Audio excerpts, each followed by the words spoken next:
first. And then once that's over, we'll get some thoughts from you. Thanks. The senators seemed unimpressed. Perhaps it was because they already knew too much. Each senator arriving with a fat, orange-colored notebook crammed with classified material about the CIA, all marked top secret. After 5 months of closed-door investigation, of talking in private with intelligence agents and officials, most of the senators now agree with Chairman Frank Church that the CIA has indeed been a rogue elephant out of control. So the testimony of Colby didn't allay the suspicions. The hearings took place in the historic Senate caucus room, scene of the dramatic Watergate investigation just 2 years ago. The press was back in great numbers today, but not the public. There were, in fact, no long lines, and the seats reserved for the audience were at times only 2/3 filled. As someone said, after what has happened in this country during the past 2 years, there are no more future shocks. But whether there are shocks or not, today's open hearing did focus major attention on the way the CIA has gone about its business in the United States. The subject today concerns CIA's involvement in the development of bacteriological warfare materials with the Army's biological laboratory at Fort Detrick, CIA's retention of an amount of shellfish toxin, and CIA's use and investigation of various chemicals and drugs. The relationship between the CIA and the Army Biological Laboratory at Fort Detrick as an activity requiring further investigation surfaced in late April of this year. It resulted from information provided by a CIA officer not directly associated with the project in response to my repeated directives that all past activities which might now be considered questionable be brought to the attention of agency management. Information provided by him and by 2 other officers aware of the project indicated that the project at Fort Detrick involved the development of bacteriological warfare agents, some lethal, and associated delivery systems suitable for clandestine use. A search was made for any records or other information available on the project. This search produced information about the basic agreement between the Army and the CIA relating to the project and some limited records covering its activities from its beginning in 1952 to its termination in 1970. In the course of the investigation, CIA's laboratory storage facilities were searched, and about 11 grams, a little less than half an ounce, of shellfish toxin and 8 milligrams of cobra venom were discovered in a little-used, vaulted storeroom in an agency building. A major early requirement of the agency was to find a replacement for the standard cyanide L pill issued to agents in hazardous situations during World War II. This was the basis on which eventually we discovered the shellfish toxin. The only application of this toxin was in the U-2 flight over the USSR in May 1960, during which Gary Powers carried such a device concealed in a silver dollar. In the Powers case, the grooves of the drill were filled with shellfish toxin. He obviously did not use it and was not instructed to do so. It was offered to him to provide him with an option. The Powers flight was the only time we are aware that the toxin was provided for operational use, although the L pill was made available for earlier flights. The primary agency interest was in the development of dissemination devices to be used with standard chemicals off the shelf. Various dissemination devices, such as a fountain pen dart launcher and an engine head bolt designed to release when heated, appeared to be peculiarly suited for clandestine use. Available records do not indicate that all specific items were developed exclusively for the CIA, as work on similar devices was also done for the Army. At the time the toxin was found, the officer responsible for the project in 1970 stated that he had no recollection as to how it got there. On the 30th of June, discussions were held with a retired agency officer who had provided the initial lead. This man, who had been the GS-15 branch chief in 1970, stated that the toxin had in fact been moved from Fort Detrick and stored in the laboratory. This was done on the basis of his own decision after conversations with the responsible project officer. He further stated that he made this decision based on the fact that the cost and difficulty of isolating the shellfish toxin were so great that it simply made no sense to destroy it, particularly when there would be no future source of such toxin. The current branch chief believes this explanation is correct, but still does not recall the actual act of receiving the material from Fort Detrick. Both of these middle-grade officers agree that no one, including their immediate superior, was told of the retention of the shellfish toxin. If that amount of shellfish toxin were administered orally, which is one of the least efficient ways for administering it in terms of its lethality, that quantity was sufficient to kill at least 14,000 people.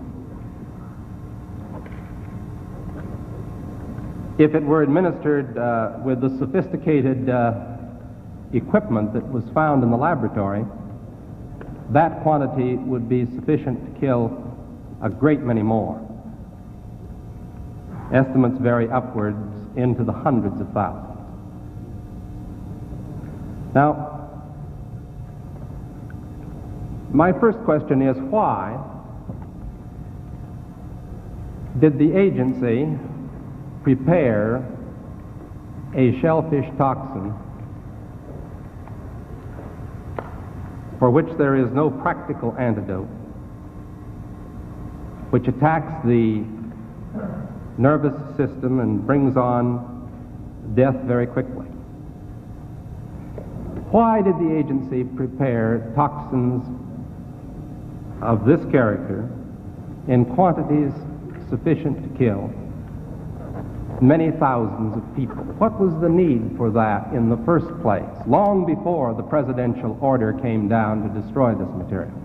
I think the first part of the answer to that question, Mr. Chairman, is the fact that the L pill, which was developed during World War II, does take some time to work and is particularly agonizing to the subject who uses it. Some of the people who would be natural requesters of such a capability for their own protection and the protection of their fellow agents really would not want to face that kind of a fate. But if they could be given an instantaneous one, they would accept that. And that was the thought process behind developing the capability. Now, I cannot explain why that quantity was developed, except that this was a collaboration that we were engaged in with the United States Army, and we did develop this particular weapon, you might say, as a for possible use. Now, when CIA retained the amount that it did, it obviously did it improperly. This quantity and the various devices for administering the toxin that were found in the laboratory certainly make it clear that purely defensive uses were not what the agency was limited to in any way. There were definite offensive uses. In fact, there were dart guns. You mentioned suicides. Well, I don't think the suicide is usually accomplished with a dart, particularly a gun that can place the dart in a human target in such a way that he doesn't even know that he's been hit. There's no question about it. It was also for offensive reasons. No question. Have you brought with you some of those devices which would have enabled the CIA to use this poison for? We have indeed. For killing people?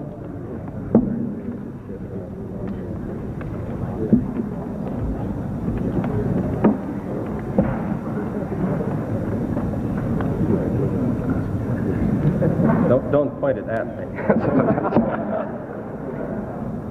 I wonder if you roll that over. Roll that over.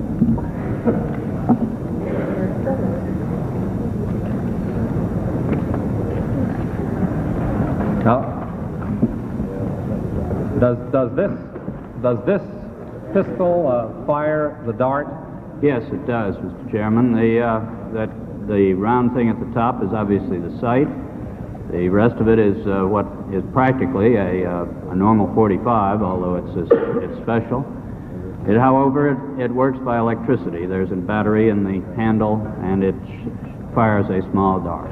So that when it fires silently? Almost silently, yes. Very little. What range does it have? 100 meters. 100 meters, I believe, about 100 yards, 100 meters. About 100 meters range. Right. And the dart itself, when it strikes the target, does the target know that he's been hit and about to die? That depends, Mr. Chairman, on the particular dart used. There are different kinds of these flechettes that were used in various weapon systems, and a special one was developed which potentially would be able to enter the target without perception. Without perception? Right. And did you find such darts in the library, in the laboratory? We did.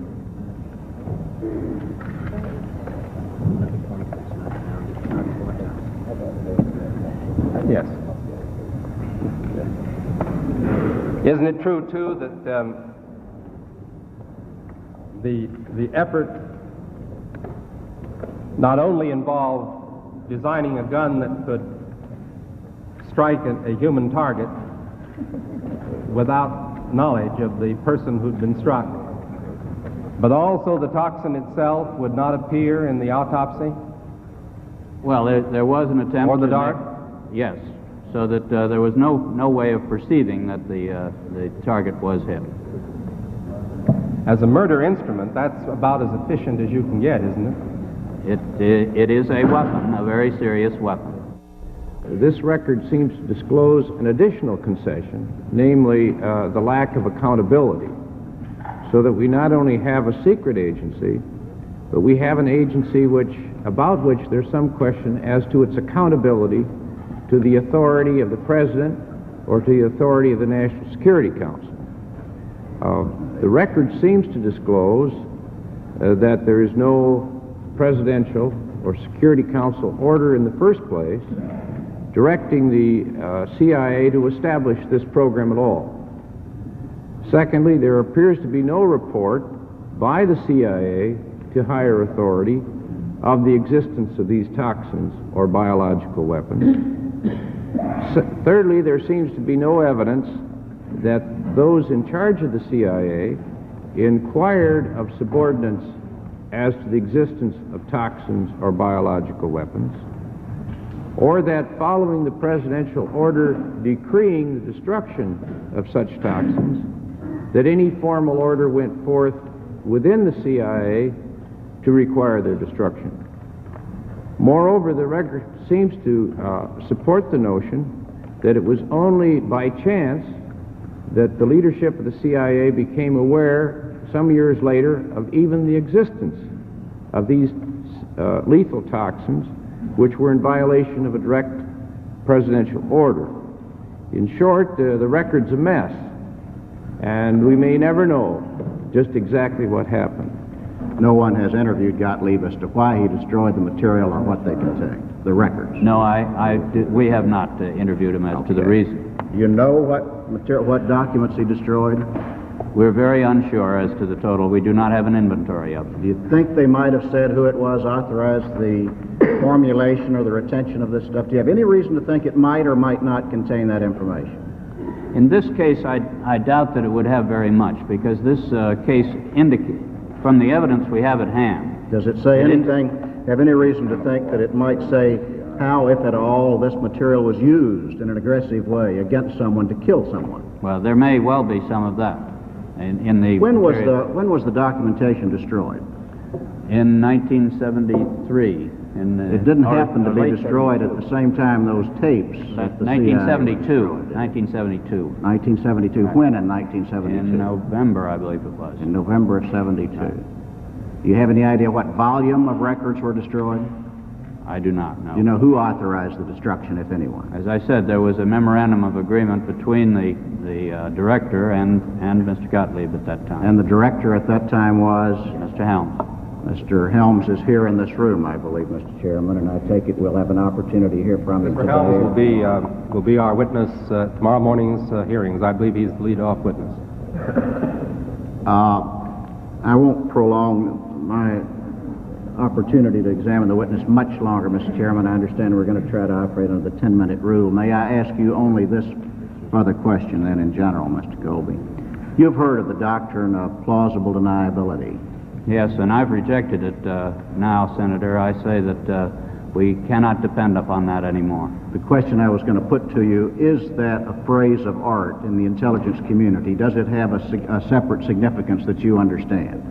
It was a rationale used in earlier years. What does it mean? If the United States could deny something and not be clearly demonstrated as having said something falsely, then the United States could do so. In the case of assassinations, in the case of any other domestic surveillance, in the case of the formulation of poisons, under that previous rationale, would the doctrine of plausible deniability have led the agency to destroy records, to conceal evidence, or to compartmentalize to the point where it would be a committee such as this later would have been unable to establish what really happened? I think the plausible denial concept was used in the sense of international diplomatic relationships.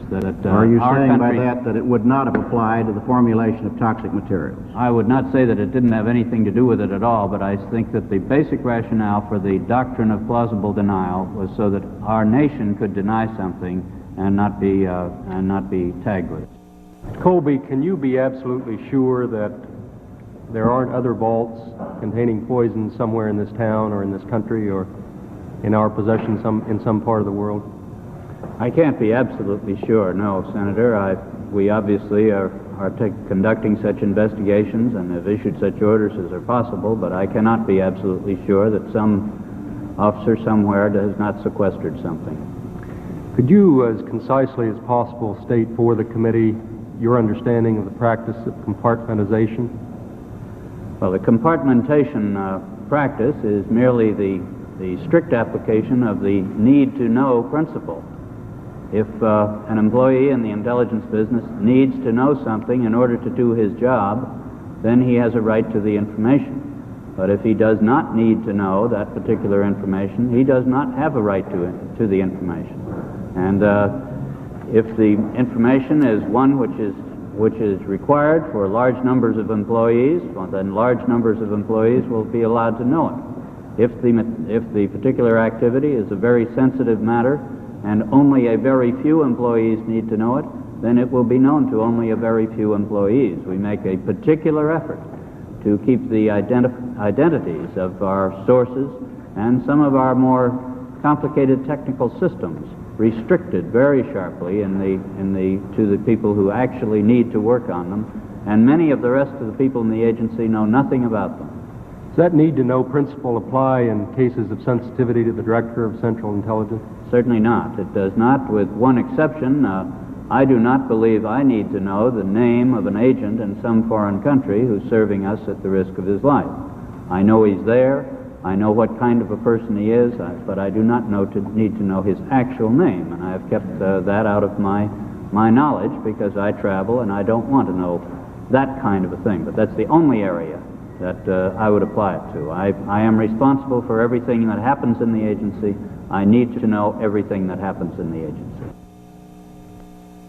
We've spoken rather extensively here about apparent lack of clear lines of control and authority running downward and commensurate clear lines of responsibility and accountability running upward.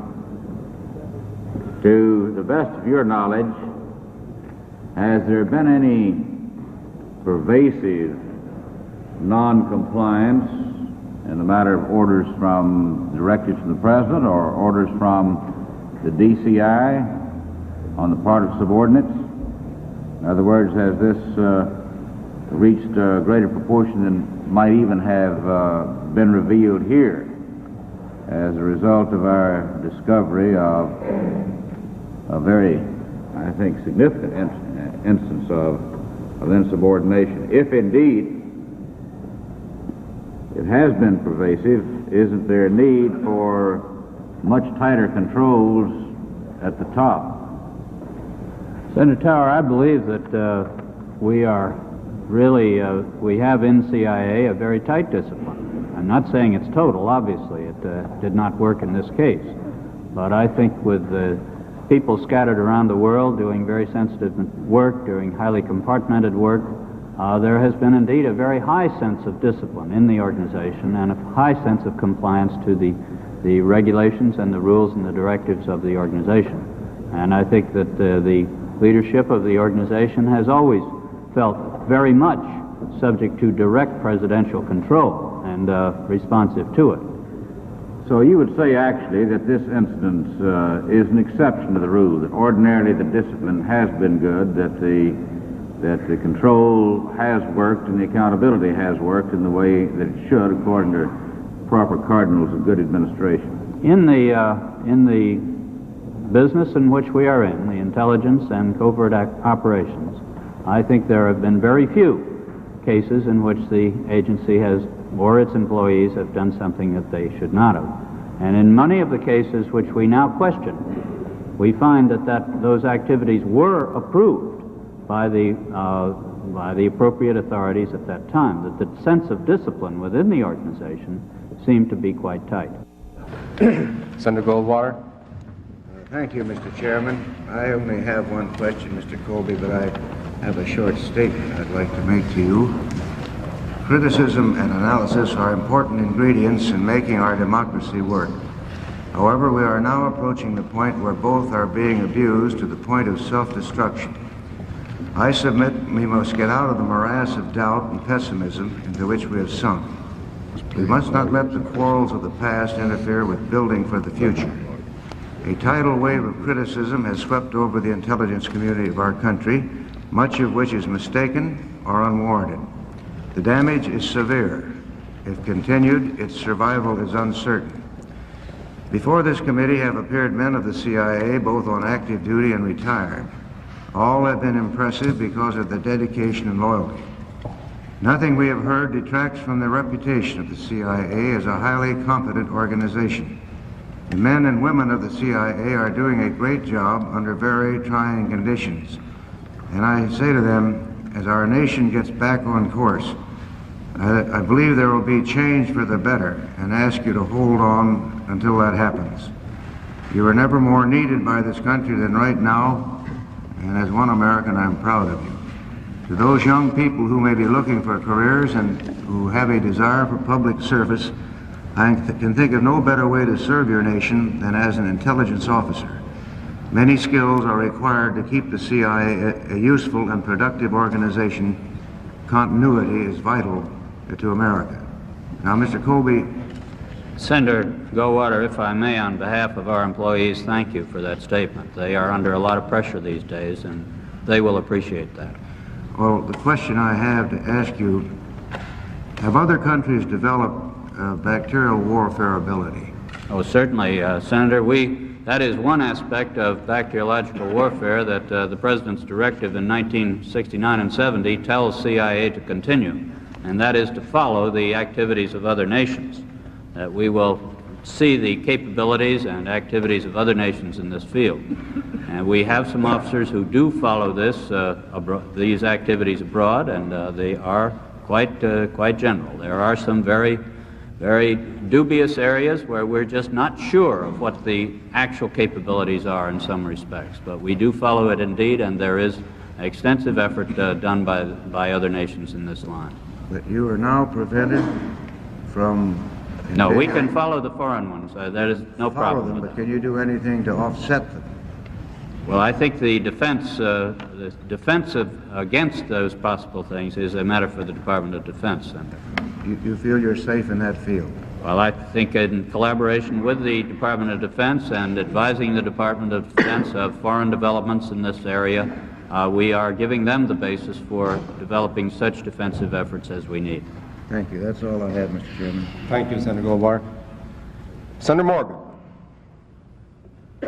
Chairman, Mr. Colby, since this is the first public hearing of this committee, I think we should note that we feel, and I certainly feel, that the role played by the Central Intelligence Agency is a very vital one and a very important one.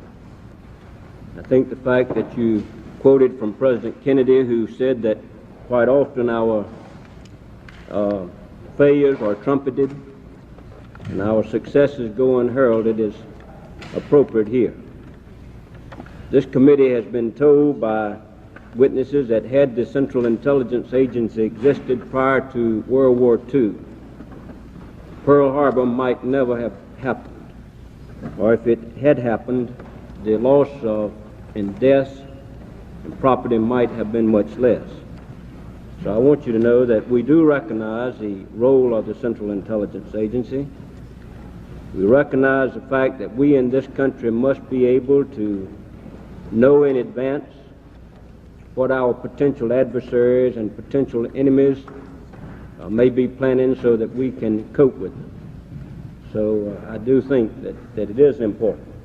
I believe, Mr. Colby, most of the questions have been asked, except that earlier the reference was made to the presidential order, and we alluded to what was, in fact, I think, the press release concerning the presidential order. But as I read the presidential order, I find that this statement, the United States bacteriological and biological programs will be confined to research and development for defensive purposes, immunization, safety measures, etc. This does not preclude research into those offensive aspects of bacteriological, biological agents necessary to determine what defensive measures are required. Now, earlier you stated you thought it might have been the mentality of those who made the decision to keep these toxins, that they might be needed in order to develop defensive weapons. Do you think if that was their thinking, that it would be in keeping with the presidential order as I just read it to you? Well, we looked at that. I think that you might be able to make a case for that, Senator, if you were actively involved and had responsibilities for these defensive measures. But as I think the chairman pointed out, the quantities maintained by CIA are difficult to defend under that directive. What was your position with the CIA at that time, Mr. Colby? In 1970, I was on detached service. I was assigned to the Department of State in Vietnam. Then you had nothing to do with retaining these toxins? No, I had nothing. And you knew nothing about them until you made the until we discovered it this in May. I would commend you, Mr. Colby, again for taking these steps to determine what has happened. I think most men in the CIA, as well as those in the Internal Revenue Service and the Federal Bureau of Investigation, are dedicated public officials and want to do what is right. And I think your method of asking for any known violations has been helpful to this committee, and I would commend it, Mr. Chairman, to the Internal Revenue Service, to the end that they might ask their field agents if they know of known violations in this area, and I would commend it also to the Director of the Federal Bureau of Investigation. Senator Goldwater mentioned, and I believe the presidential order directed the CIA to continue to maintain surveillance of the bacteriological and biological warfare capabilities of other states. You say you have done that. We do so, yes, Senator. Are you in a position to tell this committee whether or not other states, and especially potential adversaries or enemies, now have stockpiles of such toxins? I don't think I can say much about stockpiles, but I do know that there are installations which appear to us to be experimental stations of some sort. Thank you, Mr. Colby. In the chemical field, certainly there are stockpiles. We are aware of that also. Thank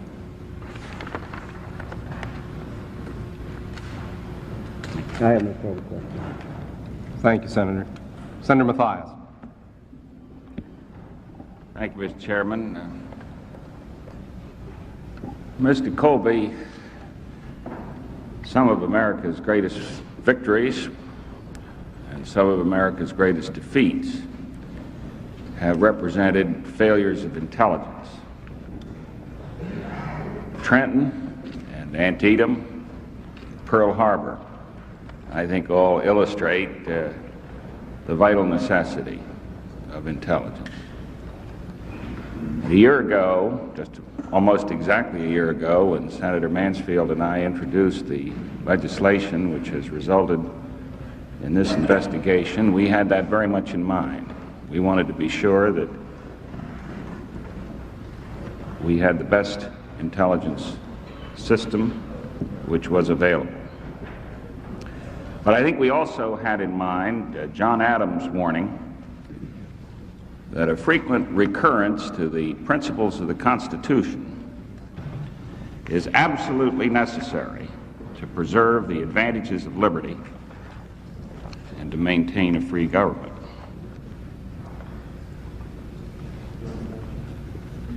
I think the discovery of this toxin raises some interesting questions which are within the purview of this investigation and which I think have to be answered before this committee completes its work and makes its recommendations to the Congress. For example, I accept your statement that this toxin was never used, except in the one instance that you've described. But I then have to ask you this. If you had used the toxin, what provision of the Constitution would have afforded authority to do so? Well, I think CIA's operations are certainly overseas operations. They fall under the National Security Act of 1947, and they fall consequently under the provisions of the Constitution that call for the national defense and the foreign relations of the United States. But the use of a toxin of this sort is, of course, a use of force, wouldn't you agree? It's a weapon. It's a weapon. Yes. It's a use of force. And normally, if force is to be employed against another nation, congressional approval is required, isn't that true? Well, I think we're now in the midst of the War Powers Act, Senator, and this activity, of course, preceded that. Yes, it did precede it. But what occurs to me here is that we have an illustration of the use of force in the relations of the United States with other powers in the world, or at least the potential use of force. It's, as you say, it's never been used in this instance, which differs only in degree from covert operations in Laos or other examples that we could think of. And so it seems to me that the discovery of this toxin raises very fundamental questions about the relationship to the covert activities of any intelligence agency, be it the CIA or the FBI or others, with the constitutional process by which this government is conducted. And I would think, Mr. Chairman, that there is no responsibility greater upon us than to define that relationship as accurately as possible before the close of these hearings. Thank you. It is, of course, contained within the amendment to the Foreign Assistant Act passed last December, which now requires that any activity of CIA other than intelligence gathering abroad shall be found to be important to the national security by the President and shall be reported to the appropriate committees, and that includes 6 committees of the Congress at this time. This is a statutory provision which we are in compliance with. And let me say, Mr. Colby, I agree with you. Let me say that this imposes responsibilities on the Congress that I don't think we've always discharged very well. I can recall members of Congress who recoiled from responsibility of knowing what was happening. Members of Congress who said, "Don't tell me, I don't want to know." I think that is an indictment of the Congress, just as severe as any indictment which is labeled against any of the intelligence community. I wouldn't call it an indictment of the Congress, Senator. I think it rather reflected the general atmosphere and political atmosphere toward intelligence that that was the traditional approach, and I think we Americans are changing that. And this act is an example of that change, as is this committee. I think you're more generous than I'm inclined to be. I can't be that permissive. I don't think climate will excuse what is really a dereliction of duty, and if there had not been that dereliction of duty, perhaps we wouldn't be here today.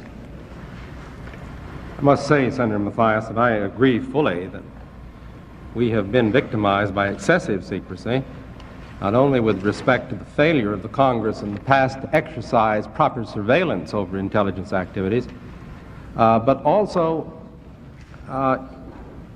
excessive secrecy has created this kind of mischief within the executive branch. Here we have a case where the very methods of secrecy concealed for 5 years an act of insubordination within the CIA that came to light only by the happenstance that Mr. Colby, the present director, asked the agency if they please wouldn't tell him what's been going on that's wrong.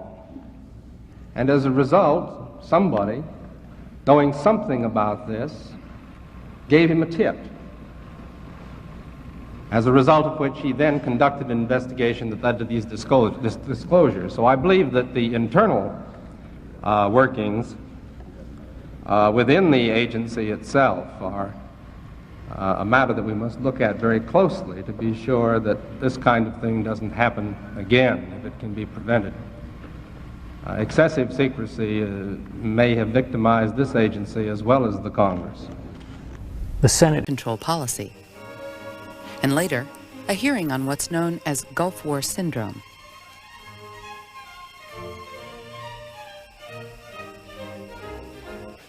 And now from Los Angeles, CIA Director John Deutsch. Friday, he talked about the allegations of CIA involvement in cocaine trafficking to residents of this California district, represented by Democrat Juanita Millender McDonald.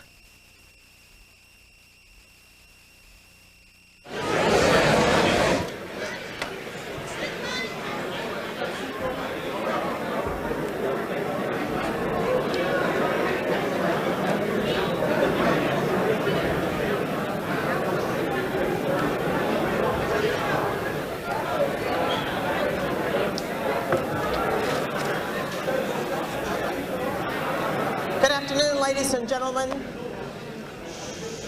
good afternoon. Thank you so much for adjusting your schedules to be here this afternoon, and we welcome you to the 37th Congressional District's People's Town Hall meeting. I would like to ask you to stand as I ask Dr. William S. Epps, the pastor of Second Baptist Church, my church, to come and give the invocation.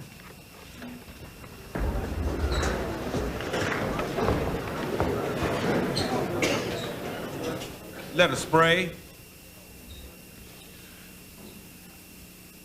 Lord, we pause to acknowledge and recognize that there is a source for every good and perfect gift and a giver of every life.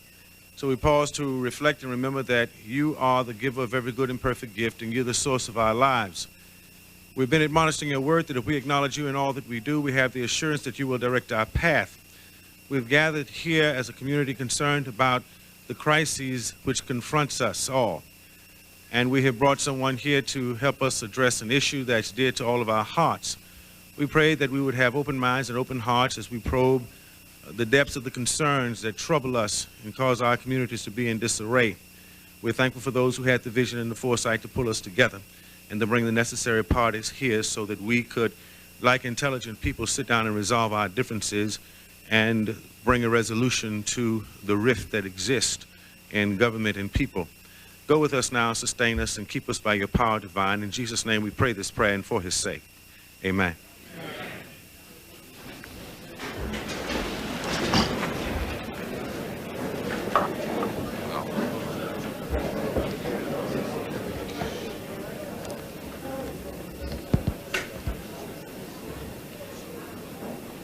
am Juanita Millender McDonald, the representative of this area in Congress. This is a town hall meeting unlike ever held before. For this town hall meeting allows the South Central community to interact solely with the Director of Central Intelligence, an unprecedented moment in time. But then, the turn of events over the last 3 months have also been unprecedented. For the last 3 months, this community and this nation has been reeling from one of the most devastating revolutions to come before us. However, some community members living here will tell you that this startling news was not shocking, while others will admit it caused havoc. I cannot adequately express the anger and disgust with which these news reports from the San Jose Mercury News have been received by my constituents. There is no doubt that all Americans, regardless of their age, race, or economic status, who have been affected by crack cocaine would agree with my constituents that we need to uncover the truth behind these reports if the federal government and those of us who are representatives are to continue to hold the trust of the people. We must be vigilant about our demands for a comprehensive investigation, no matter where the trail may lead. There is no single city or congressional district in this nation that has been spared the ravages caused by crack cocaine. Today, we are in a community that was already crippled by the miseducation of our children, a lack of job training, and double-digit unemployment figures that made survival difficult at best. Then on August 18th through 20th came the shocking news reporters' paper that the U.S. government, and more specifically the CIA, may have been involved in almost a decade of introducing, financing, and distributing drugs among the communities of Watts, Compton, and all of South Central, and that the profits from these operations went to fund covert operations in Nicaragua.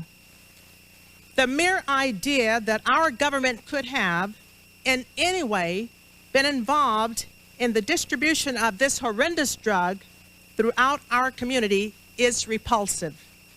Since this news broke, I have tried to keep my community informed as developments have been available.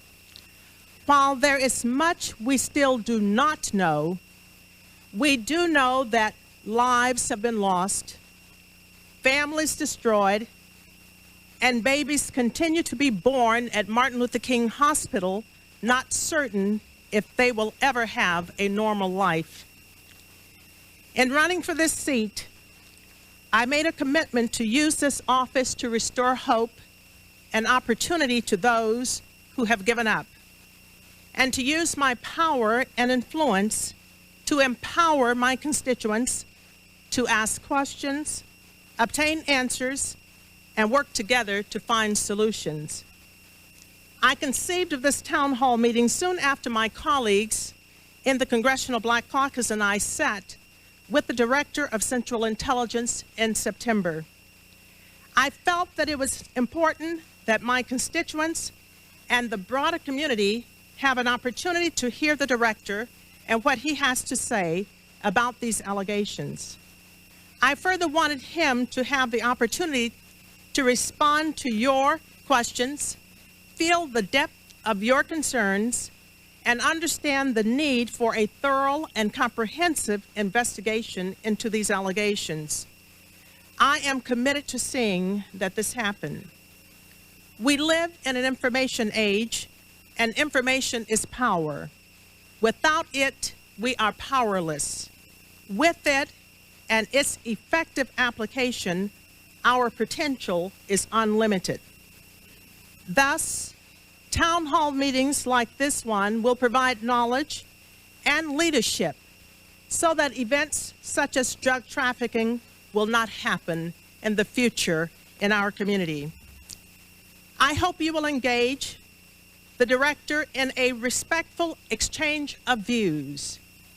Use the time wisely by posing concise, thoughtful, and provocative questions. Lastly, let me say that these are challenging times, and I am charged with the challenge of bringing my community back. I, in turn, challenge each of you to help me as we turn the corner on this issue and begin to rejuvenate our community.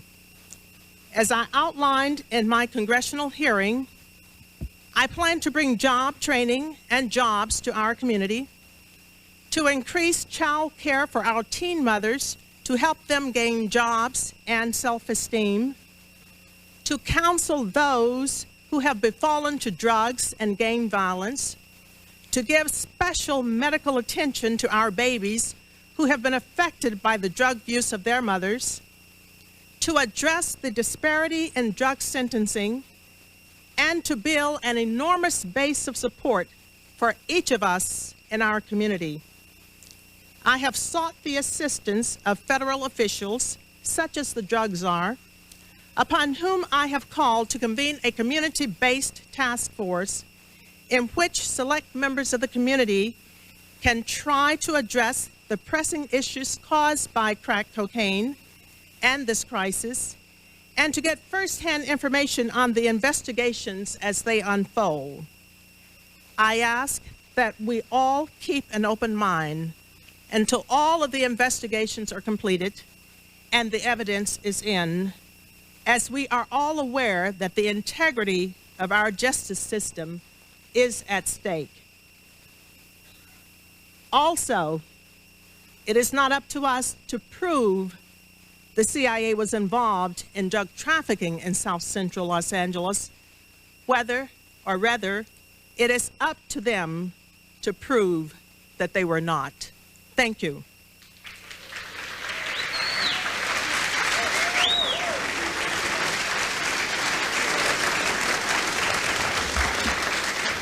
I would like to now ask my colleagues who have been with me through these two congressional inquiries and town hall meeting to come and extend greetings and say a few words. First, the senior member on the Permanent Select Committee on Intelligence, Congressman Julian Dixon.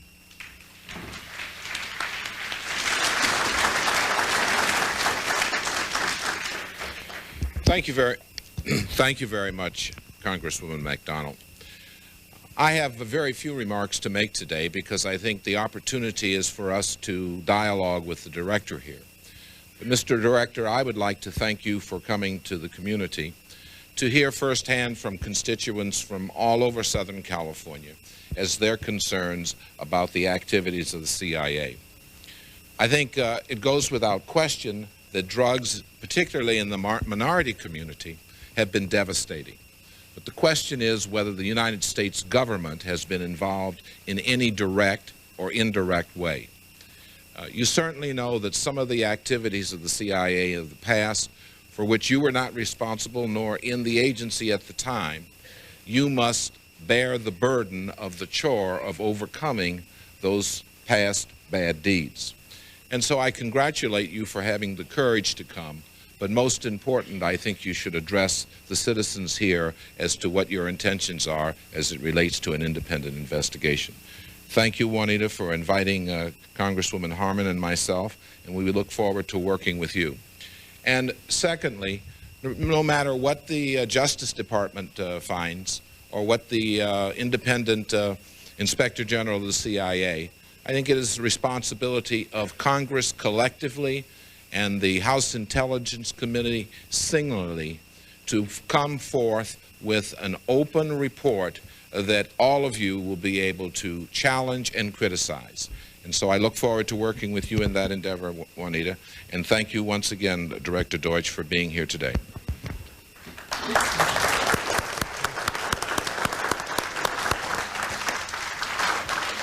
And now a strong supporter and colleague of mine who also serves on the Permanent Select Committee on Intelligence, Congresswoman Jane Harman. Julie, can I get this?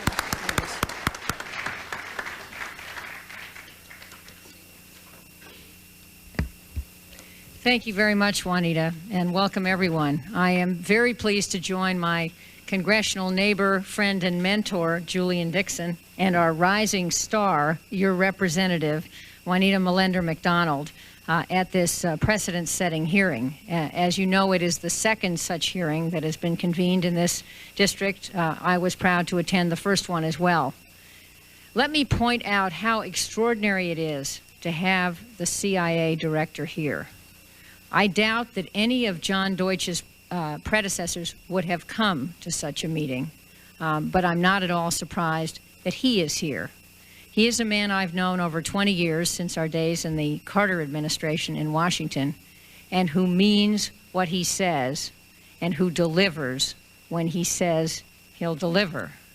So I suggest to you that while there are good reasons for a bad history between this community and the CIA, there are good reasons to place your trust in the members of Congress who are here, whom you know well, and in this CIA director, who has a long history of concern about the inner cities as a member, as a trustee of the Urban League, and also as a member of the Massachusetts Governor's Economic Development Council, and who has a long history of doing precedent-setting things and delivering when he says he'll deliver. So I'm honored to be here. I salute Juanita for her leadership, and I salute John Deutsch for his. Thank you very much.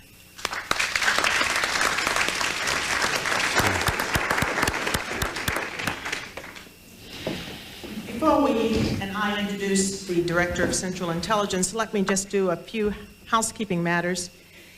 There will be the 37th Congressional District staff that will be using the mics to robe the audience, randomly selecting participants with questions. Please wait until I call on you to ask your question or make a brief statement. That statement must be brief as the time is short. The director will be leaving to go overseas. Following the 37th Congressional District's town hall meeting, please remain in your seats until the director and members of Congress have left the stage. If you must leave the auditorium before we are finished, it is a possibility that you cannot return back or be readmitted. Finally, Ted Koppel of ABC Nightline will be moderating a segment of this show after a brief intermission. You are welcome to remain for this additional opportunity to share your views to a national televised audience. And so we do ask that you do remain seated, though, until the director has left. It is without a doubt, this is unprecedented. When I called the Director of Central Intelligence, I just knew from talking with him that he would try to make every effort to come and to hear you and to listen to you and to try to answer your questions.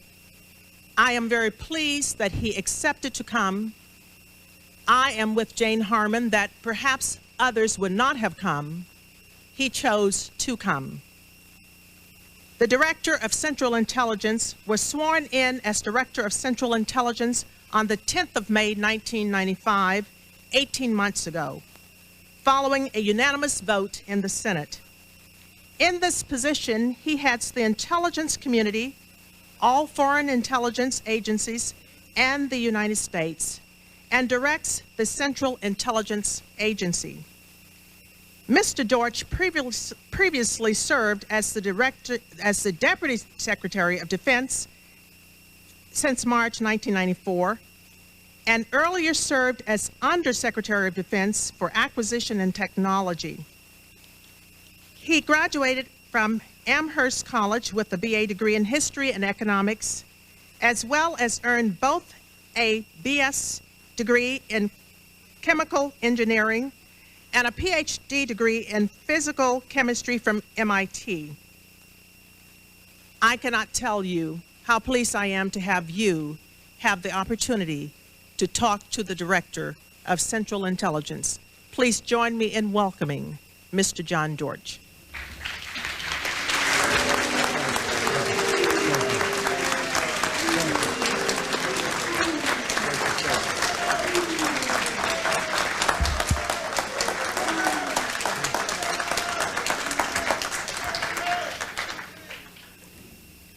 Oftentimes, I have been in audiences where I did not like the speaker, but the one thing I did do was give him or her respect.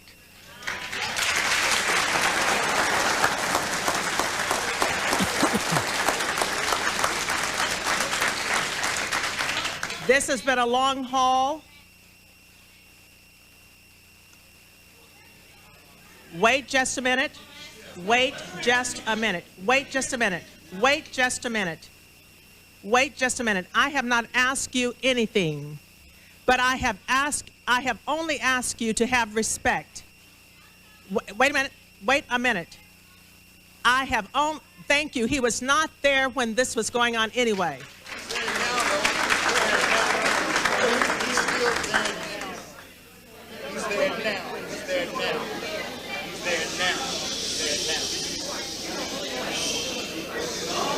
I have asked you to please give the respect of this Congresswoman.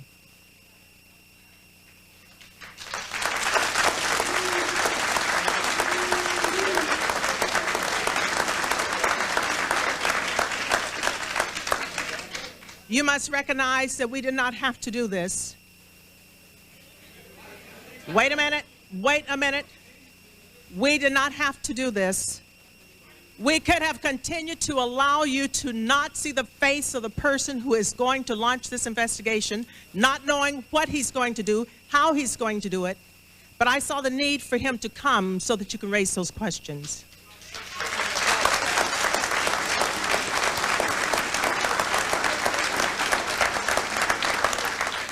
We have just gotten over a very difficult election. I have to take a red eye out tonight to Washington to start your work. Thank you very much. So please, for the sake of our community, if you don't want to give the respect, then you might want to exit at this time.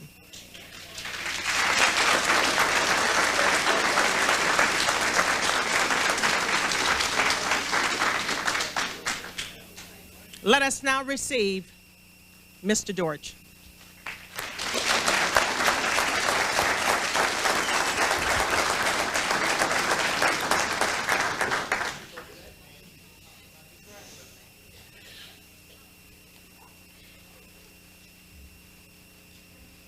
Thank you, Congresswoman Millender McDonald, for holding this public meeting, for giving me the opportunity to talk with members of this community about charges that the CIA introduced crack cocaine into South Central Los Angeles in the mid-1980s.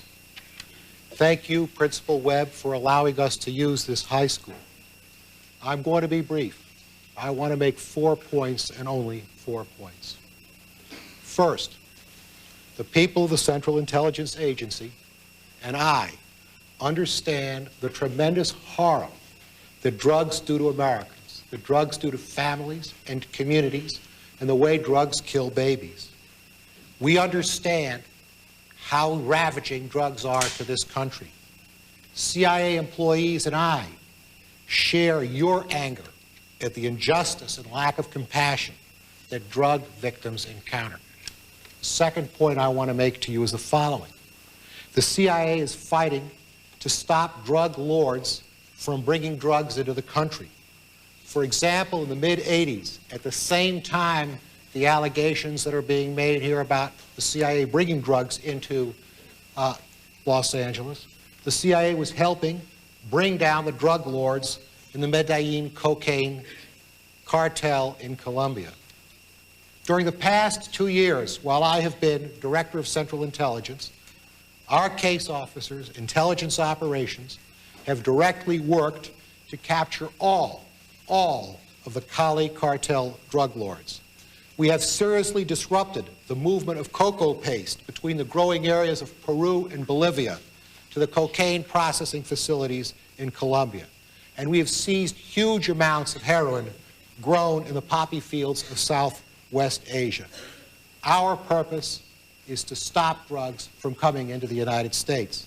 So my second point to you is that the CIA is fighting against drugs. Now, our activities are secret, and accordingly, there is not a lot of public understanding of what we do. I understand that people are suspicious of the CIA. In the course of recruiting agents to penetrate drug cartels, to break up those groups that bring drugs to the United States, our case officers, our men and women, deal with bad people, very bad people, sometimes at great risk to their lives. These are criminals with which we must deal if we are going to stop drugs from coming into the country. They frequently lie about their relationships with us for their own purposes. So it is hard for the members of the public to know what's true and what is not true. Now, we all know that the U.S. government and the CIA supported the Contras in their efforts to overthrow the Sandinista government in Nicaragua in the middle 80s. Now, it is alleged that the CIA also helped the Contras raise money for arms by introducing crack cocaine into California. It is an appalling charge. It is an appalling charge that goes to the heart of this country. It is a charge that cannot go unanswered. It says that the CIA, an agency of the United States government, founded to protect Americans, helped introduce drugs and poison into our children and helped kill their future. No one who heads a government agency, not myself or anyone else, can let such an allegation stand.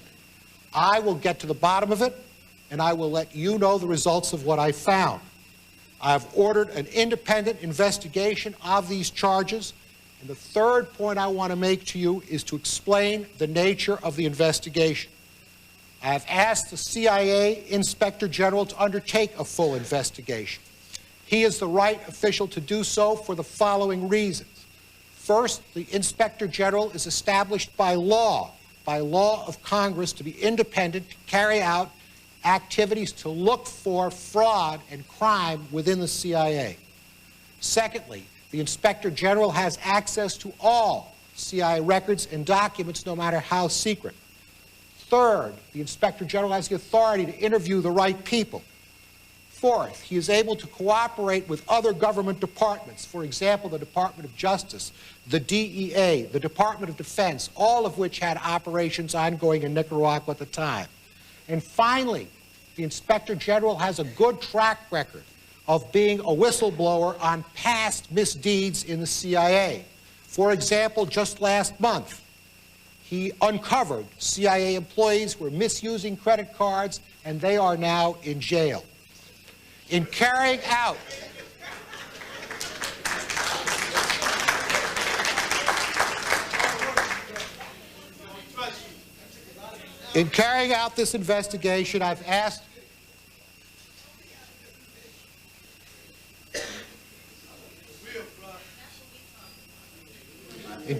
this investigation, I've asked the Inspector General to consult with several groups.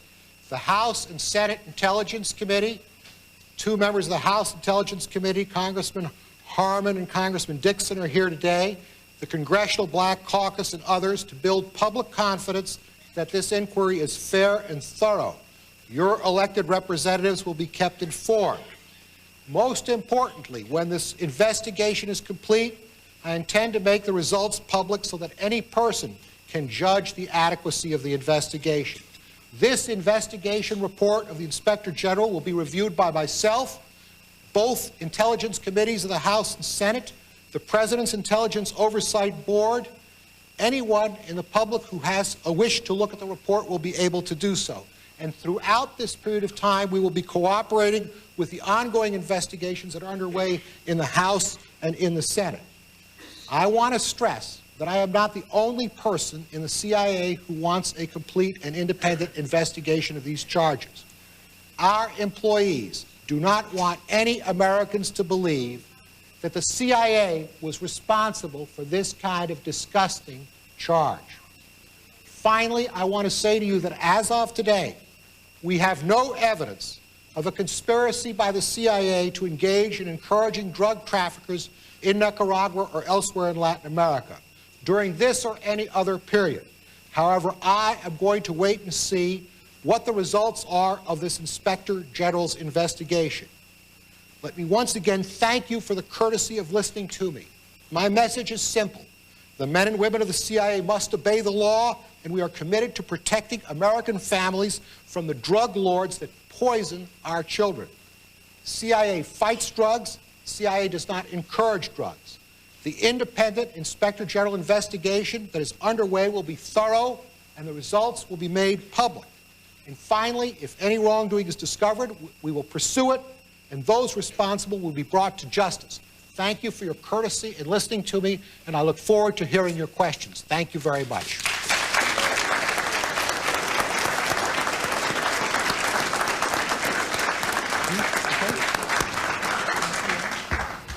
Okay, thank you so much, Director Deutsch. The lady in the black and white sweater was the first hand that I saw to go up. And then I will do the roving as I have seen others. I will, if you will just be seated and raise your hands, then we will see you. Thank you. Sir, I'd like to know... Wait a minute. No, well, there's many black and whites. I'm sorry. This lady here. Okay, fine. And then this one next. Sir, I'd like to know how this incident differs from my school, what happened at my school at Tuskegee University, where for 20 years the government denied inflicting syphilis among African-American men until they died, and then they agreed that, yes, they had something to do with it. So for 20 years, we were told the same thing, and these were able-bodied men who had families, that the government injected syphilis into them as a test to see what happened, and they denied this for 20 years. So I want to know how this differs, and I'm just deeply touched by this because I attended Tuskegee, and it affected a lot of that community, and it brought them down. So I want to know from you how what you're saying now differs when the government said that for 20 years till the men were dead, because we're alive now. Let me ask you to state your name and perhaps... No, I'm not going to do that because I don't want to automatically get an audit.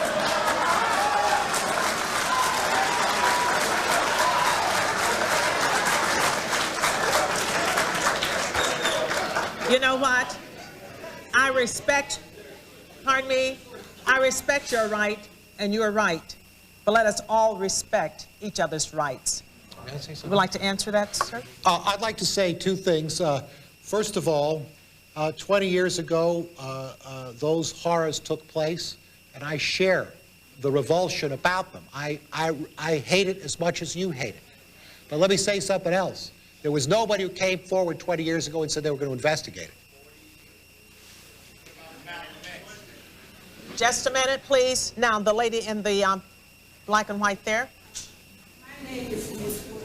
What I would like to know, since South Central LA is destroyed, literally destroyed, people are walking around with cars after cars after cars.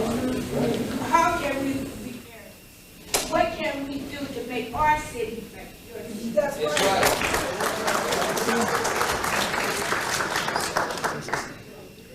The one thing that we can do, may I please answer you? I am charged to bring this community back. It will take you and I to do that. We must first, wait a minute, we must first seek funding from the federal government to help us restore this community. We must charge them with the restoration of the community and the renewal of the family. That is what we must begin to do. Well, what we need is a solution today. We need to talk about what we need a solution. And that nobody has spoken about a solution. We need jobs. Look around. You got all these. Wait just a minute. Wait just a minute. We cannot all speak together, please. Let me say this. The minute this story broke, I first sent the letters, the appropriate letters to all of the agencies demanding the investigation. But then after that, having been in the seat just 5 months, I began to develop a plan. The plan is what you're talking about. Because we cannot wait on an investigation to restore our community. We must begin to restore the community right now. And that's what I'm talking about. The gentleman there in the back, that's by you, sir.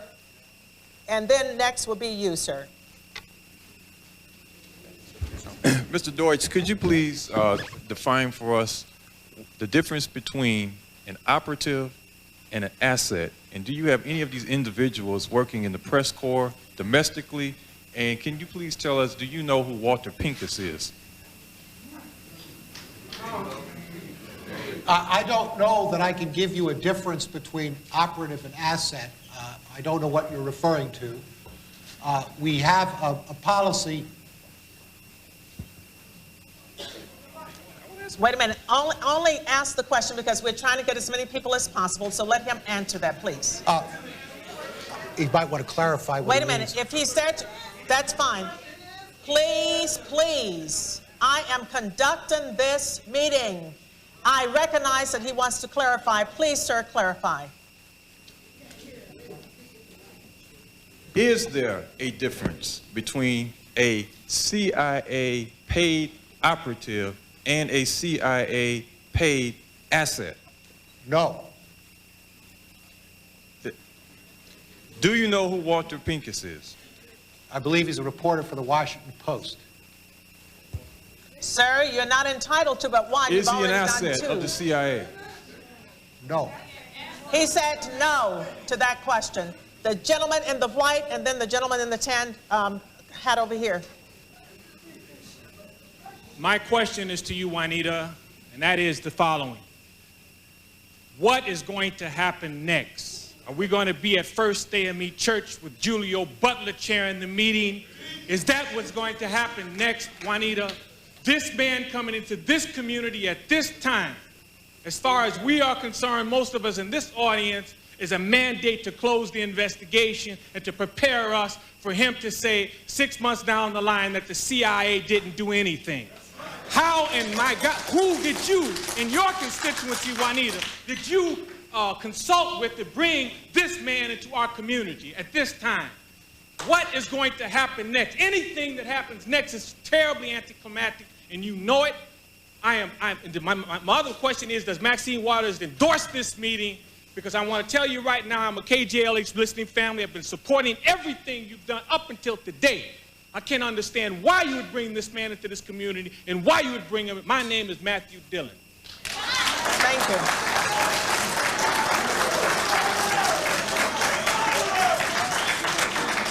Thank you so much, Maxie. I represent 600,000 people. I can't attempt to ask everyone what my next step should be. I did ask some of my constituents, and I think there are some constituents here who appreciate this director coming to this community.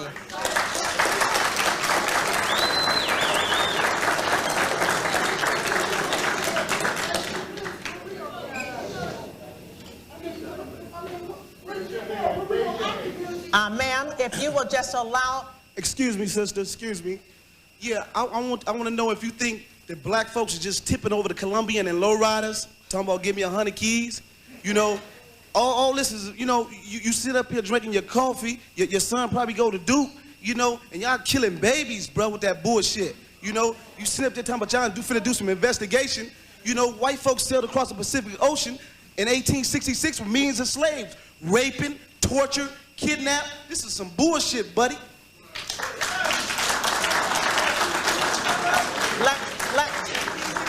Let me just say this. While I do know your anger and your outrage, please refrain from using words such as what you've used. Fine. The next person will be Joe Walker down here, the lady next to him, and then the lady in the black and white. Yes. It's a lot of coincidences in this investigation, this CIA deal. I'm talking in the mic. Are the mics on so that the audience can hear, please? Speak louder and speak into the mic. Okay, what I said is there's a lot of coincidences And I've read things in the paper prior to the this article coming out and afterwards. But have y'all looked into why, by the time that the cocaine and the drug smuggling came over here, Reagan eliminated most of the air traffic controllers, okay, and put Bush over the CIA and the other things there. Why is that now the drugs is coming in and we figure that the CIA helped by allowing them to bring cocaine over here, free transportation, when they take the things over, when they took supplies over to the country, they brought drugs back over without going through radar or the inspection. But we are stopping at the CIA, but it looks like Reagan and Bush had something to do with it by messing with the air traffic controllers and allowing this to happen. Please try to make your questions as brief as possible so that we can get to the people. Director. The purpose of the investigation that I described to you was exactly to find out whether CIA officers allowed that kind of trafficking to take place knowingly or conspired to do so. That is the purpose of the investigation. If we find anybody who did it, we will bring him to justice. The lady, hold it. And yet the question was raised to me, why did I bring him here? Had I not brought him here, the questions and all of the people who hands are up would have been denied our questions. So please allow us to proceed with this question and answer. Make your questions very brief. The lady in the gray. Thank you so much for being here, because we've needed this. The drugs have been coming in this country, and they have been sanctioned by our government, because when you talk to those basket pushers that are black and white Americans who have served the United States of America, they were drug-induced back then. They passed it on to their families. In Baldwin Village, where I live, there are no jobs for the children, and our kids are commodities. They're being cycled through the prisons. They come back to the street and they're marked and scarred for the rest of their life.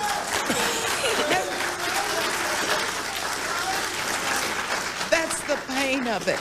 I know, because I'm a mother of 3 kids at 30, 32, and 34. And I went through hell working to try to raise these children and bring them up. 2 of them have been in the military. After serving in nuclear submarines, my son came back to the street and had no way to get a job in this country that he has served because he's black. And our children are being cycled. It has to stop, Ms. Dirch. And I hope that you'll help to put an end to it, because we are tired and we're hurt and we're angry. Thank you.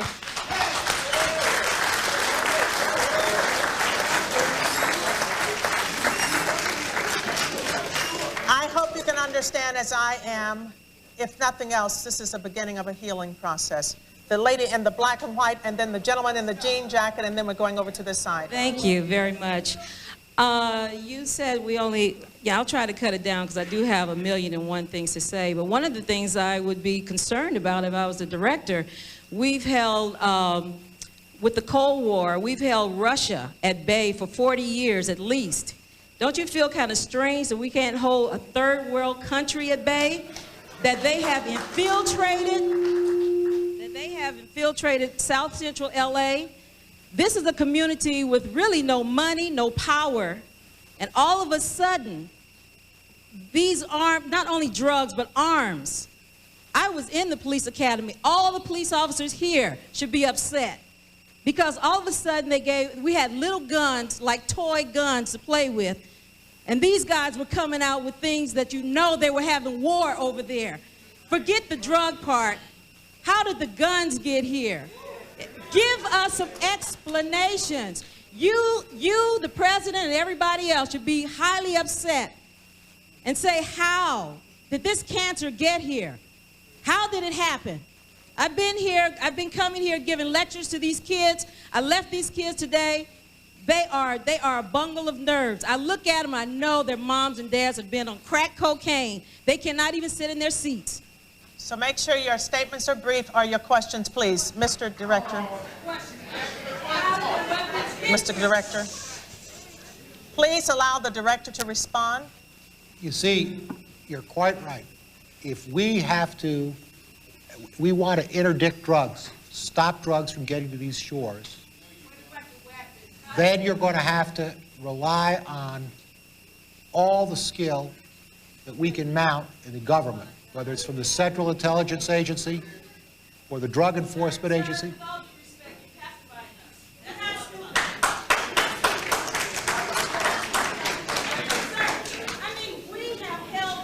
Russia could not even get here. Third world countries are just walking in and just doing whatever they want. Are you guys that incompetent? Then we're all in trouble.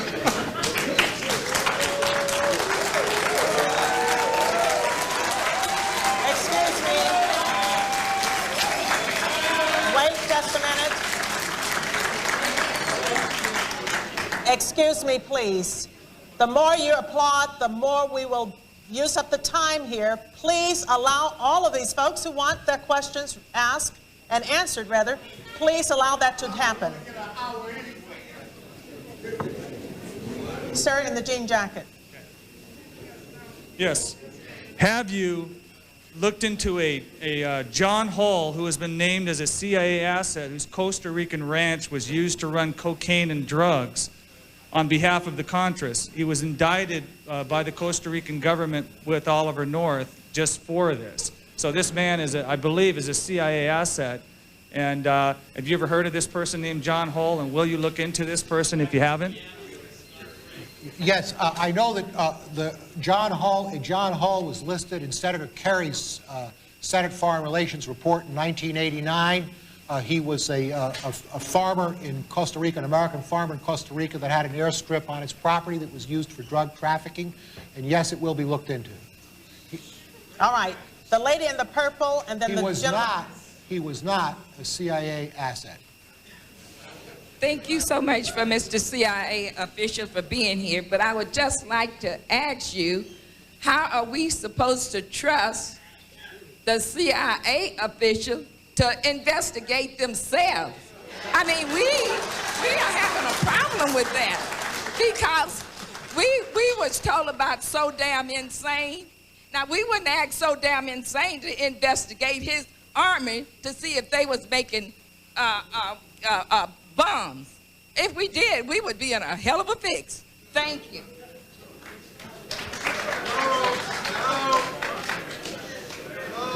The Inspector General is established by law to look independently about wrongdoing in the CIA.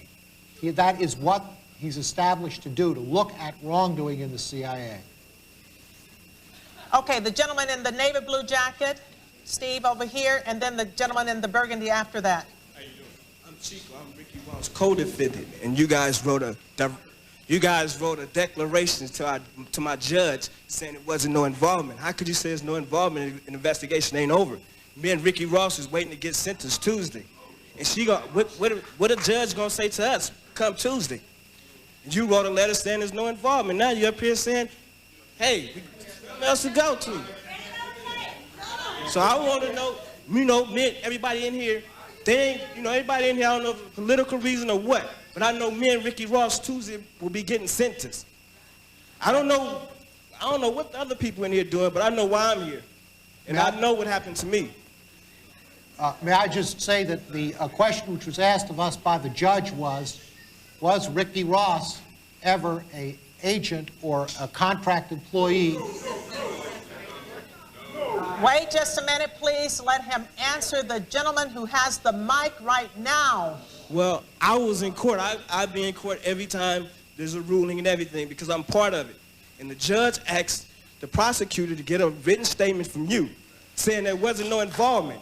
You guys wrote a letter saying there's no involvement. Then you come up here and say, it's still going on. So come Tuesday, the judge gonna tell me, oh, it was no involvement. You get 20 years, Rick get life. So what are we supposed to do? If I could I want to just be very clear. Please allow him to answer so that you can hear his answer. Perhaps you might have a question once his answer has been stated. I want to be very clear. The judge asked for an affidavit from the Central Intelligence Agency whether any one of 5 individuals by name had ever had any association with the Central Intelligence Agency. Please let me finish. First of all, we answered that question. It's a public available answer. The record of that affidavit is available. Anybody wants to see it. And we found that none of the 5 named individuals had ever had any association with the Central Intelligence Agency. How come we were able to do that? I will tell you how come we were able to do that. Because we keep very close records on the people. Just a minute. I'm going to have to ask that we dismiss those who are unwilling and unable to listen to the others who want questions answered. Because we keep very close records of those people with which we've ever done business or who we're trying to develop into doing our assets. So in the case of the question from this judge, it was completely and thoroughly answered, and I want to stress that it was answered in the public record. But on that declaration, it does say, on that declaration, it said, when Manessa was, and you guys knew that he was involved 20 years ago. And the declaration said he was a Nicaraguan mafia. And you guys knew he was selling drugs, but you didn't arrest him. You guys arrested him for 1 kilo and then gonna say me and Rick had 100 kilos and didn't even have no cocaine. And he get 5 years. Rick looking at life. It's my first offense, I'm looking at 20. And he's on his way out. And Blandone is out of jail, and you paid him $166,000.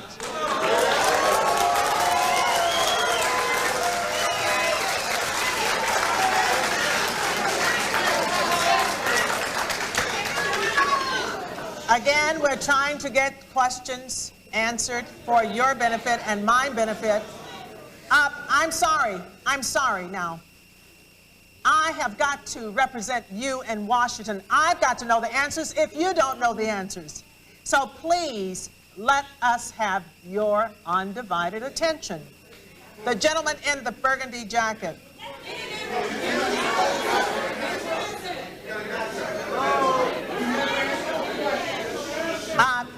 Mr. Deutsch, are you finished with your answer of the question that was raised? The question that the judge put to the CIA was whether Blandone or any one of 4 other individuals were ever associated with the CIA. That question was answered. The answer is a matter of public record. It is absolutely the case that Blandone was an informant for the DEA. That is a question, though, which the DEA is answering, not a question which is asked the CIA. Let me say this, please. Let me say this. The Director of Central Intelligence has said this is a matter of public record.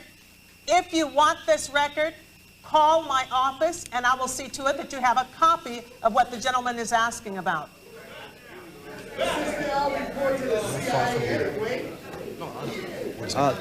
Dr. Deutsch, Hector Carrion, Impacto 2000. Gary Webb, the staff writer for the San Jose Mercury News, he published a search warrant on the internet. This warrant was issued to a special narcotics squad of the Los Angeles County Sheriffs. And it was issued to search the home of a Mr. Lassiter, who was a former police officer from San Diego. When the sheriffs went to the home and went in, presented the search warrant, there's Mr. Lassiter saying, hold it. You better call CIA headquarters in Washington because they're going to clear me. You better talk to Special Agent Alexander because I'm working with him. Okay? Now, when there are court documents that say that some of the sheriffs had said that the evidence they took from that home were put in the evidence room, and that the CIA went to the evidence room and confiscated that evidence and made it disappear. The CIA took that evidence. Where is this evidence, and who is this Mr. Alexander, Special Agent Alexander of the CIA, who cleared that Mr. Lassiter, who was dealing with Mr. Blandone?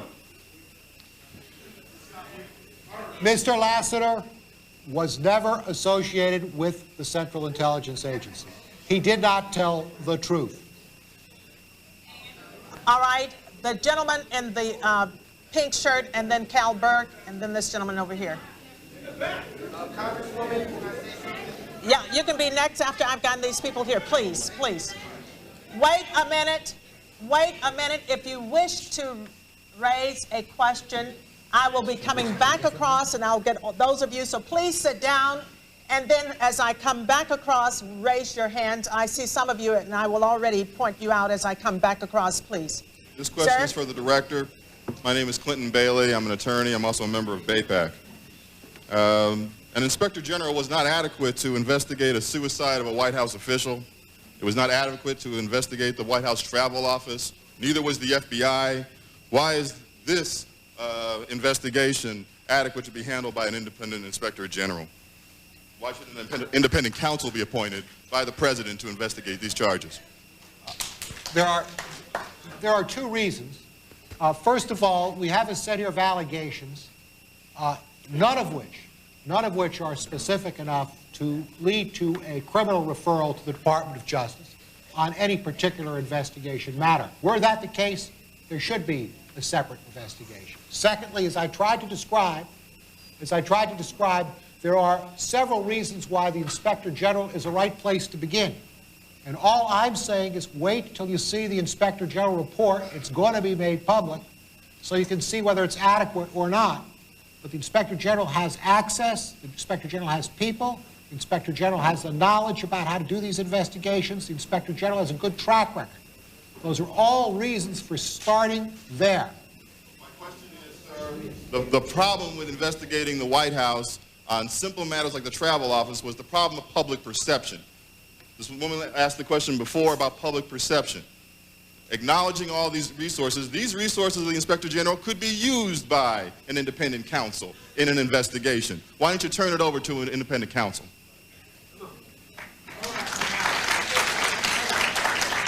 Mr. Dork, do you want to answer? Do you wish to? As I said before, the reason for not using an independent counsel is there's been no criminal complaint filed here. Okay, fine. Just a minute. Just a minute. Cal Burton, and then the gentleman next to him, and then I will come back across. Now, you have had an opportunity to raise your question, sir. Cal Burton from BAPAC, one of the chairpersons. I have a question, Mr. Dirch. You're a specialist. Can you speak up, Cal, yes, into the mic? You're a specialist in chemistry and has a PhD in chemistry. I'd like to ask you this question. First of all, the CIA, as been mentioned earlier, is investigating itself through the Inspector General.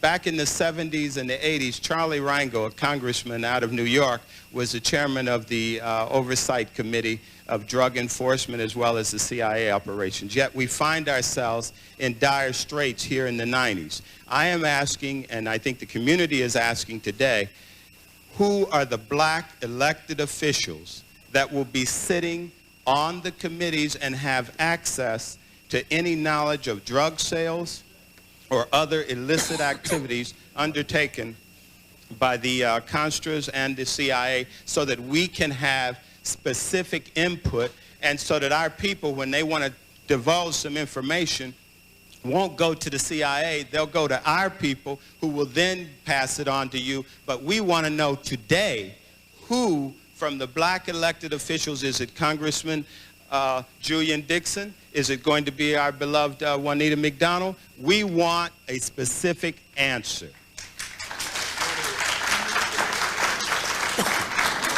Congressman Dixon will answer that. Thank you. Thank you, Cal, for answering the question that you know the answer to. There was a meeting prior to this one of elected and community leaders. There's no secret about that. And I think Juanita McDonald did a very good job for BAPAC and others in spelling out that she would take the lead for this community. She feels that responsibility in spelling out that the Congressional Black Caucus has started its own investigation. I spelled out that I am a senior member of the House Intelligence Committee, and I pledge to you and the other people in that room that there would be a thorough investigation, but not only that, that we would make public disclosure of all the supporting evidence that would support our conclusion. So I thank you for asking that question for the rest of the people in the room. Let me just follow up on what Congressman Dixon has said. In addition to his being the senior member who sits on the Permanent Select Committee on Intelligence and will be doing the independent investigation outside of the CEA Inspector General, outside of the Inspector General of the Department of Justice, the Congressional Black Caucus has appointed Congresswoman Maxine Waters as the chair, Vice Chair Juanita McDonald, to launch our own investigation with Congressman Louis Stokes heading up that investigation and going back and look into the records. So there are more than just two agencies launching an investigation. There are numerous other investigations going on. When we get them all together, we will be able to discern who has really done an in-depth investigation and who has just really done an esoteric type of investigation. Sir, the man in the leather jacket. I will be coming back over. I'll get to you. I am a former Los Angeles police narcotics detective, and I work South Central Los Angeles, and I will tell you, Director Deutsch, emphatically and without equivocation. Can you speak further into the mic, sir? These mics don't seem to be... I will tell you, Director Deutsch, as a former Los Angeles police narcotics detective, that the agency has dealt drugs throughout this country for a long time.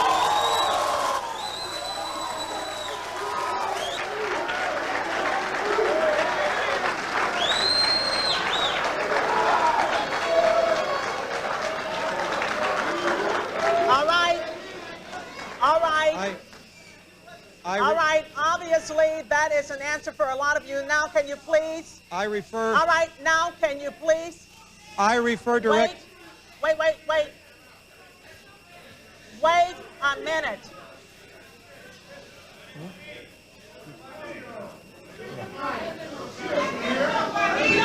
a minute. Wait a minute here. Wait a minute. If you don't like what's going on here, please leave now. No, leave. No, leave now, because there are others who do want to hear what's going on in this room. Will you please take your seats? I will come back to you as we roll back across to the center section. Director Deutsch, I will refer you to three specific agency operations known as Amadeus, Pegasus, and Watchtower. I have Watchtower documents heavily redacted by the agency.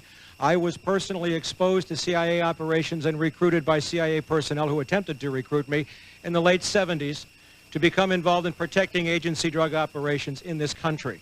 I have been trying to get this out for 18 years, and I have the evidence. My question for you is very specific, sir.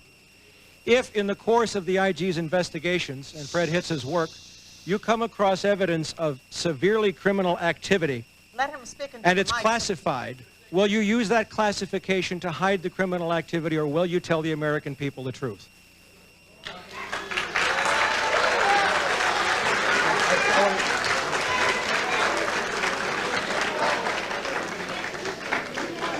All right, you want to hear the response first from Congressman Julian Dixon and then from the director. Wait a minute. From your, I'm sorry, sir. I will allow the director to speak first and then Congressman Julian Dixon. If you have information about CIA illegal activity in drugs, you should immediately bring that information to wherever you want, but let me suggest three places. The Los Angeles Police Department,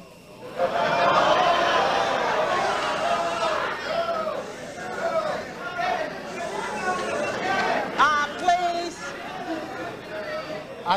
I'm sorry, others want to hear this answer.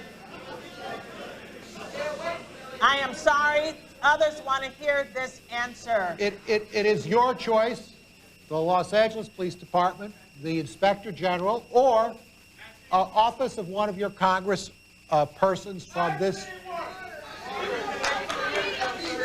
I did that 18 years ago, sir, and I got shot at for it.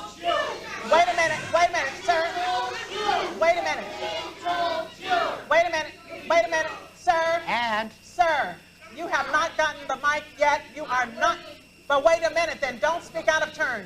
say something else. If this information turns up wrongdoing, if it turns up wrongdoing, we will bring the people to justice and make them accountable. All right, Congressman Dixon. Thank you, sir, for coming. Wait a minute here. I thought you did not want to be here, but now that you are here, please let us hear and listen. Thank you very much. Sir, I want to thank you for coming. You were at the last meeting. The staff probably had the spelling of your name wrong, but we would like to talk to you. We have been looking for a couple of days for you, and we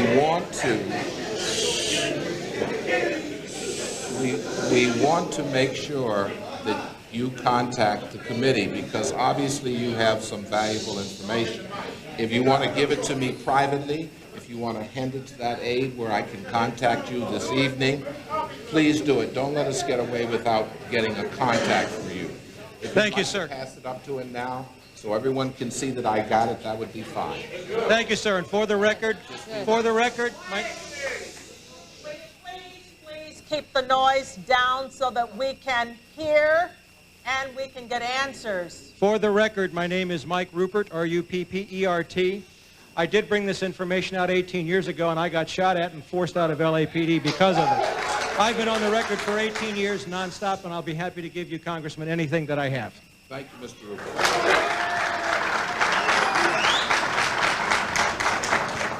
The gentleman in the beige shirt back there in the back, you, sir, who's looking around. Will you please get a mic to the gentleman in the back right away?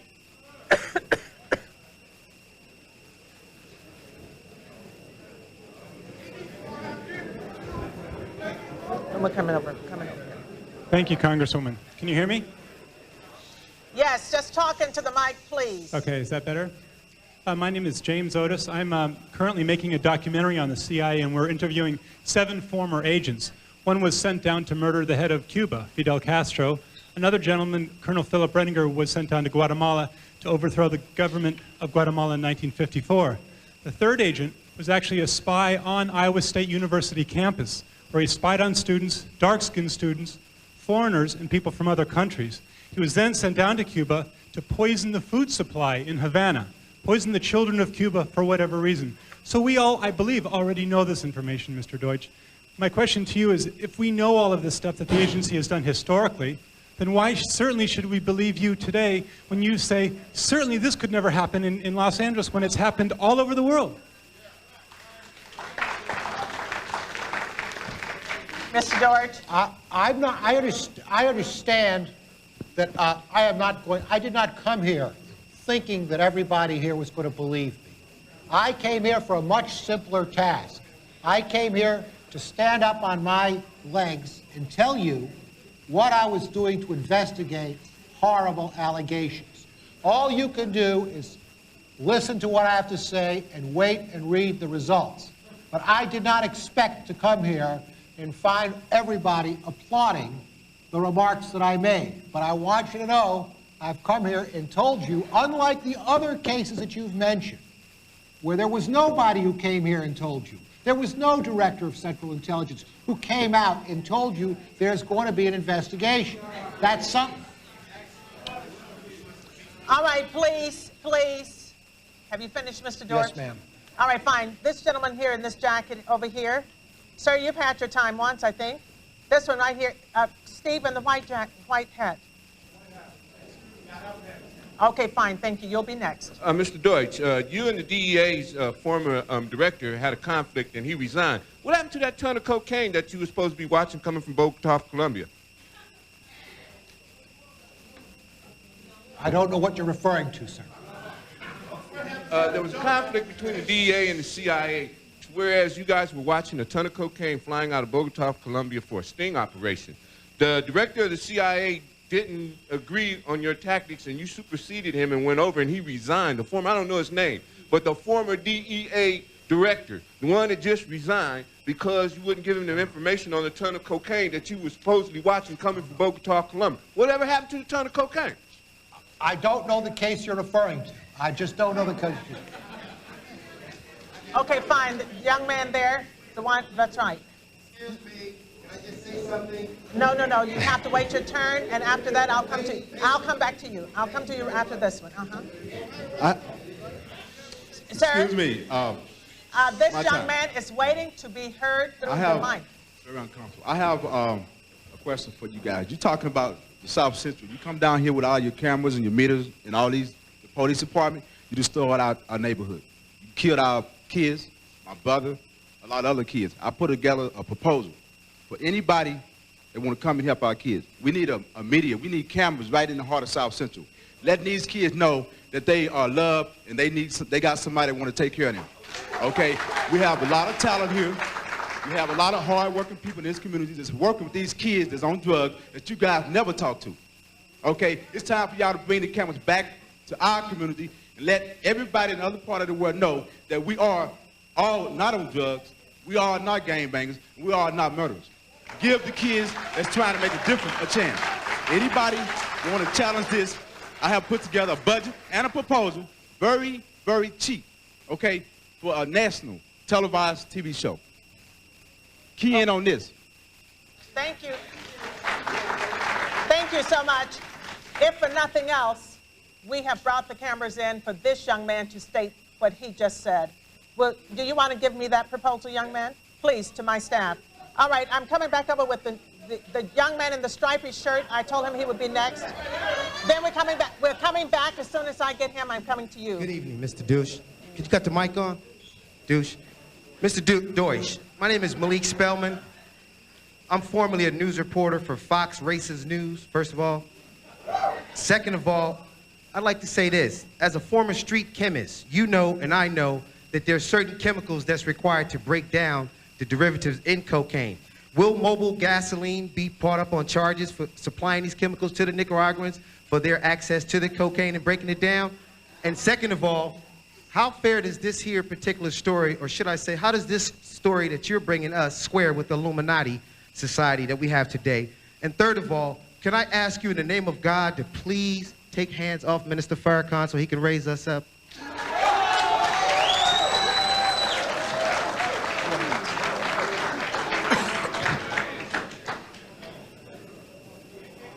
Any comments? No, I don't have a comment.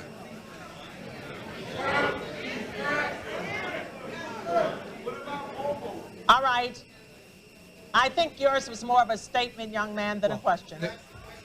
No. You were given the mic to, I thought, to raise a question. You guys are going to have to raise questions if you want answers because the time is going.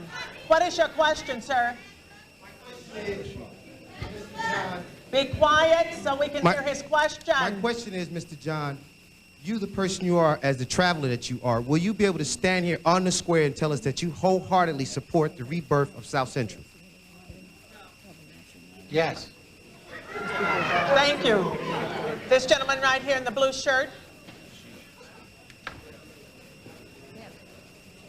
Director Deutsch, I have a very simple way that you can prove to us that you intend to get to the bottom of these allegations. And that is the CIA in '81 was overrided under the Reagan administration. When President Ronald Reagan signed Executive Order 12333, he set up a parallel government headed by George Bush, for which Ali North also worked, and they privatized U.S. intelligence. For example, the gentleman that he brought up, Weakley, not Alexander, but Weakley, Scott Weakley, who was said by the government to not be involved with the government, it turns out he was involved in a private operation as part of what's called the Bush asteroids. But you have a private network run by George Bush and Ali North, not the CIA. You won't find the records in the CIA. They're not there. They're in these privatized intelligence agencies. Will you pursue that? Will you pursue Ali North and George Bush and the massive documentation? All these gentlemen, like this gentleman here, the co-defendant of Ricky Ross. Ricky Ross is doing George Bush's time.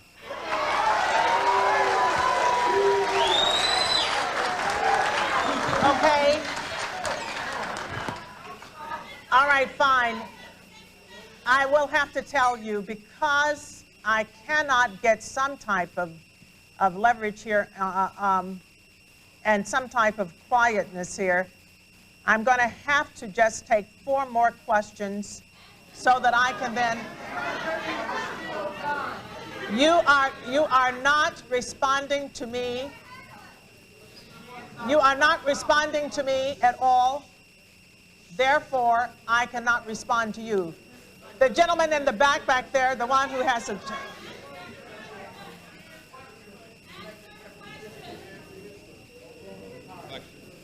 I will instruct our Inspector General to investigate any allegation in this matter that is brought forward. If you bring forward an allegation to me, I will see that it's investigated. Give it to the staff members.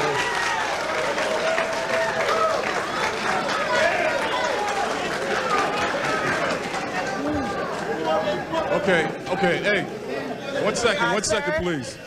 Sir, 1 second, please. That was intended for the guy in the khaki jacket, and then you are next, the one who has the mic at this time. Can I go ahead and go? I have the mic now. All right, fine. Okay. If you've agreed to that, fine. Thank you very much. Please, quiet 1 second. First of all, I have to let everybody know in here, the only reason that we're getting this information is because we live in an information age and we're getting it through the internet. Is Gary Webb in the house? Is the first thing I want to ask. Is Gary Webb in here? Gary Webb is the reporter for the San Jose Mercury News who broke the story wide open. And my suggestion is simple. Allow Gary Webb to have full access to the Investigator General's full documentation, and as he goes through the process of investigating them, allow Gary Webb to be there along with him, to investigate along with him with his documentation, and comparatively go through it as the investigation goes on. That's it. That will solve this point blank. We won't be here yelling, and we'll have a representative of us who actually broke the story there on top of it from the beginning to the end. Thank you. The report will be made available to all members of the media when it's completed. Sir, once the report has been established, you will not have a meeting behind closed doors. You will have a public meeting on that. All right, please. Yes. Wait. Sir, you can.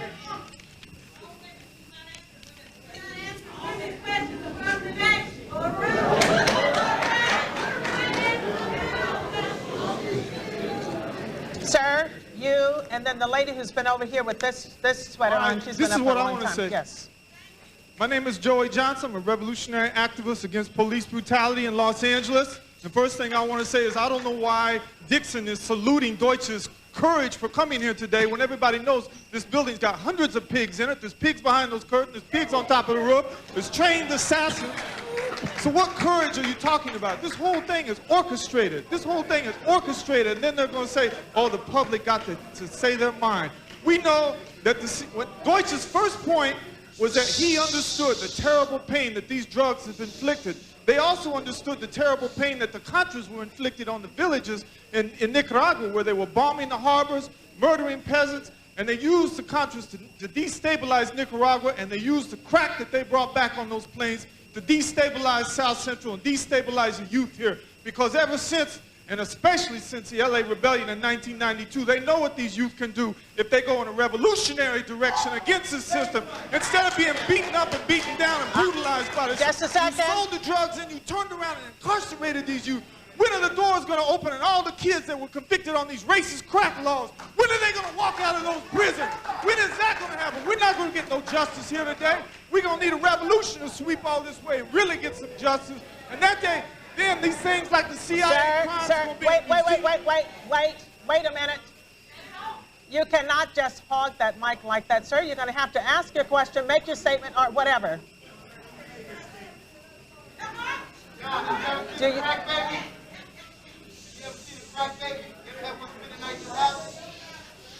Now, I gave you an opportunity to speak, and now you're yelling out. You know better than that. You know better than that. All right, just a minute. I would like to have Richie Ross's brother to speak, please. Here he is right here. Yes, thank you. Please get into the mic, sir. Thank you, Senator Dart. I would like to ask you a question. On national TV, on ESPN, you made a statement to the senators that was asking you certain questions about the CIA. In return, these are the words that came out your mouth. The senator asked you, how long do you think that it would take you to do your investigation? And you replied, sir, 60 days. 60 days? How can you do an evaluation on an investigation of cocaine in 60 days, and you can't even stand here and tell these people that the United States government turned their head and let this cocaine come into the United States of America? We are sick and tired of your excuses. That's an excuse. That's a cop-out. Because if you can go over to Kuwait, if you can go over to Vietnam, and you can go all these other places and start a war, you can control this dope war.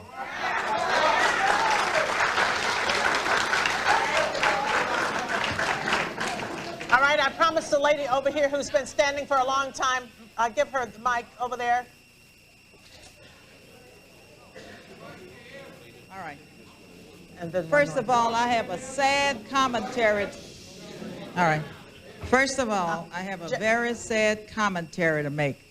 I lost a wonderful grandson who was perfectly innocent. I want to preface this. Perfectly innocent through drug dealing, gang wars, fighting over territory and whatnot. And my grandson was totally innocent, but he was slayed. And I'll take that pain to my grave, the pain that this kind of stuff is brought about. But mainly, I want to know, how can we know how many viable documents have been shredded, and how can we be certain that more documents won't be shredded?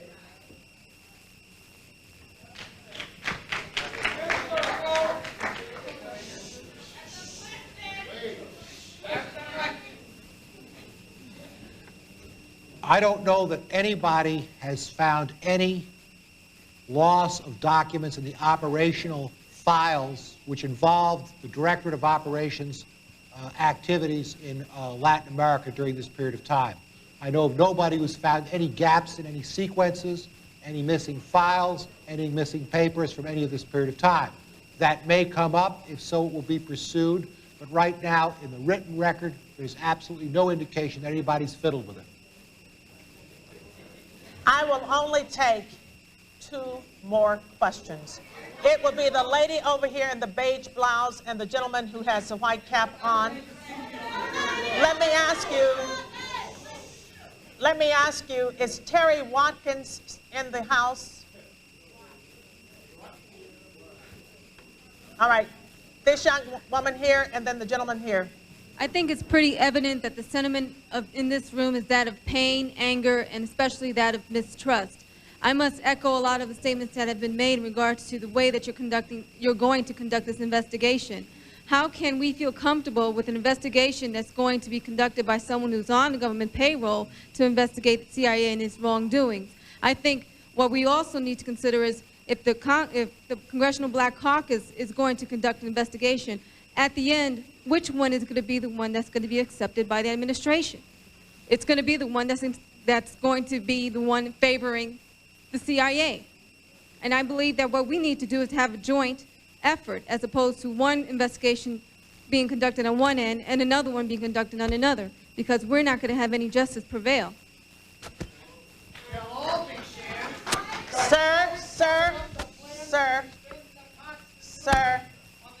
Sir, I have not. Sir. Wait a minute. You answer that. You had. Wait a minute. Wait. No. Wait a minute. You get out of here if you cannot. If you have to use that language, you leave out of this auditorium, sir. I'm not going to allow you to use this language in my community.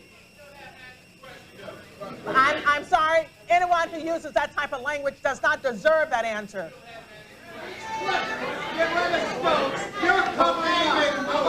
That's fine, sir. That might be fine, sir, but you have... Wait a minute. Wait a minute. Wait a minute. I did not disrespect you for one time, and you are not going to disrespect me here today, sir.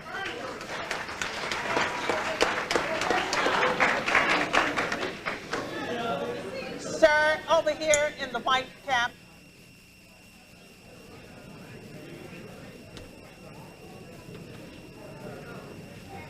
Yes, could you turn the mic up, please? Could you turn up the mic, please, so I can, okay. Please turn the mics up so this gentleman can get his question. With all due disrespect, sir, Mr. Deutsch, who is the head of the chemical weapons research before you got this job, is that not right? You were the head of chemical weapons research for the military. Is that not correct? I was Deputy Secretary of Defense. And you were in charge of chemical weapons that were used in the Gulf War. Is that not correct? That's incorrect. Is that incorrect? Yes. Okay. That's incorrect. And is it also correct that the OSS, which was started by Wild Bill Donovan and Reinhard Gehlen in the 1940s, when the Nazis were brought over here in Operation Paperclip? Hey, could you let me finish, please?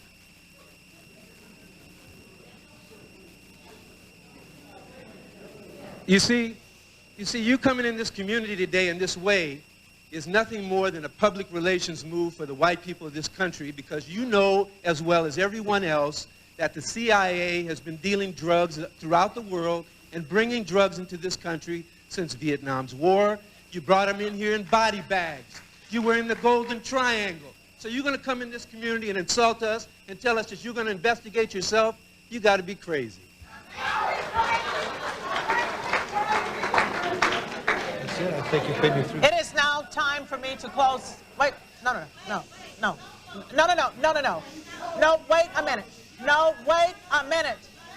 Wait a minute, wait.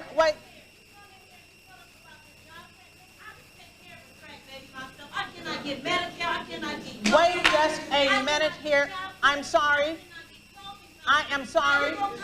Wait a minute. Wait a minute.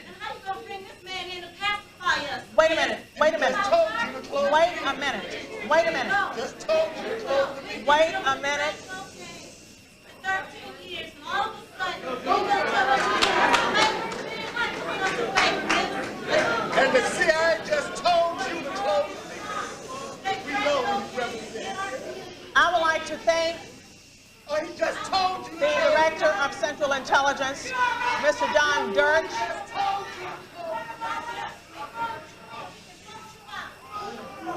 You're right. You're right.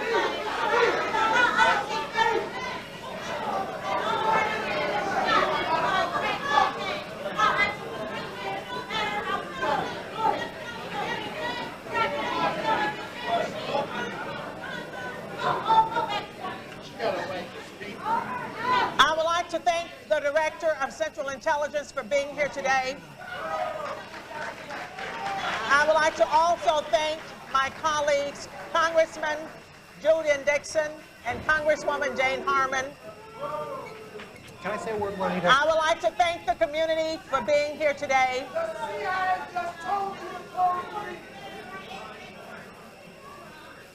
I would like to thank the community for being here today. And hopefully some of you got, if not all of you, got your questions answered. Can I say a word? I will now have the Director of Central Intelligence to make his last remarks.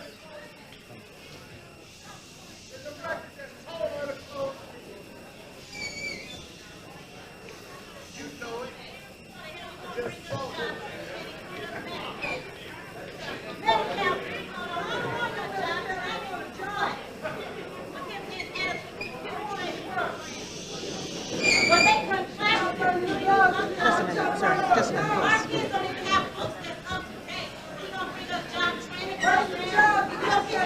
You know what? I hear your cry. I hear your cry. Wait a minute. Wait a minute. Wait a minute. Wait a minute. Wait a minute. Wait a minute. do hear your cry. I understand you are tired of crying. I've just gotten here 5 months. I will be willing to work with you and with you to...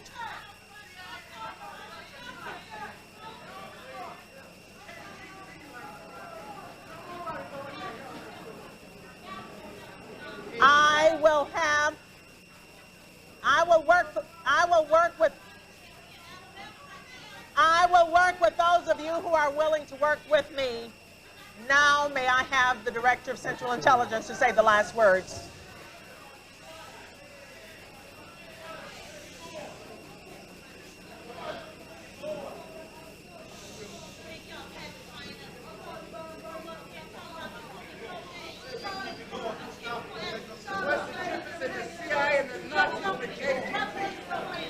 Thank you. Thank you for letting me come here today. You know, I've learned something. I've learned how important it is for our government and for our agency to get on top of this problem and stop it.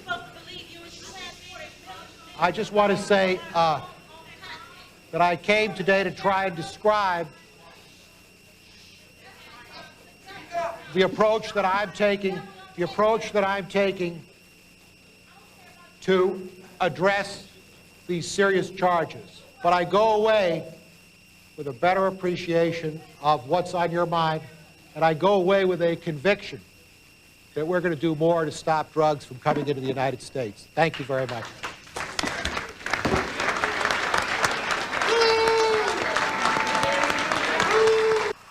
Later today, at about 2:20, National Drug Control Policy Director Barry McCaffrey discusses President Clinton's drug control policy during remarks at American University in Washington, D.C. Turning to tomorrow, at 10 a.m. Eastern Time, 7 Pacific, we'll have live... That's at noon Eastern, 9 a.m. Pacific, on our companion network, C-SPAN 2.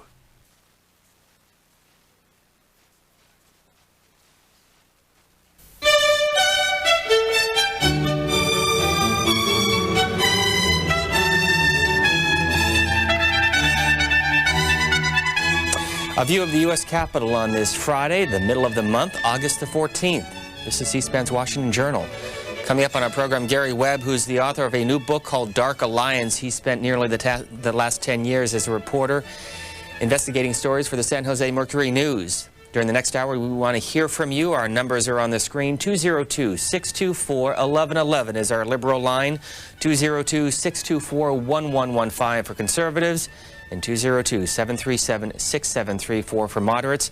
During the course of the morning, we want to find out what you find of interest in your hometown newspaper. Gary Webb will be with us for the first hour. And later, we'll move on to Detroit. The C-SPAN school bus, one of two, is in Michigan.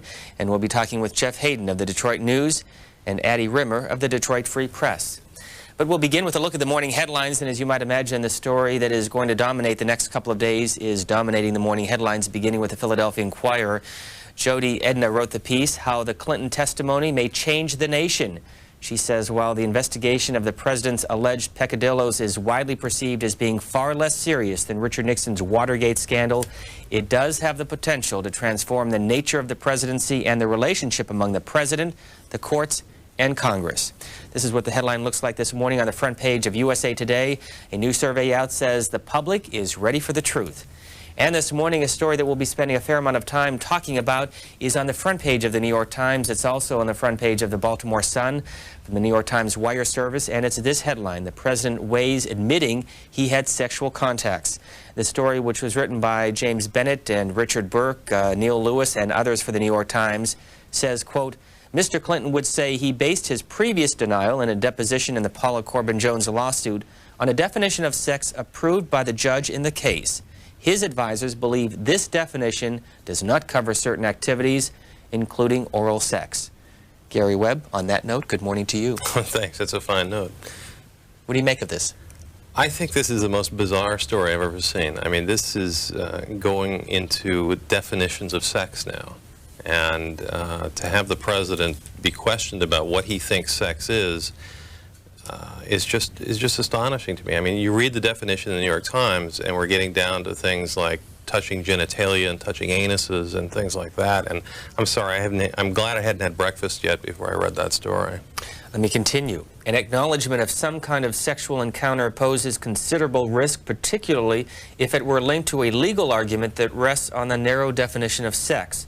The New York Times goes on to say this morning, but Mr. Clinton's advisors have said it poses a greater risk to tell anything less than the truth to a grand jury about sex with Ms. Lewinsky.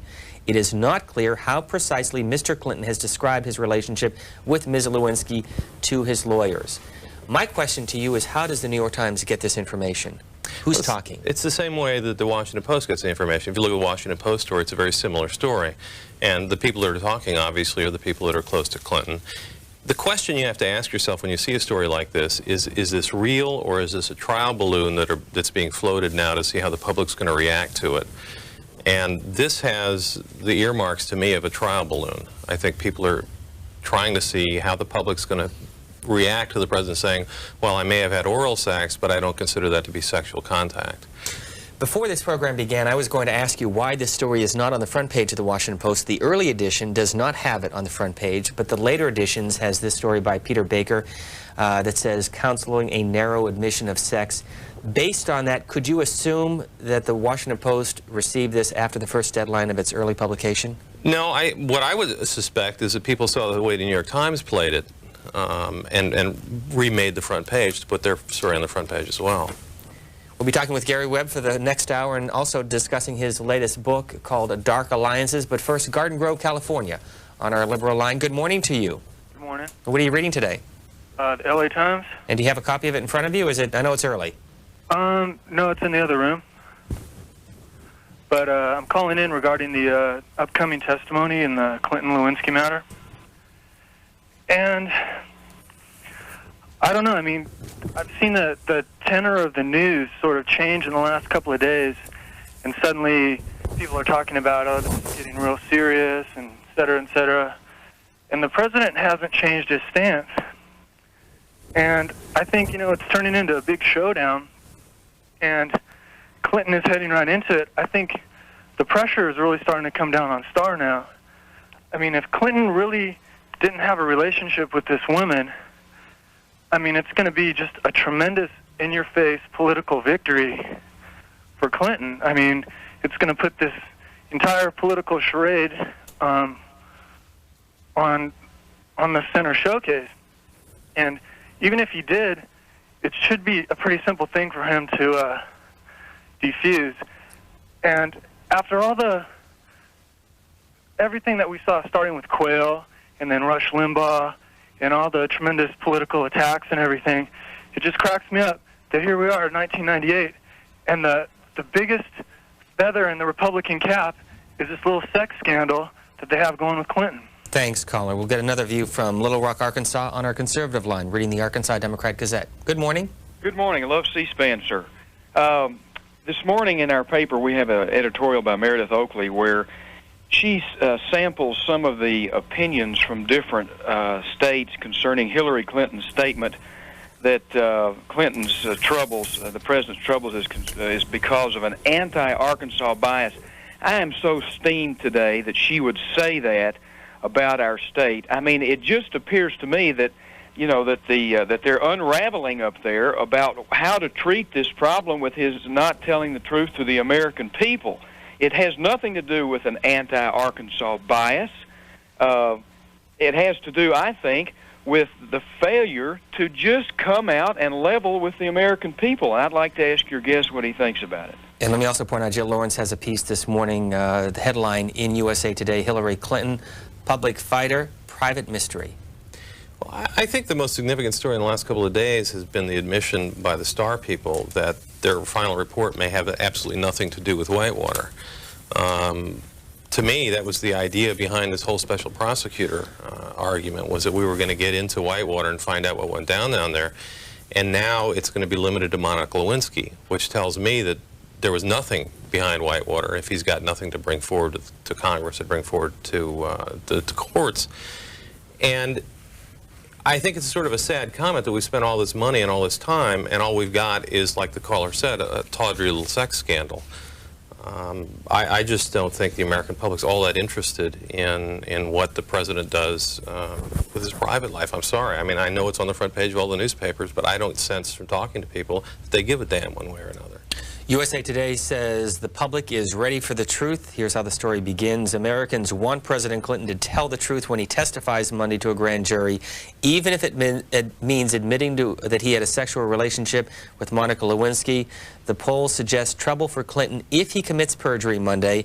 If that can be proven, 3/5 of those surveyed by USA Today said it would be serious enough for them to consider him removing from office. We got a call from Fort Lauderdale. Good morning. Yes, good morning, and thank you for taking my call.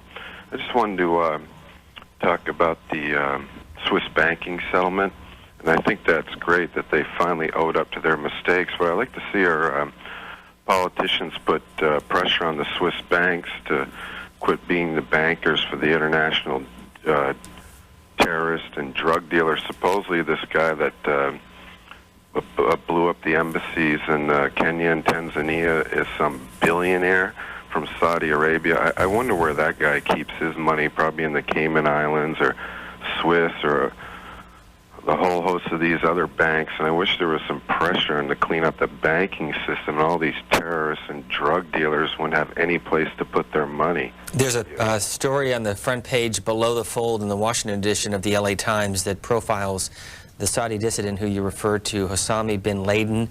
He is, his father had 52 children from a number of different wives. He is worth several $100 million, according to Robin Wright, who wrote the piece for the LA Times. And she profiles how he turned against the Americans essentially as a result of Operation Desert Storm in 1990. Well, you know, there was a very interesting book written a couple of years ago by a journalist named Jonathan Whitney. It was called Endless Enemies. And his theory was that the United States foreign policy simply creates enemies wherever we go. And I think this is another example.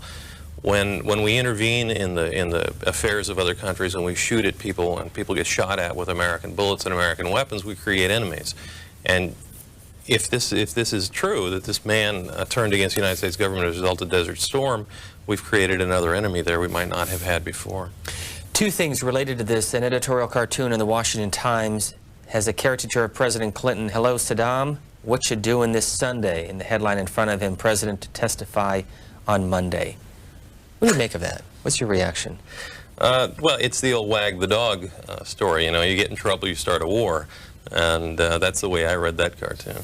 And the New York Times editorial this morning, Saddam Hussein makes his move. The editors of the paper say two international inspectors who know the most about Iraq's efforts to create new weapons of mass destruction have raised an alarm that President Clinton and other world leaders must not ignore.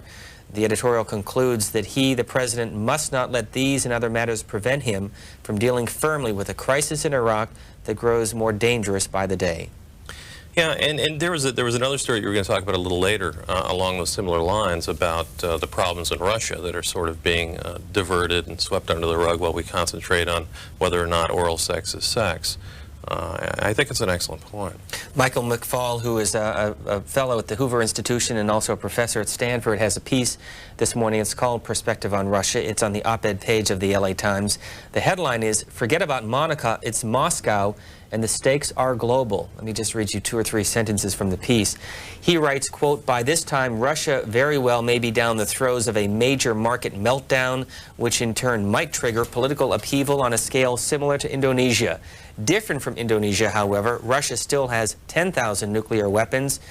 The gravity of Russia's crisis makes this September summit one of the most important foreign policy missions of the Clinton presidency and an event of much greater importance than his grand jury testimony." By the way, there's a story on the front page of most newspapers about the financial situation and Boris Yeltsin, who as of now is saying that he is not going to devalue the ruble. Michael McPhail concludes this morning in the LA Times by saying, "No one has greater interest in promoting the consolidation of democracy and capitalism in Russia than Bill Clinton. If Russia eventually succeeds in becoming a member of the international community of democratic states, President Clinton will secure his place in history as an important foreign policy president." Yeah, and that's the point I made earlier. There are a lot more important things going on around the world that we're reading nothing about because the news media is consumed with this Monaco story. And this is Michael Wine's piece. Just a quick headline. Stock and bond prices drop in Russia as investors bolt.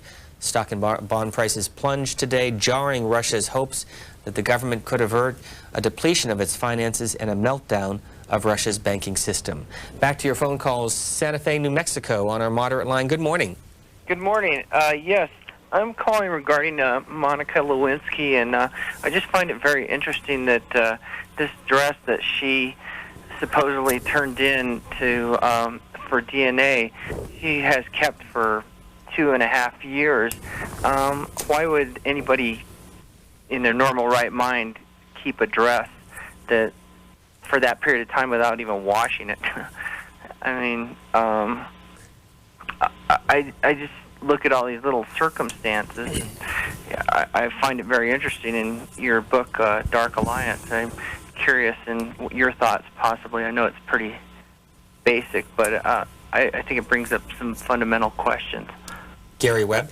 Well, I think it's interesting now that the dress is resurfaced and now that it's in the hands of the FBI, we're seeing stories in the paper about how Clinton is weighing whether or not to admit a relationship with Lewinsky.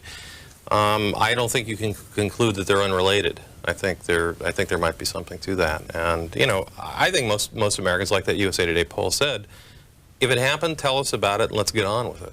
Roxanne Roberts of the Washington Post on the style section this morning. Yuck. The scandal that's taken the romance out of sex.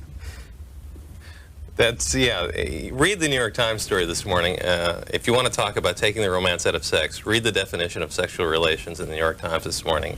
We will let them read it. We're not going to talk about it. That's exactly my point. But let me read you what Roxanne Roberts said. The consensus is in, this is a bad sex scandal. Please, God, let this all be over soon. Morality aside, this sex scandal, and it is a sex scandal despite all the rhetoric about obstruction of justice and suborning perjury, is nothing but an unseemly embarrassment to the presidency, to women, and to sex itself. What kind of man allegedly calculates his tryst to conform to a legal definition of technical fidelity? And what kind of woman keeps a stained dress as a souvenir, then gives it to her mother?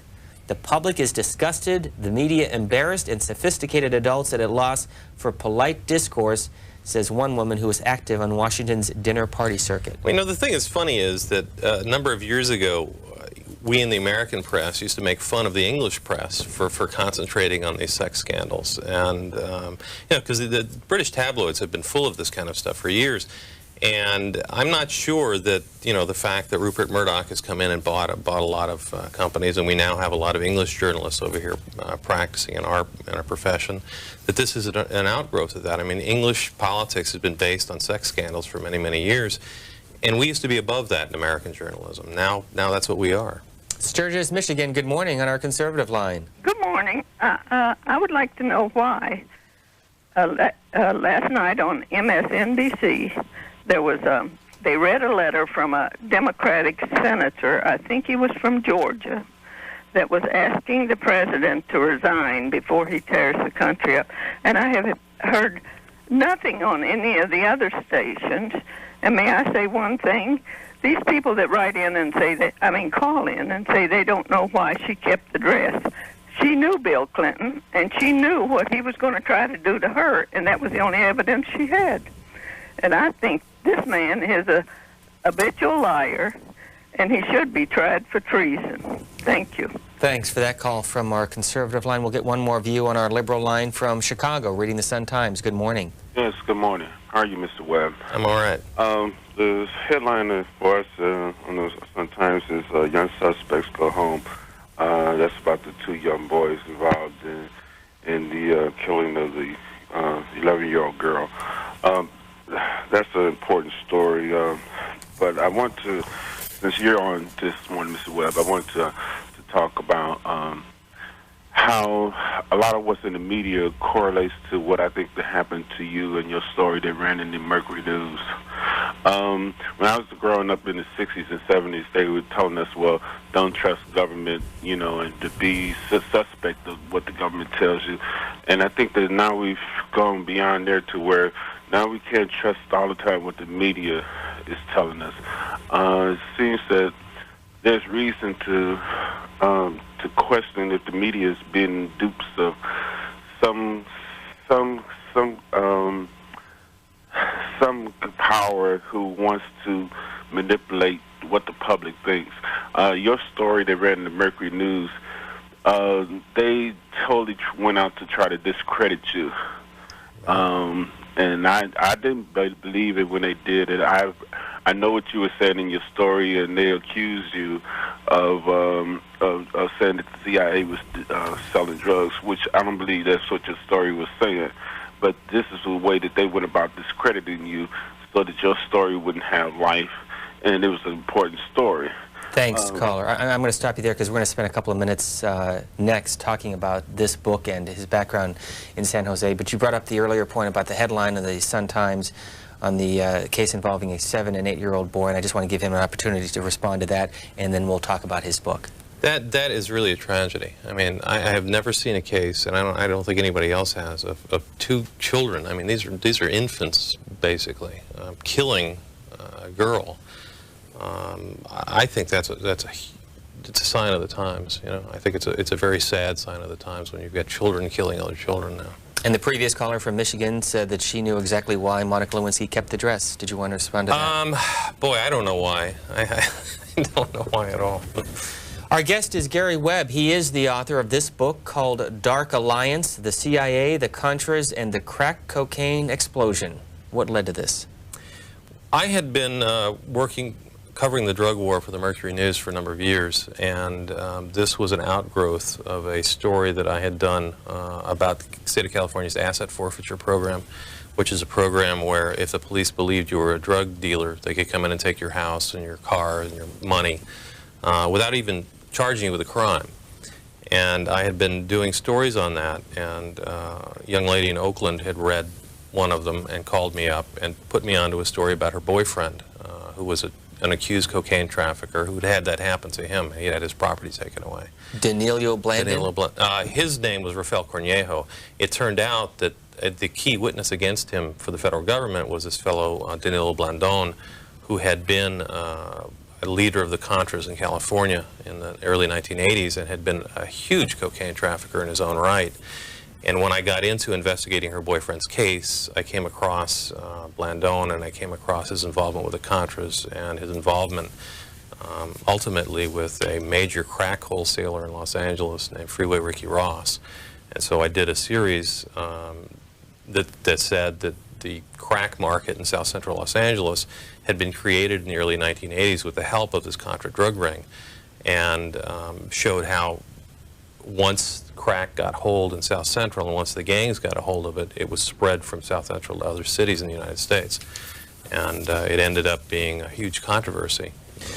You begin by talking about the Somoza family and the allegiance that the family in Nicaragua, the ruling family, had with the U.S. government for more than 40 years. Right. And then you write that the Americans wanted him to disappear. What happened? Well, he became an embarrassment to the American government. His army, the National Guard, was committing human rights abuses. And remember, this was during the Carter era, and human rights were big on our agenda at that time. And so they came to him and said, this has gotten out of hand. You need to step aside. We need somebody else to take over. And at that point, they were still trying to salvage the American government's relationship with Nicaragua. Obviously, at that point, it was too late. And the Sandinistas came in and threw everybody out. And what happened was a lot of the men close to Somoza, a lot of the men from his army came to the United States because we had been allies with them for a long time. And among this flood of political exiles were these 2 major cocaine traffickers who set up a drug ring along the West Coast and dealt tons of cocaine in the United States for many, many years while the U.S. government was aware of it. So connect the events that began with this and then led to the series in the San Jose Mercury News, and you write about Howard Kurtz of the Washington Post, who you had a conversation with, claiming that the Mercury News was trying to suppress the story or parts of the story? This was afterwards. After the series came out, my story and myself were attacked by the Washington Post, the New York Times, and the LA Times for drawing conclusions that were unwarranted, essentially. And after the counterattacks and the media started, the Mercury News sent me back down to Central America. My partner George Hodel and I wrote another series of stories that essentially took the knowledge of this drug ring even further in the United States government. The Mercury did not print those stories, and Howard Kurtz called me up, and I mentioned to him that there were additional stories that we had written that the Mercury News was suppressing, and he did a column about it in the Washington Post. Why did they suppress it? At that point, you know, they had been beaten up for about 9 months by the mainstream media, and at that point, the decision was made, either we go forward with this story and we get beaten up some more, or we back off of the story and it goes away. And what they decided to do was back off of it and go, and you know, similar to what happened with the CNN Tailwind story, pursuing it would have created a huge controversy. Backing away from it created a minor controversy at the time, and now the story's gone. It's off the radar screen. So who's the Dark Alliance with? The Dark Alliance referred to the allegiance between these Contra drug traffickers and the gangs of Los Angeles, who were their main customers. And who are the Contras? The Contras were former Somoza supporters, former Somoza military officers who had been kicked out of Nicaragua in 1979 and were trying to retake the country with the aid of the CIA. And the one thing that's important, and a lot of people don't recall because this is ancient history, you know, it happened 15 years ago, was that the Contras were a creation of the CIA. And so when our story came out saying that the Contras were dealing drugs in Los Angeles and elsewhere, and that these drug traffickers were meeting with CIA agents, a lot of people took that to say the CIA created the crack epidemic, which is clearly not the case. And I spent a great deal of time in the book talking about how crack was on its way at the time this happened. But the impact of it was that when you had all this cheap cocaine going into South Central Los Angeles, right at the time people were figuring out how to take this powder cocaine and turn it into crack, you had sort of a collision of historical events in a very odd place. And what happened from that was you had a spread of crack nationwide because the gangs spread nationwide. The gangs, after the LA market got saturated, took this to other cities and set up crack markets in other cities that didn't have them. What led to your departure at the San Jose Mercury News? Well, a number of things. The fact that the Mercury News backed off the story. I mean, I had worked a year on this. I had been an investigative reporter for them for 9 years, done a lot of major investigations for them, and you know, I had a very good reputation at that newspaper. The fact that they would back off the series because they were being criticized by other newspapers, I found very disheartening. And then I was taken off the story when I believed the story had only been half told. So one of the reasons I quit was to write this book and finish telling the story, because I think this is an important part of our history that had been denied us for a long time. The book is called Dark Alliance by Gary Webb. It is published by 7 Stories Press in New York. There's an article in the latest edition of Esquire, the September edition, with the headline, The Pariah.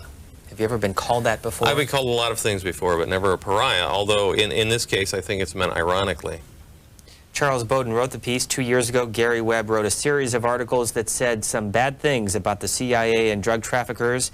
The CIA denied the charges, and every major newspaper in the country took the agency's word for it. True.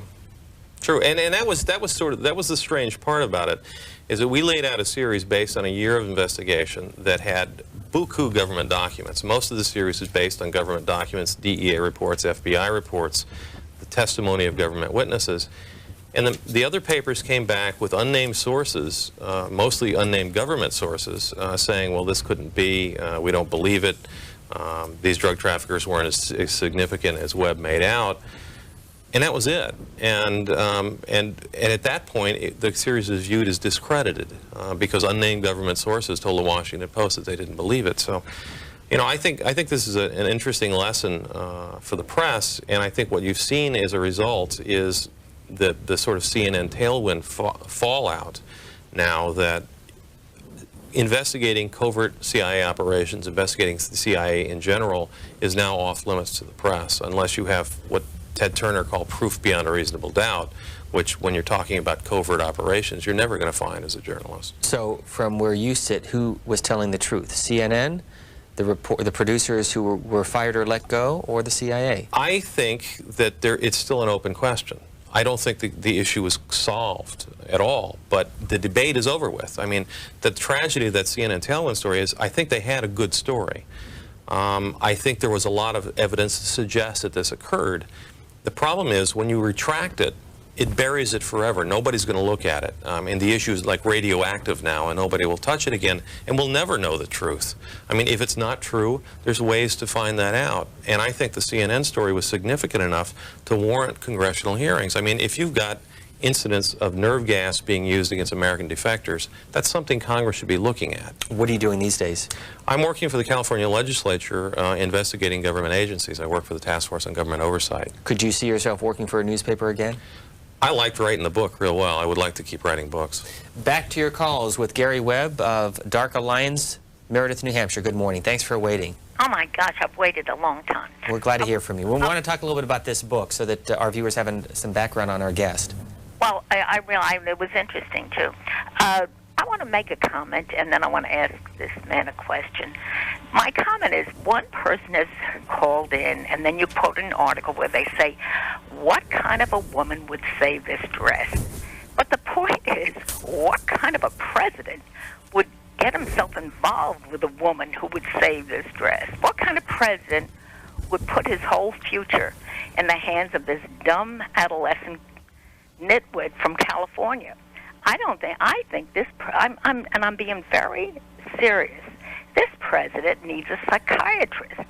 I don't understand a man who's been wanting to be president since he's in high school, supposedly. And then he lets this girl come in. Even more important, what kind of staff does he have that lets him do this? It reminds me a little bit, not to the same degree, but of Hitler in his bunker, and he didn't have one person who could tell him the truth that the war was lost. Doesn't he have anybody around him that can look him in the eye and say, go get counseling, Mr. President. You're in trouble here. Thanks. Now, the question I want to Sure. ask is, you made a flat statement, more or less flat, that this report is going to be only about sex. You don't know any more about that than I do. That the Star report is going to only be about this. You haven't got a clue about that when you make that statement. No, it was in the newspapers a couple of days ago that the report was not going to deal with Whitewater. It was going to deal primarily with the Lewinsky case and obstruction of justice and that sort of thing. The president will testify Monday for about 5 to 7 hours in the White House. When do you think we'll hear the first reports of what he said? A couple of hours. That's how fast things leak anymore. Carabel, Florida is next. Good morning on our conservative line. Good morning. Good morning to you. First of all, let me tell you how much we enjoy C-SPAN. Well, we appreciate you watching. It's a breath of fresh air with some of the things that we see. And I'm kind of changing pace this morning with an article by Kathleen Parker entitled Families of Switch Babies Act Nobly. She starts out by saying, every now and then someone comes along to restore faith in humanity. A round of hosannas, please, for the families of 2 babies switched at birth. She goes on to say how the families met without attorneys and judges to complicate things, and how well they handled things, and how amicable things have gone, and hopes that they are not pressured by attorneys to change this. So it's kind of a pleasant thing to be able to read people getting along together. My opinion of attorneys continually diminishes, and it seems to me that they cost us a lot of money. Caller, if you have access to a website, the Washington Post in its Metro section, and I don't have it in front of me, unfortunately, has a piece looking at the 5-hour window that they think the babies might have been inadvertently switched, and both the families and the hospital are now saying that it was an accident. There's also a half-page ad in the Washington Post by the president of the University of Virginia Medical Center admitting that there needs to be corrections in the way these babies are watched in the nursery as they arrive, and as a matter of fact, I have it right here in front of me. So it's in the Metro section of the Washington Post. The headline is, Baby's Mother Zeroes In on the Time That the Switch Could Have Occurred. And I think that's fine. The thing that I found interesting about Kathleen Parker's story about it was not necessarily the rather bizarre details that might have taken place, but the idea that people can act independently and responsibly without always having a commissioned attorney around, which seems to me to cause all of us a great deal of inflation in our expenses that we all have to participate in. I think we need a few less attorneys and a little bit more common sense. Thank you, caller from Carabel, Florida. Are you an attorney? No, I'm happy to say my brother is, however. We'll get a call from Decatur, Texas on our liberal line, reading the Times and Record. Good morning. Good morning. I'm calling about a article. It's called Pentagon Says Army Should Have Charged for Services. This is by Jim Abrams, Associated Press. And it's an article. It says, preparing for the Republican takeover of Congress in 95, it says here, but it was 94. Newt Gingrich dispatched top aides and lawmakers to the Army for sessions of military strategy. Now the Pentagon says the Army inappropriately provided the services without charges of politicians. Several days before the Republicans swept into power, soon-to-be House Speaker Gingrich, a self-styled military brat whose stepfather was a career Army officer, sent his Chief of Staff, Dan Meyer, and other aides to the Army Training and Doctrine Command, TRADOC, at Fort Monroe, Virginia, for a briefing on organizational design. And over the next year, other visits followed in which Gingrich's aides and GOP lawmakers attended seminars on information management, strategic thinking, the art of battle decision-making. Gingrich made 3 personal visits to Fort Monroe in 93, 95, 97 for briefings on subjects of lessons learned in Somalia, warfighting concepts, the Army's future. This is an Associated Press story, caller? Yes. And it's in your paper this morning? It is. Gary Webb, why would something like that appear now? Any idea? Somebody got a tip. I mean, that's the most likely explanation. Somebody got a tip about it. I'm still not sure I understand the point of it. It's that the Army should have charged Gingrich for these lessons? Is that the... Caller, you have the story in front of you. Is that the headline? Pentagon says Army should have charged for service. Now, this is where they... Is this based on an audit? Huh? Is this based on an audit, a Pentagon audit? It is a whole article. It's Jim Abrams. It says, has been tasked by Gingrich. It says, Peter Hofstra, who attended 2 sessions, has evidently been on a strategy doctrine function in the House, and as I understood it, to expand it to the Senate as well. Hofstra's office said the congressman went at the Speaker's request to try to learn how organizations like the Army deals with problem solving. Ron Foreman, spokesman for Jim Colby. Now, Jim Colby claims not to be really, he said in Colby's case, the invitation was to attend came from the Army and not from Gingrich. So it's also looking at the organizational structure of the Army. When the Republicans... it is to do something for the House before he... It's to run the House like a military operation. Before he right? was ever Speaker. Okay. Thanks, caller. We'll get some reaction from our guest. Appreciate you passing that along, and we like that when you share with us stories that we have not seen here in Washington. So thank you. Yeah, it's hard to tell from the description what that story is about, but it sounded like they were receiving training from the military on how to organize, I don't know, the Republican caucus or the House or something.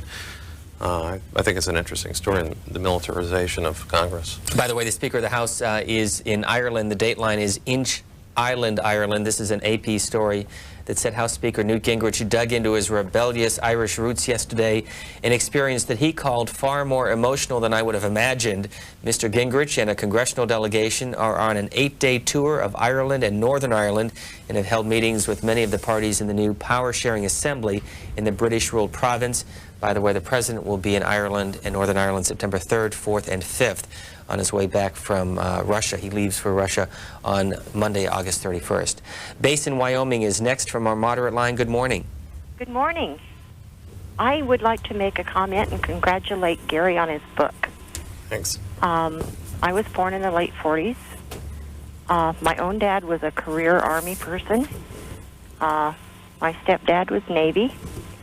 And, you know, I just feel like the CIA answers to no one. And it's about time somebody took them to task regardless. And they have had strange bedfellows for years.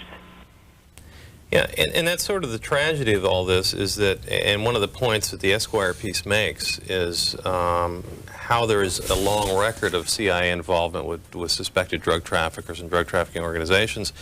And this is a history that's mostly unknown to the American public. What I tried to do, and I think we could have done it better in the original series, was show that this situation involving the Contras in Los Angeles dealing dope to the gangs was not an isolated incident. It wasn't an aberration. There have been reports of CIA involvement with drug traffickers all the way back to the secret war in Laos.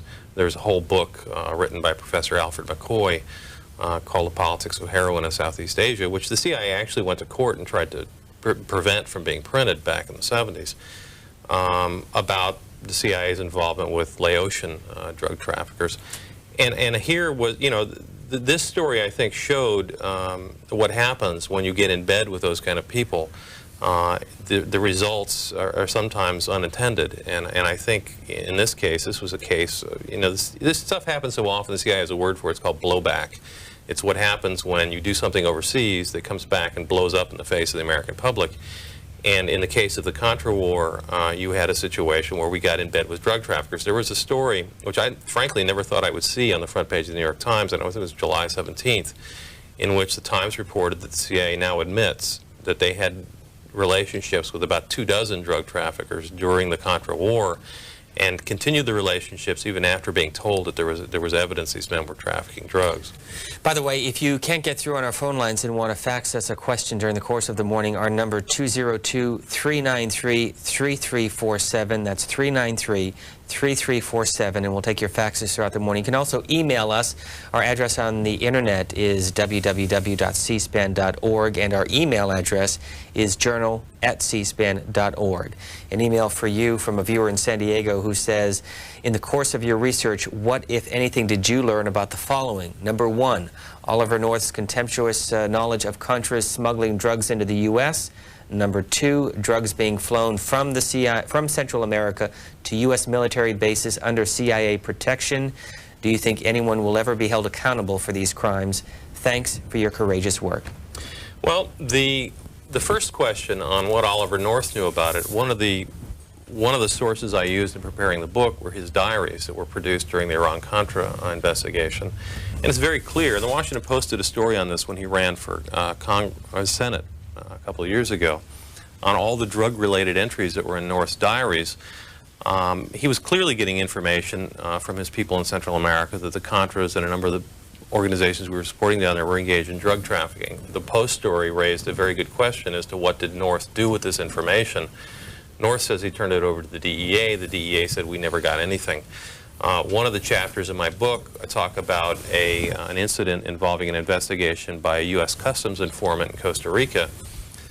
He was looking into allegations that the DEA office in Costa Rica was protecting Contra drug labs along the border.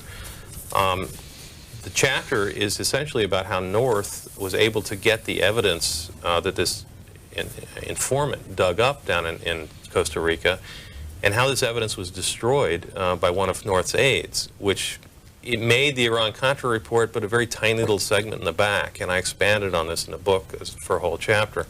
The second question about drugs being flown from Central America to U.S. military bases, this was evidence that we found in a court file in Nicaragua. There was a drug case down there in 1992 in which a government witness said that this drug ring was using a military base in El Salvador and loading cocaine on Salvadoran military aircraft, and these aircraft were flying into an air base near Fort Worth, Texas, and unloading. I could not corroborate that because all the flight records from that period had been destroyed by the Air Force, but there was testimony to that effect in a court case in Nicaragua. And more details outlined in Gary Webb's new book called Dark Alliance. As we continue with your phone calls, he'll be with us for another 15 to 20 minutes. Flatwood, West Virginia, on our conservative line. Good morning. Good morning. My husband was in the Navy, and he had to do a tour on land, unfortunately, in Vietnam. He was in ordnance, head ordnance man. He said this never happened with CNN's item that came out. He says, if anything, people should have gone directly to the ordnance man and asked them the question in Vietnam and on the ships out at sea. He says there was nothing with any kind of chemicals that went out there except for gas. That was it, you know, kind of, stinking stuff. Mm-hmm. But nothing in nerve agent, nothing in any kind of chemicals that would kill anybody. And I have a question to ask you. I'd like to know what's in the Post, because I get most of my information from your station, thank God. The Post from back east about the president and whatever. And another station was talking about it, and they were saying how, I guess it was a little lethal, but I would like to get that information. Well, the Washington Post and the New York Times both have a story that we spent a little bit of time talking about earlier. Essentially, what is the definition of sex? Is that a fair I think assessment? that's a very fair statement of This it. is the headline: President weighs admitting he had sexual contacts.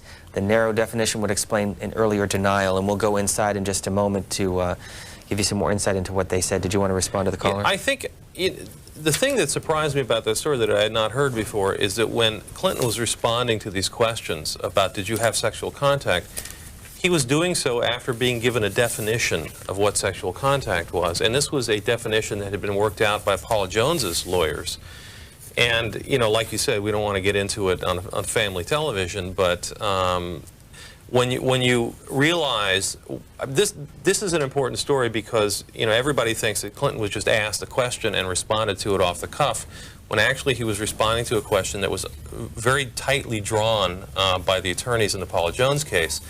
So you can read that, again, like anything that's written by a lawyer, you can read it a couple of ways. But I think it's an important thing to know. And in fact, the front page of the Washington Times, just below the fold, takes a look at that deposition, which took place on January 17th, and over the course of the next couple of days, you will likely hear a lot of discussion on what exactly the president said in the Paula Corbin Jones case, a case which we should also point out has since been thrown out.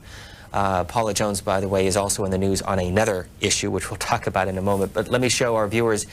He said 267 times, I don't remember, I don't know, I'm not sure, I have no idea, I don't believe so, I have no recollection, I can't say, I can't remember, to the best of my knowledge, I honestly don't remember, that's all I know, I just don't know, I really don't know, I can't deny that, I have no memory of that at all.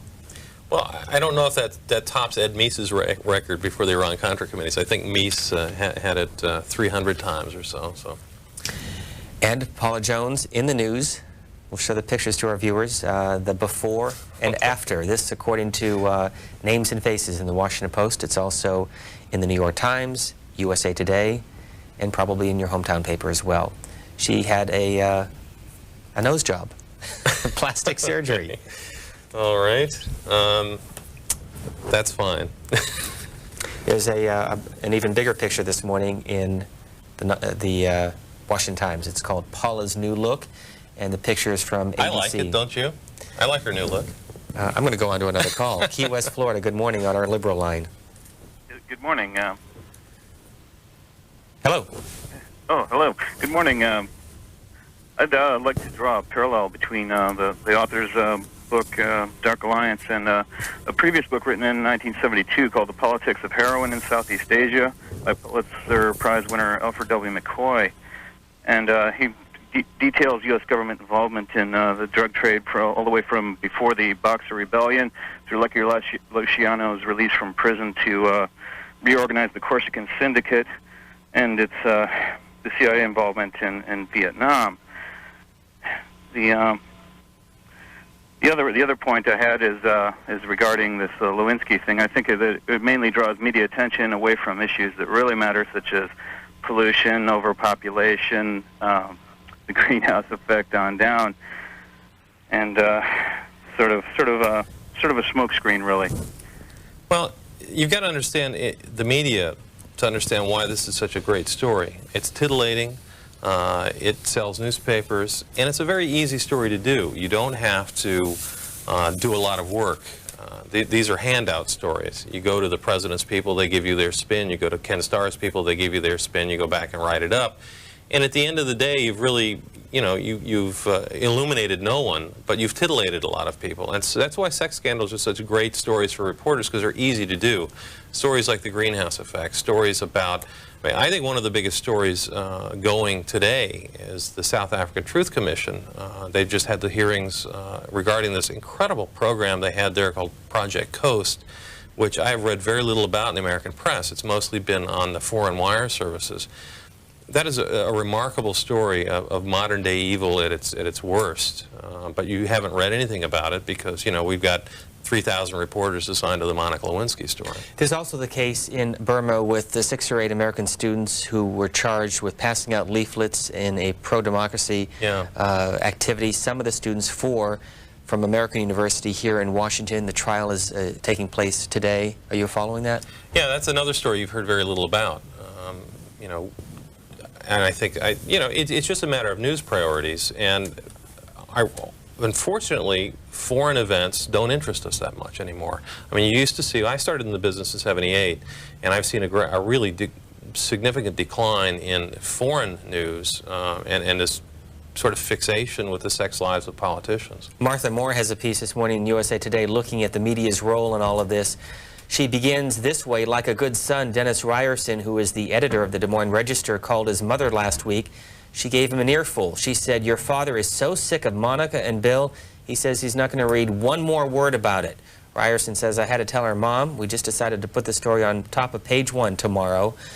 The story continues by saying, with the Lewinsky investigation and all of its legal twists, it's still being followed intensely by millions of Americans, creating television figures such as CNBC's Chris Matthews and Geraldo Rivera, CNN's Bob Franken, and MSNBC's Keith Olbermann. I know Dennis Ryerson. He used to work at the Cleveland Plain Dealer with me, and he's a very thoughtful journalist. I'm sure that if he had his druthers, he would not be putting this on the top of page 1. Denver, good morning, on our moderate line. Good morning.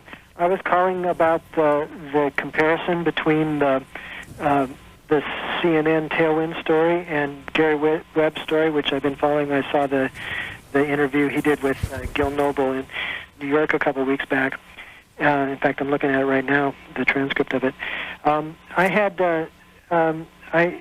thing that concerned me, that disturbed me the most about the Floyd Abrams report in the Tailwind scandal was the degree to which it seemed like a lot of the errors to me that were committed by CNN were committed by editorial people, and yet the Floyd Abrams report virtually ignores that side of the story.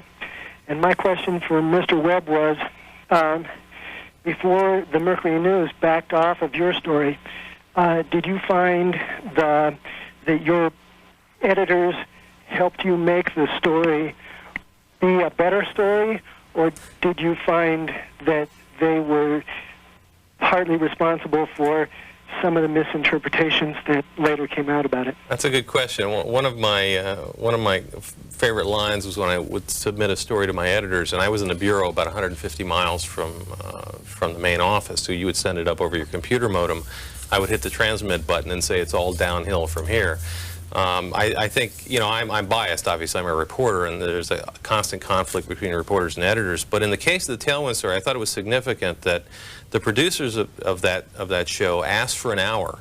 And to me, if you're going to accuse the United States government of gassing our own citizens, an hour doesn't seem like too much to ask to air this story. They got 18 minutes. And the criticisms in the Abrams report were consistently over things that were left out. Now, in my case, it was very similar. I mean, I had turned in a series, it was 4 parts originally. It was cut to 3, and a lot of the things that we were criticized for not reporting were things that actually had been reported initially and were cut out to save space. And I think, that's a problem. If you're going to do serious investigative journalism and you're going to do stories implicating the government in essentially crimes of state, you shouldn't be worried about, well, should we have 18 minutes or should we have an hour? You should give these reporters the time they need to do the story right. And I think a lot of these problems we're seeing would not appear. Michael Kramer, who is the executive editor of this publication, Brill's Content, will be our guest Sunday. And on page 115 is the Q&A looking at the CNN nerve gas retraction. And we'll be talking to him for about an hour to an hour and 15 minutes. That's Sunday on C-SPAN's Washington Journal, which gets underway at 8 o'clock East Coast time. Ridgewood, New Jersey is next on our conservative line. Good morning. Hi, good morning. Mr. Webb, I was wondering if you have ever gotten a chance to look into the rumors and reports that Mena, Arkansas was a major drug transshipment center during the 80s. I think that's been reported by Micah Morrison of the Wall Street Journal editorial page, and I think Emmett Terrell's also touched on this issue. We also have an email from a viewer who asked the same question from Encino, California. What have you uncovered about Mena, Arkansas, and the Bush-Clinton involvement? Yeah, the Mena story takes up about a chapter in my book, and the reason I included it was because what was going on in Mena, Arkansas during the 1980s was very similar to what was going on in Los Angeles with this Contra drug ring. For those people who don't know, there was a major drug trafficker named Barry Seal who was based his air fleet at Mena, which is a tiny little airport up in the mountains of Arkansas. And drugs were coming into the country. Seal was one of the biggest traffickers in the southeast of the United States during those years. And there were lots of rumors that he was flying guns south. And Micah Morrison from the Wall Street Journal really has been the only reporter to treat this as a serious issue and to actually do some investigation. There had been a story that was done a couple of years ago by Roger Morris and Sally Denton, initially for the Washington Post, called The Crimes of Mena, which took a look at Seal's personal records and drew a very chilling story about how law enforcement investigations into this drug ring and this money laundering operation were quashed. The Washington Post refused to run the story eventually, and it appeared in Penthouse magazine. But this is another story that the national media has sort of blown off as some wacko conspiracy theory. 2 weeks before my series appeared, the CIA Inspector General issued a report, which is still classified if I'm not mistaken, but the results were leaked to the press, and it said the CIA admitted that it had a presence at this air base in Mena. It admitted that it had done repairs of aircraft at this air base in Mena. And this is a story that sort of came and went. I mean, Jim Leach's banking committee was supposed to have done an investigation. It may have actually done one, and I don't think those reports have ever been released, or his findings have ever been released. If you've just joined us, we're talking with Gary Webb, who is the author of Dark Alliance. His father was a Marine officer, so you grew up throughout most of the country, right. I understand. Began his journalistic career in Kentucky at the Kentucky Post and also the Cleveland Plain Dealer. Spent 9 years in San Jose working for the Mercury News and has a new book out called Dark Alliance, and is also working on another publication. By the way, I want to follow up on an earlier call who had commented about an editorial that was written by a member of Congress, and I believe it was a former member of Congress, a Democrat, Ben Jones from Georgia, who served from 1989 to 1993, the former Hollywood actor, and he wrote in yesterday's roll call, "Mr. President, do the right thing and step down." So a follow-up to the previous caller who phoned in. This was used last night on either MSNBC or on CNBC's Geraldo program. New York City is next on our liberal line. Good morning. Yes, good morning. Yes, I've been calling about several things. What I'm interested in finding out, if you can, first of all, the Taliban was also part of the CIA cooperation, I believe. And I think the Mena thing, these are peripheral things that I'm just going to mention. The only interest people have in that is so that they can assign the blame to Clinton. They're not so much interested in the use of the airport for drug trafficking as they are to see if they can find another thing to tie onto his tail. My own purpose in calling is to really ask why there has been such a blackout of any information about Mr. Scaife. There have been no investigative reports. The newspapers are not interested in discussing it. There's been, it seems to me, my own conspiracy theory is that there really is a right-wing conspiracy to try to make sure that the Democratic Party is really defanged, destroyed, and the result of that will be that they can get what they're really after, which is the New Deal. It just seems to me that the same old enemies have gotten together with a lot of money. A lot of reporters are certainly in the loop. Many of them admit that they have been on the receiving end of help. The newspapers are now owned by right-wing owners, and the purpose is to get at public education, to get at the medical services to the poor, to get at erasing the environmental laws. Best way to do it is to make people so sick and tired of voting that no one... We had lost that call. I'm sorry to the caller, and I apologize. That was my mistake. I inadvertently did hit the button. But you asked about Richard Mellon Scaife, and so I'll follow up and ask you to respond to the caller's comment. And again, I apologize. I think that's a good question, and I believe that's who Hillary Clinton was referring to when she talked about this vast right-wing conspiracy to tar the president. Scaife is a very interesting figure in American journalism, and you know, when I was looking for stories about him, I saw a piece, I think it was the Columbia Journalism Review many years ago, that was a very definitive look at who Richard Mellon Scaife was. And I think it's good to look at the people who own the media. And I think I think Scaife has sort of gone unexamined. But it was, you know, there was that David Hale story for a while down in Arkansas where they talked about the American Spectator and possibly money being paid for people to become witnesses in the Paula Jones case. And conspiracy, but I think there's something there worth looking at, and that's who owns the media and how much of it sort of reflects their ideological bent. So you agree with the caller's argument? I agree that it's an issue worth exploring, definitely, and the press has done a really rotten job of. An email from John Andraco. I am appalled that you would have Gary Webb on your program. There he sits mouthing anti-government garbage about how Tailwind was stopped and how the question is still open as to what happened. He has no business on a credible program with his bias against the government. He must be a product of his times and a typical California nut. There have been too many investigations into the drug charges to have his idea promoted as truth. The moderator sat there, referring to me, and questioned him as though he believed this nonsense about Tailwind. Unbelievable for C-SPAN. Well, I think as a reporter, you've got to have some sort of an anti-government look at it to cover them fairly. If you're pro-government, who needs you? My view is that when you're a reporter, you're supposed to be reporting things the government doesn't want you to report, not the things the government wants you to report. They have millions of people on the payroll who are happy to tell you all the great things that our government is doing for us, and that's fine, but it's not the press's job to be cheerleaders for the government. Gary Webb with us for another 10 minutes or so, and then later we'll take you to Detroit, where the C-SPAN school bus is parked, and talk to a couple of reporters from the two newspapers in that town. Long Island, New York, good morning on our moderate line. Good morning. Am I on? You sure are. You know, I just heard this gentleman say that a reporter could be you're either anti or pro-government. I don't think you should be either. I think that what you should do is examine that statement, sir. Well, in fairness to him, I don't think that's what he said, but stay on the line. We'll get you equal time. Do you want to rephrase exactly what you said? What I meant is you shouldn't have a bias, but you should not be afraid of being anti-government, or being labeled anti-government. You know, when you're an investigative reporter, you're out to uncover wrongdoing, essentially.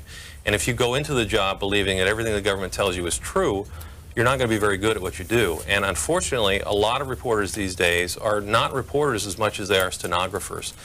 And they go to the government, they write down what the government tells them, and then they go back and put it into the paper without really examining it. So to be accused of being anti-government, I don't think is all that much of an epithet, frankly. Am I on still? You sure are. Oh. I told you I'd give you equal time. I've been around a long time. I'm 73 years old, and I've done my stint in German prison camps and things like that. I've seen what the press and what certain people tried to say never happened, the Holocaust. I walked right past it myself, Mr. Eisenhower did. I can see what the press can do. I can see how the press can take a statement and blow it up. I can see how they're turning around now and trying to define sex. The man had sex. Everything that they say about what he did is true. It's just a bunch of lawyers trying to play games with the English language. I don't understand at all what's going on here. How an intelligent person like you or people of your age group can stay with a man like this who's double-crossed labor. He got our vote. We voted for him. He turns around, he signs NAFTA, which is going to put us down the tubes. We're losing jobs like crazy in this country. And in 25 years, my grandchildren, if they can't go to college and become some kind of a scientist or something, they won't be able to get a job. We don't have anything left in this country. Thanks, Cole. Everything this man has done has been to put this country down. Thanks for the caller from Long Island, New York. Well, You know, one of the comments he made was how the press is trying to split hairs on what sex is. The press isn't doing anything but reporting the spin of the Clinton office in this case. It's not the press that's doing it. I mean, the press is covering the story, obviously, but it isn't coming up with these, I agree, with these harebrained explanations of what sex is and what it isn't. So, let me go back to the New York Times story again. This is the front page, which outlines in great detail what is sex according to what the lawyers have defined. But there's also a quote from Ann Lewis, who is the White House communications director. On January 25th, she appeared on the Fox News program.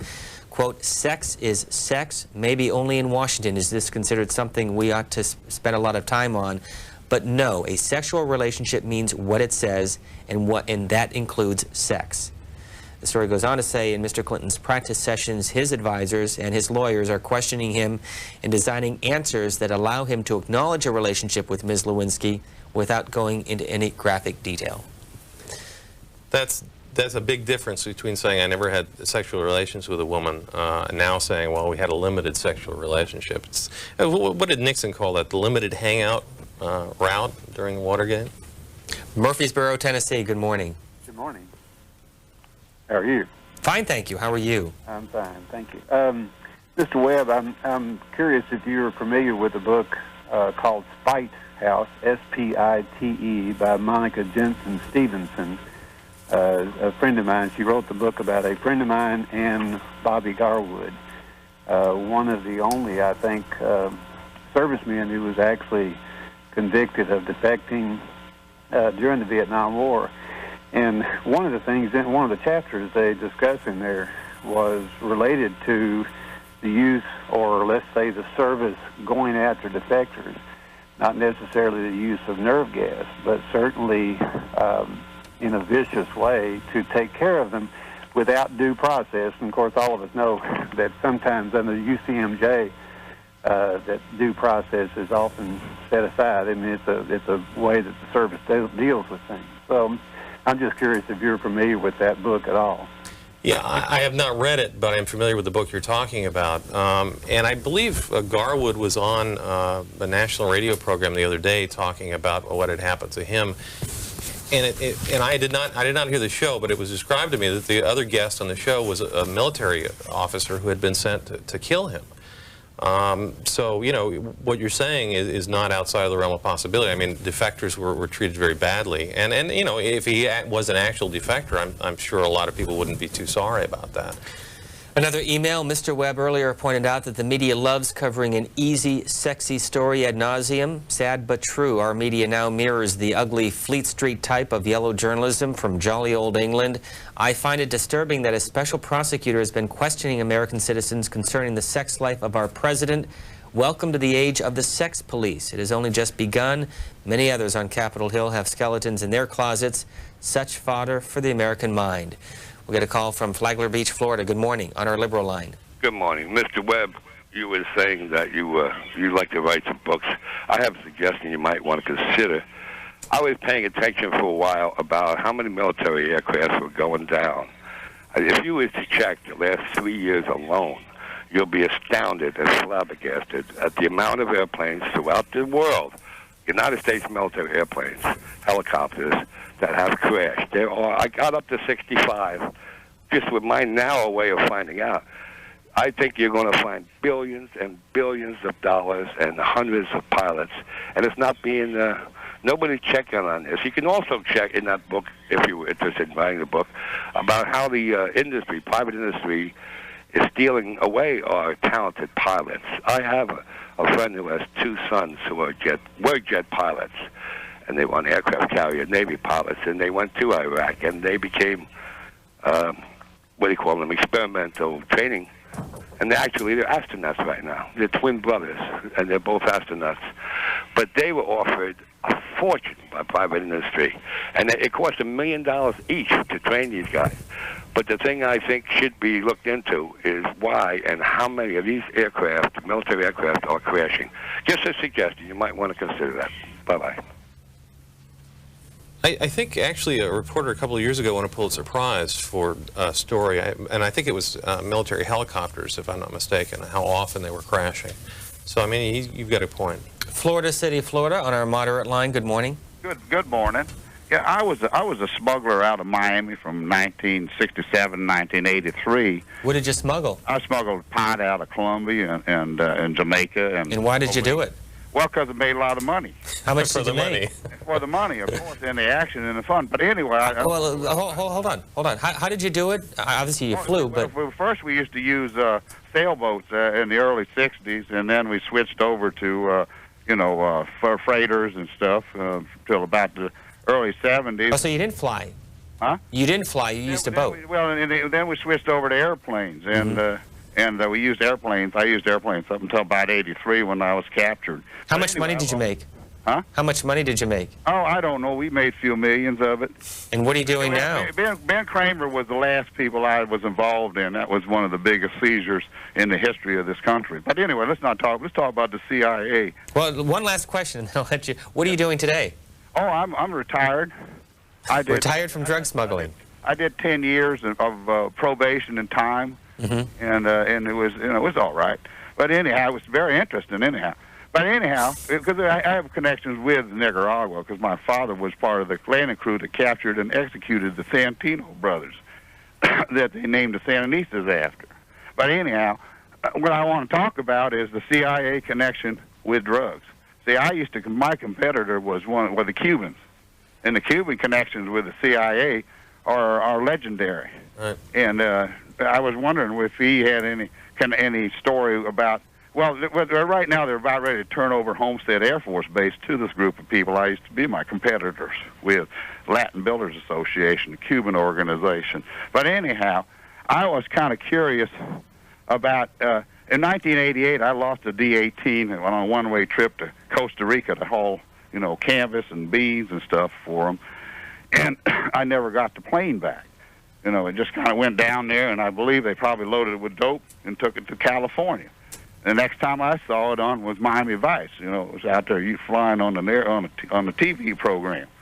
But anyhow, I was kind of curious if you ever found out knew anything about any connection between the Cubans and the CIA with drugs, because I thought that was a pretty big story, and the head godfather, Jorge Mascanosa, just died. We'll get a response. Thank you, caller from Florida City. There was a lot of questions. I'll try to remember them all. There was a very heavy Cuban presence in the Contra organizations down in Costa Rica that were involved in drug smuggling. There was actually a company called Frigoríficos de Punta Arenas that was based in Costa Rica. It was a shrimp importing company that was owned by Cuban-American drug smugglers, and they had a State Department contract to haul supplies to the Contras. So you're right. I mean, there was a very heavy Cuban presence down there, and I'm trying to remember some of the other questions he had about. The caller's not with us now, but I was intrigued by his own background and wondering how many of those type of drug smugglers there are or were in the time that you did your research. There were dozens of them. There were dozens of them, and one of the things he mentioned about losing an aircraft. I interviewed a former CIA pilot in Florida named Ronald Lippert, who leased one of his aircraft to this Contra organization, and it wound up in Mexico being seized by the Mexican police with like 2,500 pounds of pot on it. So, I mean, it's a situation that happened time and time again during the Contra War. Briefly, can you explain how it worked for a pilot like this or the operator of a boat to get the drugs from South or Central America and bring it back? What they were doing in this one particular drug ring that's in the book was they were flying it up through from Colombia to Costa Rica or to El Salvador. It would be offloaded from smaller planes onto either military aircraft in San Salvador, or it would be flown up, and in that case they would be taken to this base outside of Fort Worth. At least that's what the evidence suggested.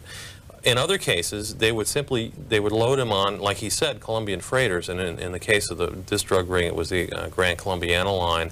And they would ply the waters off the coast of California and Oregon and Seattle and go into these ports and literally dump cocaine overboard, and frogmen would swim it ashore. And that gave one of the famous cases in California that I write about in the book is called the Frogman case, and it was the biggest drug seizure in California history. Dark Alliance, the CIA, the Contras, and the crack cocaine explosion. By the way, there's also a foreword by California Congresswoman Maxine Waters. Why did she write the start of the book?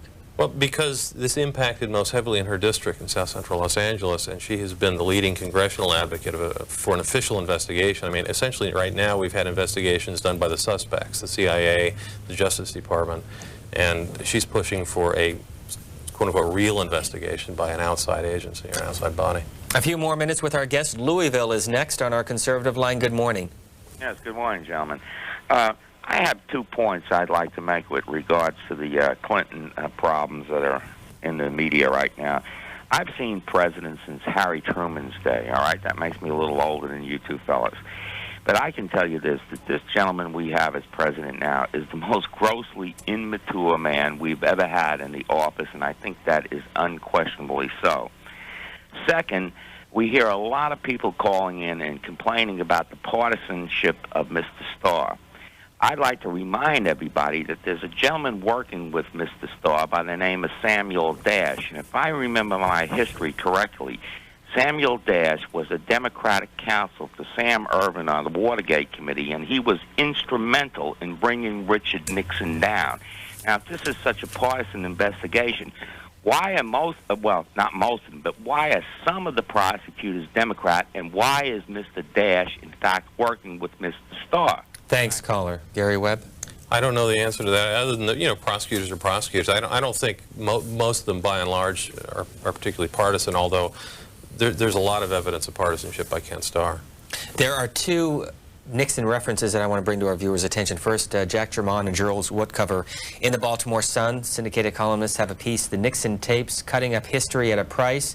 Under court order, and you may have read about this recently, the National Archives had begun cutting out 820 of the 3,700 hours of tapes to excise what have been characterized as private conversations of Richard Nixon with various individuals during the period after the 1972 Watergate break-in and cover-up.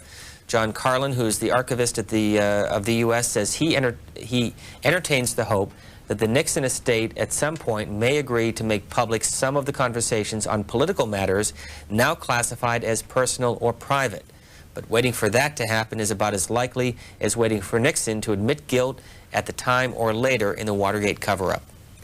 Yeah, this is, you know, this is another instance where our history is being controlled by other people. I think whatever on those tapes belongs to the American public.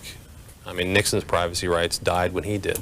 Paul Jagot in the Wall Street Journal has a column called Potomac Watch, and he says Woodward and Bernstein lose their fastball.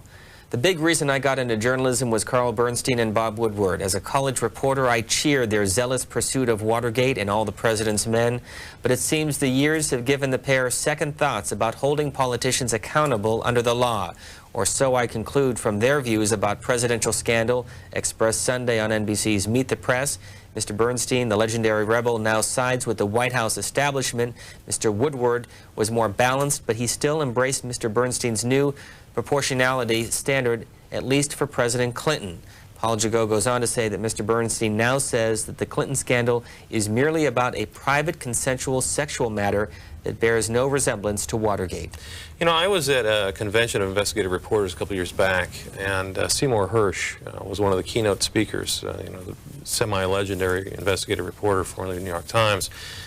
And this was not too long after Clinton had been elected, and Hersh got up and said, Clinton's big problem is he cannot tell the truth. And this was long before Whitewater, and it was long before Lewinsky. And I thought back to that today when we talk about how Clinton's waffling on this and waffling on that. Some reporters have known this for years. Denver is next on our liberal line. Good morning. Hello. Hello, you're on the air. Yeah, it's John from Denver. And I just wanted to say that I really believe that since the Kennedy assassination, the whole governmental climate, i.e. United States, with the press and everything, has been manipulated and has changed to the point where the situation we see today, which actually has no merit or bearing on the lives of a common person such as myself as a single parent or my friends, is way out of control. And I applaud Mr. Webb, not being a California nut or whatever the heck he was, but I think it's important for people such as himself to bring out the points of how things are actually working underneath the seamy underbelly of our society. And that's all I'm going to say. And I love Washington Journal, and keep up the good work. And Mr. Webb, I can't wait to buy your book. Well, thanks. Annapolis is next. Good morning. Hi, how you doing there? Fine, thanks. I was just listening to your program this morning, and I wanted to say to Mr. Webb, a couple of people come to mind when you talk about the CIA and drugs. Henry B. Gonzalez, when he was in the House of Representatives, Noriega, George Bush, when he was director of the CIA, Bill Bennett is a drug czar, and I also read a lot of Noam Chomsky, and so I don't really think you're that far off the mark, sir. There's compelling evidence to support your theory. Well, if you look at the book, I've got 70 pages of source notes. Like I said, like the series, most of the book is based on the government's own documents and the testimony of government witnesses. Now, you can argue that, well, this wasn't official CIA policy, which a lot of people have argued.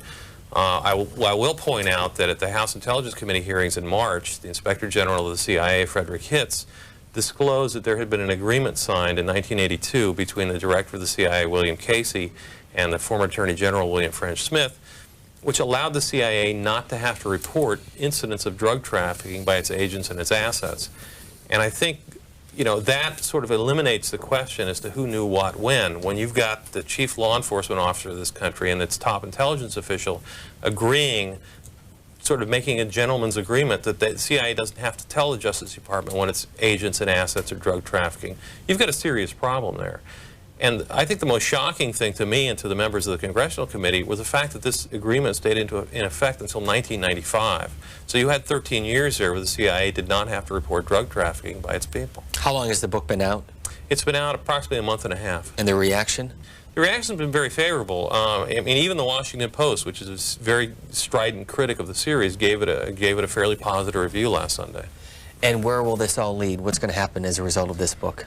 Well, I'm not sure anything will happen unless Congress has the will to lift these rocks up and look under them. And the last serious investigation we've had of the CIA happened during the Pike Committee and the Church Committee in the 70s, and the agency took decades to recover from those. I'm not sure Congress has the will to look at what they've been doing since then. And finally, based on some of the calls and what you have alluded to in the last hour or so with the CIA, have you had any reaction from the government, from the CIA, or anyone involved in what you have been investigating as a result of this book? Well, like I said, the CIA has finally gotten around to admitting what a lot of people knew back in the 80s, that a lot of the Contras were drug traffickers and they didn't do anything about it. And I think that's a giant step forward when we talk about, you know, being accountable and having accountability to the public. But you personally? Oh, well, I lost my job at the newspaper. I'm not sure the CIA had anything to do with that, but, I mean, the repercussions on myself. And my partner in Nicaragua was getting serious death threats. He finally had to leave the country. The book is called Dark Alliance. Our guest for the last hour and 15 minutes has been Gary Webb. Thank you very much for joining us. Thanks a lot. We're going to take a short break, and a reminder that Sunday on C-SPAN's Washington Journal, Michael Kramer, who is the editorial director of Content Magazine, will be our guest. On Tuesday, Pat Buchanan will be here. A week from Sunday, Naki Loeb of the Manchester Union Leader. C-SPAN's Washington Journal gets underway each weekday at 7 a.m. and on weekends at 8 a.m. Eastern Time. We'll be right back.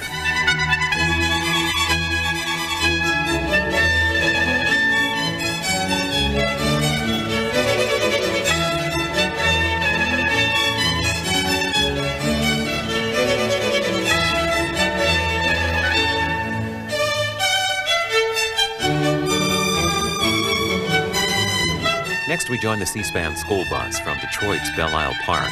We'll talk with two local journalists about today's news. At about 9:10 Eastern Time, we'll talk with Addie Rimmer, Deputy Managing Editor of the Detroit Free Press. Next, the Deputy Editorial Page Editor of the Detroit News, Jeff Haddon. Every weekend on Book TV. Now, from the National Archives in Washington, D.C., a discussion with Frances Stoner Saunders, author of this book, The Cultural Cold War. It's about the CIA's Congress for Cultural Freedom, created in 1947 to disseminate American cultural propaganda in Western Europe through magazines, art exhibitions, and a news service. Ms. Saunders spoke for about an hour.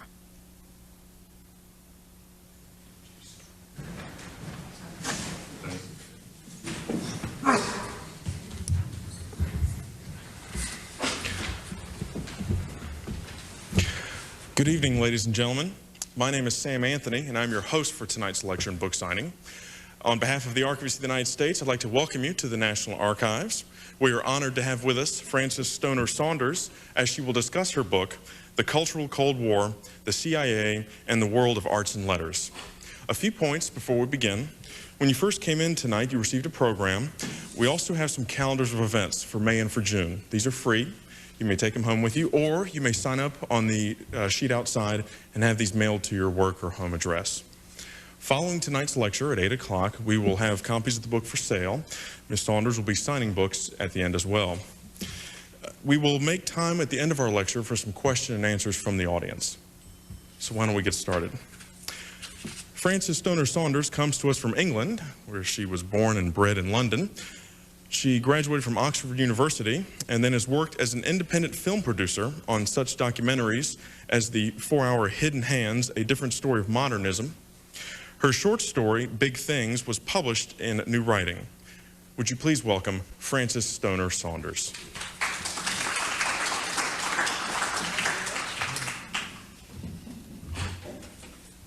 Let me start by apologizing for my slightly casual appearance, but American Airlines have one of my bags someplace.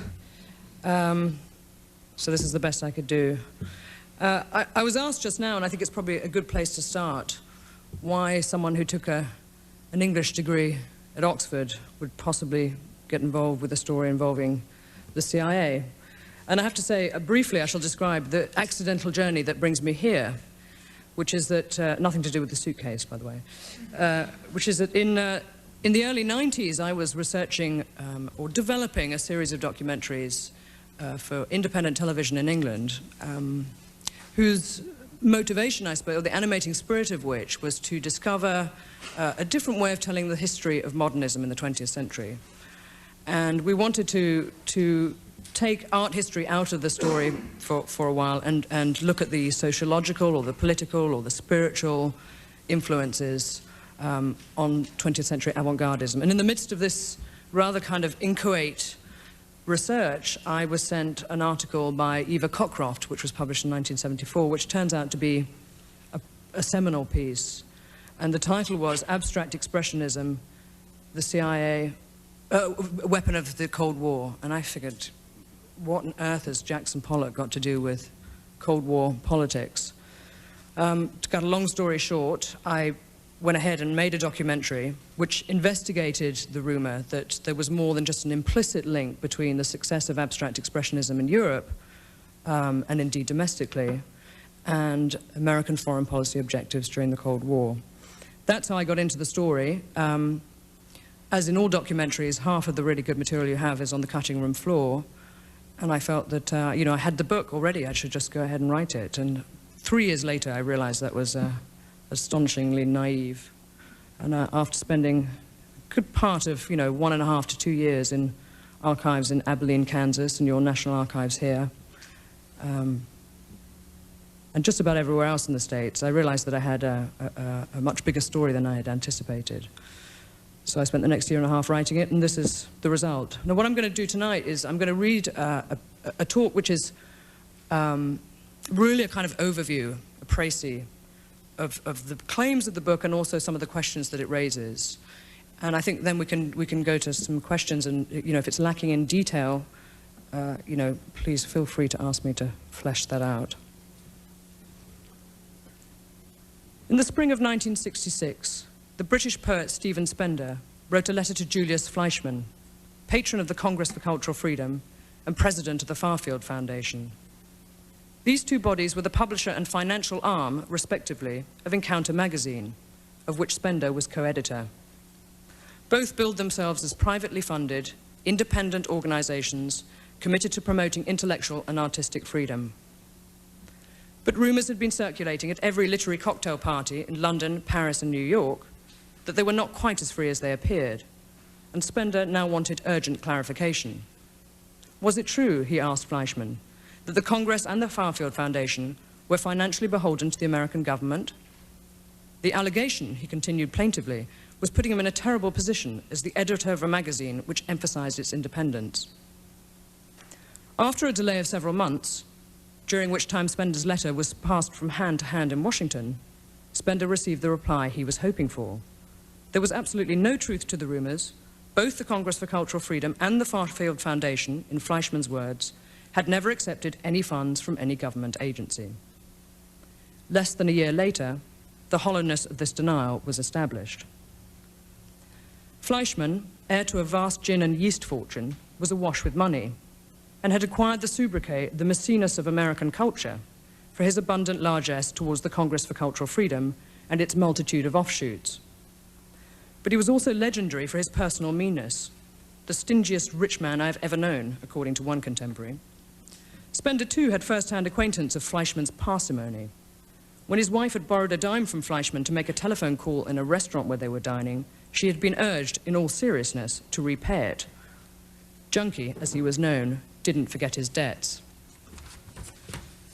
The dime was certainly Junkie's, but the money he had been dispensing with such public generosity since the early 1950s was not. It was the CIA's. Fleischmann was simply a conduit, part of the famous pipeline that was pumping money to the Congress for Cultural Freedom and a reservoir of other organizations which served the US government in its covert battle for ideological supremacy in the Cold War.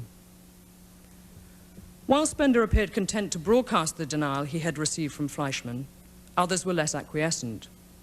By early 1966, the California-based Ramparts magazine had already sent out journalists to truffle around in the undergrowth of the Internal Revenue Service, where the tax returns of philanthropic foundations revealed some bizarre discrepancies. There was the Hoblitzell Foundation, whose primary purpose was listed in the Directory of American Foundations as providing support to organizations within Texas, primarily in Dallas, with emphasis on aid for the handicapped. So why on earth was it funding the Italian magazine Tempo Presente, a publication of the Congress for Cultural Freedom? And what possible interest could the Miami District Fund have in the German magazine Der Monat, also published by the Congress?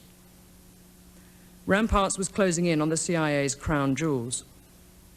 For hiding behind frontmen like Julius Fleischmann and dummy foundations like the Farfield, the CIA had, from its inception in 1947, alighted upon culture as one of the central theaters of the Cold War. It was the secret Maecenas, the crypto patron behind thousands of books, literally.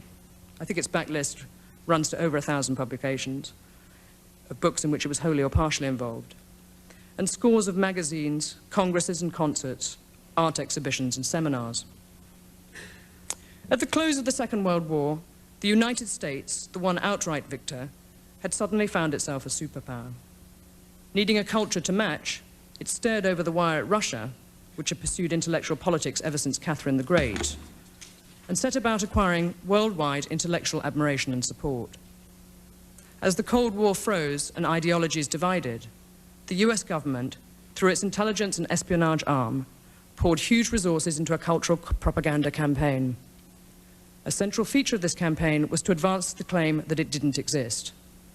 The CIA was, in effect, acting as America's hidden Ministry of Culture. The centerpiece of the CIA's Kulturkampf, or cultural struggle, was the Congress for Cultural Freedom. Established in Berlin in the summer of 1950, the Congress was an apparently spontaneous alliance of intellectuals and artists committed to demonstrating the fallibility of the Soviet mythos and the superiority of Western democracy as a framework for cultural and philosophical inquiry.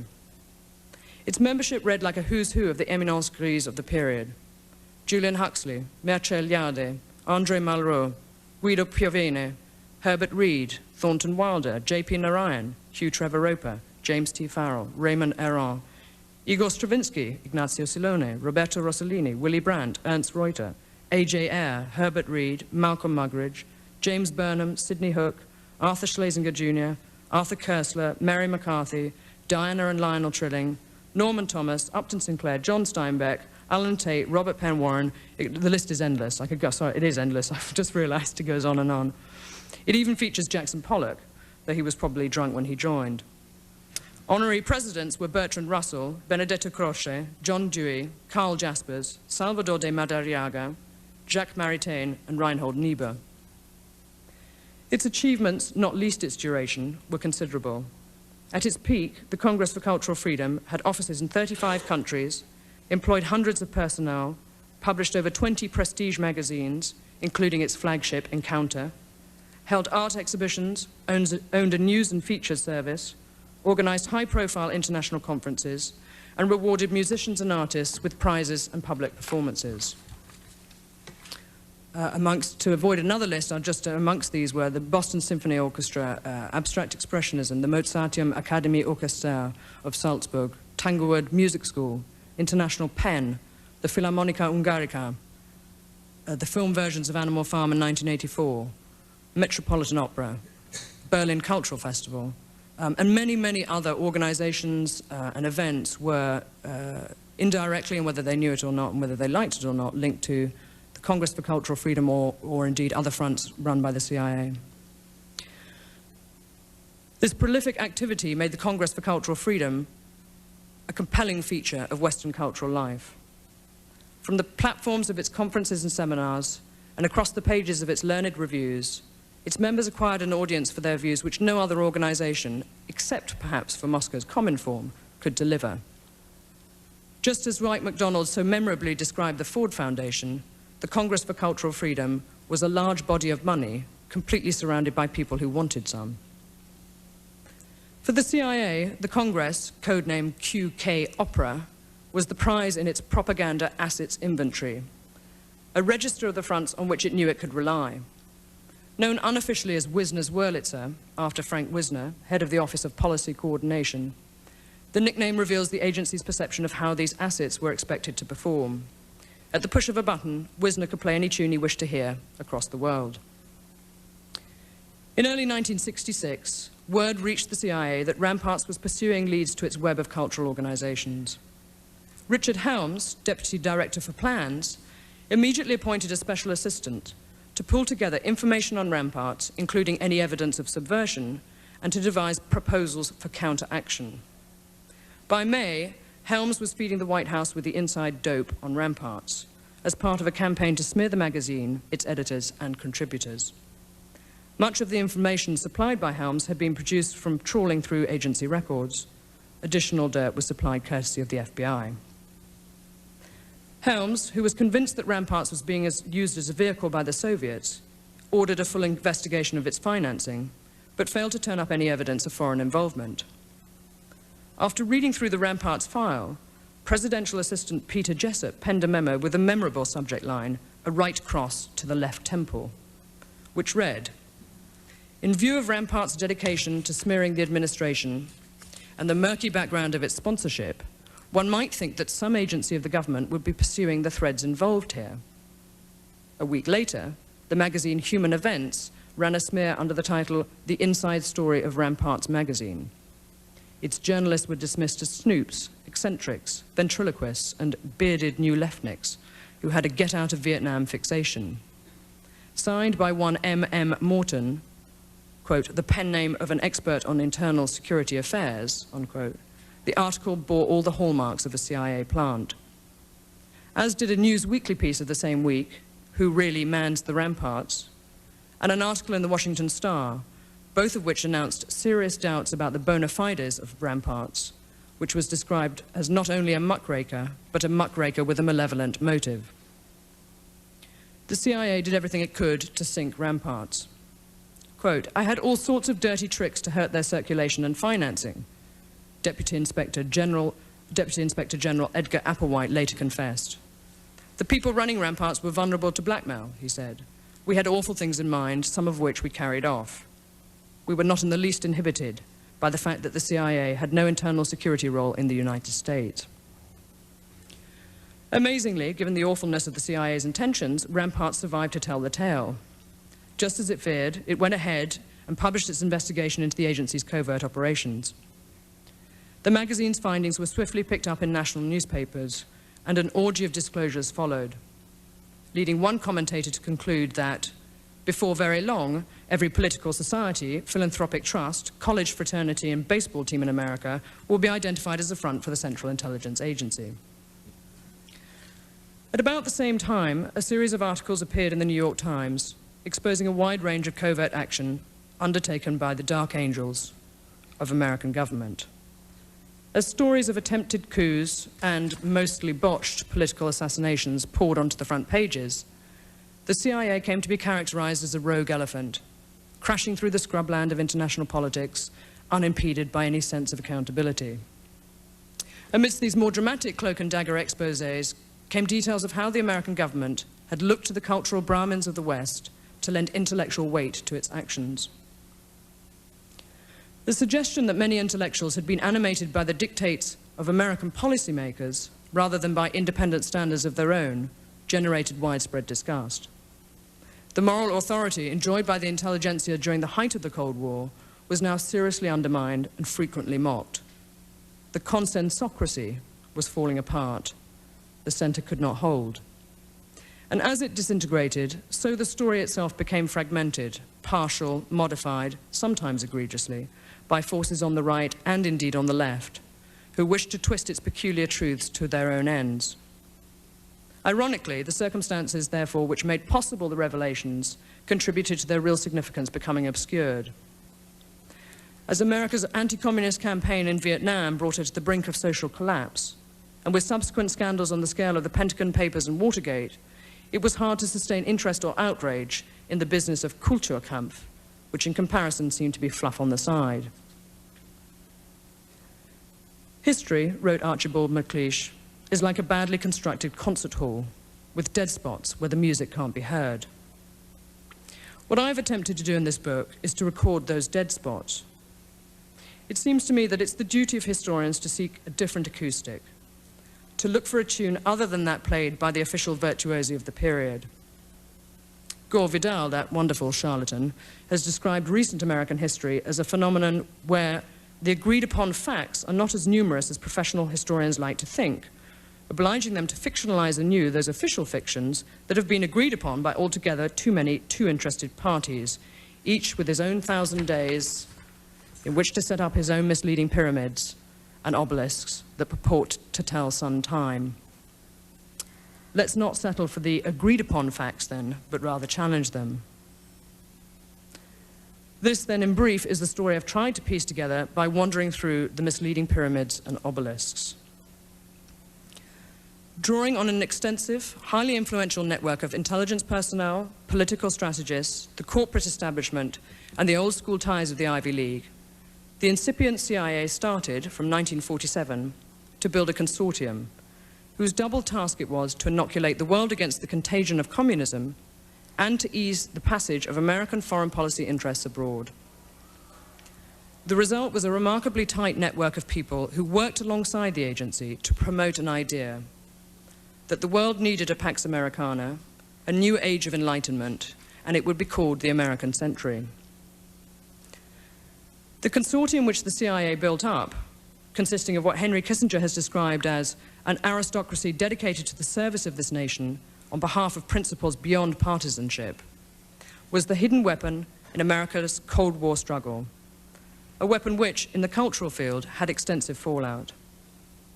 Whether they liked it or not, whether they knew it or not, there were few writers, poets, artists, historians, scientists, or critics in post-war Europe, and indeed America, whose names were not in some way linked to this covert enterprise. Unchallenged, undetected for 20 years, America's spying establishment operated a sophisticated, substantially endowed cultural front in the West, for the West, in the name of freedom of expression. Defining the Cold War as a battle for men's minds, it stockpiled a vast arsenal of cultural weapons, journals, books, conferences, seminars, art exhibitions, concerts, and awards. Membership of the consortium, which managed all of these activities, included an assorted group of former radicals and leftist intellectuals whose faith in Marxism and communism had been shattered by evidence of Stalinist totalitarianism. Emerging from the pink decade of the 1930s, mourned by Arthur Koestler as an abortive revolution of the spirit, a misfired renaissance, a false dawn of history, their disillusionment was attended by a readiness to join in a new consensus, to affirm a new order which would substitute for the spent forces of the past. The tradition of radical dissenter, where intellectuals took it upon themselves to probe myths, interrogate institutional prerogative, and disturb the complacency of power, was effectively suspended in favor of supporting the American proposition. Endorsed and subsidized by powerful institutions, this non-communist group became as much a cartel in the intellectual life of the West as communism had been a few years earlier, and it included many of the same people. There came a time when apparently life lost the ability to arrange itself, says Charlie Citrine, the narrator of Saul Bellows' Humboldt's Gift. It had to be arranged. Intellectuals took this as their job. From, say, Machiavelli's time to our own, this arranging has been the one great, gorgeous, tantalizing, misleading, disastrous project. A man like Humboldt, inspired, shrewd, nutty, was brimming over with the discovery that the human enterprise, so grand and infinitely varied, had now to be managed by exceptional persons. He was an exceptional person, therefore he was an eligible candidate for power. Well, why not? Like so many Humboldts, those intellectuals who had been betrayed by the false idol of communism now found themselves gazing at the possibility of building a new Weimar, an American Weimar. If the government and its covert action arm, the CIA, was prepared to assist in this project, well, why not? That former left-wingers should have come to be roped together in the same enterprise with the CIA is less implausible than it seems, at least to Europeans. I think maybe Americans are much more familiar with this kind of paradox. There was a genuine community of interest and conviction between the agency and those intellectuals who were hired, even if they didn't know it, to fight the Cold War. The CIA's influence was not always or often reactionary or sinister, wrote Arthur Schlesinger, Jr. In my experience, its leadership was politically enlightened and sophisticated. This view of the CIA as a haven of liberalism acted as a powerful inducement to collaborate with it, or if not this, at least to acquiesce to the myth that it was well motivated. And yet this perception sits uncomfortably with the CIA's reputation as a ruthlessly interventionist and unaccountable instrument of American power. This was, after all, the same organization that masterminded the overthrow of Premier Mossadegh in Iran in 1953, the ousting of the Arbenz government in Guatemala in 1954, the disastrous Bay of Pigs operation in 1961, and the notorious Phoenix program in Vietnam. It spied on tens of thousands of Americans, harassed democratically elected leaders abroad, plotted assassinations, denied these activities to Congress, and in the process elevated the art of lying to new heights. By what strange alchemy, then, did the CIA manage to present itself to high-minded liberals like Arthur Schlesinger, Jr. as the golden vessel of cherished liberalism? The extent to which America's spying establishment extended its reach into the cultural affairs of its Western allies, acting as the unacknowledged facilitator to a broad range of creative activity, positioning intellectuals and their work like chess pieces to be played in the great game, remains one of the Cold War's most provocative legacies. The defense mounted by custodians of the period, which rests on the claim that the CIA's substantial financial investment came with no strings attached, is still largely unchallenged. Amongst intellectual circles in America and Western Europe, there still persists a readiness to accept as true that the CIA was merely interested in extending the possibilities for free and democratic cultural expression. We simply help people to say what they would have said anyway, goes this line. If the beneficiaries of CIA funds were ignorant of the fact, the argument goes, and if their behavior was consequently unmodified, then their independence as critical thinkers could not have been affected. This was exactly the line peddled by Gloria Steinem. Quote, "The CIA's most important impact was that it made us unafraid to go ahead and do what we thought was right," she declared in 1967, when her own cover in the CIA-funded Independent Research Service was blown. "It increased, not diminished, our freedom of action," she added. Gloria Steinem, said William Colby, former director of Central Intelligence, has been wrongly accused of being a CIA tool in her work. The CIA only helped her and others go to foreign political conferences where she presented the kind of independent, spontaneous positions and image that is truly representative. I should say William Colby went on the record with this quite a way back when I interviewed him shortly before he fell headlong into the swirling waters of the Potomac, although I can assure you my interview is in no way related. He refused to go on record with this. This was said of the woman who was important enough to the CIA to be assigned her own case officer. Steinem was one of 250 students sponsored by the agency to attend youth festivals in Moscow, Vienna and Helsinki in the late 50s and 60s, and early 60s. Her relationship with the agency clearly illustrates how it moved from blank check support to operational use of its assets. The students were used for missions such as reporting on Soviet and American personalities and observing Soviet security practices. One student attending the 1957 World Youth Festival in Moscow was instructed to report on Soviet counterintelligence measures and to purchase a piece of Soviet-manufactured equipment. These details, by the way, were released in the Church Committee report of 1976. Such operational use was not limited to students.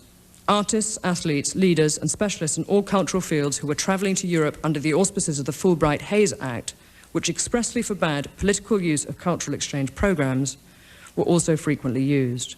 Funded openly by Congress, they were covertly deployed by the CIA. If Steinem felt that her freedom had been increased and not diminished by the CIA's involvement with her anti-communist activism, why has she refused for years to be drawn on the subject? Her 1968-69 entry in Who's Who lists her as a member of the board of directors of the Independent Research Service, yet subsequent editions make no reference to her directorship and reduce her period of employment with the service from 3 years to 1. Another misleading pyramid. Official documents relating to the cultural Cold War systematically undermine the blank check myth. This was not simply an act of altruism. The individuals and institutions subsidized by the CIA were expected to perform as part of a broad campaign of persuasion, of a propaganda war in which propaganda was defined by national security directives as, quote, any organized effort or movement to disseminate information or a particular doctrine by means of news, special arguments, or appeals designed to influence the thoughts and actions of any given group. A vital constituent of this effort was psychological warfare, which was defined as the planned use by a nation of propaganda and activities other than combat, which communicate ideas and information intended to influence the opinions, attitudes, emotions, and behavior of foreign groups in ways that will support the achievement of national aims. Further, the most effective kind of propaganda was defined as the kind where the subject moves in the direction you desire for reasons which he believes to be his own. It's useless to dispute these definitions. They are littered across government documents, the données of American post-war cultural diplomacy. CIA agent Donald Jameson intended no irony when he told me that as far as the attitudes that the agency wanted to inspire through these activities are concerned, clearly what they would like to have been able to produce were people who, of their own reasoning and conviction, were persuaded that everything the United States government did was right. It's not a question, then, of people being coerced into saying what they didn't believe. It's not a question of people writing articles for Encounter magazine or Tempo Presente or Quadrant or even American journals here like Partisan Review, which very indirectly received CIA funding at one point to boost its circulation. It's not a question of them simply acting as simple ventriloquists for the American government. On the contrary, it's about the inseparability, despite appearances to the contrary, of free behavior from institutional patronage. It's what you might describe as the inevitable relations between employer and employee, in which the wishes of the former become implicit in the acts of the latter. National Committee for a Free Europe, Crusade for Freedom, Free Asia Committee, Free Europe University, Radio Free this, Radio Free that, Congress for Cultural Freedom. In the mid-1960s, the joke was that if any American philanthropic or cultural organization carried the words free or private in its literature, it must be a CIA front. Even the Farfield Foundation, many CIA people that I spoke to said, you know, the jokey mantra inside the agency was to call it the Far-Fetched Foundation, because by the 60s, pretty much everybody could guess who was behind it. Clearly, however, by camouflaging its investment, the CIA acted on the supposition that its blandishments would be refused if offered openly. Do you think I would have gone on the Encounter payroll in 1956 had I known that there was secret US government money behind it? Dwight MacDonald angrily asked the man, CIA as it turns out, who had put him on the payroll. If you do, we are really out of contact. One would hesitate to work even for an openly government-funded magazine. I think I've been played for a sucker. Stephen Spender later thought it would be amusing to write a funny Gogol-like story about a man who, whatever he did, and whoever his employer, found he was always being paid for by the CIA. He should have known. What kind of freedom can be advanced by these deceptions? It was Harry Truman, under whose presidency the CIA was established, who before his death said, "Secrecy and a free democratic government don't mix." Freedom of any kind certainly wasn't on the agenda in the Soviet Union, where those writers and intellectuals who were not sent to the gulags were lassoed into serving the interests of the state. It was, of course, right to oppose such unfreedom, and I can't stress this enough. There's no doubt in my mind, or I think in any reasonable person's mind, that it was right to oppose the Soviet Union. But I think what I describe in the book is a larger picture than that. And it's right to oppose unfreedom, but I also ask the question, with what means? Was there any real justification for assuming that the principles of Western democracy couldn't be revived in post-war Europe according to some internal mechanism? Or for not assuming that democracy could be more complex than was implied by the lauding of American liberalism? To what degree was it admissible for another state to covertly intervene in the fundamental processes of organic intellectual growth, of free debate and the uninhibited flow of ideas in the countries of its allies? Did this not risk producing, instead of freedom, a kind of ur-freedom, where people think they're acting freely, when in fact they are bound to forces over which they have no control? The CIA's engagement in cultural warfare raises other troubling questions. Did financial aid distort the process by which intellectuals and their ideas were advanced? Were people selected for their positions, rather than on the basis of intellectual merit? And what did Arthur Koestler mean when he lampooned the international academic call-girl circuit of intellectual conferences and symposia? Were reputations secured or enhanced by membership of the CIA's cultural consortium? How many of those writers and thinkers who acquired an international audience for their ideas were really second-raters, ephemeral publicists, whose works were doomed to the basements of second-hand bookstores? How many others drank too heavily at the trial, their creative energy sapped by the weight of their expense account? What most irritated us, wrote Jason Epstein some years ago, was that the government seemed to be running an underground gravy train whose first-class compartments were not always occupied by first-class passengers. The CIA and the Ford Foundation, among other agencies, had set up and were financing an apparatus of intellectuals selected for their correct Cold War positions as an alternative to what one might call a free intellectual market, where ideology was presumed to count for less than individual talent and achievement, and where doubts about established orthodoxies were taken to be the beginning of all inquiry. It had at last become clear how bad a bargain the intellectuals had made, that it could never have been in the interest of art or literature, of serious speculation of any kind, or even of humanity itself, for them to serve the will of any nation. It will perhaps be another 50 years before we discover whether the CIA still exerts influence over the cultural affairs of this and indeed other nations. On the lobby wall of the CIA's headquarters at Langley, Virginia, is engraved this from St. John's Gospel: "The truth shall make you free." It's time it did.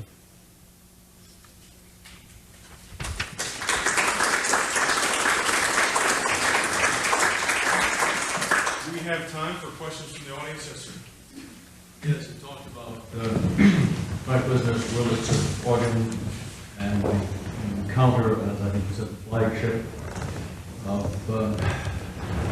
Congress on Cultural Freedom. To what extent, in your research, have you turned up evidence that, number one, Frank Wisner was able to push a button which affected the selection of writers who contributed to The Economist? Number two, was able to influence the selection of articles, subjects which were treated in the encounter.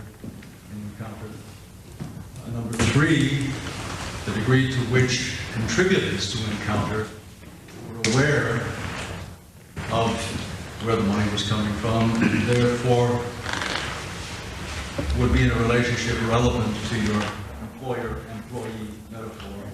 And 4, the extent to which the CIA actually affected editorial decisions in the magazine. And 5, to what extent did the CIA influence the choice of music on programs performed by the Boston Symphony Orchestra? Well, I'm writing it down, so hang on. Okay, first, did it influence the choice of writers? What was the first one? Selected to write for the magazines?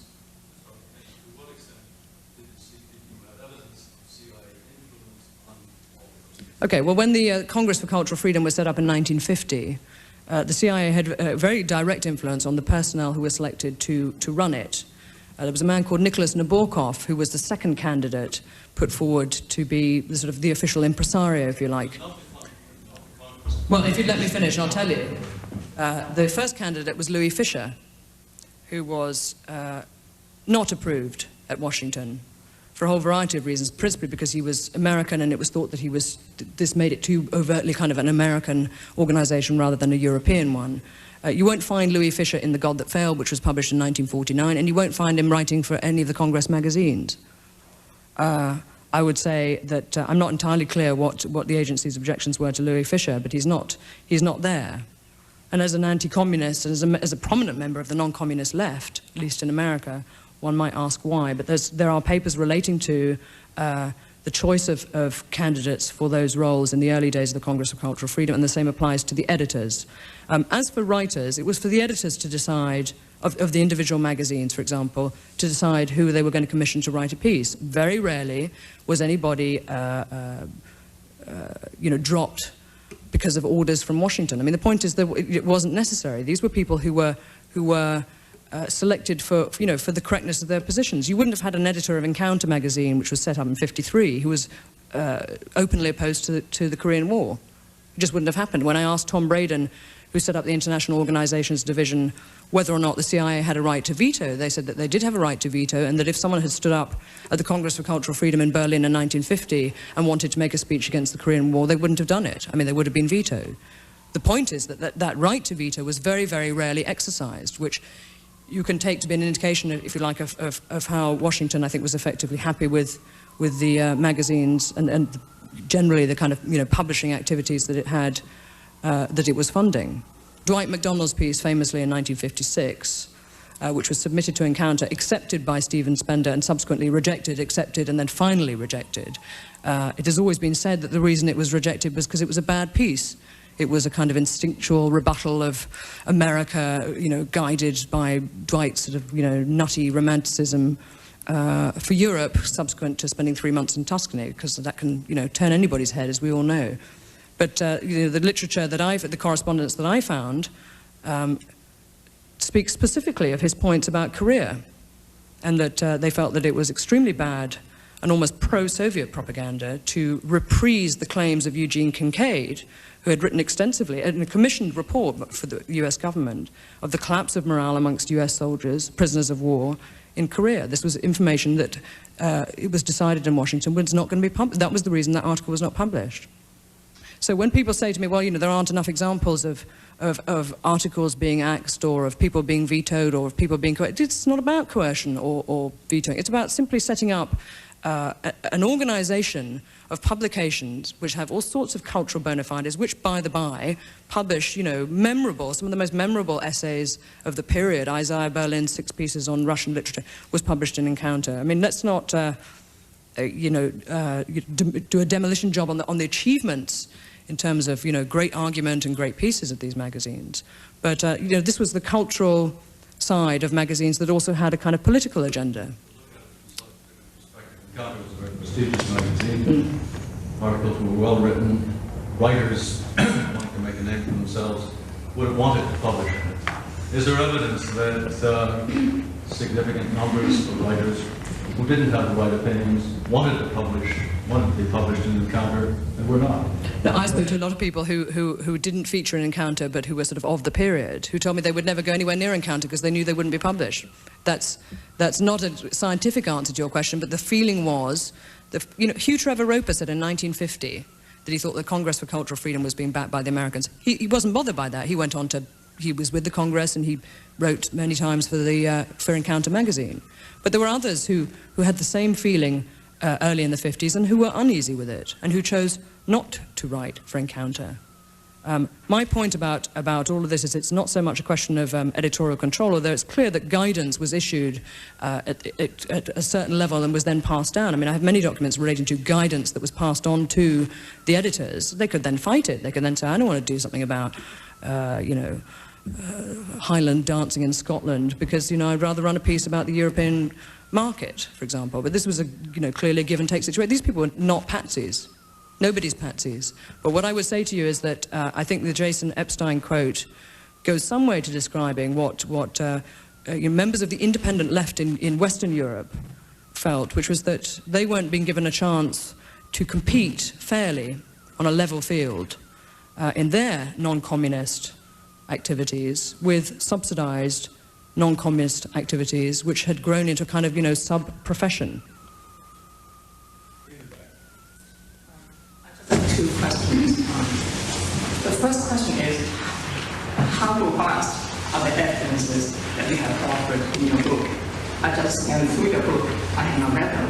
It's too long, but I saw a lot of anecdotes, a lot of allegations, a lot of rumors, reports from one person to the other. But from a scientific standpoint, I do not see a lot of robust evidences that you can verify, just like this is a chair, and I can verify to you that it's a chair by some scientific means. When you mention some scholars, it's a Berlin or some other historians or scholars, I'm going to submit to you, even without knowing any of them, maybe some of them were working for the CIA. I mean, I think there's a reasonable generalization. But what is the robustness of your evidence to suggest that many of these people were doing something like that? That's my first question. My second question is, how much can you generalize, even assuming that the evidences are robust? Based on that, how far can you generalize to say that many of these people were doing that? Again, I try to be neutral on both sides. I assume, I even go that far as to agree that some people were doing something like that too.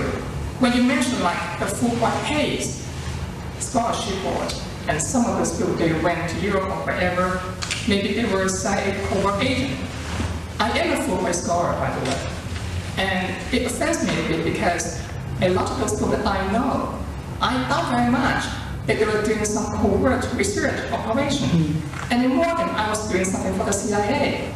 So I'm trying to say, be careful, because I'm sure that a lot of scholars, academians, some of them for whatever reason, for great, for fame, for power, for whatever they might be doing something like that. Or they might abuse the CIA for their own purposes too.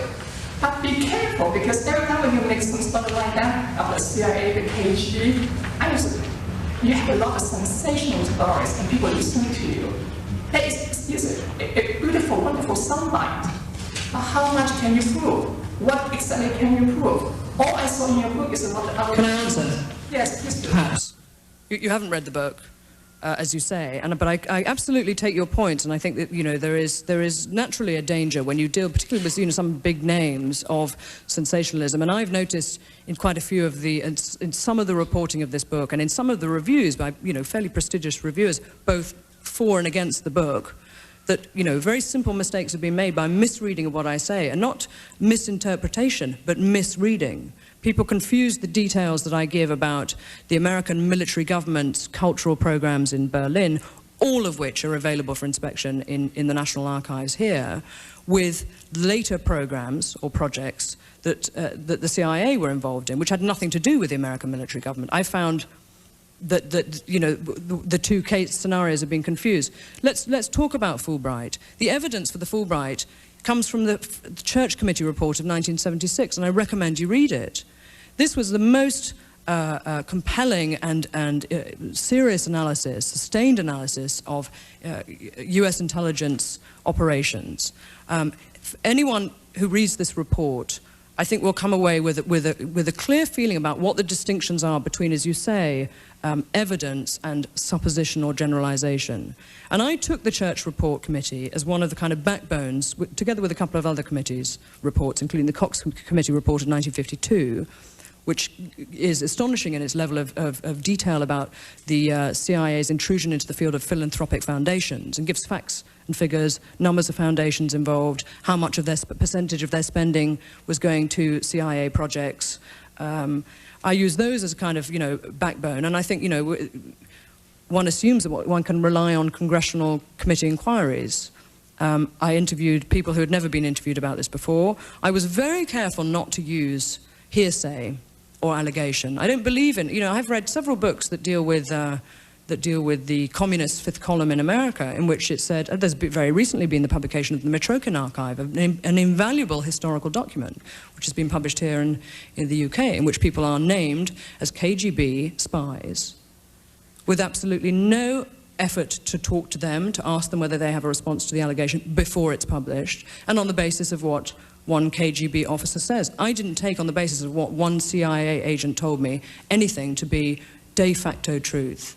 If I had, pieces of paper or other people who said it, when you ask who knew, who didn't know, when, 50 people tell you, I know that so-and-so knew because we sat down and talked about it, and here's an exchange of letters we had in 1957 or whatever it might be, then, there comes a point at which you have to make a decision about the nature of evidence, which, and I agree, I think one should be, constantly aware. But you've got to be careful too, because your argument would suggest that, there is no history. There's no way of writing into these complicated stories and trying to kind of, well, I'm saying that's a confusion that I think could also arise by erring too much the other side.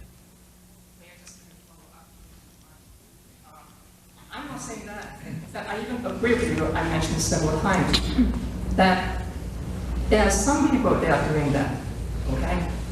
I do not disagree with them. I'm just saying that from a scientific standpoint, I think you need to come up with more robust scientific work. Yeah, I think with respect, you need to read the book before you say, I haven't researched it properly. That's, we could make a general point about this, but not about the book. The point is that even assuming that the evidences are robust, how much can you generalize? Go back to the book again. I cannot read that. But I think I have scanned sufficient of the whole book to understand what you are trying to do. I don't think scanning is a scientific way of researching, and it's not a scientific way of asking a scientific question. Especially the social sciences. Especially the social sciences. A lot of people have been using that on both sides to do work like this. You have on the left side, and someone can do that on the right side too. But I'm neutral on this. Okay. Yeah. Well, let's say I'd like to ask an open-ended question, but I'll put a little background to it. One, I would say Robert Oppenheimer became a member of the American Congress for Cultural Freedom in 1954 after he lost his security clearance there in the United States. He also, I'll say I know, was involved with Eugene Meyer's wife in setting up the Mount Kisco Conference up in New York for the Congress for Cultural Freedom. And just before Oppenheimer died, he was scheduled to go to Paris. I think he was then being appointed a director, I think, for the Congress for Cultural Freedom, and then he had to decline that because he couldn't attend. Can you comment anything on Robert Oppenheimer's role, I would say, in the Congress and the significance of it, and how it was viewed by other members of the Congress? I think that Oppenheimer's joining in 1954 was certainly viewed by members. He joined the American Committee for Cultural Freedom, and I think it was, viewed as a positive thing. I make very clear that the American Committee for Cultural Freedom, despite its really checkered history, because it had appalling divisions, internal divisions, it was really split between kind of hardline anti-communists. There's a famous anecdote, of Diana Trilling standing up at a dinner party and saying, "None of you men are hard enough for me," and they're all kind of, with her.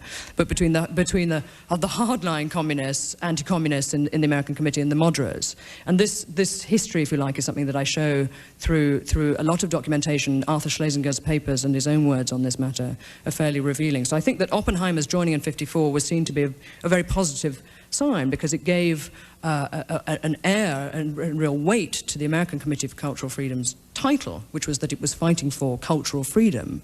And as Schlesinger himself said, after one particularly nasty episode where the American Committee got involved in sort of harassing somebody or trying to get them out of their job, he said, you know, a Committee for Cultural Freedom can never err in being magnanimous.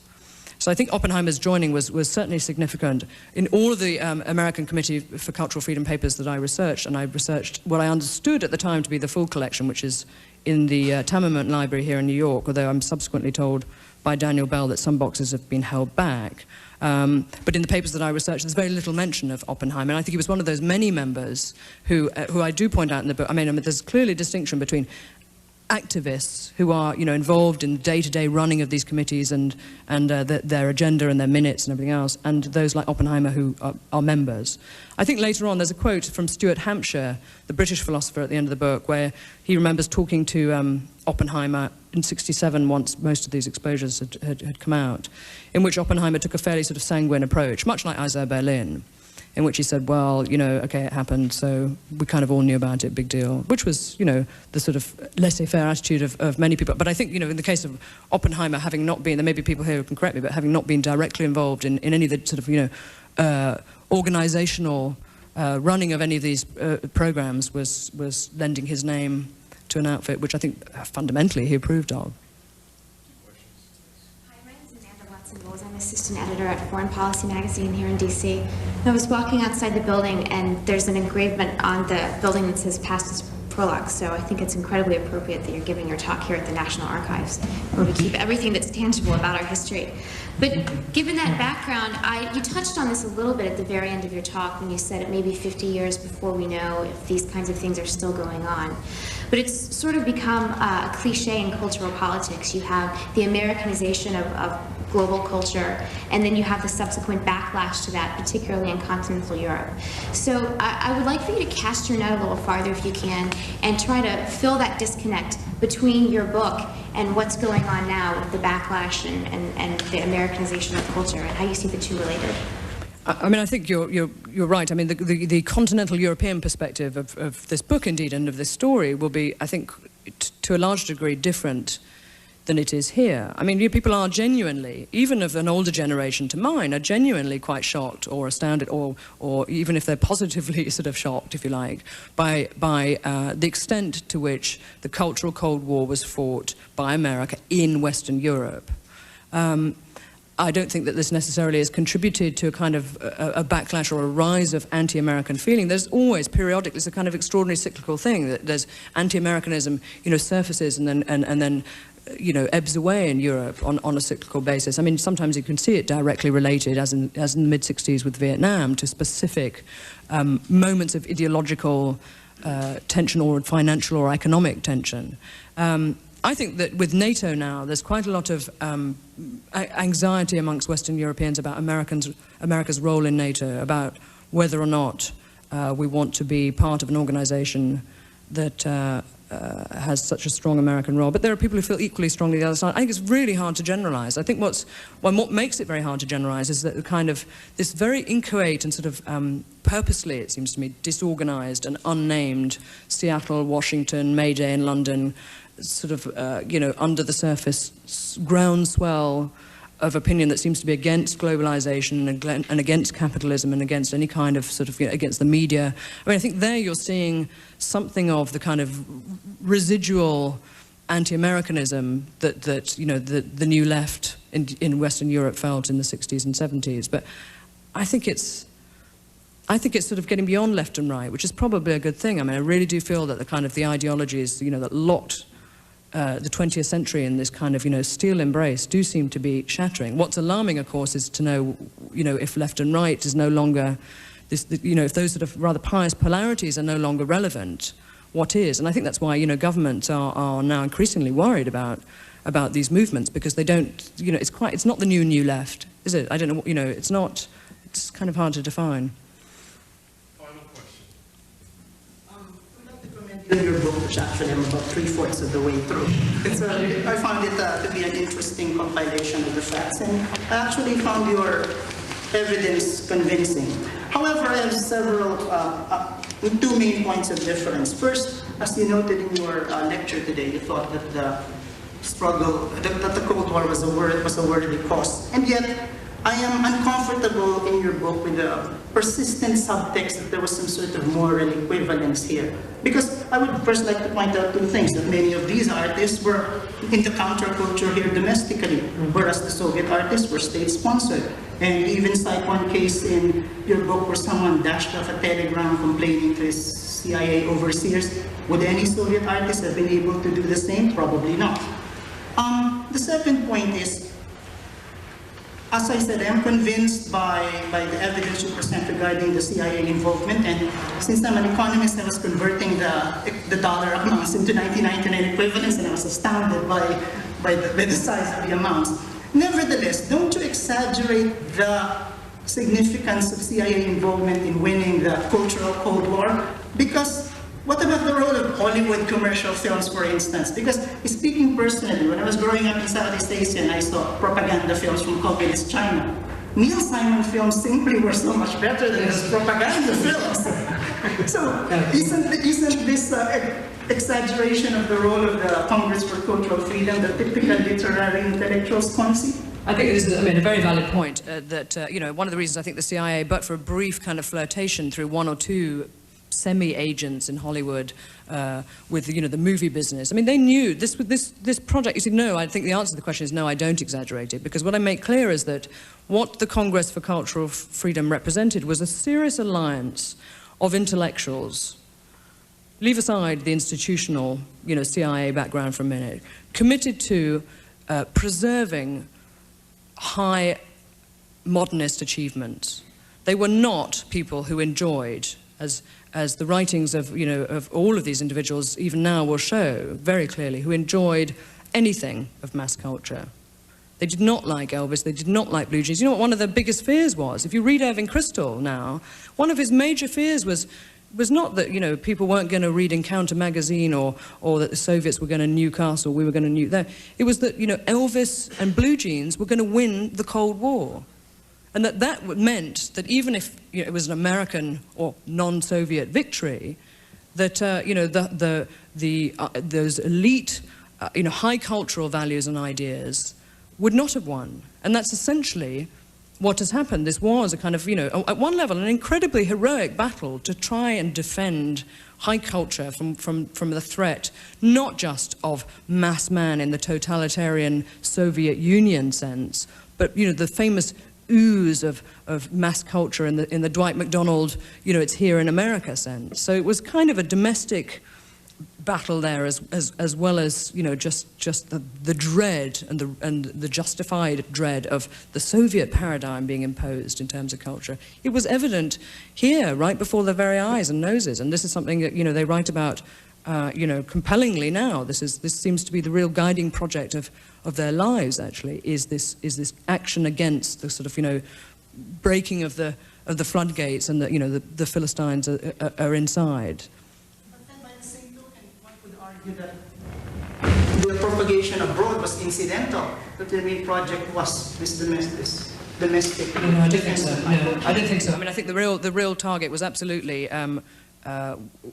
Western European intellectuals who were non-communist, but not necessarily persuaded that they wanted to be pro-American. So there was a distinction there. And there were certainly the neutralists or the waverers, who were at the third, the so-called third way, which emerged, interestingly, out of the European movement, which in itself was heavily backed by the CIA. But it was absolutely about, it was not just about opposing the Soviets. It was about also, creating a groundswell of approval and asserting the merits of, American culture in the post-war era. If you have an enormous imperial burden, which America had, which it had acquired in the aftermath of the Second World War, you need a culture to go with it. I mean, I think that's not, I think it's just instinctive. This is what happens.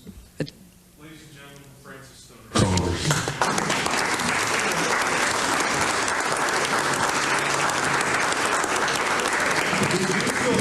Copies of the book available, and Francis Stoner Saunders will be in the back signing copies and also answering more of your questions. Thank you all very much for coming.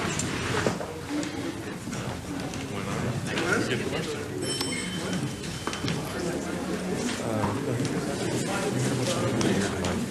Frances Stoner Saunders was a television producer and researcher on arts documentaries for 5 years. She's also worked as an independent film producer on several projects, including Hidden Hands, A Different History of Modernism. Her writing has been published in The Observer, The Times, Newsweek, and many other publications. The Cultural Cold War is published by the New Press.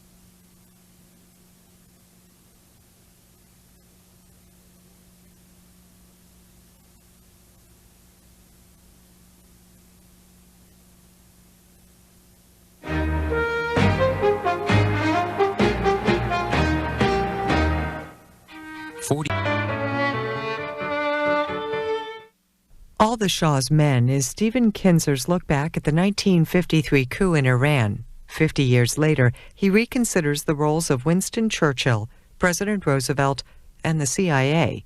It's History on Book TV, just under an hour and a half. Tonight, we have the tremendous honor of hearing one of the most veteran world reporters, even if he's a little silly. He has an incredible record, and I'd like to share some of Stephen Kinzer's background with you. He joined the New York Times in January '83 after serving several years as a Latin American correspondent for the Boston Globe. From 1983 to '89, Stephen was the first Times bureau chief in Managua, Nicaragua. In that post, he covered war and social upheaval in Central America. He next spent 6 years in Germany as chief of the New York Times bureaus in Bonn and Berlin. He covered German unification and events in other parts of Europe, including wars in the former Yugoslavia. In 1996, the New York Times opened a new bureau in Istanbul in order to provide readers with insight into Turkey, a country which, as you well know, has become increasingly important in world affairs. The Times named Stephen Kinzer as the first Istanbul bureau chief. Prior to moving to Oak Park, Stephen spent 4 years as the bureau chief in Istanbul for the New York Times. From his experience there, he wrote Crescent and Star, Turkey Between Two Worlds. In that book, he took a personal and up-close look at Turkey, and we have it in the library and would highly recommend its reading to you. For his outstanding work in Latin America, Columbia University awarded Stephen the Maria Moores Cabot Prize in 1989. The American Turkish Council gave him its Media Award in 1998, citing him for reporting that, quote, offers a portrait of Turkey that is broadly defined, balanced, comprehensive, and accurate. A few years ago, Stephen was named a national correspondent of the New York Times, based right here in Chicago. To our delight, he settled in our own, very own Oak Park. He not only lives here, but he uses the services of the Oak Park Public Library. And in writing his newest book, All the Shah's Men, An American Coup and the Roots of Middle East Terror, he even mentions us in the credits. Oh my goodness. The librarians were thrilled beyond belief. What you hear tonight may not make you proud of the plan that our own President Eisenhower and Britain's Churchill hatched some 50 years ago this year. But you will walk away tonight with a better understanding of how and when the fundamental Islamic revolution began and what impact those long ago actions had on our world today. I am very, very pleased to present to you Stephen Kinzer.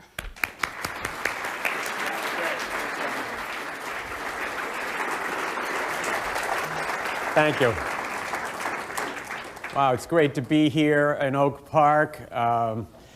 Not just being here in the library, where I actually did do a good deal of the research for this book, but also being in the hometown of Ernest Hemingway for a writer cannot fail to stir some emotions. I actually live only about 2 blocks from the home in which Ernest Hemingway lived while he was in high school and where he did his first writing. I'm hoping that some of the karma will blow over towards my part of the block. The readers will have to be the judge whether any of that succeeded. I doubt that Hemingway ever found a story really that was as exciting as the one that I uncovered and tried to put together while writing this book. It was just 50 years ago, in August of 1953, that the CIA overthrew a government for the first time. That was the democratically elected government of Mohammad Mossadegh, the Prime Minister of Iran. Now, that episode was hardly noticed in the world press, and certainly the involvement of the United States, the truth of what really happened, was completely unknown at that time. At the time this coup was launched, it seemed like a success for the United States. We had gotten rid of someone we didn't like, and we'd put in someone we did like. Indeed, for 25 years, the period that the Shah was in power, we could still, from the perspective of the US government, consider this operation to have been a success. It's only now, looking back on it from the perspective of 50 years of history, that we can begin to understand what a fundamental turning point this 1953 coup was. This was an episode that really shaped the whole second half of the 20th century and had a great influence on the violent currents that are racing through the world today. It would not have been possible to realize this even a few years ago. It's only now that we're able to understand the meaning of this episode. And for that reason, it teaches us a real object lesson in the long-term consequences of foreign intervention. This isn't just a story about foreign policy, though. This is a wild spy story in which a real-life James Bond set out almost single-handedly to overthrow the government of a foreign country. The cast of characters is truly amazing. And one of the things that I had the most fun doing in writing this book was piecing together all the different accounts and the different interviews and the different mentions in various books and articles that had been made of this episode and try to reconstruct, almost on an hour-by-hour basis, what happened during those days and nights in August of 1953. I had always asked myself how one actually does go about overthrowing a government. If you have the assignment to go into a foreign country and overthrow the government, what do you do? What do you do on the first day? Then what do you do on the second day? Now I know. In fact, I'm available for consulting.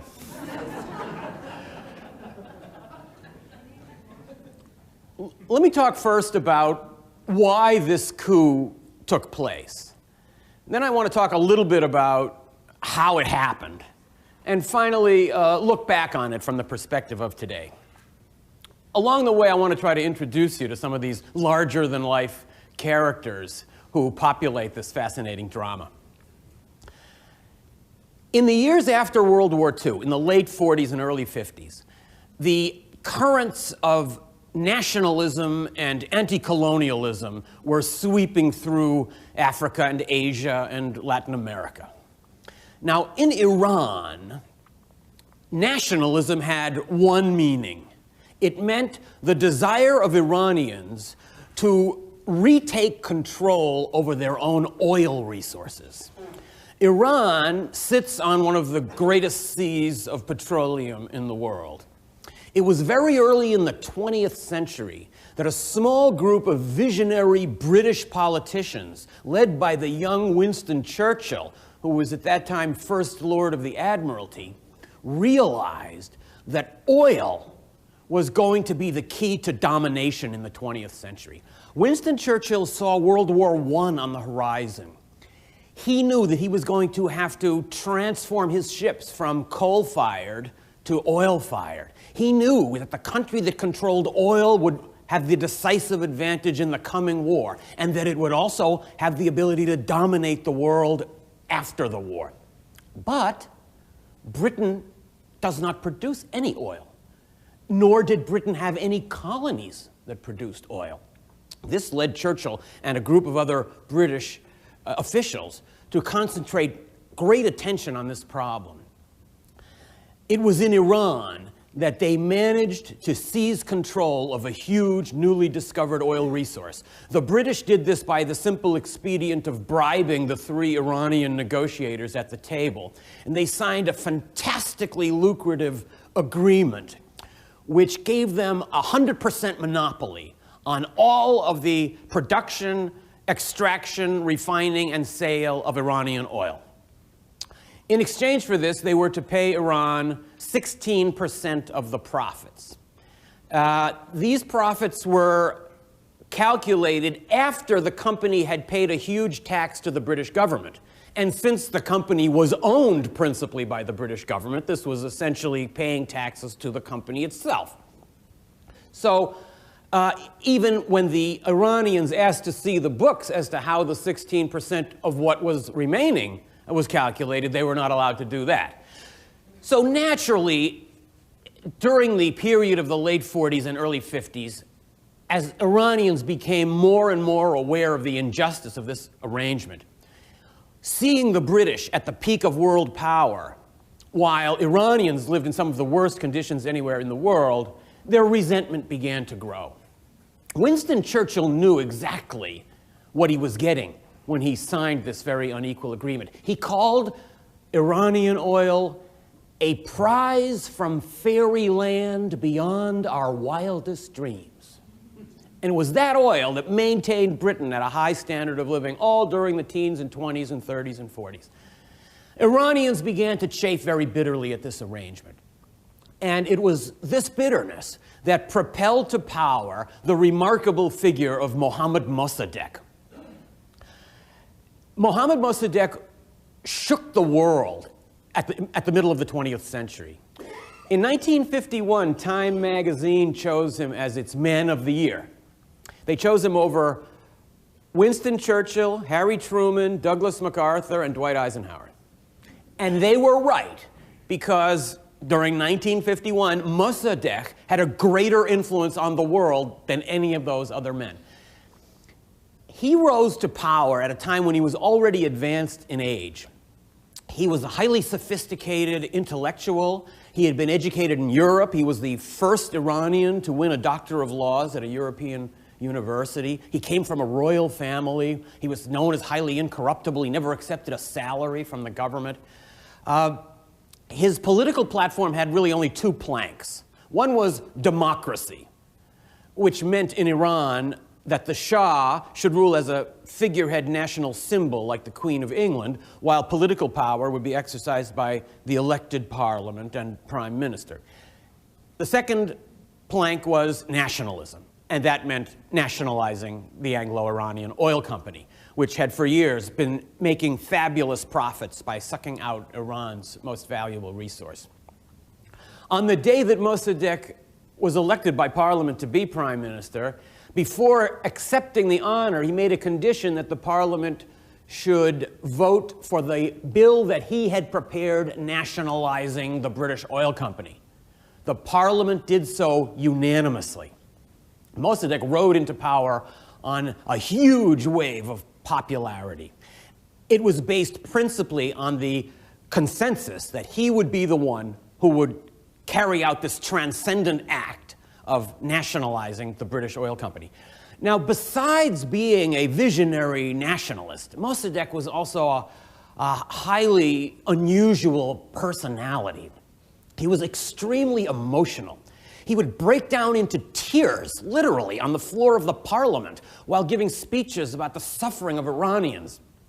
Sometimes he would even faint dead away from the strain. Although on occasion he was known to wink at the doctor from the floor. He had a great sense of political theater, and although he had many physical ailments, all during the period I was writing this book, I was never really able to tell where the physical ailments ended and where the psychosomatic ones began. He spent a lot of time in bed, and he used to receive diplomats in his pajamas. Now, these aspects of his personality were used in the West to ridicule Mossadegh and make him seem like an unserious person.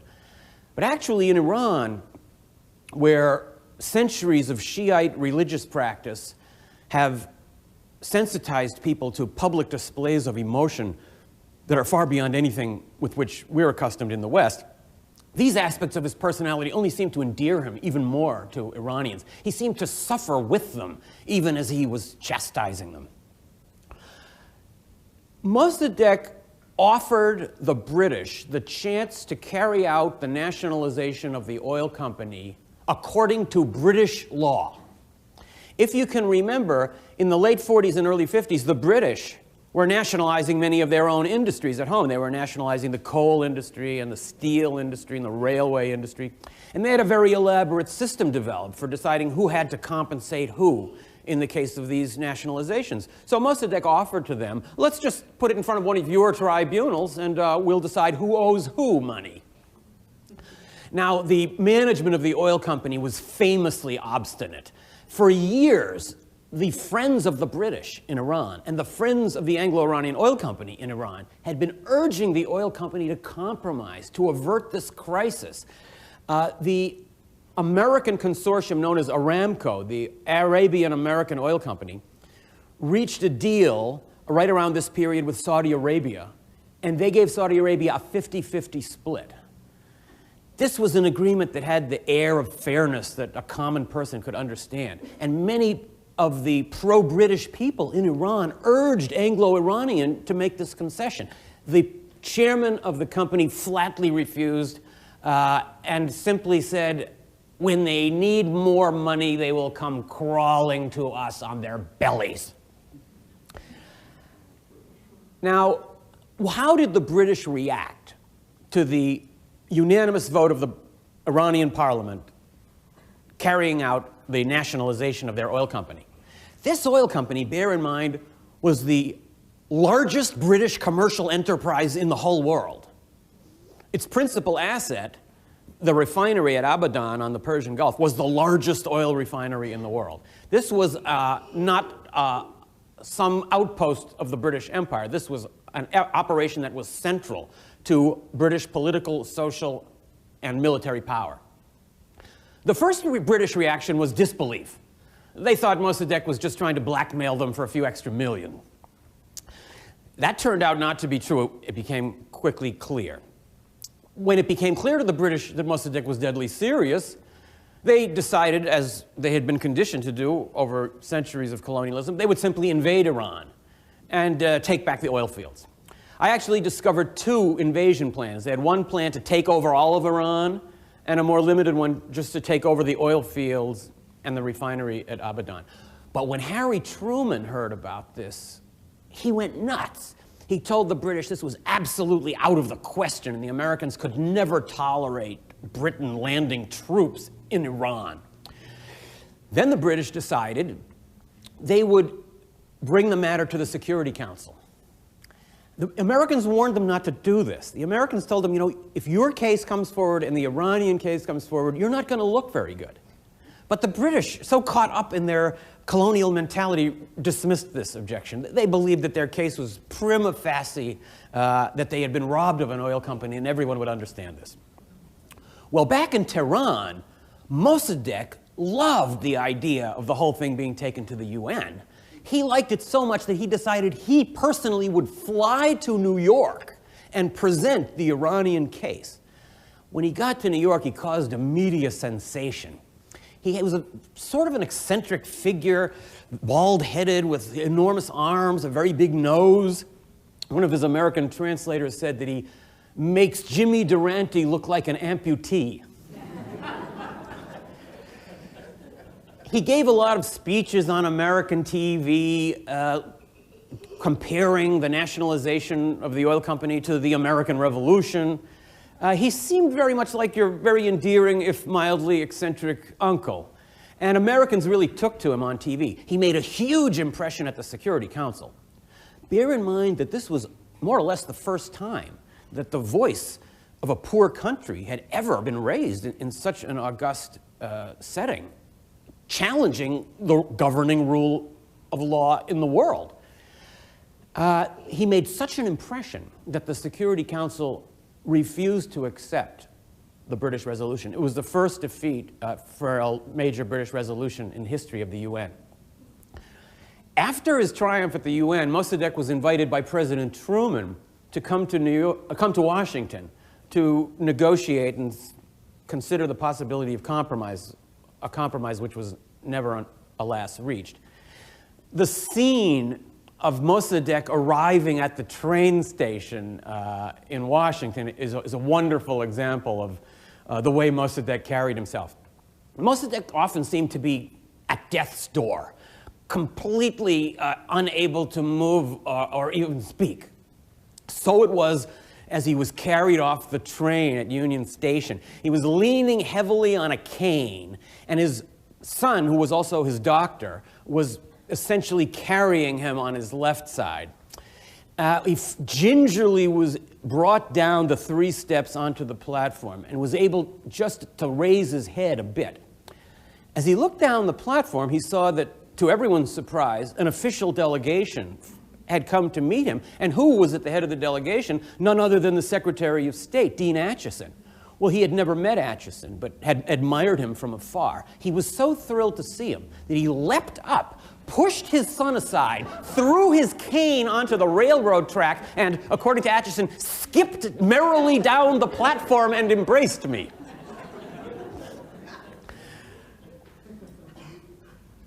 During the stay in Washington, no compromise was able to be reached.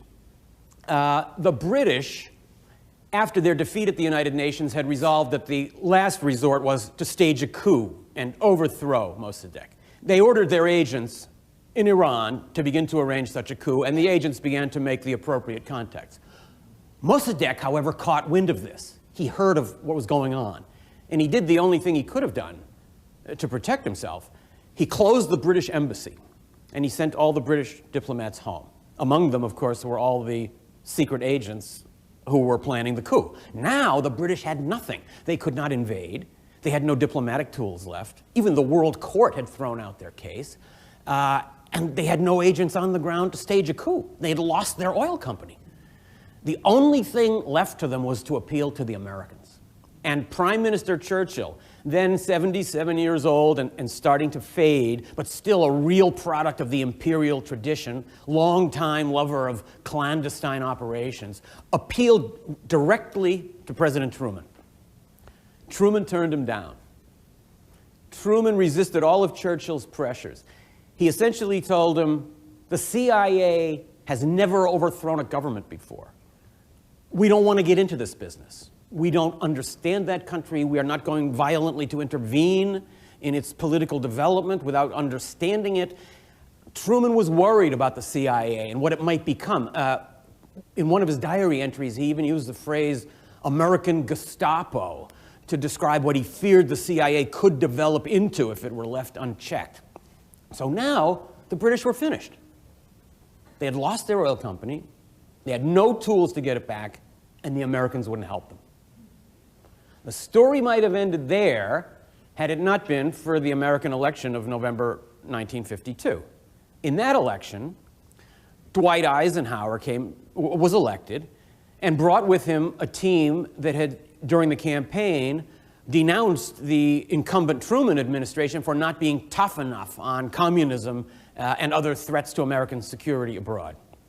Well, news of the American election electrified the British Foreign Office and the British Secret Service. They were so excited that they could not even wait for Eisenhower to be inaugurated before making their appeal again.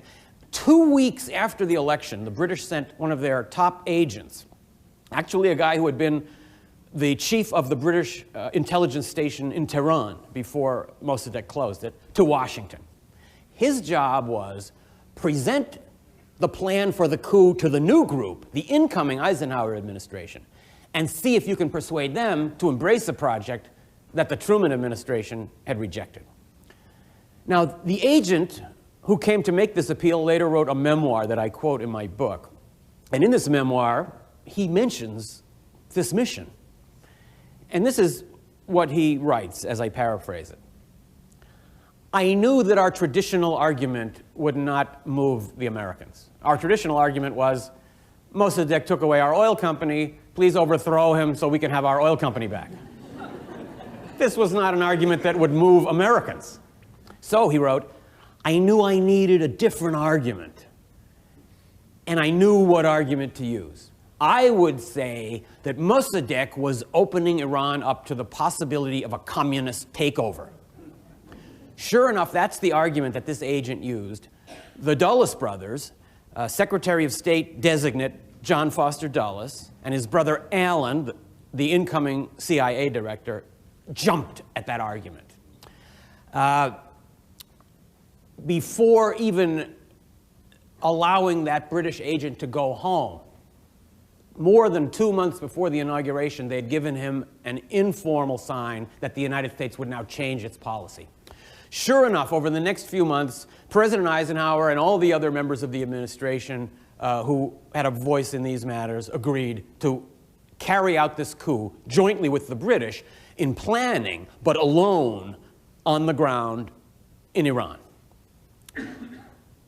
Now, as I said earlier, in my book, I've reconstructed in great detail everything that happened in Iran during those weeks of August 1953. I don't want to go through all those details now, but let me just give you a general idea of the way the coup was carried out. The CIA chose one of its most intrepid agents, Kermit Roosevelt, actually the grandson of President Theodore Roosevelt, to sneak into Iran in late July 1953 and begin organizing the coup. Now, what did he do? First of all, he began bribing newspaper editors and columnists and reporters to write all sorts of defamatory lies about Mossadegh in the newspaper. Secondly, he began bribing members of parliament and leaders of political parties that were part of Mossadegh's coalition, so they would quit the coalition or they would begin to denounce Mossadegh.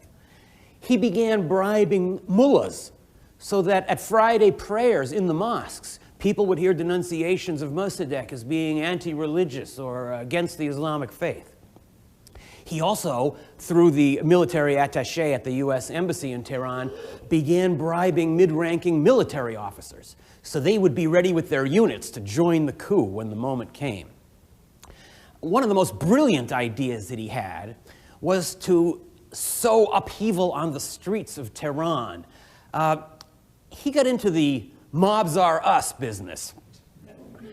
He was able to recruit several street gang leaders, including the most famous and flamboyant one in Tehran, Shaban the Brainless, who ran a protection racket in the vegetable market and had a lot of tough guys around him who were always looking to earn a few extra bucks, or a few extra reals as it was at that time. This is the assignment that he gave to Shaban. He said, I want you to get several hundred men, and I want them to rampage through the streets of Tehran. I want them to beat up anyone they see. I want them to smash shop windows, fire their guns into mosques, and shout, "We love Mossadegh and communism. Long live People's Republic of Iran." Well, this would naturally have the effect of turning any decent citizen against Mossadegh. Then, in a further inspiration, Roosevelt hired another mob to attack this mob, thereby giving the impression that the streets of Tehran were in chaos and Mossadegh had completely lost control of the situation. During this time, Kermit Roosevelt was sneaking into the royal palace at midnight, concealed under a blanket in the back seat of a car, to meet quietly with the Shah and secure his participation in the coup. The Shah, who was at that time a very meek and cowardly and indecisive figure, was terrified of getting involved in anything that might endanger him. Given the power of the U.S. and Britain, he really had no choice in the end. But Kermit Roosevelt had to use a lot of means to twist his arm. He brought several people in to apply pressure on the Shah. One of them was none other than General H. Norman Schwarzkopf, the father of the Gulf War general. General Schwarzkopf had been a very flamboyant military figure in Iran during the 1940s when the Shah was a young man and still had great influence over him. Their meeting was amazing. The State Department had given Schwarzkopf a cover mission of visiting American installations in the region so that his visit to Iran wouldn't arouse suspicion. Although Pravda immediately figured out what was up and printed a story denouncing it. He went in to meet with the Shah in the royal palace, but the Shah was so terrified of microphones that he wouldn't say a word to Schwarzkopf, and he just gestured.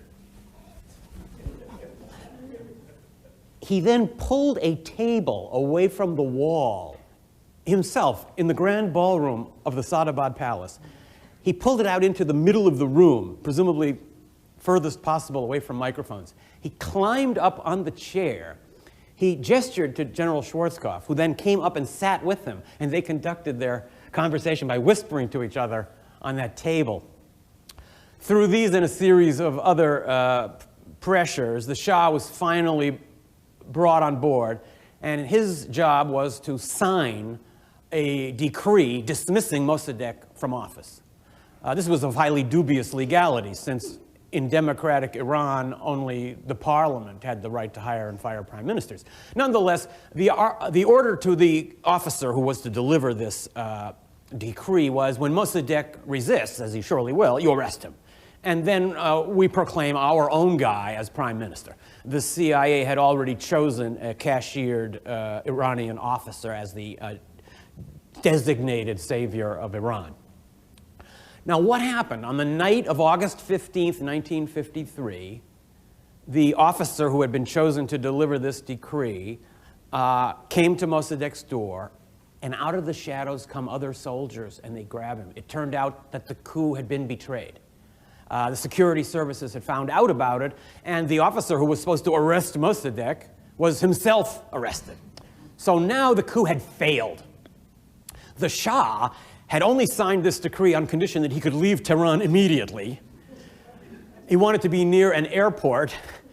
He was a pilot himself. Sure enough, at 6 a.m. the next morning, when he heard that Mossadegh was still in power, he literally ran across the tarmac into his little private plane with just a little valise, jumped in his plane, flew to Baghdad, and later on to Rome, where he told people he'd be looking for work, since he obviously wasn't going to be able to go back to Iran anytime soon.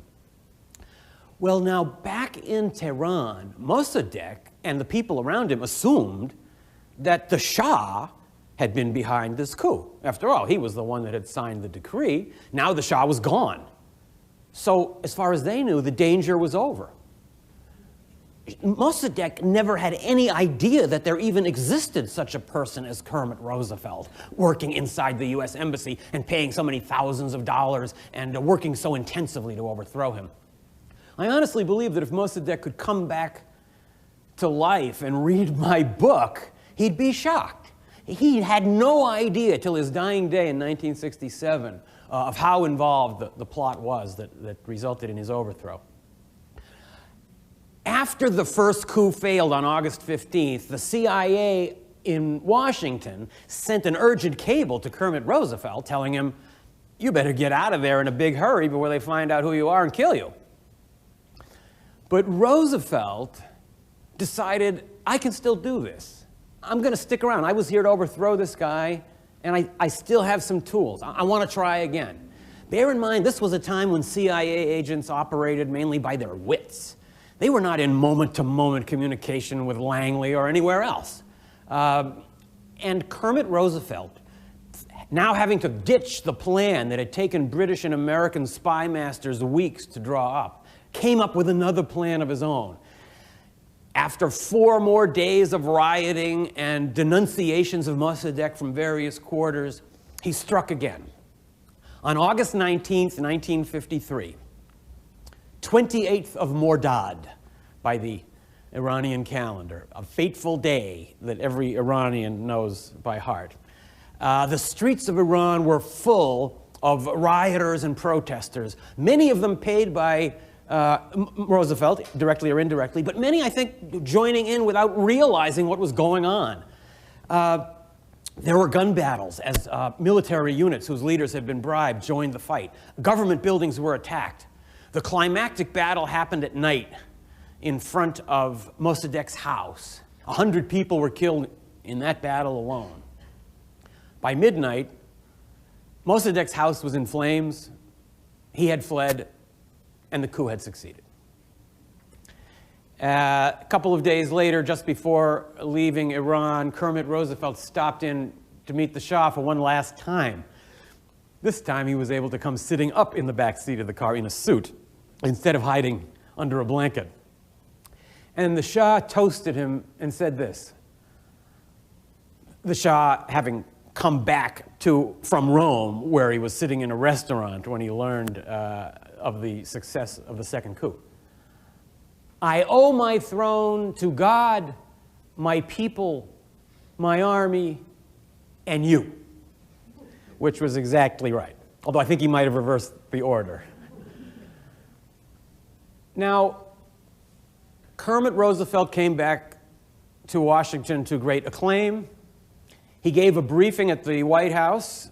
President Eisenhower later denied in his memoir that this briefing ever took place, but in actual fact, he pinned a medal on Roosevelt's chest. And Roosevelt later wrote about this session in the White House. He said, one member of my audience, Secretary of State John Foster Dulles, had a wide grin on his face and was purring like a giant cat. My instinct told me he was planning. Sure enough, a few weeks later, Kermit Roosevelt was called into his boss's office and told, you did such a great job overthrowing Mossadegh in Iran. We've decided we don't like that guy down in Guatemala. Couldn't you go down there and do it again? Well, Roosevelt demurred, but another group was found, and less than a year after the elected government of Iran was overthrown, the elected government of Guatemala was overthrown, with also heinous consequences leading to hundreds of thousands of deaths in a savage civil war that lasted over 30 years. This set the United States out in the direction of covert action and regime change. It's hard to imagine today, but it was not inevitable that the CIA become an agency that was involved in overthrowing governments and destabilizing countries. In fact, it became so only after the established policy of the US government set by President Truman was reversed by the Eisenhower administration. So much of history stemmed from those few weeks in Tehran. Let me talk a little bit about what I mean. As I said earlier, that coup could have been considered a success from the American perspective for the whole next 25 years. That was the period when the Shah was in power and served as a faithful ally of the United States. But let's look at it from the perspective of today. The Shah's repressive regime shut off all political alternatives for anybody who was against the dictatorship. The only place that had a principled opposition and that was rooted in the Iranian masses was the fundamentalist branch of Islam. Fundamentalism began to attract many people who were disillusioned with the impossibility of change any other way in Iran. The Shah's repressive regime led to the explosion of the late 1970s that we call the Islamic Revolution. That revolution brought to power a group of fanatically anti-American clerics who proceeded to launch a campaign of terror against American and other Western targets. That regime also inspired fundamentalists in many other countries, including next door Afghanistan, where the Taliban came to power and gave sanctuary to Osama bin Laden and Al-Qaeda.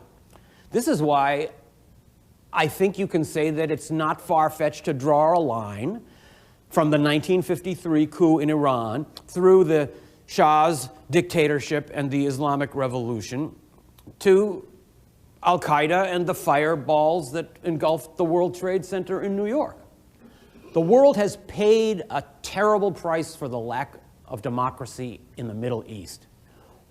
Why is there such a lack of democracy there?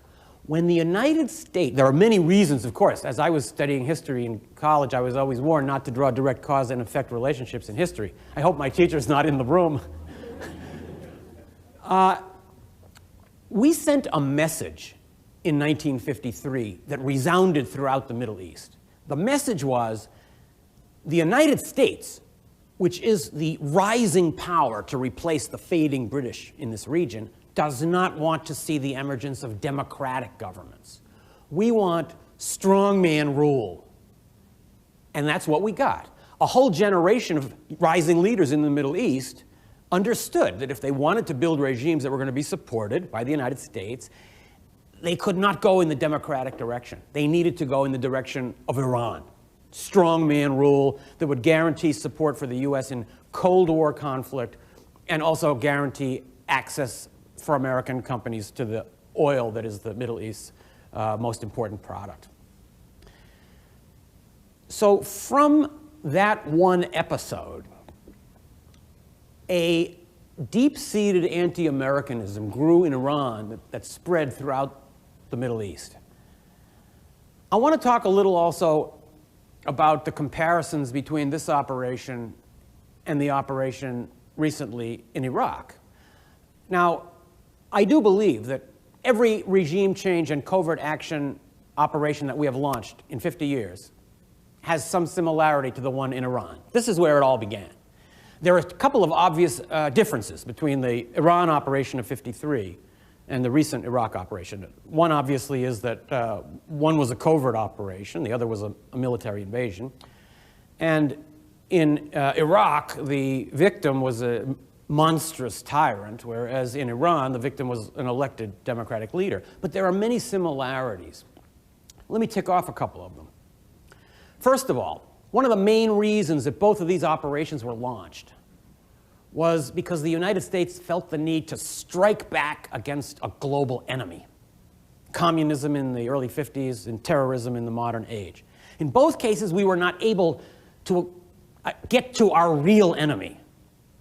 In the 50s, we could not invade Moscow or drop bombs on Beijing. So we found a country that would do. We were not able recently to capture those responsible for the attack on our soil, so we turned our sights elsewhere and launched an invasion or an operation in another country that we also had problems with. Another reason that I think is behind both of these operations is a very fundamental strategic one. The United States has always wanted a country in the Middle East to be its strategic platform from which it can extend influence. Iran was that platform for 25 years. That's long gone, and with Saudi Arabia looking shakier every day, I think it's clear that people in Washington now want Iraq to play that role. Another similarity is certainly oil. The access of Western oil companies on terms they consider reasonable to Middle Eastern oil is a fundamental aspect of U.S. policy toward the Middle East. Of course, it's naive to believe that big powers ever intervene in the Middle East without oil being a factor.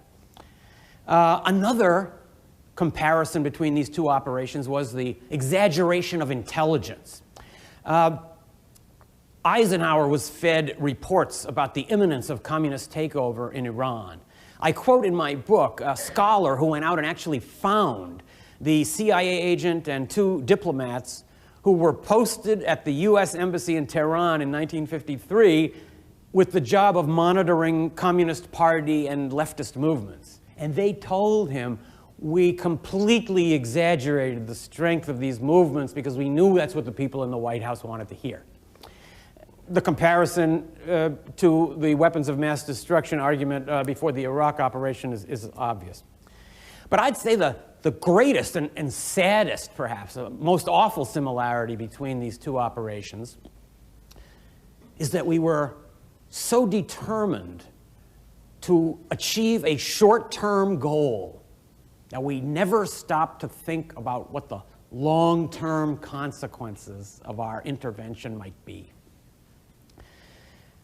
Now, as I was writing my book, I was very conscious that although this story for Americans is a somewhat intellectual exercise, a story about foreign policy and U.S. Middle East relations and the direction of American policy in the world. For Iranians, it's something different.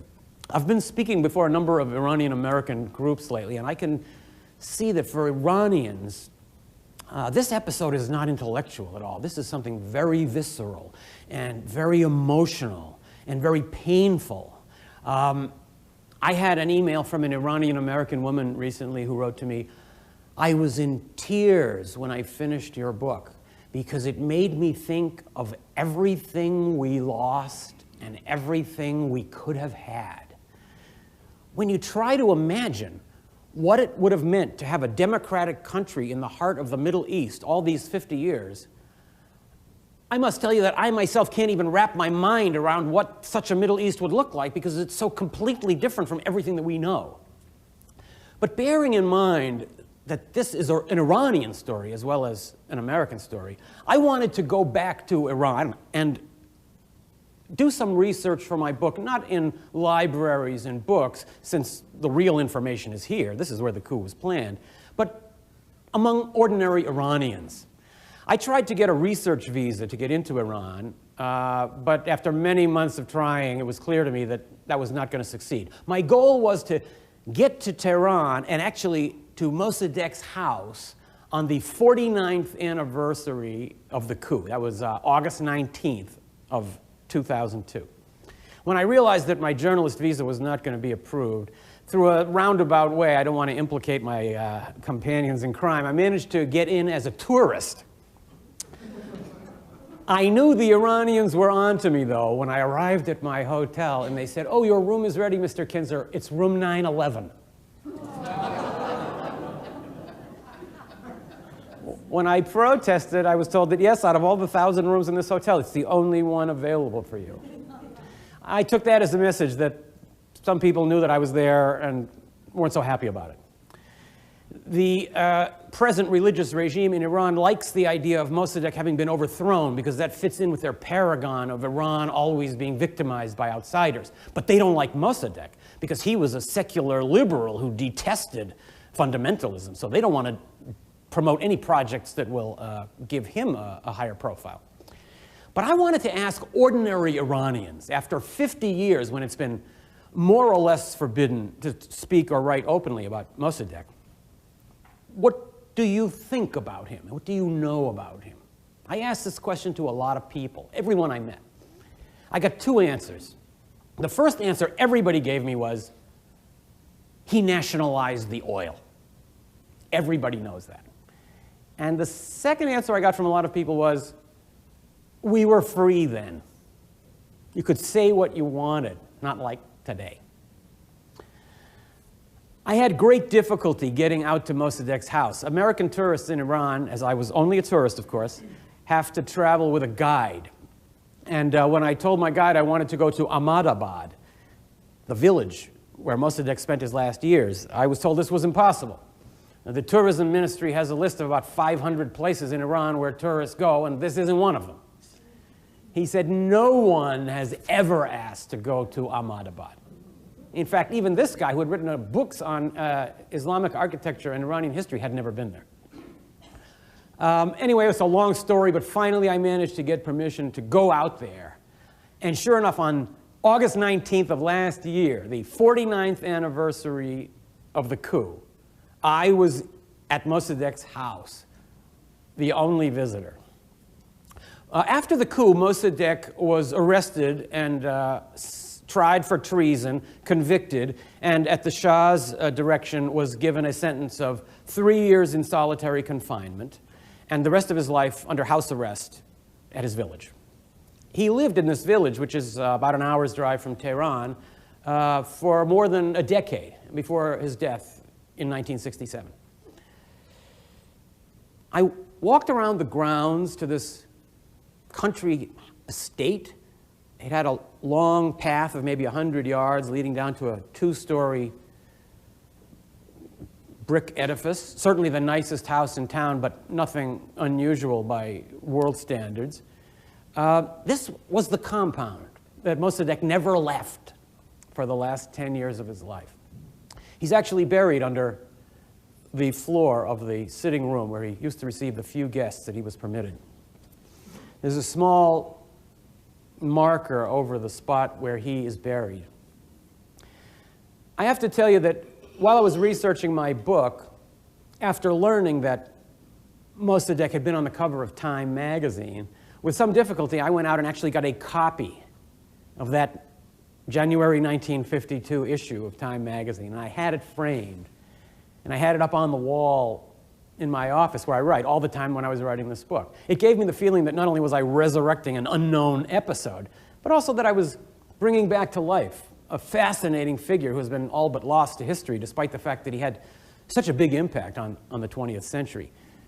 Being there in that house completed the experience that I began of coming into intellectual and perhaps even some kind of emotional contact with Mossadegh. I laid my hand on the little memorial covered by the simple green banner and recited that simple Arabic line that invokes the mercy and compassion of God, as is customary in such situations. The room has various pictures of Mossadegh that have been brought by admirers. I went outside and walked around the grounds a bit, and against the back wall of the compound, I noticed something interesting. I went over to it, and it was a gate. It was not a gate that was set into the wall, just leaning against the wall. I was curiously looking at it, and I noticed it had a big dent in the bottom.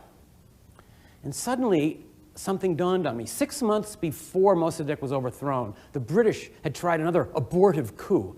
And during that coup, a jeep carrying none other than our friend Shaban the Brainless smashed through Mossadegh's front gate in an attempt to get into his house. So I realized this is the gate from Mossadegh's house in Tehran. The house was burned down, and the whole neighborhood has completely changed since then. But this gate still survives.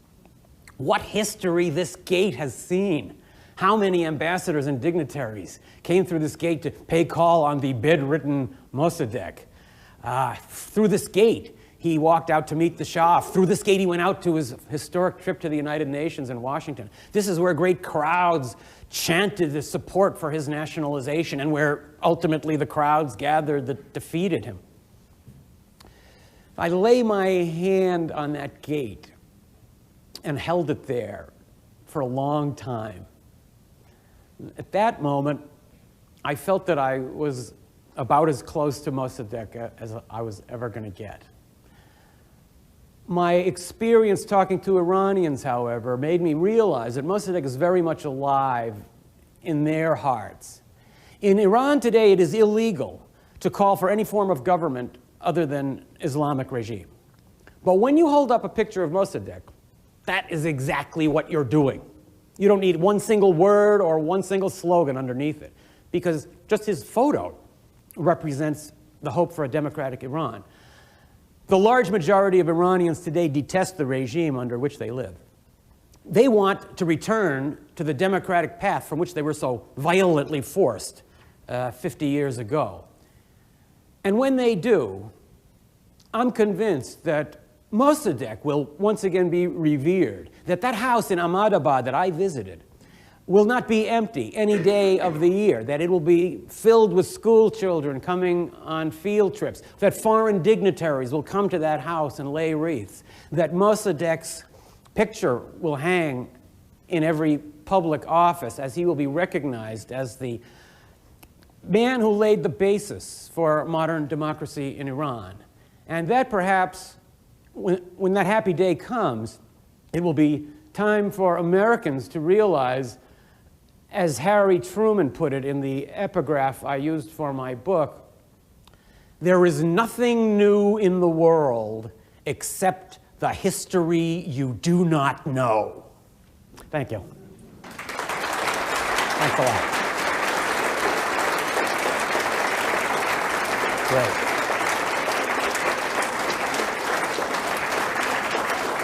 Thank you all. That was great.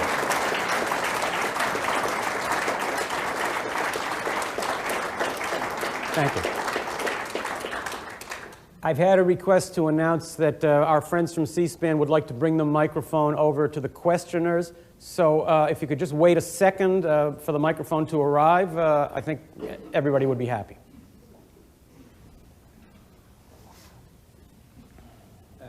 What role did the elder General Charskov play in creating the SAVAK that later in the Shah's era tortured and killed hundreds, perhaps thousands of people?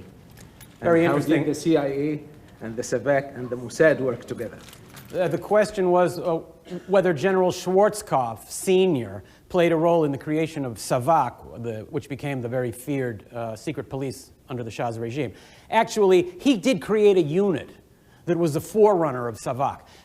Schwarzkopf was another fascinating figure in this drama.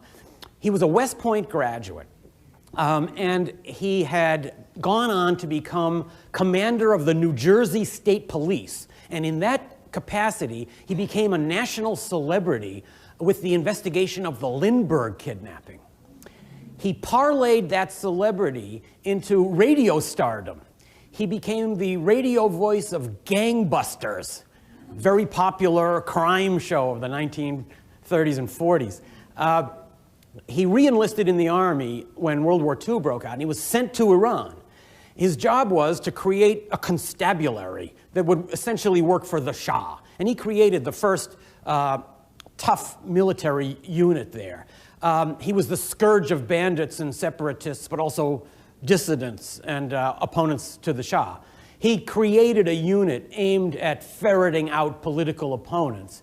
And it was on the basis of that unit that SAVAK was built. It's amazing to think about the second General Schwarzkopf returning. You know, I don't think history really does repeat itself, but history delights in patterns, and the idea that General Schwarzkopf would play such a decisive role in the Middle East in 1953, and then 40 years later, his son, also General Norman Schwarzkopf, would return to the region also to play a decisive role, is a wonderful little joke played on us by history.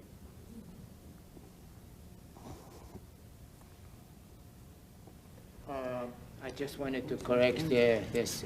SAVAK was created during Mossadegh, not for exactly that purpose, but it was used differently during the Shah. The establishment of SAVAK is the abbreviation for the organization of information and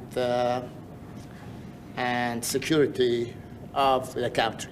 It was established rudimentarily during after his police chief was kidnapped and tortured to death by the opposition, mostly religious, and others, which were bribed, as you mentioned. And there is evidence that those who murdered the police chief were in at least indirect contact with British intelligence. The British wanted to, or let's say agents working with the British, wanted to destabilize Mossadegh's government by assassinating some of his close ministers. The defense minister and the interior minister and the chief of staff proved to be too well guarded. So through a trick, they managed to get to the police chief of Tehran, and his assassination did help contribute to the destabilization. Any other questions? My question was that, according to Dr. Abrahamian, I was a witness to the coup, to the day of the coup. I was in Tehran. I witnessed the whole thing. It was not inevitable. It was a very, very weak to begin with, and it grew gradually. It was quite defeatable. It was nothing. When I think back, I think it was totally.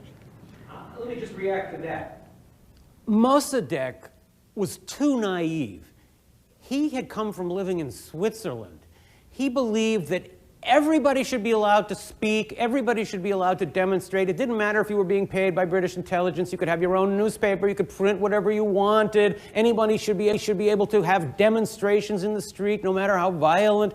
He had no idea, as I said earlier, that so much of the opposition to him was artificially fomented.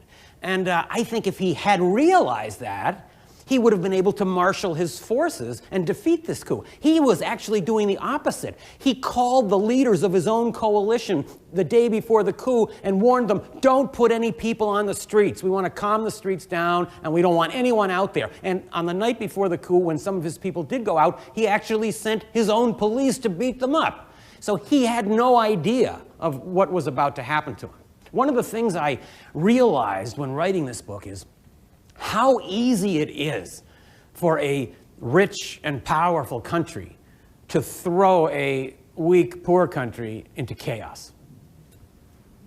Dr. Abrahamian believes that Mossadegh was fooled the night before the coup by Henderson, who was the American ambassador, who came to his visit and told him that tomorrow the Tudor party, which was the Communist Party, are going to attempt a coup.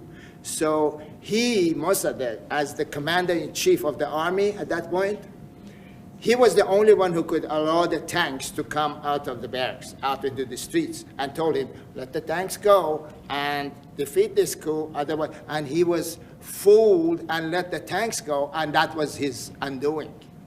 What do you think about it? As I understand, it happened a little differently. This was a brilliant psychological operation devised by Kermit Roosevelt. He got the American ambassador to go in and visit Mossadegh. This was 2 days before the coup, and feign outrage that American citizens were being attacked and even receiving obscene phone calls. When children would answer, they would be told terrible things on the phone that children should never have to hear. And this was a great insult to America, and that if this couldn't be stopped immediately, Americans would be ordered out of Iran. Well, Mossadegh, who was actually a very courtly gentleman, was quite shocked at the idea that Americans were being treated discourteously in Iran. And he immediately called his police chief in the presence of Ambassador Henderson and told him, I want you to crack down on all those people that are demonstrating on my behalf on the street. This worked like a charm. Later on, Time magazine described this as the crucial moment in the coup because, as they put it, Mossadegh disarmed himself. He was completely taken in by what was actually quite a transparent and silly ruse. Yes, sir. A bit of historical trivia. In August 1953, I was at a National Security Agency school, and my instructor was a CIA agent, and I believe it was on current events, and my topic was Mossadegh. So I gave a report. I said, well, he's a little kooky, but he seems to be a good enough politician. And my CIA instructor was very angry and dissatisfied with my report. So it took me 15 years to realize what I had wrong. Well, you were out of the loop.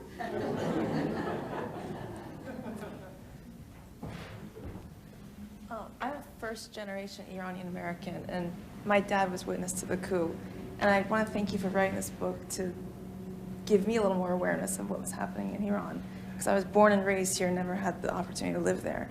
I want to ask you, did you read anything specifically about university students and how they got the university students to react and contribute to overthrowing the coup? Because it seems to be a trend in Iranian culture to bring the students out onto the street and make them be the voices for the older generations. That's an interesting question. Actually, students did not play a role in this coup, and that, I think, is a phenomenon that began with the 1979 uprising. This brings, I think, another point. During the research for this book, I had a chance to read a lot of Iranian history, and I have a chapter that kind of sets the scene and takes you back all the way from Xerxes up to 1890. It's about one word per decade, I think, of Persian history. One thing I found very odd, when we today think of Iran, we think of a government that's dominated principally by the emotion of fanaticism. When we think of a visual image of Iran, our most vivid image is the crazy students shouting and screaming. But actually, fanaticism is not a characteristic of Iranian or Persian culture at all. In fact, the early Persian emperors were masters of what we would today call multiculturalism. Many of the kingdoms that Cyrus conquered, he didn't even conquer militarily. He persuaded them, he built alliances, if we can use that phrase. How did fanaticism come to take over the Iranian body politic? I don't know the answer to that, but I ask myself, did the fact that the country's normal democratic development was so violently interrupted in 1953, and that 25 years of political development was so brutally stunted, help contribute to the fanaticism with which we now associate Iran? While I was researching this book, I came across a fascinating article written by a middle-aged Iranian university professor. That would mean way older than me, I guess. This guy turned out to have been one of the hostage takers. He was one of the militants who stormed the US embassy in 1979 and took our diplomats hostage. And in this article, he writes why we did it. Well, I was fascinated to read that because I'm not sure I ever really grasped why they did it myself. And what he wrote, which I quote in my book, is absolutely fascinating. He wrote, "There was only one thing in our mind as we planned the embassy takeover, 1953. What happened in 1953? The people of Iran forced the Shah to flee. The CIA, operating with agents inside the US embassy, organized a coup and brought the Shah back. Now we flash forward, it's 1979. Once again, the people of Iran have forced the Shah to flee. He's been admitted into the United States. History is about to repeat itself. We were afraid that CIA agents operating from inside the US embassy building would organize a coup and bring the Shah back again. We had to prevent 1953 from happening all over again. The reason was obvious. Well, it's only obvious if you even realized that this episode ever happened and also appreciated how intensely the memory of it still burned in the hearts of Iranians. I ask myself whether the American policymakers who brought the Shah into the United States were even fully aware of what had happened in 1953 and what would immediately come to the minds of any politicized Iranian. I don't know whether it's worse if they did know or if they didn't know, but certainly at that time we made tremendous misjudgments based on our failure to appreciate what the long-term impact of this episode had been in the hearts and souls of many Iranians. Yes, sir. One of the theories I had about our utter surprise in the overthrow of the Shah is the fact that our intelligence was essentially flawed. In other words, we did not believe in the use of people who were trained in anthropology and other sciences, and that the United States embassy staff was very skeptical about what anyone could tell them about what was going on in that country. In other words, we isolated ourselves almost completely from what was going on on the popular level. I was just wondering what your thoughts are about that. I think you're quite right, and I'd add that there's an opposite side to that coin. Not only did we not fill our embassy with anthropologists and sociologists and historians, but instead we filled it with covert operatives. It was another result of the direction that the US government took after 1953. When we were sending people abroad, we were sending people who were not expected to maintain contact with the grassroots, but with the elites. And that's certainly, as you say, one of the reasons why we met that great disaster in Iran. Yes, sir. As you said, we had 25 years of the Shah's support after the 53 coup, and then you drew parallels to the Iraq situation today. Would you comment on what will happen in the next 25 years? All I can say is this. I shudder to think that 50 years from now, somebody will be standing in a forum like this, looking back at our Iraq intervention and seeing even a fraction of the horrific after effects that we've seen from the Iran operation. We have been caught up in what I see in a way as a clash of fundamentalisms. We're facing a fundamentalist enemy, but in a sense we're fundamentalists ourselves. We've taken the view that God has given us such a wonderful country and such great freedoms that it's our duty to go to other countries and share this with them and spread this and transform them in our image. We've still not learned how to manage dominance. We have become dominant so quickly. The British Empire and the Spanish Empire and the Roman Empire and the Persian Empire became dominant over generations and centuries. The populations of those countries and the political elites had long time to accustom themselves to the use of power. The United States has come to this position of dominance so suddenly that our ability to deal with it, to manage it, has not caught up. When we entered World War I, there were less than 150,000 Americans under arms.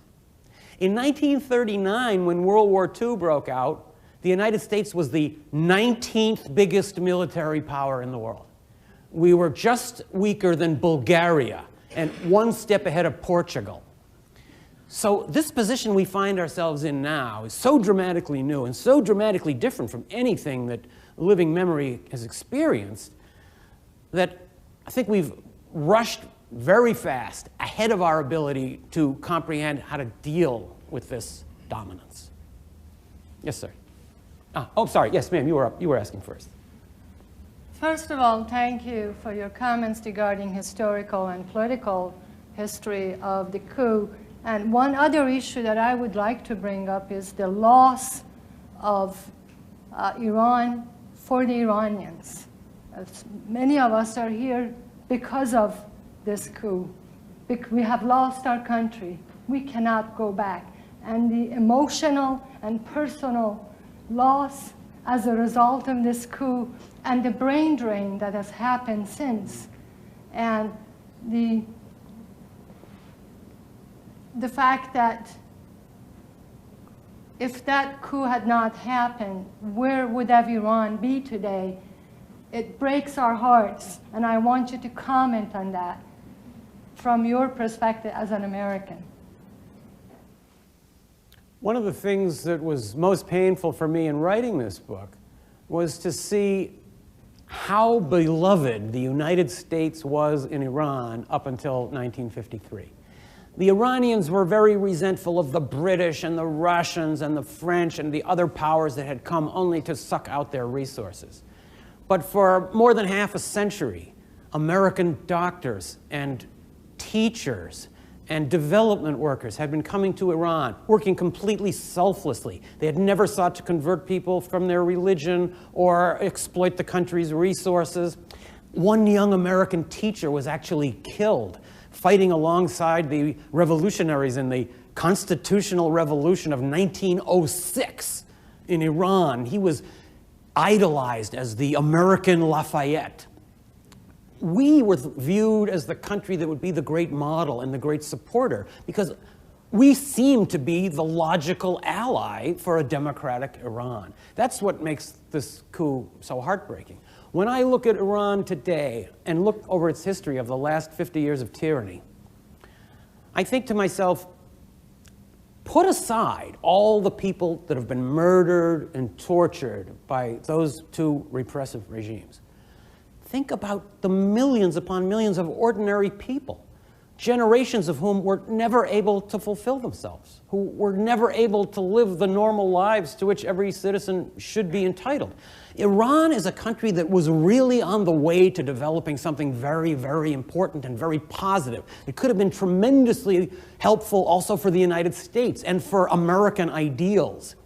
But to see how violently that process was interrupted is both a political tragedy for the United States and the West, and certainly a very emotional and a very personal tragedy for countless millions of Iranians.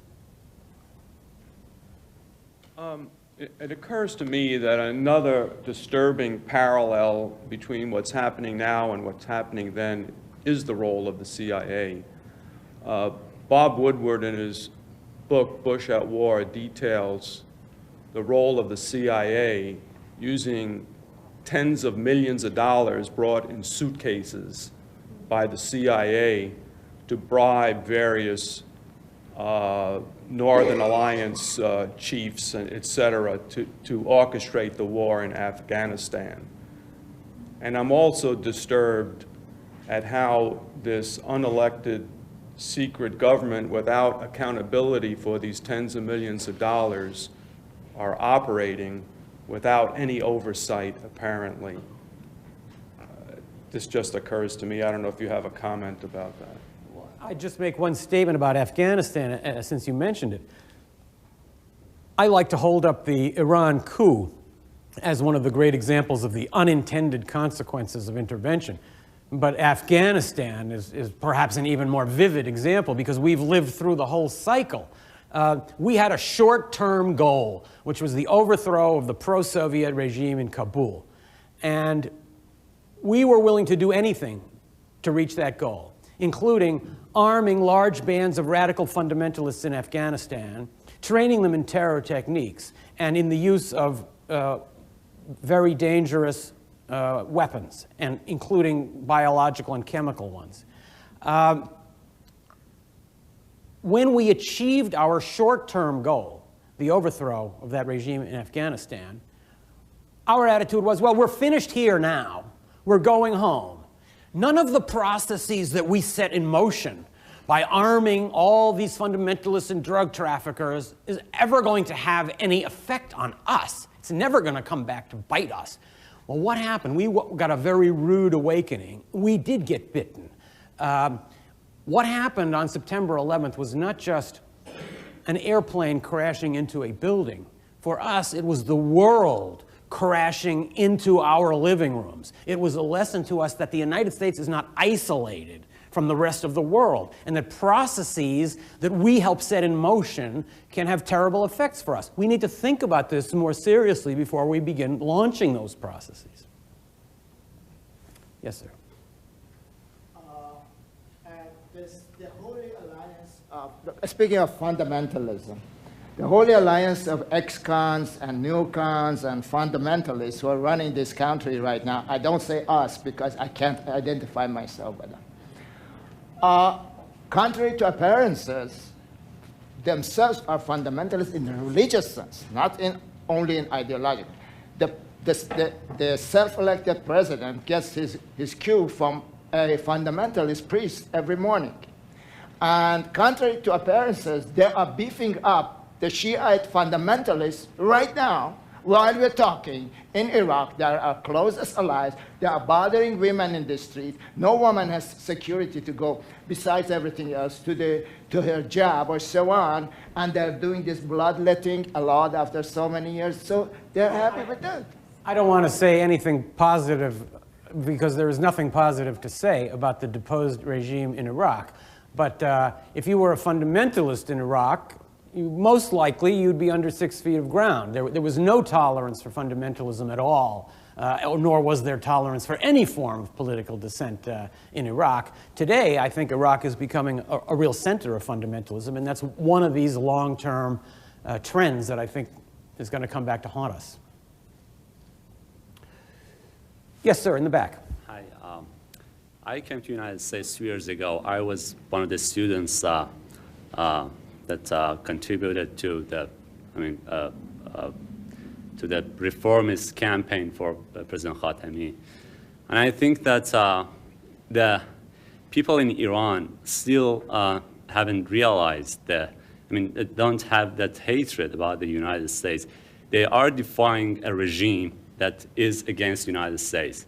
So I don't think that the realization of what happened in the 1953 and the feeling about the United States is still there. I think that day that regime is gone, then the hatred of the United States shows up, and the United States should be ready for that day first. And second, it is really painful for all of us to think about the 1953 and what the United States did to us, but it is more painful, and it's very, very hard to be in the United States, listen to what administration says about Iran, about the nuclear weapons again. And the most painful thing is to see general public of the United States still doesn't understand, doesn't get it, what is going on. And you're talking to people, and they're supporting the administration, and this is the most painful thing I've ever had in my life, I think. Well, that was very eloquently spoken. You're right, I think, that the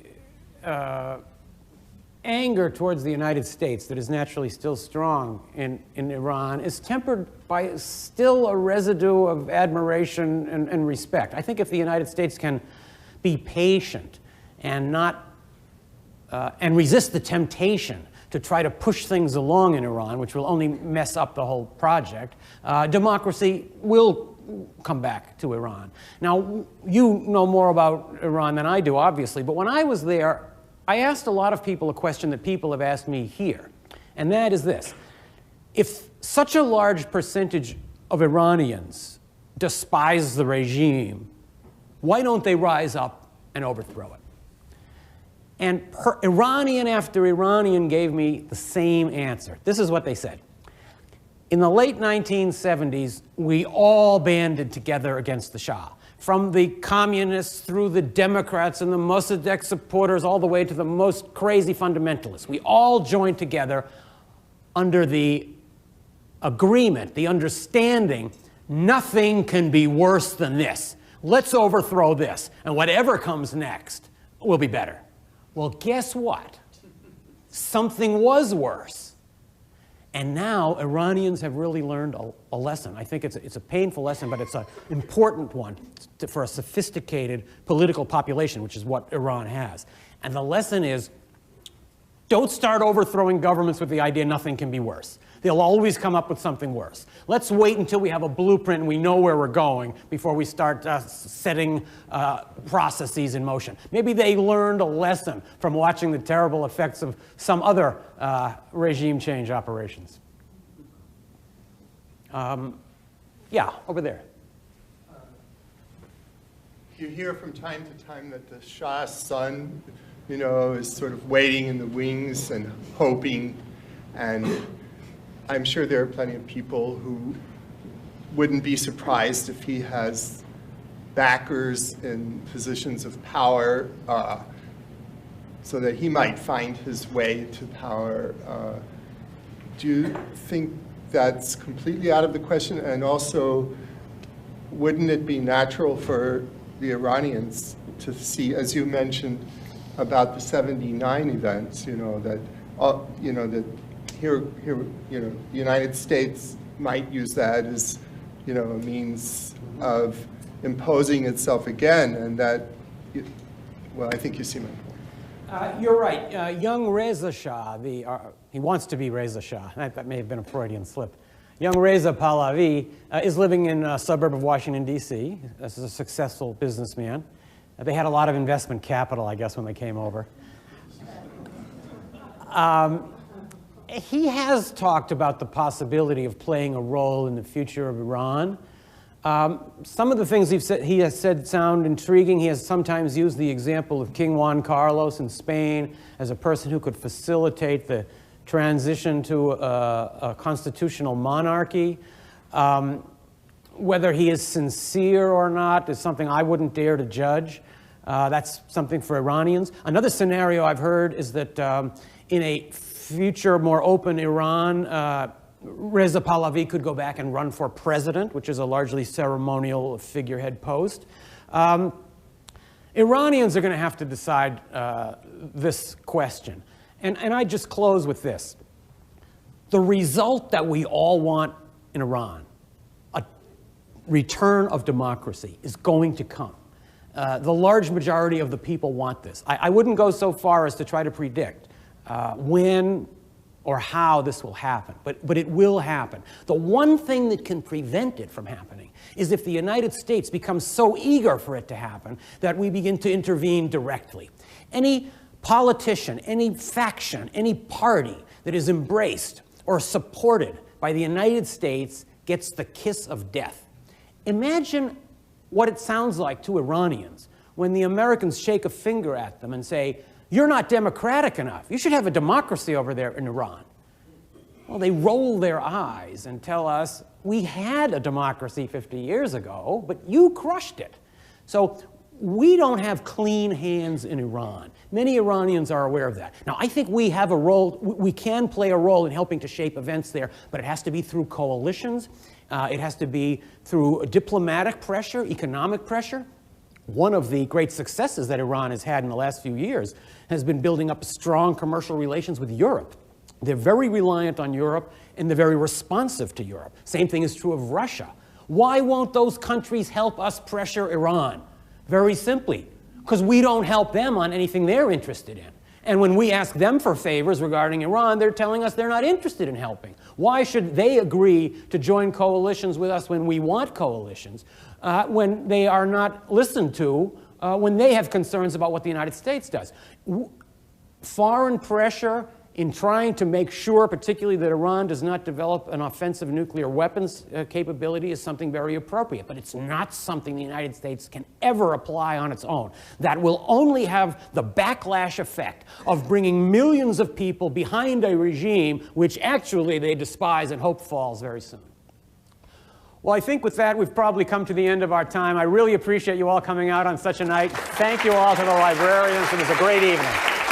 That was wonderful. Wow, that was one of the best. Stephen Kinzer was an international reporter for the New York Times. He's now based in Chicago. His book, All the Shah's Men, is published by Wiley, online at wiley.com. Next week, in place of History on Book TV, we'll show the Miami Book Fair International. History returns the following week with John Cornwell on Hitler's Scientist. If you're interested in can be balanced with an individual's right to privacy.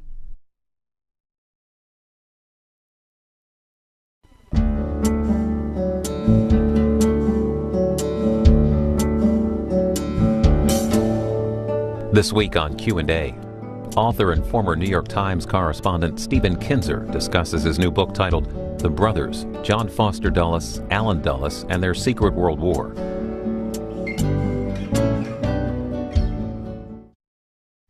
Stephen Kinzer, in your book, The Brothers, John Foster Dulles and Allen Dulles, you tell a story up front about Dulles Airport in Washington and the statue and the naming. What is that?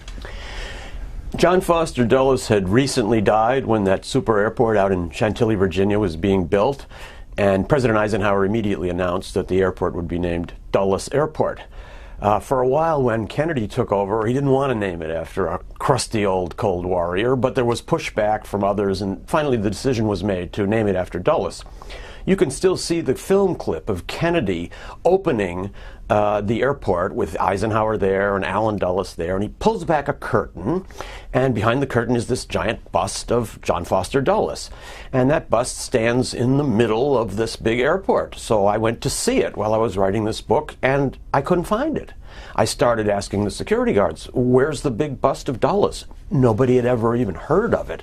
It was a long process, and finally, thanks to the Washington Airports Authority, I was able to discover that the bust had been taken away from its place in the middle of the airport, and it's now in a closed conference room opposite baggage claim number 3. And I find this a wonderful metaphor for how the Dulles brothers, who at one time exercised earth-shattering power and were able to make and break governments, have now been effectively forgotten and airbrushed out of our entire history. Who was Allen Dulles and who was John Foster Dulles? These two brothers were about the most extraordinary pair of siblings to emerge in American history, at least up to that point. They grew up in an atmosphere of religious piety. They grew up in a parsonage and were deeply influenced by the ideals of missionary Calvinism, the idea that the world's divided between good and evil and that Christians have to go out into the world and transform the evil into good. It's a very short step from that religious view to take it into politics and believe that politically the world is divided between good regimes and evil regimes, and that it's the duty of the good regimes, that's us, to go out in the world and destroy the evil ones. So that's an important part of the Dulles brothers' formation. And the other big influence on them, I think, was the decades that they spent as corporate lawyers working for this very important law firm, Sullivan and Cromwell, in New York. That was not a law firm that you went to if you needed a contract drawn up or if you needed to be represented in a courtroom. Sullivan and Cromwell had a specialty, and that was pressuring small and weak countries to accept the demands of big American corporations. And that was what Allen Dulles and Foster Dulles devoted their lives to doing.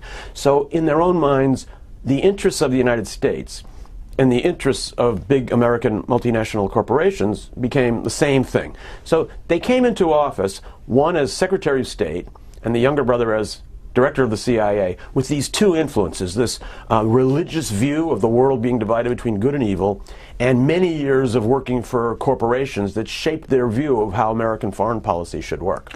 When was John Foster Dulles Secretary of State? Both of them came to power at the same time. They were sworn in immediately after President Eisenhower took office in 1953. It was the only time in American history that siblings have controlled the overt and the covert sides of foreign policy. You have a second part of your book about 6 monsters, and I've got the pictures here, and I'm going to point out the first one is Mossadegh. If I could get a brief synopsis from you about who they are, we can get into the substance of this. In 1821, John Quincy Adams made a famous speech on the 4th of July, and he said, "America does not go abroad in search of monsters to destroy." But the Dulles brothers did. They were carrying out a secret world war, even at a time in the 1950s when we thought we were at peace. And they went after 6 monsters, 6 figures that they found evil in the world, one right after the other. The first in 1953 was Prime Minister Mossadegh of Iran, who they overthrew in August of that year. The next year, 1954, they overthrew President Arbenz in Guatemala. The next year, they launched an operation against Ho Chi Minh. That failed miserably and actually was the operation that dragged the United States into the Vietnam War. Then they went after Sukarno, the president of Indonesia, and fomented a civil war there. They went after Patrice Lumumba, the elected prime minister of the Congo right after independence in 1960. And their last monster was Fidel Castro, who also survived their attempts to depose him. Where were they born? The Dulles brothers were born and grew up in Watertown, New York. Actually, Foster Dulles was born in Washington briefly because the mother came here to live with her father for a few months. Her father had been Secretary of State, owned a big house near DuPont Circle. But Watertown, New York, on the shores of Lake Ontario, was kind of a playground for the New York rich. The father was actually not a plutocrat. He was a clergyman. But the family was extraordinary. So these two brothers, as young kids, grew up in a religious environment. They said their prayers every day. In the morning, they would take a cold shower, only kind their father would allow, say their prayers, sing a few hymns, and then they were free to run down to the shores of Lake Ontario, where their 2 distinguished and doting relatives were waiting to take them out fishing. And those 2 relatives were both Secretaries of State.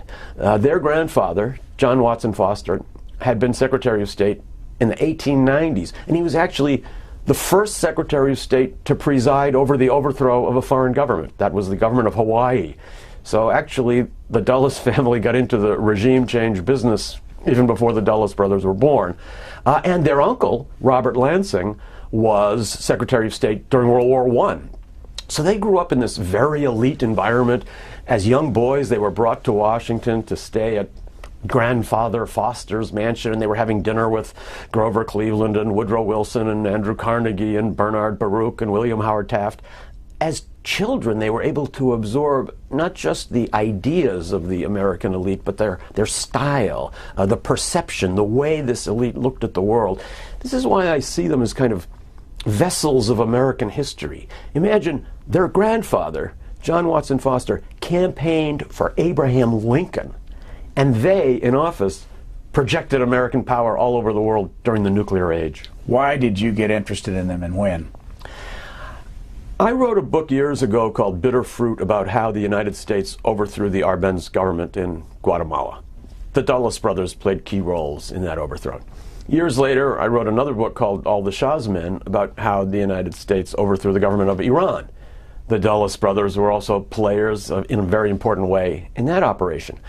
I became more and more interested as I began to realize how central the Dulles brothers are, not were, In the 1950s, probably every literate human being in the world knew the name Dulles. But now when we look around the world, we really are still seeing the results of the Dulles brothers' policies. Look at the tragedy that unfolded in Guatemala with 200,000 dead in a civil war and Guatemala sliding toward failed narco-state status. Look at what we've seen in Iran. 50, 60 years of tyranny, first under a Shah, then under religious fundamentalists. All of that started with the Dulles brothers. Look what's happened in the Congo. You have had literally millions killed there in the last decade or two. It was the Dulles brothers who first intervened to promote the overthrow and execution of the first elected leader of the Congo. The Vietnam War was principally the product of John Foster Dulles' determination not to go along with the French and British and say, well, Ho Chi Minh won the war, there's nothing we can do, but he decided to go and fight. So when you look around the world, you see today the results of the Dulles brothers' interventions.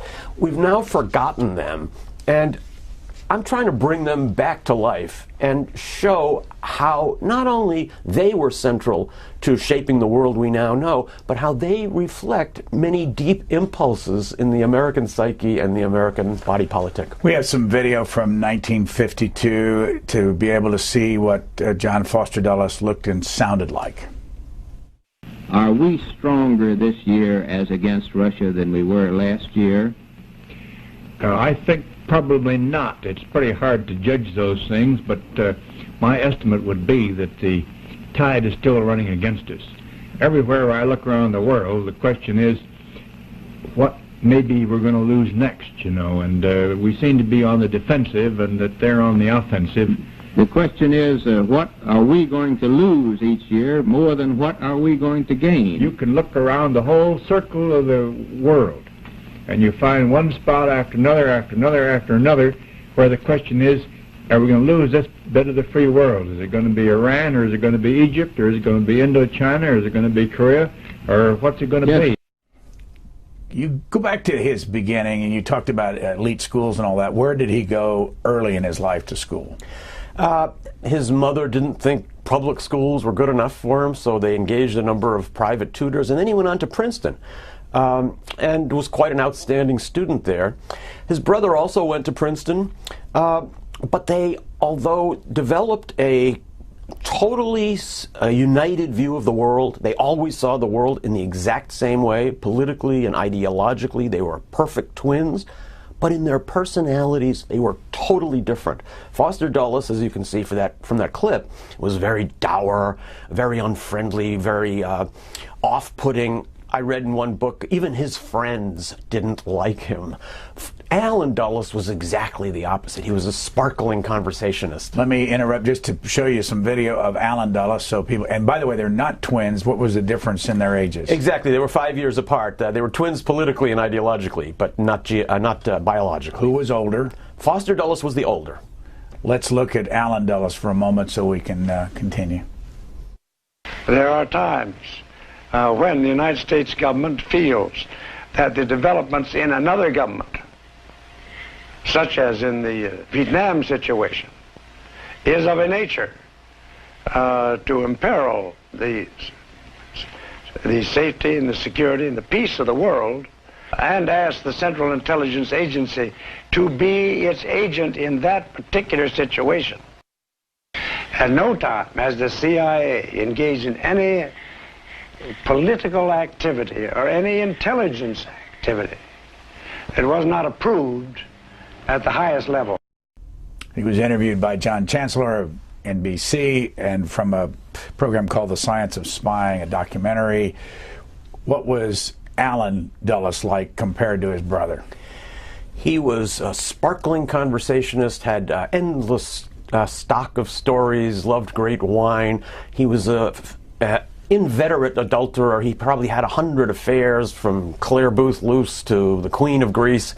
And he was very seductive also for Americans. I think in Washington, he seemed like such a nice guy that you've got the feeling that maybe he couldn't be doing anything so bad. He was not only the head of the invisible government, he was the ambassador of the invisible government to the visible government. Now, he was absolutely correct when he said that CIA operations were all approved at the highest levels, meaning by President Eisenhower. But there's another piece of this. When you saw John Foster Dulles in that clip lamenting about the world being slipping away from the United States and falling away from freedom, the fact is, right while he was making that clip in 1953, Stalin had just died. And the new leaders in the Kremlin wanted to have a summit of their new leaders with the Western allies. And Winston Churchill thought this was a great idea. The Prime Minister of France wanted to do it. Try to negotiate with the Soviets and see if we could manage our competition. Foster Dulles was absolutely opposed. He was against all contact with any government that we didn't like. So when he describes the world as being in complete confrontation, he omits the fact that he was one of the principal figures who intensified and maintained that confrontation. The women in their lives, you do cite when they met the women that they married and how quick, I mean, they made decisions rather quickly. Explain for both of them.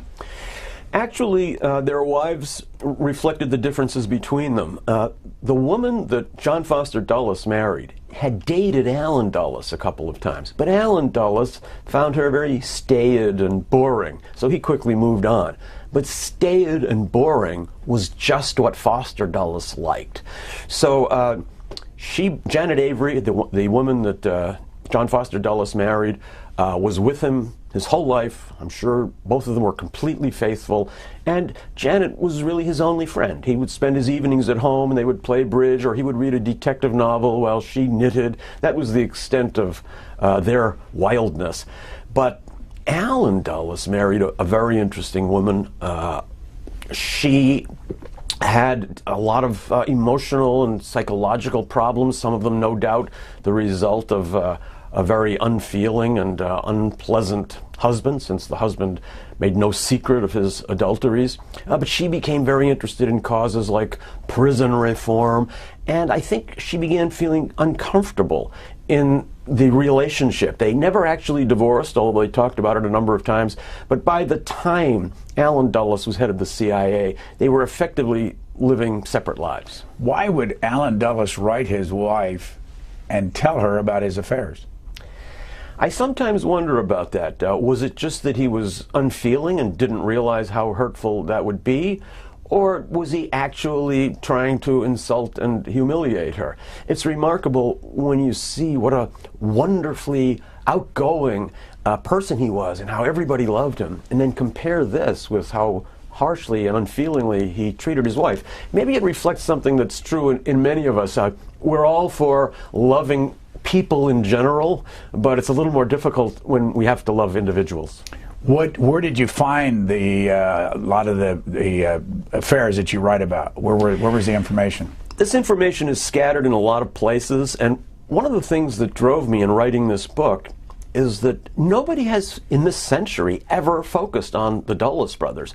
I immersed myself in particular in the Princeton University archives, where both Dulles brothers have deposited their papers.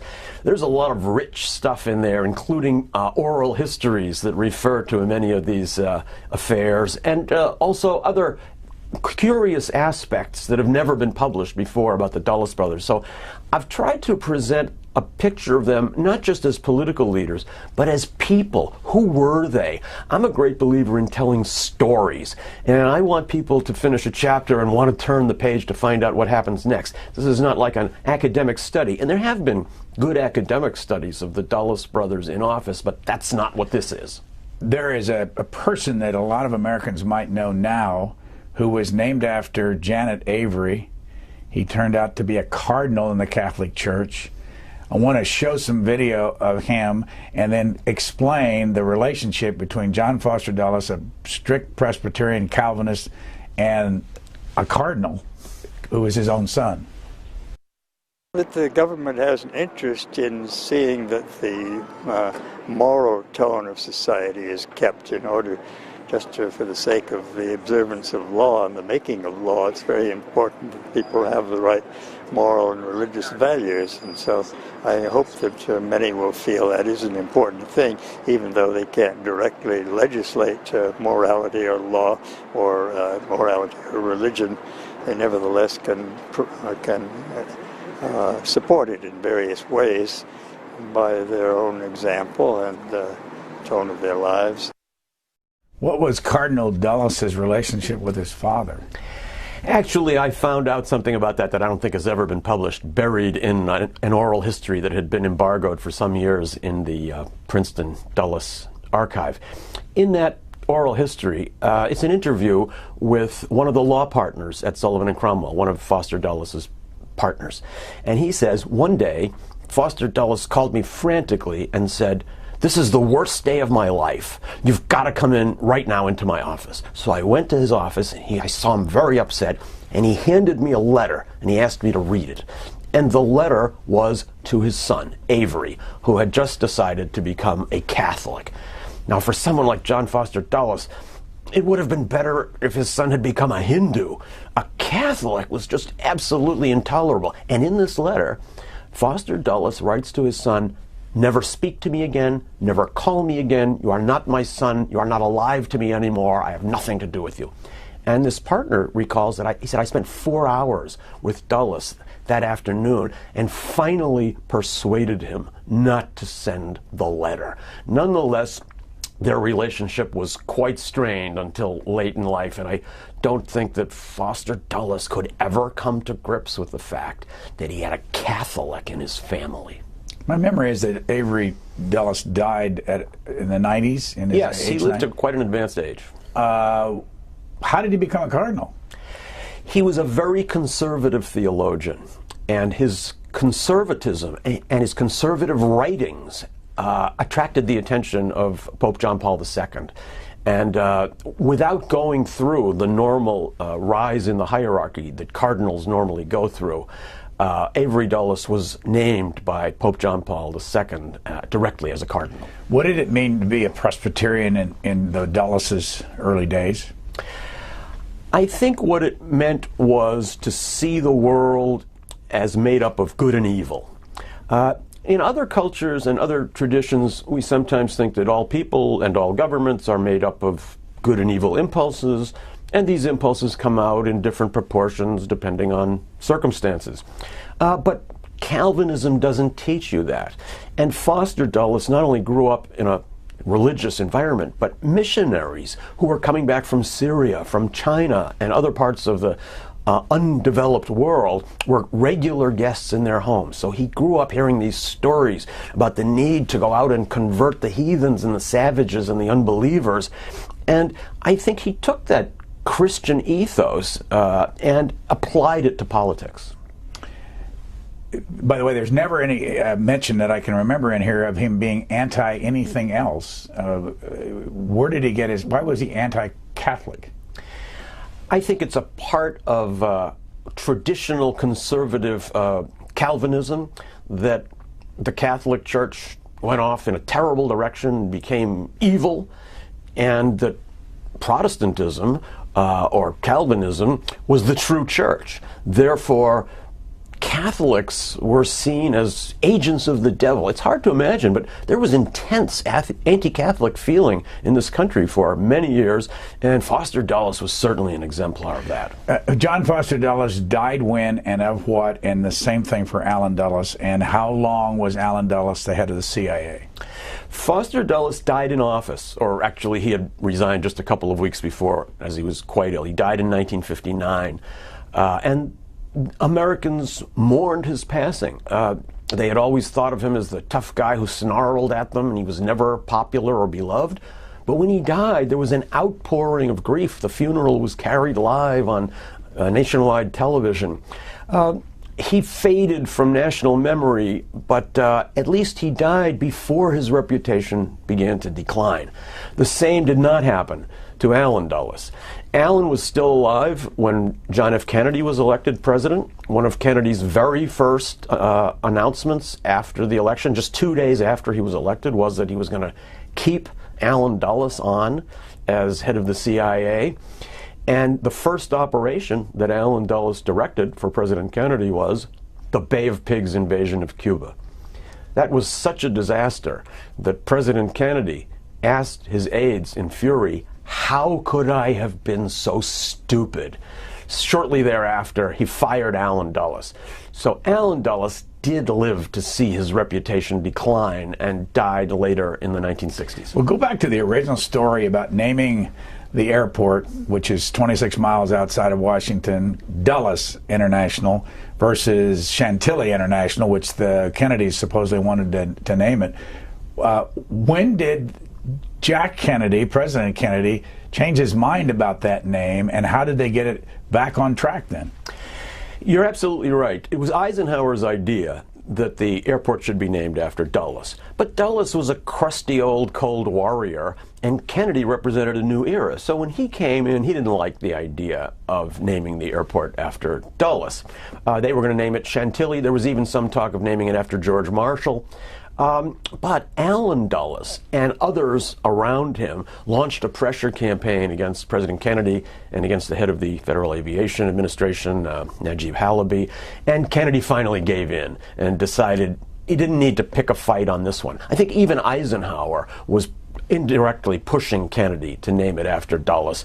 So we got this airport, and you know, I used to think it was an awful thing, looking back and considering the legacy of the Dulles brothers, that this airport carries that name. But now I feel differently, because if that airport didn't have that name, nobody would even know who the Dulles brothers were. And I can tell you that while I was writing this book, sometimes people would ask me, "What's your new book about?" And I'd say, "I'm writing a book about Dulles."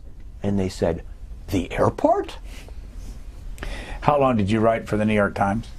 I was 23 years with the New York Times, and that's an indirect reason why I got interested in these operations. When I was working for the New York Times, covering big events in the Middle East and in Europe and in Latin America, I was always frustrated at writing only about what happened today.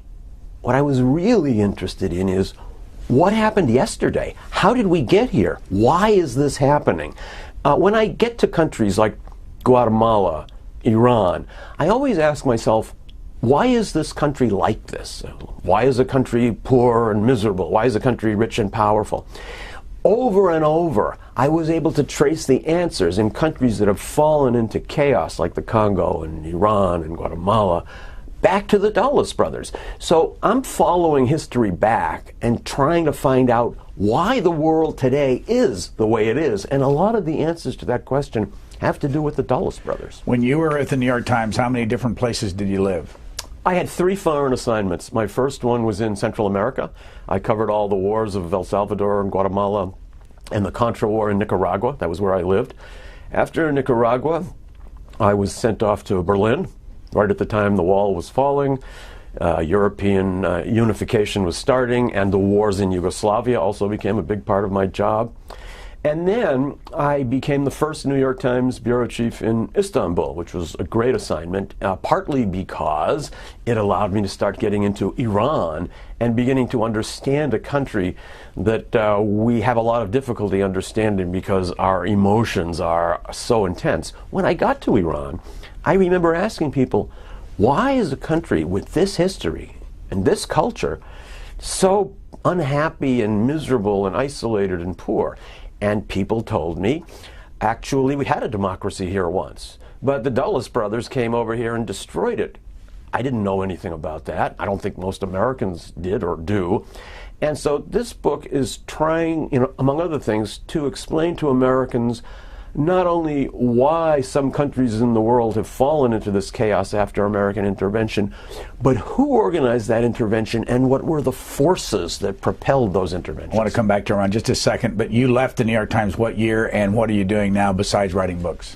I left the New York Times in 2006 after 23 years, and I'm now a visiting fellow at the Watson Institute for International Studies at Brown University, which I'm much enjoying. And what other institutions have you taught? This is my third university. When I was living in Chicago, I taught at Northwestern, and then I went on to Boston University, my alma mater, and I'm now thrilled being at Brown. Here's Alan Dulles talking about Mossadegh, and we'll ask you more about that after we watch a little bit of this. The government of Mossadegh, if you recall history, was overthrown by the action of the Shah. Now that we encouraged the Shah to take that action, I will not deny. Actually, the Shah had tried to fire Premier Mohammad Mossadegh and had failed. With the help of CIA and British operatives, though, he was finally ousted. Mossadegh's crimes had been his nationalization of the great pool of Persian oil and his flirtation with the Russians. When it was all over, the West had held on to the oil, and Mossadegh had only his famous tears. What's the backstory on this? The backstory is really fascinating, and it's one of the stories I tell in the book. As private lawyers, John Foster Dulles and Alan Dulles represented many of America's biggest corporations. What they promised those clients is, we will protect you. Nothing will ever happen to your foreign operations as long as you have us as your lawyers. But two things happened in 1951 that showed they couldn't keep their promise. Number one, Mohammad Mossadegh nationalized the Iranian oil industry, and that had formerly belonged to a company called the Anglo-Iranian Oil Company, and the financial agent for that oil company was something called the Schroeder Bank, which was represented by Sullivan and Cromwell. And in fact, Alan Dulles was on the board of directors of the Schroeder Bank. So he had to go to the Schroeder Bank people and say, I failed. You hired me to protect your interests in Iran, and I couldn't do it because of Mossadegh. Almost immediately thereafter in Guatemala, the Congress passed a land reform act that required United Fruit Company to sell its unused land to the government so it could be parceled out and given to peasants.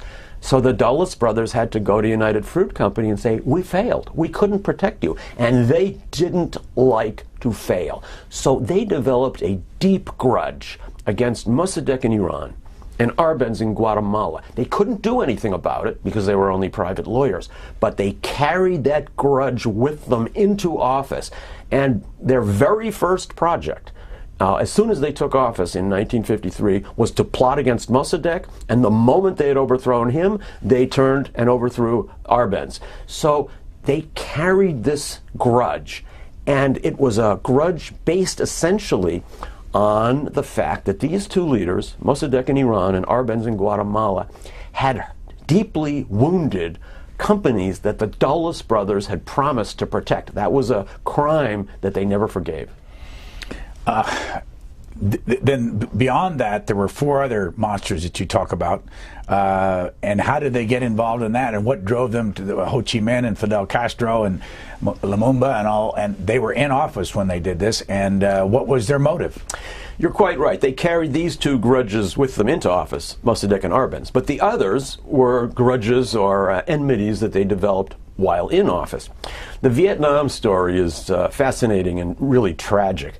John Foster Dulles was the American delegate to a big conference in Geneva in 1954 to discuss the future of Vietnam. That was right at the time when the French had suffered their big defeat at Dien Bien Phu and had very reluctantly concluded, we lost the war. We can't defeat Ho Chi Minh, and it's breaking our heart, but we have to throw in the towel. And Winston Churchill agreed with them. He had a great line to Foster Dulles. He said, the loss of the fortress must be faced. In other words, we don't like it, but Ho Chi Minh is very popular and nobody can defeat him. But Foster Dulles refused to believe that. He said, well, of course you old Europeans don't know how to defeat someone like Ho Chi Minh, but we can do it. If he had made a different decision on his way home from the Geneva conference, that one person, on that one day, the United States would never have become involved in the Vietnam War. That is really one of the great legacies of Foster Dulles personally. Having failed to topple Ho Chi Minh. They then went on to another leader in the neighborhood, that was Sukarno in Indonesia. His great crime was to embrace an ideology that the Dulles brothers detested almost as much as they detested Bolshevism, and that was neutralism. They were trying to undermine the entire foundation of the Cold War by saying, countries don't have to choose between Moscow and Washington. We're not involved in this conflict. That drove Foster Dulles and Allen Dulles crazy. Their idea was, as Foster Dulles liked to put it, our policy is global. And he called neutralism immoral. So he insisted that people like Sukarno show that they were pro-American, otherwise he would assume they were anti-American. And the Dulles brothers fomented a major civil war in Indonesia in the mid-1950s. It failed. However, it created tensions that exploded during the 1960s and led to a horrific massacre in which about 1 million Indonesians were killed. Another neutralist who emerged in the world during this period was Patrice Lumumba in the Congo. This was a brand new country, just given independence by Belgium. They elected this very interesting but also quite militantly neutralist figure, Patrice Lumumba. And a very young man. Exactly. It was a very undeveloped political culture. This was a time when there were no Congolese lawyers, no Congolese doctors, no Congolese who had any experience in government. So you have to understand that, how underdeveloped Belgium had left the Congo.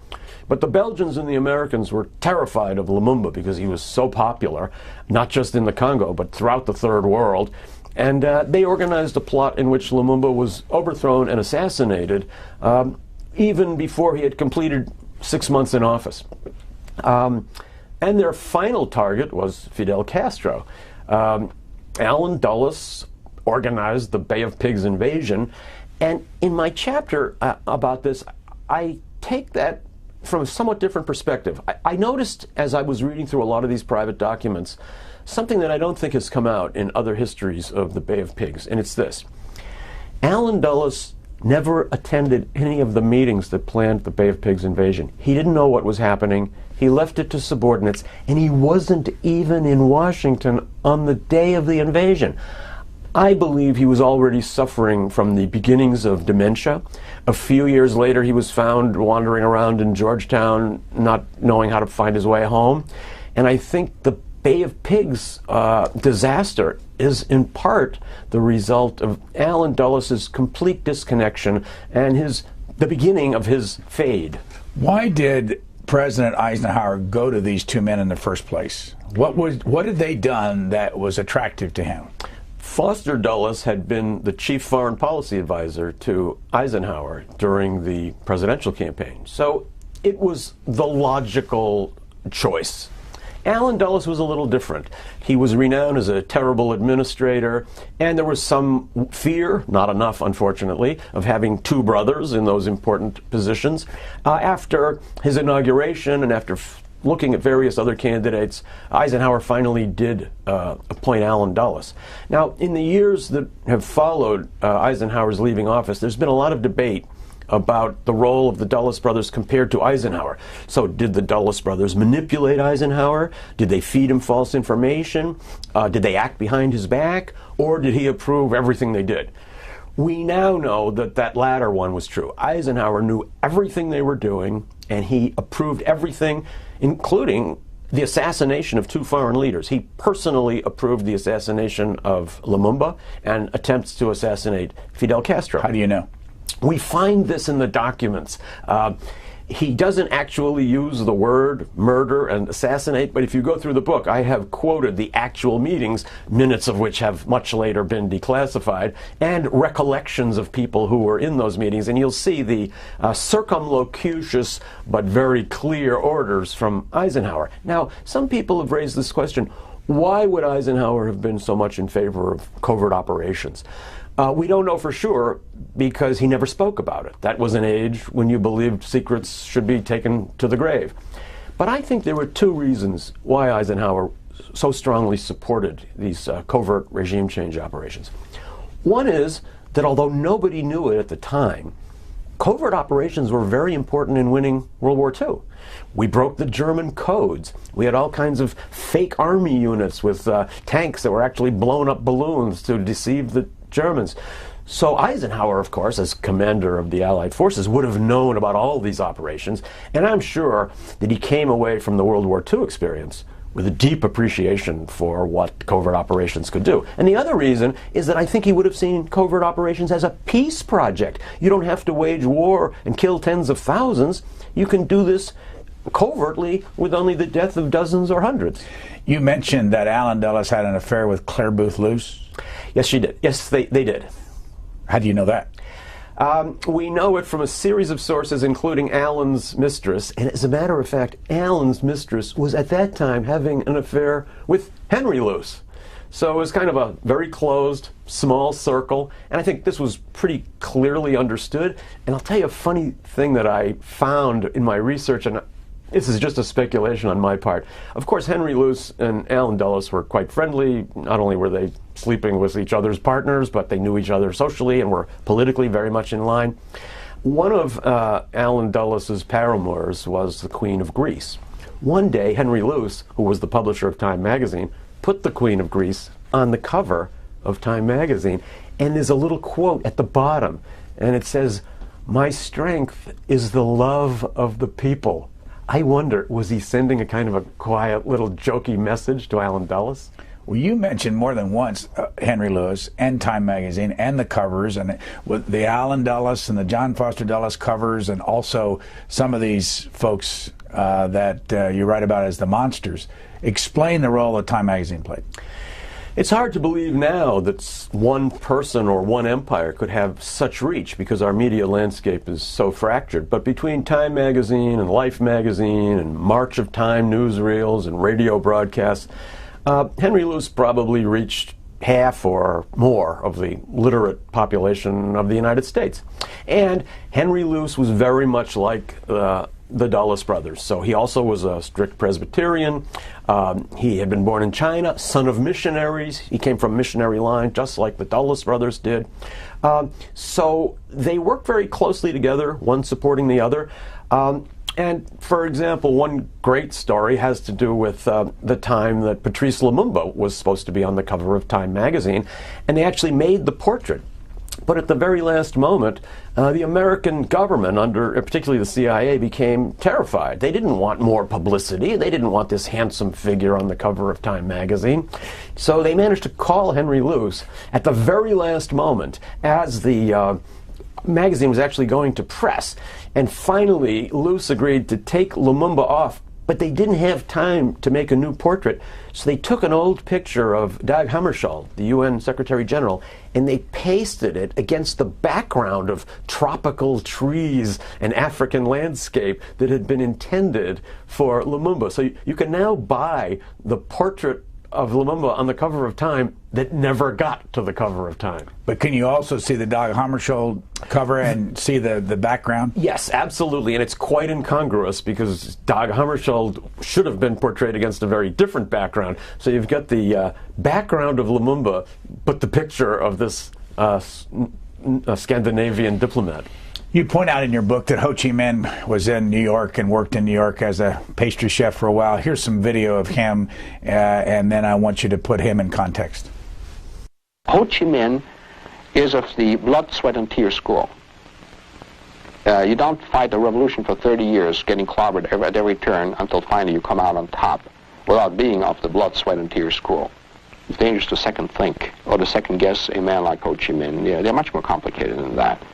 But I'm very much afraid that if Ho Chi Minh were to make up his mind that this is the war to see through, that he might just be the man to see it through too. The aged president is still a ferocious nationalist and a shrewd communist revolutionary. This month, the United States made abundantly clear its willingness to negotiate for peace. It's now up to the old man in Hanoi. The first voice you heard, by the way, was Bernard Fall, famous historian and author, and the second was Walter Cronkite.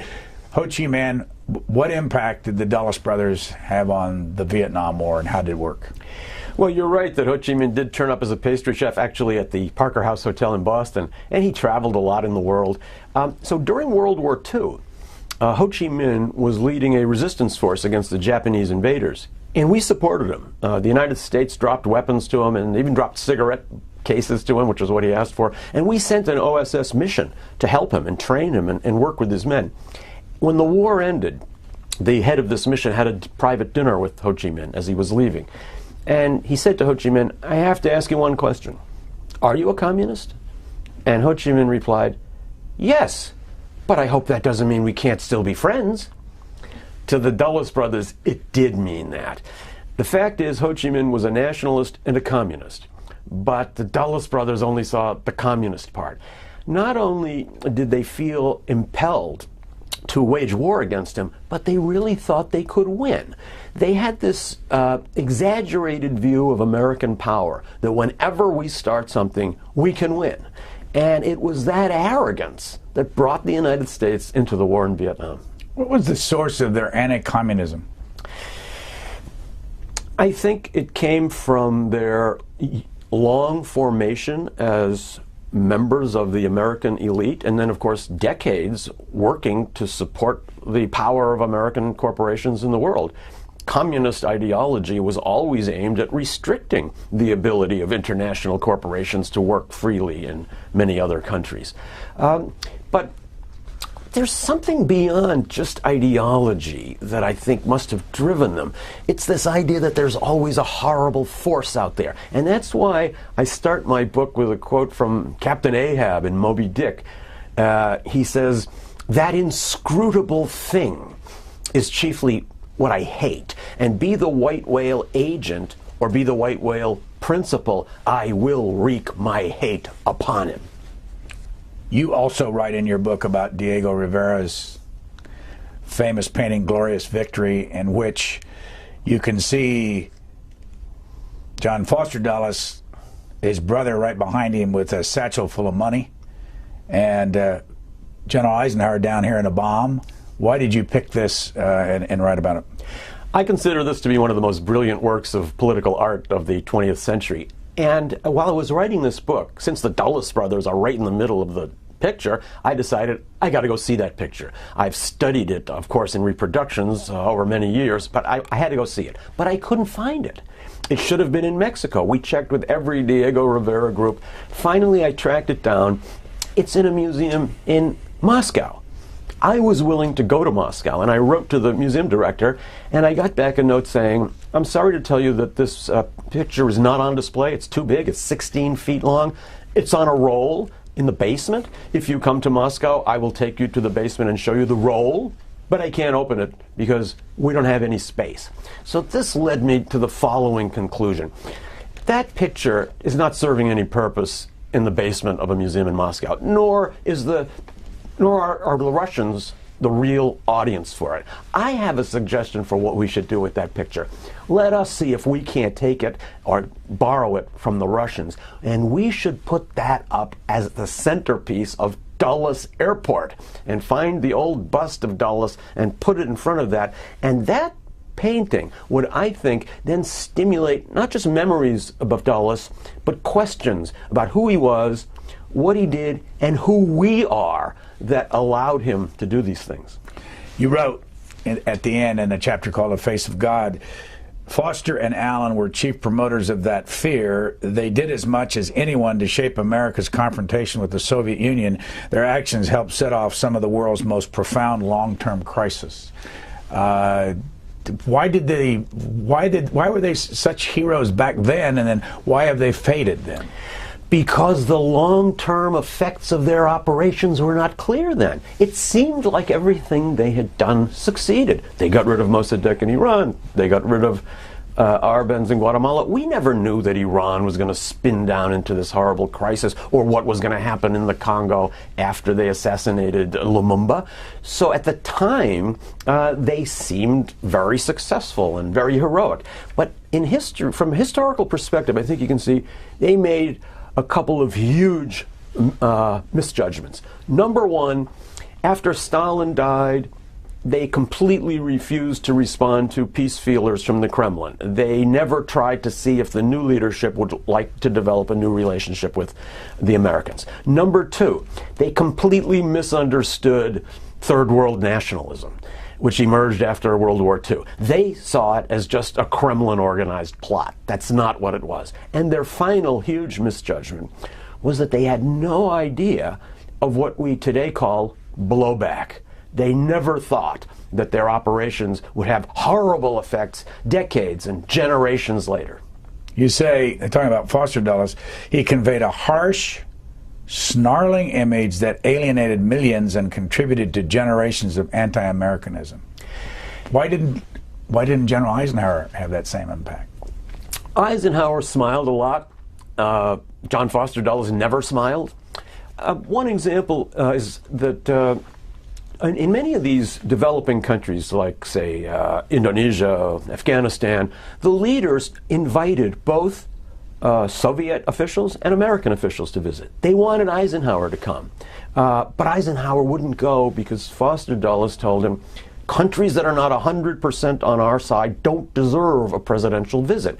So you'd have these smiling figures from the Kremlin showing up in these countries and promoting a positive image of Soviet communism, and meanwhile there was no counterbalance except for this snarling anger that came from Washington. And I think that did undermine the ability of the United States to project our positive values. Where did you find this little tidbit? Foster spoke regularly to the American people, often from a collapsible podium he carried on his plane so he could make, quote, departure statements, unquote, and arrival statements, and he periodically appealed to Europeans, but his communications efforts stopped there. Actually, that also comes from a previously embargoed oral history that's at the Princeton Dulles archive. One of the aides to Foster Dulles was interviewed, and in there he says, part of my job was to carry the collapsible lectern and the little seal in the front that said Secretary of State. And it was through those arrival and departure statements that most Americans came to know who John Foster Dulles was. How many people had been into these Princeton archives before you got there? Anybody? A few. Some of the material hadn't been liberated yet or declassified, but also there's so many pieces in there that not everybody would recognize. I give you one example that I found that nobody has seen before and that really struck me. In these archives, they're not just papers, there's boxes with all kinds of stuff. So I found a couple of envelopes full of snapshots, just family pictures, black and white pictures. And I looked through them and I was quite surprised to see a picture of Allen Dulles' wife standing in front of a Mayan stela that I could identify as being in a place called Bananera, where the United Fruit Company had its big plantation in Guatemala. Then I saw other snapshots of Clover Dulles, the wife of Allen, going off into little villages in Guatemala and shopping at markets. She obviously became fascinated with Guatemalan culture. And then, to my amazement, I found photos of Allen Dulles' weekend house in Long Island. From the outside, it looks like all the other houses. But when you see the pictures inside, in the living room, you'll see the entire room is covered with Guatemalan fabrics, and there are Guatemalan artifacts everywhere. What it means is that Guatemala was a daily physical presence in the life of Allen Dulles while he was sitting around planning to destroy the democratic government there. You got into, I don't know whether it's psychiatry or psychology, but I want to read this sentence. Neurophysiologists, evolutionary biologists, and social and cognitive psychologists have made remarkable discoveries about the working of the brain that are highly relevant to Cold War history. They've developed concepts like groupthink and confirmation bias. What they're telling us now is that there's something in our brain that makes us interpret everything that we see in ways that fit into our pre-existing conceptions. So, for example, we believed that neutralist governments were all tools of the Kremlin. There was no evidence for this. But I found this document by the Brazilian ambassador here in Washington. He met with Foster Dulles. And he said, and he wrote back to his foreign ministry, I asked Dulles, how do you know that the land reform program in Guatemala was ordered by the Kremlin? And Foster Dulles replied, It is true that we have no evidence, but we are proceeding on the assumption that it must be so.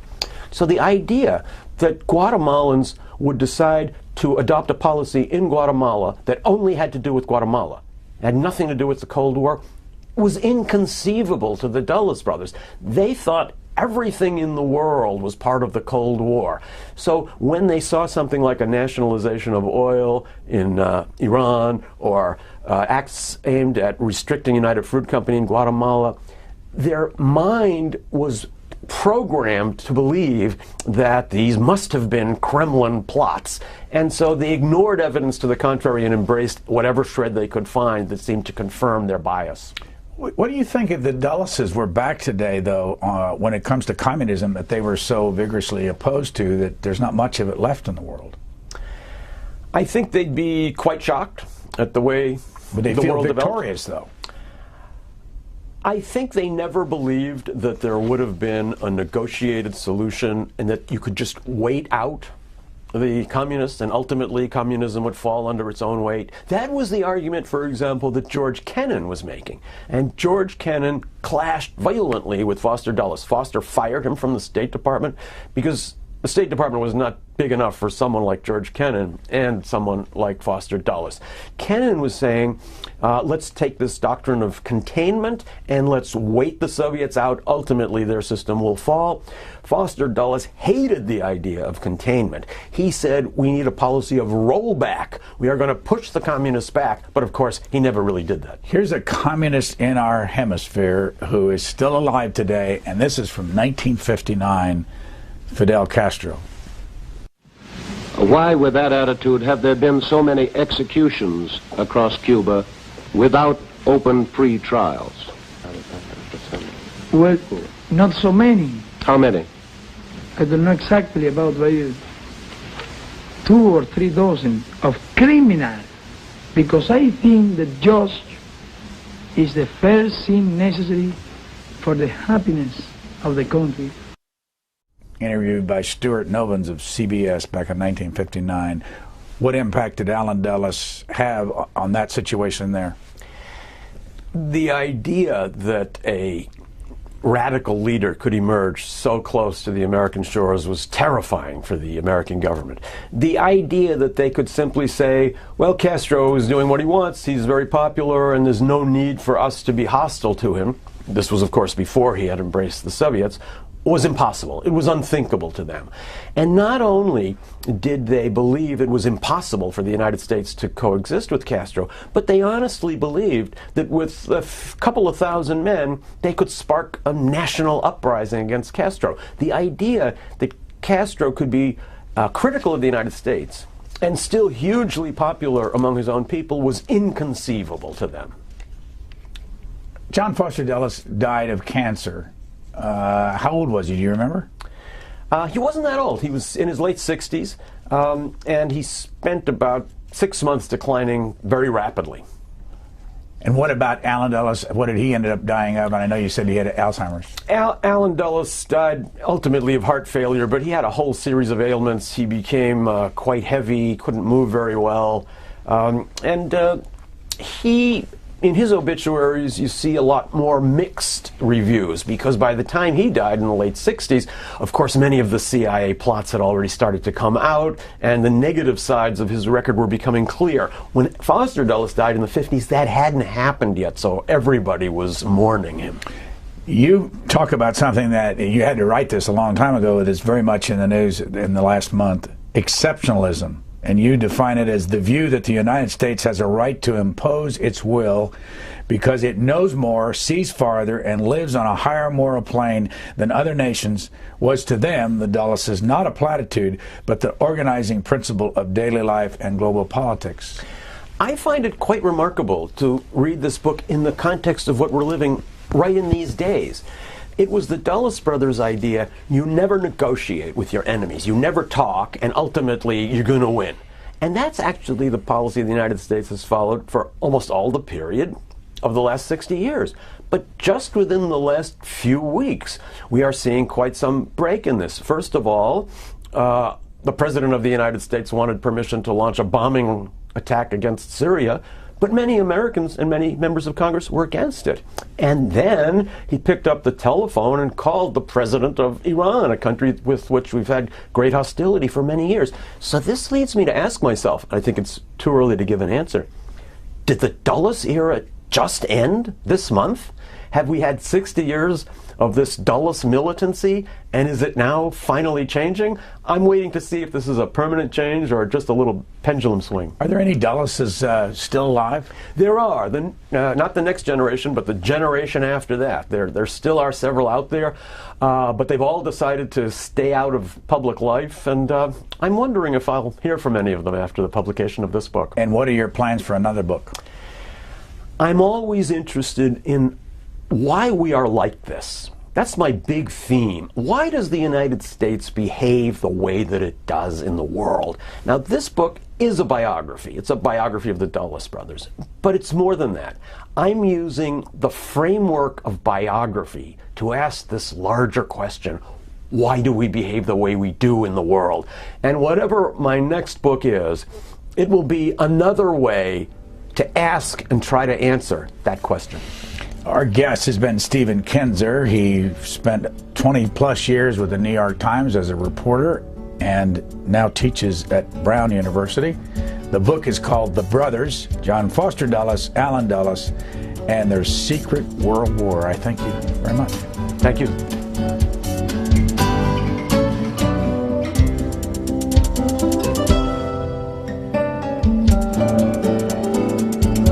For free transcripts or to give us your comments about this program, visit us at Q&A.org. Q&A programs are also available as C-SPAN podcasts.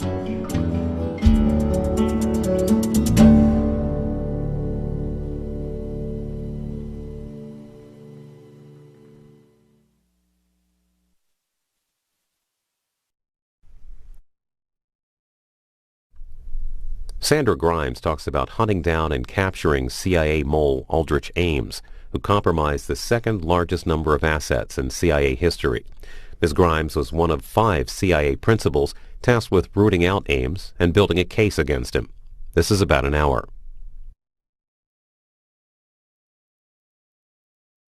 We're very fortunate with us to have Sandy Grimes this afternoon. She has quite a remarkable story to tell. A story from inside the CIA where she worked for years. Hired by the CIA right out of college in 1967, Sandy spent 2.5 decades rising through the agency's ranks and assignments, working against the Soviet Union and Eastern European countries. She was about to resign in 1991 when she was asked to stay for one more assignment. That assignment involved joining a 5-person team charged with figuring out why so many of the CIA's most valued Soviet assets had been executed or imprisoned several years earlier. The investigation ended up exposing one of the most destructive traitors in U.S. history, Rick Ames, a CIA counterintelligence officer. Since his conviction in 1994, Ames has been serving a life sentence. A Circle of Treason, Sandy's book, is the first account from inside the CIA, not only of how Ames was caught, but of the men he betrayed. Sandy wrote it with Jean Vertefeuille, another longtime agency member who participated in the investigation. Their book was first published a little over a year ago in 2012, and Jean passed away at the end of 2012. But their story has gained fresh attention as a result of the 8-part ABC miniseries, The Assets, which started airing last month. There's been a lot of focus lately on women at the CIA. The movie Zero Dark 30 played up the role of a female undercover officer in tracking down Osama bin Laden, and the popular Showtime series Homeland revolves around a female analyst. Now, Sandy's real-life experience lacked some of the hyped drama of these fictionalized characters, and she told me also that one of her conditions when they were putting together the assets was that her character have no affairs. So She put her foot down there. Old school, she says. But Sandy was definitely and remains a very bright and determined intelligence professional who did our country a very great service. A review of her book in the Washington Times, A Cold Circle of Treason, quote, the most gripping insider account of a counterintelligence operation that you are ever apt to read. Ladies and gentlemen, please join me in welcoming Sandy Grimes.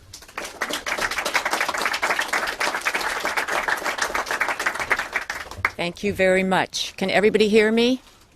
All right. I'm going to have to take my glasses off so I can see my notes.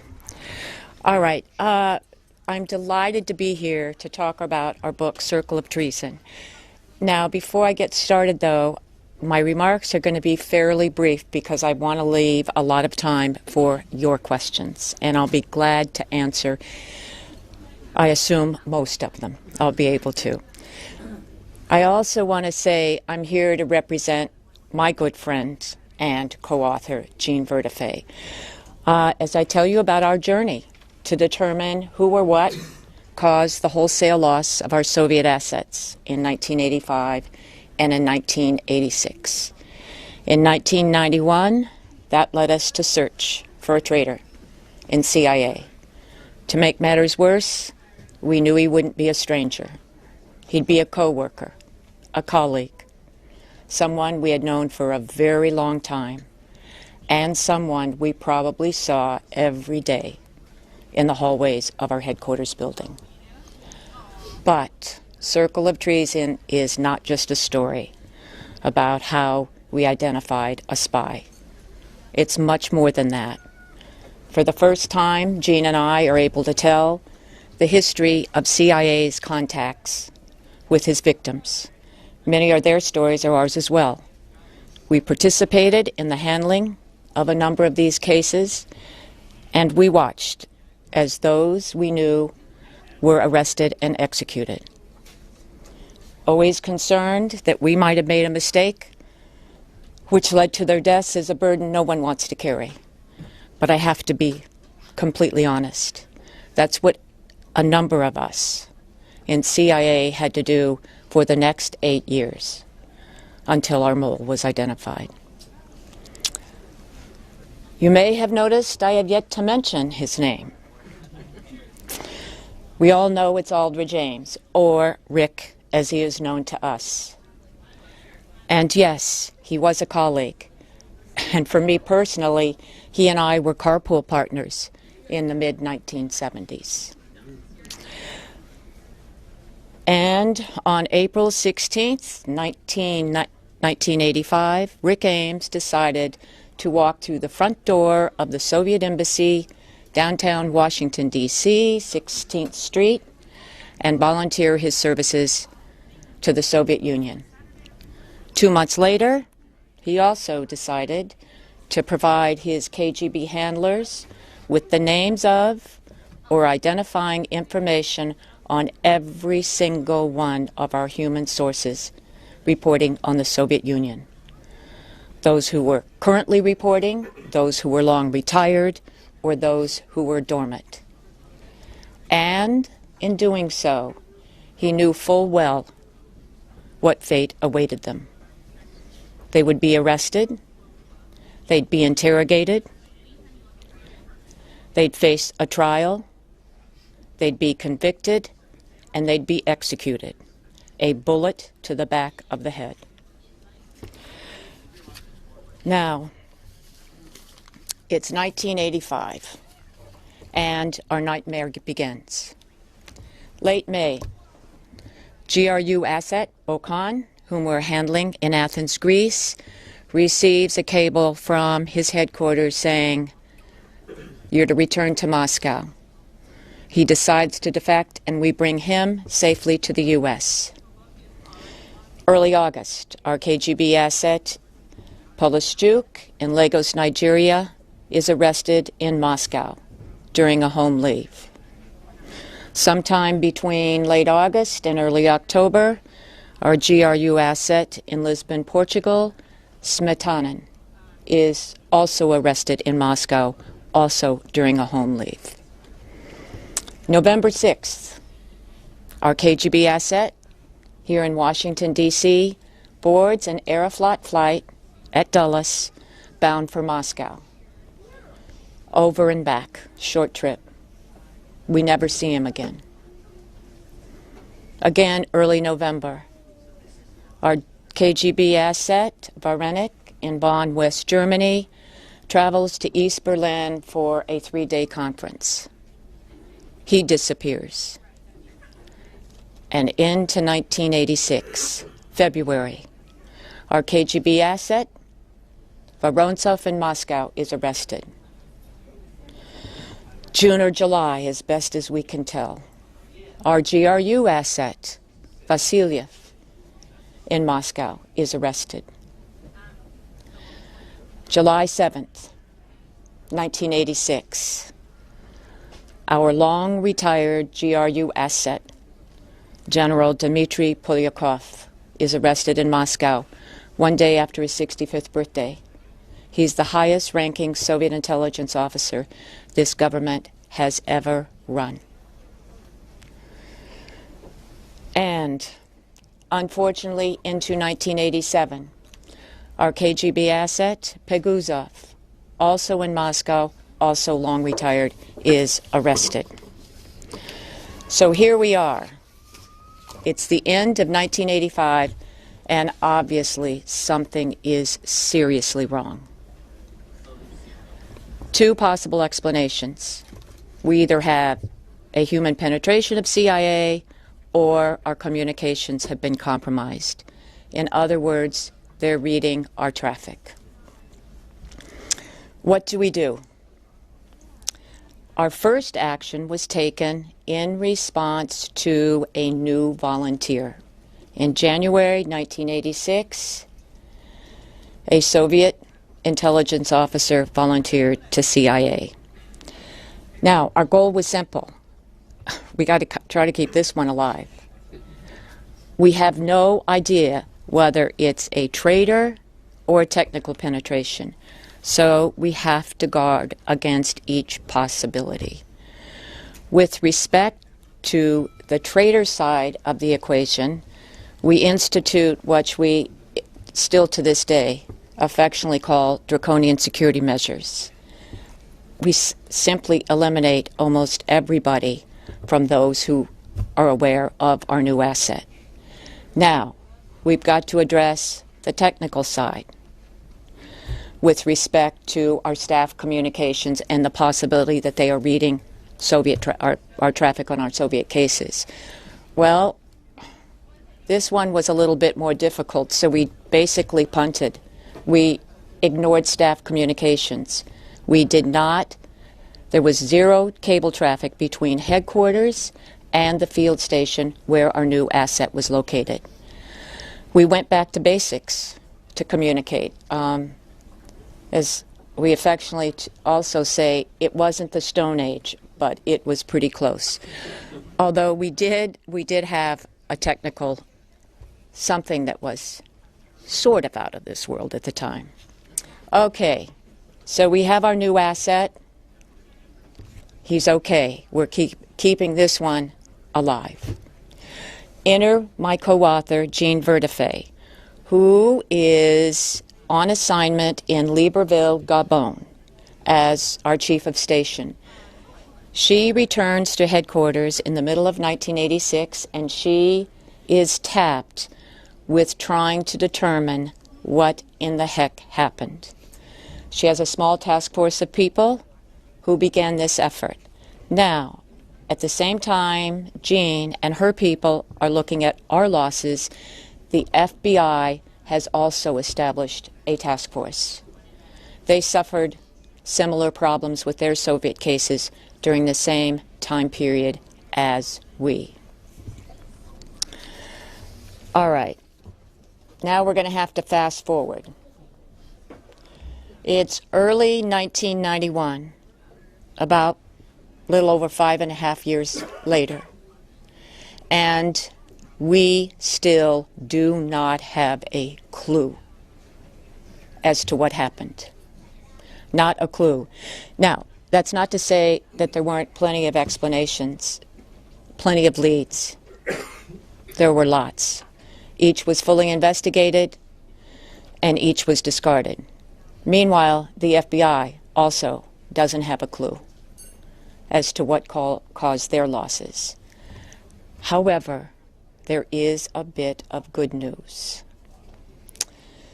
Since we instituted those draconian security measures, we haven't lost a single new source. And the number of our reporting sources on the Soviet Union had continued to increase, and we were able to keep every single one of them alive. Because of this, there were some people in senior positions in CIA who believed that what had happened in 1985 and in 1986 was largely a historical problem. It might be nice to know the answer, but it was not affecting our current operations. We were doing just fine. We were once again back in business. All right, enter Jean again. She was facing mandatory retirement at the end of 1992. She still felt terribly guilty that she had been unable to answer the question as to why we suffered so many losses during that awful period. And she wanted to spend the rest of her time until mandatory retirement taking one more look at these old cases. There had to be an answer. Now, Jean viewed this as a solitary effort. It would only be Jean looking at the old records. However, that was soon to change. And again, I have to be completely honest. It was really due to happenstance that I ended up working with Jean, looking for the answer, as did two FBI employees, one a special agent and one a Soviet analyst. Eventually, we added a fifth member to our little task force, CIA officer, our Office of Security. Now, the book takes you through our search for a traitor. Out of approximately 160 CIA employees who over the years had access to information about one or more of our lost cases. The investigation itself, and I will use one of Jean's favorite words, was many-pronged. And it really involved just simply months of mind-numbing work, with the occasional nugget, which kept us going. Now, that's not to say there wasn't a eureka moment. There was. And it occurred in early August 1992, just about a little over a year after our group had been assembled. At the time, I had been given the task of creating a chronology of all of Rick's activities from 1985 until the present, 1992. That particular August morning, I was able to connect meetings, the dates of meetings Rick was having with a Soviet developmental contact here in Washington, D.C., with cash deposits that he had made to one of his local checking accounts. This was the first link that would lead to his arrest and his conviction. It was cash. It was after meetings with a Soviet national who was not an intelligence officer, not GRU, not KGB, arms control specialist. He really was what he said he was. And every one of these deposits, at that time there were only 3 we had records of, every one was below the $10,000 reporting requirement that the feds had put on the banks at the time. All right. Lastly, were Jean and I ever afraid that Rick Ames was going to get away with treason? You bet we were. And oddly enough, it happened just about our task force was drawing to a close in early 1993.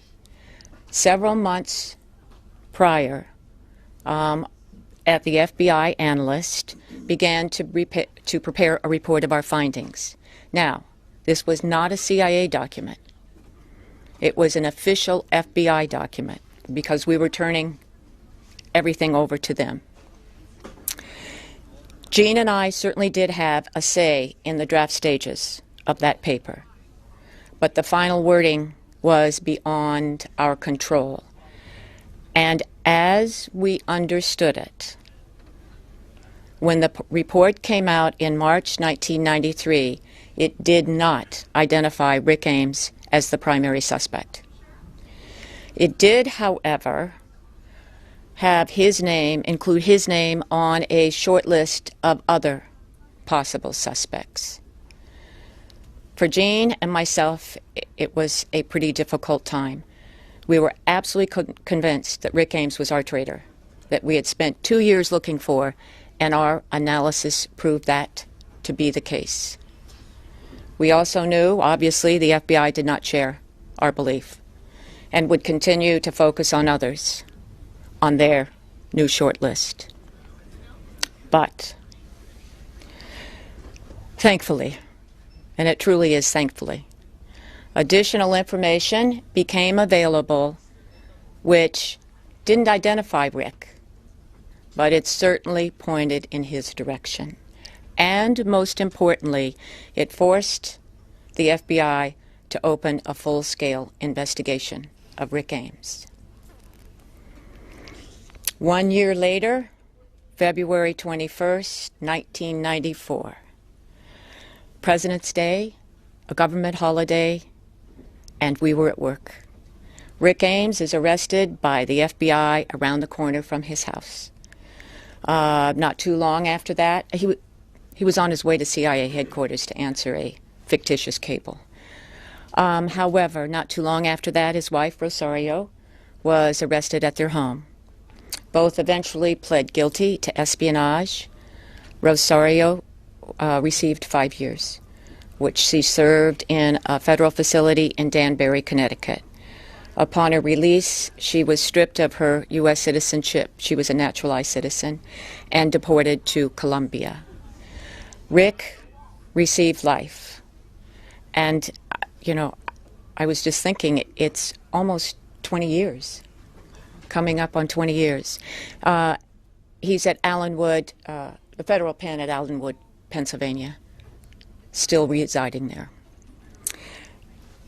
As I mentioned at the beginning, Jean and I are most proud that we have finally been given permission to be able to tell the story of our assets. They're about real people, real spying, and real contributions. And most important, and as Jean and I and certainly so many others at CIA understood, when these Soviet intelligence officers, for the most part, volunteered their services to the United States government, they knew they were putting their lives in our hands. And we, meaning CIA, failed them. We couldn't repay them for their sacrifices, and we certainly couldn't repay their families for their losses. But we did owe each and every one of them an answer. That was our goal, that was our mission, and that really is the story of Circle of Treason. Questions on that sad note?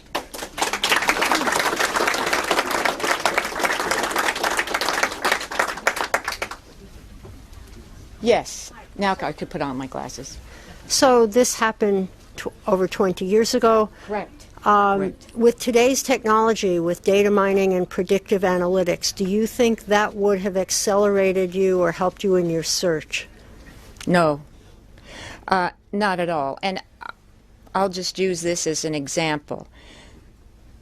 Rick Ames, had no personal meetings here in Washington, D.C. All of his personal meetings with his KGB handlers were abroad. However, he managed to, just like Bob Hansen from the FBI, you know, if you keep it simple, it tends to work. The basics usually don't fail you in spying. He loaded drops, he made signal sites, he unloaded drops, and he had was under complete technical coverage by the FBI, and they are very good at that. I mean, the phones were bugged, there were cameras everywhere, and it wasn't just at his house, it was at CIA headquarters. There were beacons on his car. So no, all that stuff, not in the terms of the spying that we did. Questions, please. I remember at the time, the reports talked about his consumption patterns and his increased affluence. And I can, you know, it's been a long time, but I remember just questions about how could people not see his increased affluence and why that didn't raise questions. Rick and his increased consumption, and the one thing you read in the papers all the time was his red Jaguar. Let's put it this way. Rick, as I said, he walked in, started to work for the Soviets in April 1985. You saw zero change in Rick Ames until he returned from a tour in Rome. And that was in 1989. He was still the slovenly Rick Ames I had always known. I mean, truly. But Rick said, this was his cover story, that he had gotten the money from his wife's family, Rosario. Her father had died in the mid-'80s. We knew they were from a well-connected family in Colombia. As a matter of fact, the family, as it turns out, though, it was the extended family, gave the land to build the largest soccer field in Bogota. Rosario, who met Rick when they were both assigned to Mexico City, she was with the Colombian embassy there, third secretary. She got her appointment from the president of Colombia. So it was not out of the question that obviously some of this money came from her side of the family. But I always say this with respect to that stupid red Jaguar. Rick and I parked in the same garage, and this is why while we were on the task force, I had to walk past 3 red Jaguars before I got to my car, and one was Rick's. So, you know, this wasn't out of the ordinary. The same, and I might add this, although you didn't ask the question, with respect to Rick's drinking.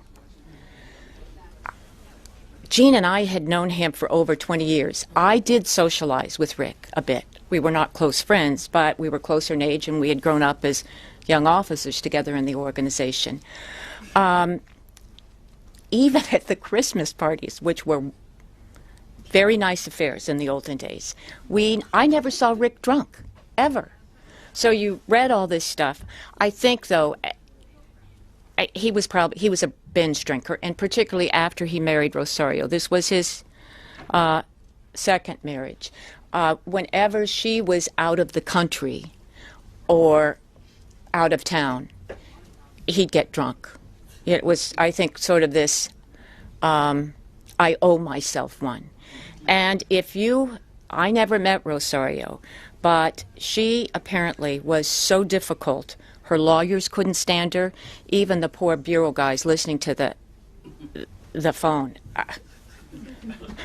They thought Rick was abused. So, you know, just a human touch to Ames. And I will add one thing. If you had told me Rick Ames was going to be one of the worst traitors this country has ever seen, I would have said no in the early days. Not the Rick Ames I knew. You know, and I knew him since 1973, so, yes. Were there other people around you other than Rick Ames that drew more suspicion? And have you thought about like what was the distinction between him and the others, that he seemed to be not suspect at to such an extreme degree? And do you know what's ever happened to Rosario in Colombia? I'll answer that one first. What has happened to Rosario? I don't have a clue. I suspect, though, she's alive and well and living the good life in Bogota, where her family is. Now, they did have one child. Paul is his name, and he's in his 20s now.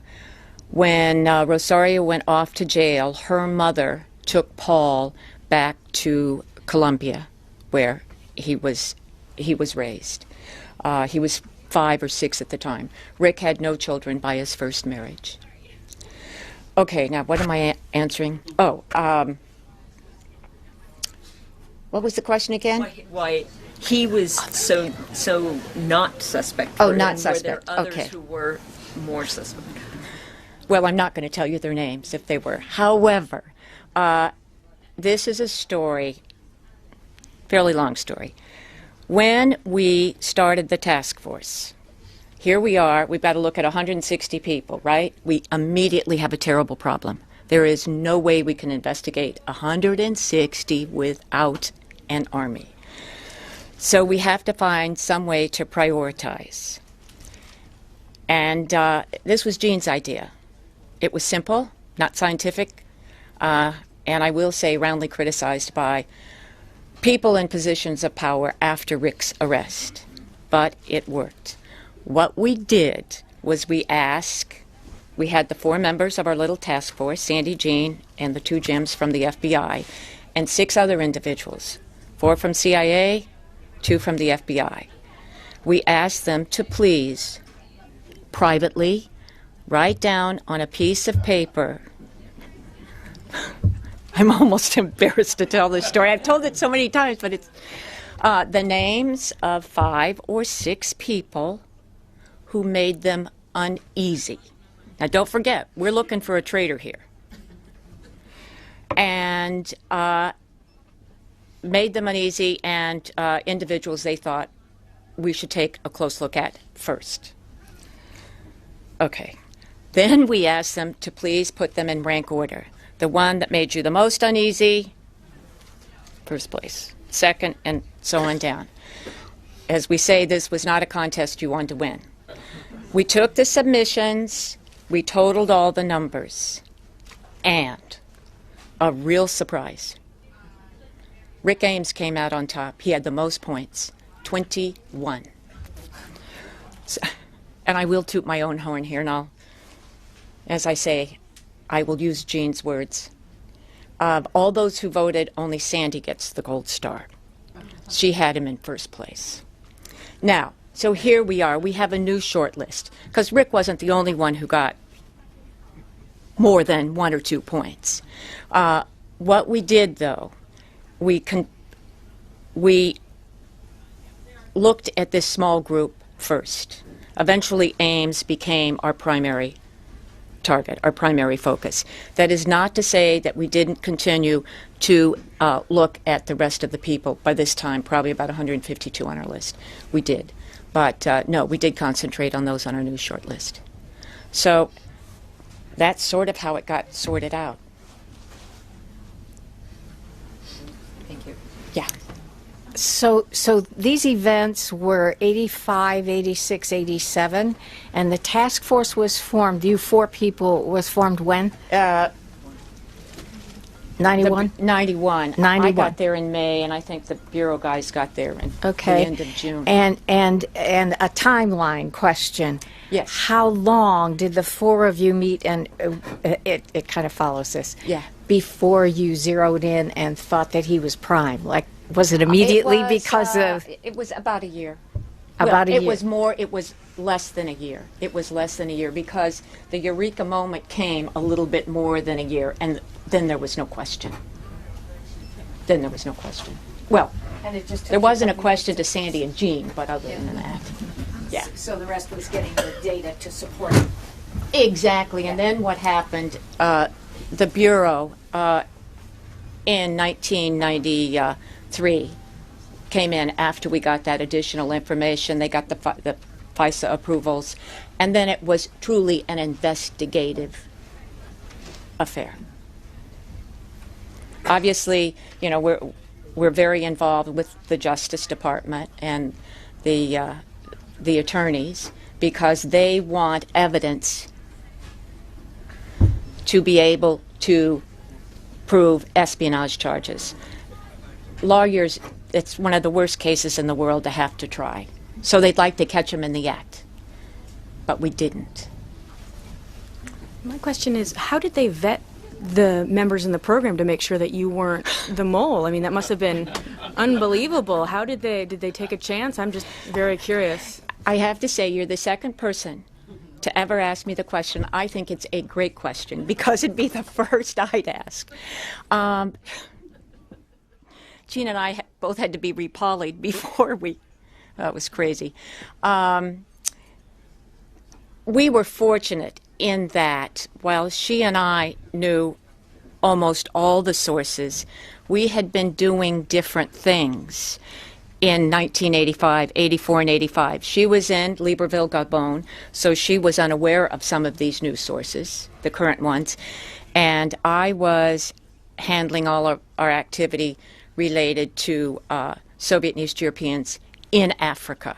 Now, I certainly was aware of one of the cases. He was one my branch was responsible for keeping alive, and that was Colonel Polishchuk, who was in Lagos, Nigeria. So I was aware of that one. But because we had insufficient knowledge, but you're correct, we both did have to be repolyed, and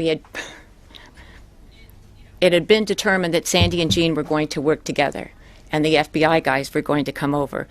So then we got news, you're going to have to go have a polygraph. And I will never forget that day. I said, and Jean said, oh, you'll do just fine, Sandy. I said, that's because I have to go first.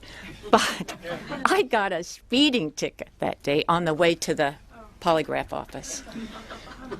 Yes. Along those lines, were the five of you, was the rest of the agency aware that you were in the middle of this hunt, or was it kept quieter? We didn't keep it from anybody. And I think that's an important distinction. This was not going to be a paper exercise like the first time around. We were looking for a human penetration of CIA. Rick was aware of it. We interviewed Rick. I can't use that word, though. The Bureau didn't like us to use that word. We talked to people who were aware of the operations to gather more information about how paper was really handled. You know, you can read what it says in a file, nowadays an email, but you really don't know the interaction of people. Yeah. So go ahead.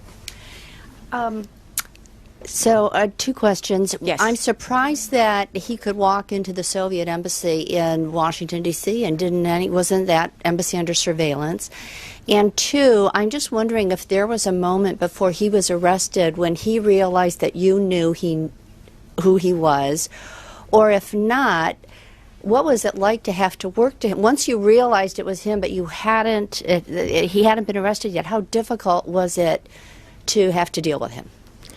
It was more than difficult. You know, I think most of the time we're pretty good actors and actresses, but that was tough. And I will say personally, confession, I smoked during those days. And you couldn't smoke in the building, so I would go out to the courtyard to have my cigarette.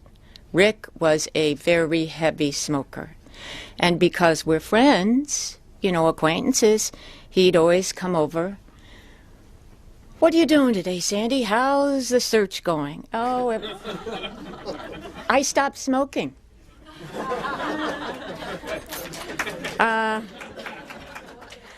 I was so afraid I was gonna mess it up. So I stopped, but, you know, in hindsight, I didn't have a thing to worry about. Rick was so arrogant. There was no way that two ladies and add two FBI guys are ever going to catch me. It was really that. And then, first part? Oh, the surveillance. Okay. You're absolutely right. The Bureau has coverage. So what did Rick do? After he leaves the Soviet Union, leaves the Soviet embassy, he calls his buddies, I assume it was the Washington field office, I don't know, and said, look, if you see a guy who went into the embassy at 1:15 p.m. today, it's I. Now, he had sort of an excuse for being there, sort of. We at CIA headquarters never knew that he walked into the embassy until later during the investigation, when the Bureau was basically handling things.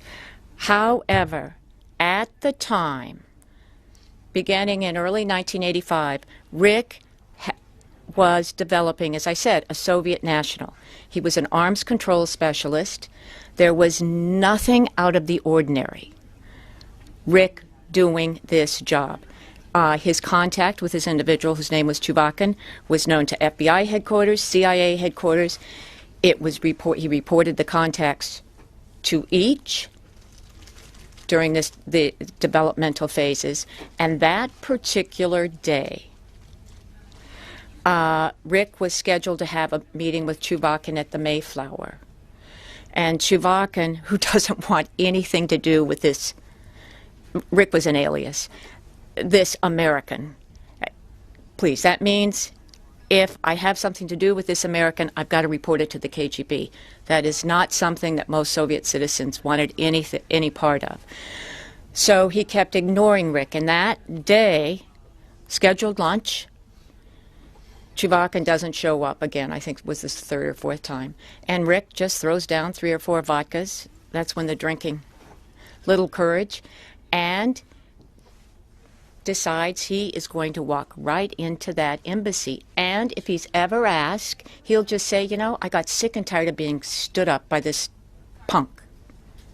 So I walked in. And guess what? He showed up for the next scheduled meeting. So he had cover for action, as we say. You go.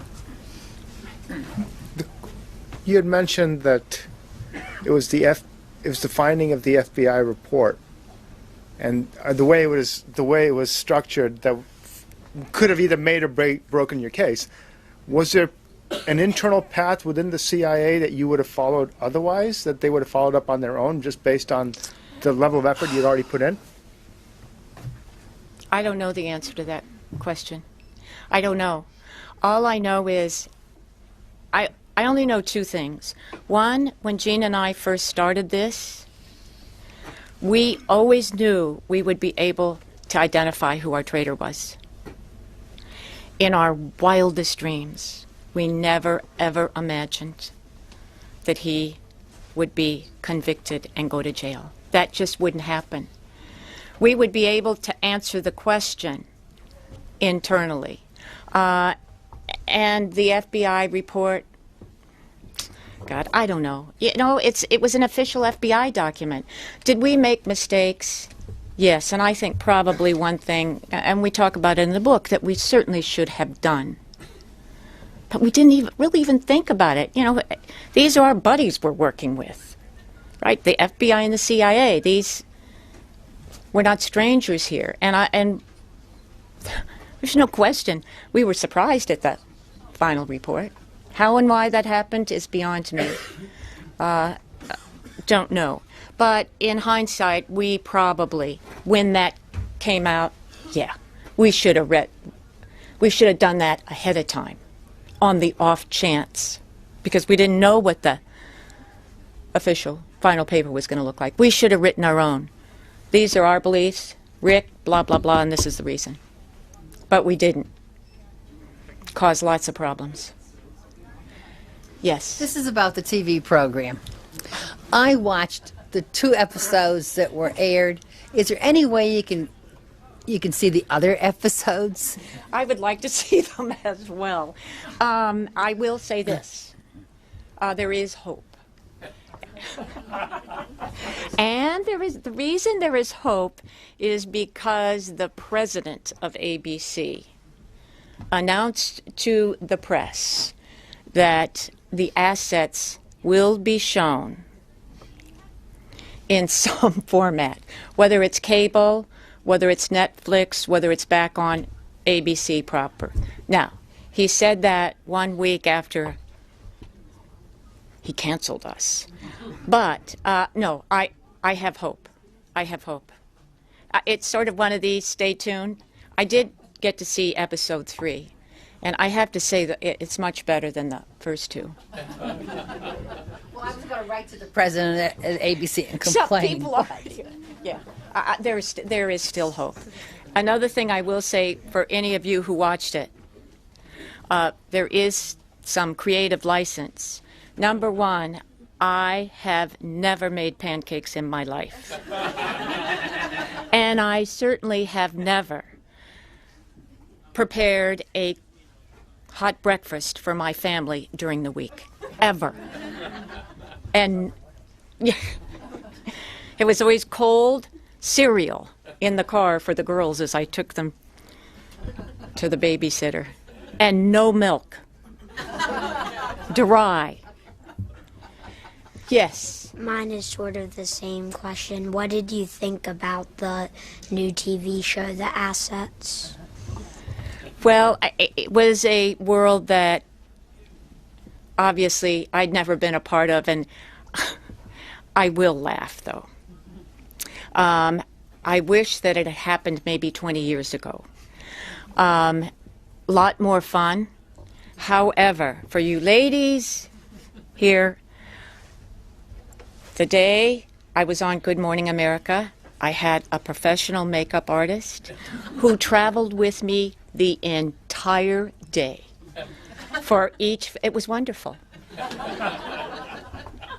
I didn't wash my face for about 3 days either. And false eyelashes. It was fun. Thank you. You're quite welcome. Hi. You said that you checked his bank records, and I'm just wondering, in terms of employee confidentiality and stuff, do agents, CIA agents, sign a release that no? So how do you get access? It's called the National Intelligence Letter or something like that. I have to tell you, I didn't know it existed simply because I was never involved in personnel security. But it is part of the authority of the director of CIA, but only in a counterintelligence case. In other words, there has to be some suspicion. But you needed some fairly good evidence. I wouldn't call it evidence. There was certainly circumstantial. There's no question. There was circumstantial. Now, it also included brokerage houses, bank accounts, checking accounts. However, they could say no. And in Rick's case, they did. But they said no. But the big thing was, I would say part of it wasn't just his bank accounts, credit card accounts. And 2, there were little things that would come up. I can't believe he was so sloppy. Well, I guess I can. He'd charge an airline ticket. New York to Vienna, Austria. And we were under the rules and regulations. As a CIA employee, you traveled anywhere out of the country, whether it was for pleasure, vacation. You had to get approval from the Office of Security to do that. And of course, Rick hadn't done that. And of all places, Vienna, Austria, the hotbed of spying, East and West. Yeah, so there were little things like that. And I have to say, as we were going along, it's probably like a police investigation if you're looking for a murder suspect, or you are trying to eliminate Rick as your suspect. Every piece of information. You don't want to get the wrong guy. What did you determine were his motivations for spying? Simple greed. It was money. Now, money, though, with, again, a little bit of a twist. Jean and I are absolutely convinced that if it had not been for Rosario, Rick never would have committed treason. The material things were not important to him. But in early '85, he was facing a divorce, although he hadn't told his current wife that he needed a divorce, because he had promised Rosario, who was now in the States, that they were getting married in August. So, and Rick knew he had to divide up his and Nan's assets. There weren't a lot. Basically, it was $20,000. That's really all he needed. And he certainly could have come to the agency. We help our employees.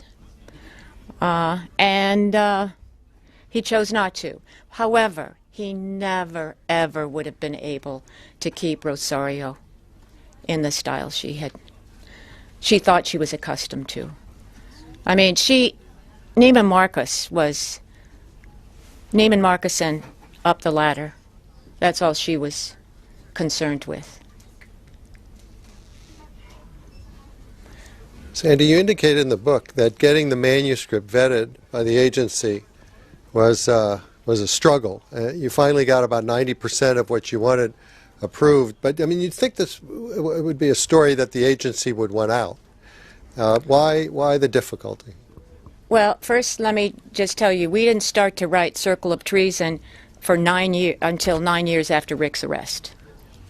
It's the first time we put pen to paper. Then it was 4 years later, after several serious medical issues, that we had our first draft. We submit it to CIA's Publications Review Board for approval. It was painful. That first draft came back. Jean and I were just kind of shocked. It was pages of black. So it took us 3 years of back and forth. And I think a big part of the problem were the story of the assets. You know, this is the secret world of spying. However, every one of those guys, they were gone. And the KGB certainly knew more about the operations than we did because they were able to interrogate them. There were some other things that the agency asked that we remove. They didn't tell us why, although we sort of had an inkling. Times change. Things that might not have been classified. I know it's, but when you're dealing with human beings, things that might not have been classified in, 2004, there can be a circumstance that would require that story not be released at that time. So, for the most part, I would say we were able. Sorry. For the most part, yes, 90%, and the 10%, one where circumstances had changed, and the others were just stupid. In the sense, when you read the book, you'll see people, their first name and the first initial of their last name. I don't know. I think it was like working for an insurance company. It was just what was on the rules and regulations. It didn't make any difference if these people had not retired undercover. It didn't make any difference that they had passed away 20 years earlier.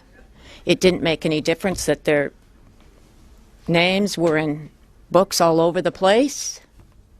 So finally we just gave up on that and said to heck with it. But I would say it was one of these, it was just hard for them to accept that this kind of material should appear in public. But you paid for it.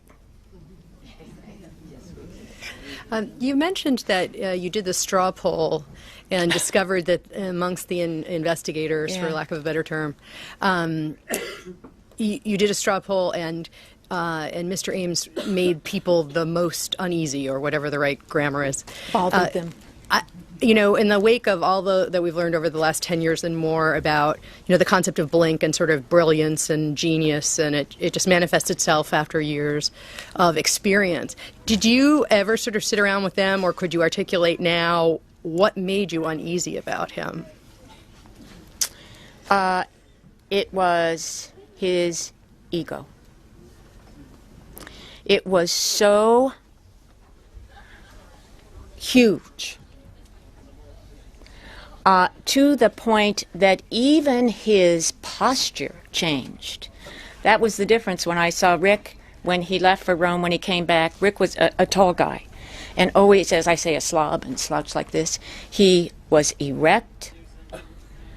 He was in charge of everything. He was smarter than anyone in the room, and we all knew that that certainly was not coming from CIA. His career was a dead end. He was a GS-14, and that was it. And of course, all of his classmates, you know, they are rising through the ranks, but it didn't make any difference. You have never seen anybody with such a frightening ego. It really was almost frightening. It was so huge. And that was, as I say in the book, that wasn't the Rick Ames I had known. He was a gentle soul. It was really a personality change. But you have to remember, we worked with all of these people. It was a pretty small little group, and we had known them for years.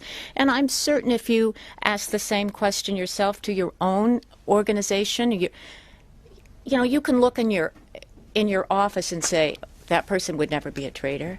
That person would, you know, hopefully. And it was really one of those. And I know the guys from the Bureau, they said, I just can't believe we're doing this. We said, trust us. It's just like Gene and I could never find a spy in the FBI. We don't know the people. Even though we know some, we don't know the people, and we don't know how the game is played. That does make a big difference. So yeah, a lot of it is, if we could never find a spy working for the Chinese. The reason we couldn't do that is we don't know the Chinese services. We knew the Soviet services. We knew them probably better than almost any individual working in them. And you have to, at times, you have to think like the opposition. It's that old story. Anybody here, I'm certain there are a number of you here who saw George C. Scott in Patton when he said, Rommel, you SOB, I read your book. And that's really what it is. That's part of it. Any more questions? Time for one more, Sue. Oh, well, you beat me to it, so. Go ahead. No, I've already asked. Thank you.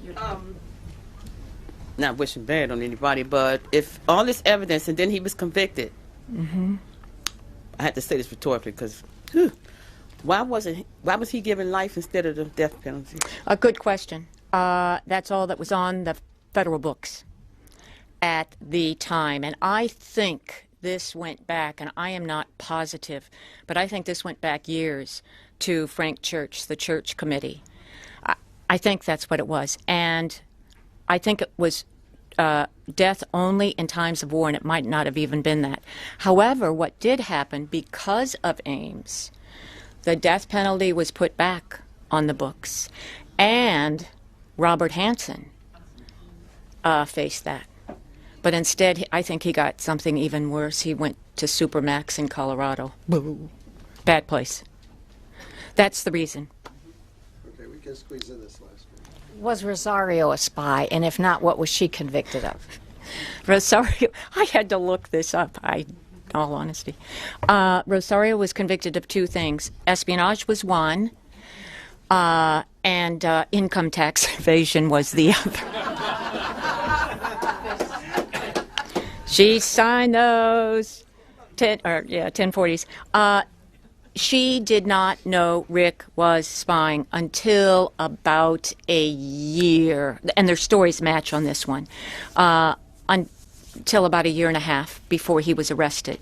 She found some note that it was obvious this had to do with the Soviets. However, as Jean always said, she never once asked one question about the thousands of dollars, the bags of cash in the garage, and she spent every single cent she could.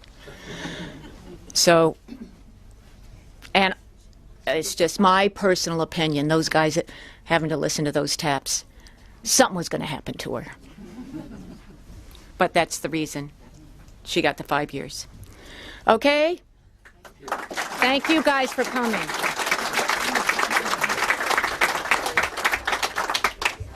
Thank you very much, Sandy. Sandy will be up here. She's happy to sign copies of her book, which are for sale if you don't have one at the cash register at the front. Thanks again. Thank you. Okay. All right. I have 0. Oh my God, you're kidding me.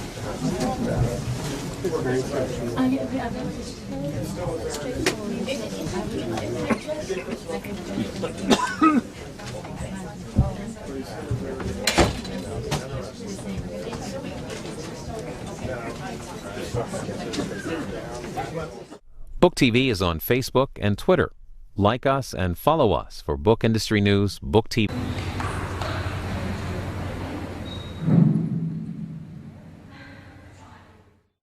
In September 1964, the President's Commission on the Assassination of President Kennedy, headed by Chief Justice Earl Warren, released its findings to the public. The Assassination Archives and Research Center marked the event with a conference entitled The Warren Report and the JFK Assassination, a half-century of significant disclosures. Next, retired U.S. Army intelligence officer and former NSA executive assistant John Newman discusses declassified documents and code names related to the CIA, Cuba, and the assassination. Newman is the author of JFK and Vietnam and Oswald and the CIA. This program is about an hour and 20 minutes. Only the small secrets need to be protected. The large ones are kept secret by public incredulity. Marshall McLuhan. The Gospel of Thomas includes the following. Jesus said, "Know what is in front of your face, and what is hidden from you will be disclosed to you. For there is nothing hidden that will not be revealed, and there is nothing buried that will not be raised."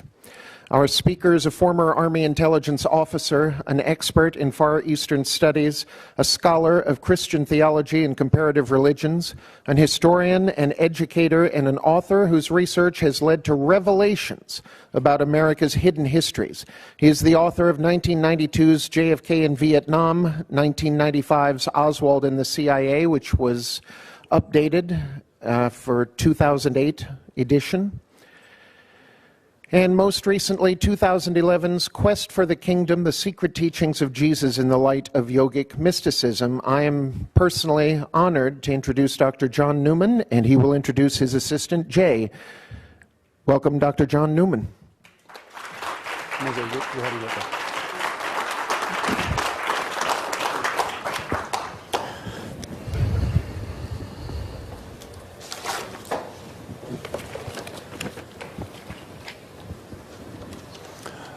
Are we live with the mic? Good. All right. I'm going to get started. I have a busy agenda here with you today. Okay. I just want to thank the AARC for inviting me to be here with you today, and to acknowledge my long friend and colleague, Jay Harvey, who has worked tirelessly in the archives and has been with me as a discussant for 20 years since JFK in Vietnam. Thank you, Jay, for being there.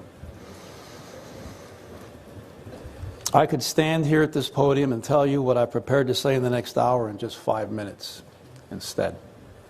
But there's a difference between saying that something is true and proving that it's true. Stating opinions about the CIA and its operatives is pretty easy to do. Proving what the facts are is much harder work. We must begin with an underlying base of facts and details. From this base, an evidentiary hierarchy must be built. Any overarching theory of the JFK case must be derived from such an evidentiary hierarchy. The investigation of the Kennedy assassination outside of Dealey Plaza is the same as it is inside Dealey Plaza. It's all a crime scene. The boxes of JFK records in the National Archives are still a crime scene. The source of each detail, like any evidence, must be accounted for, from crime scene to courtroom, or in this case, the big screens in front of you today. I ask that you bear with me with the technical aspects of my presentation. I'm going to try and move the chains down the football field a little bit today, so I'm going to have to work with you on the devil and the details.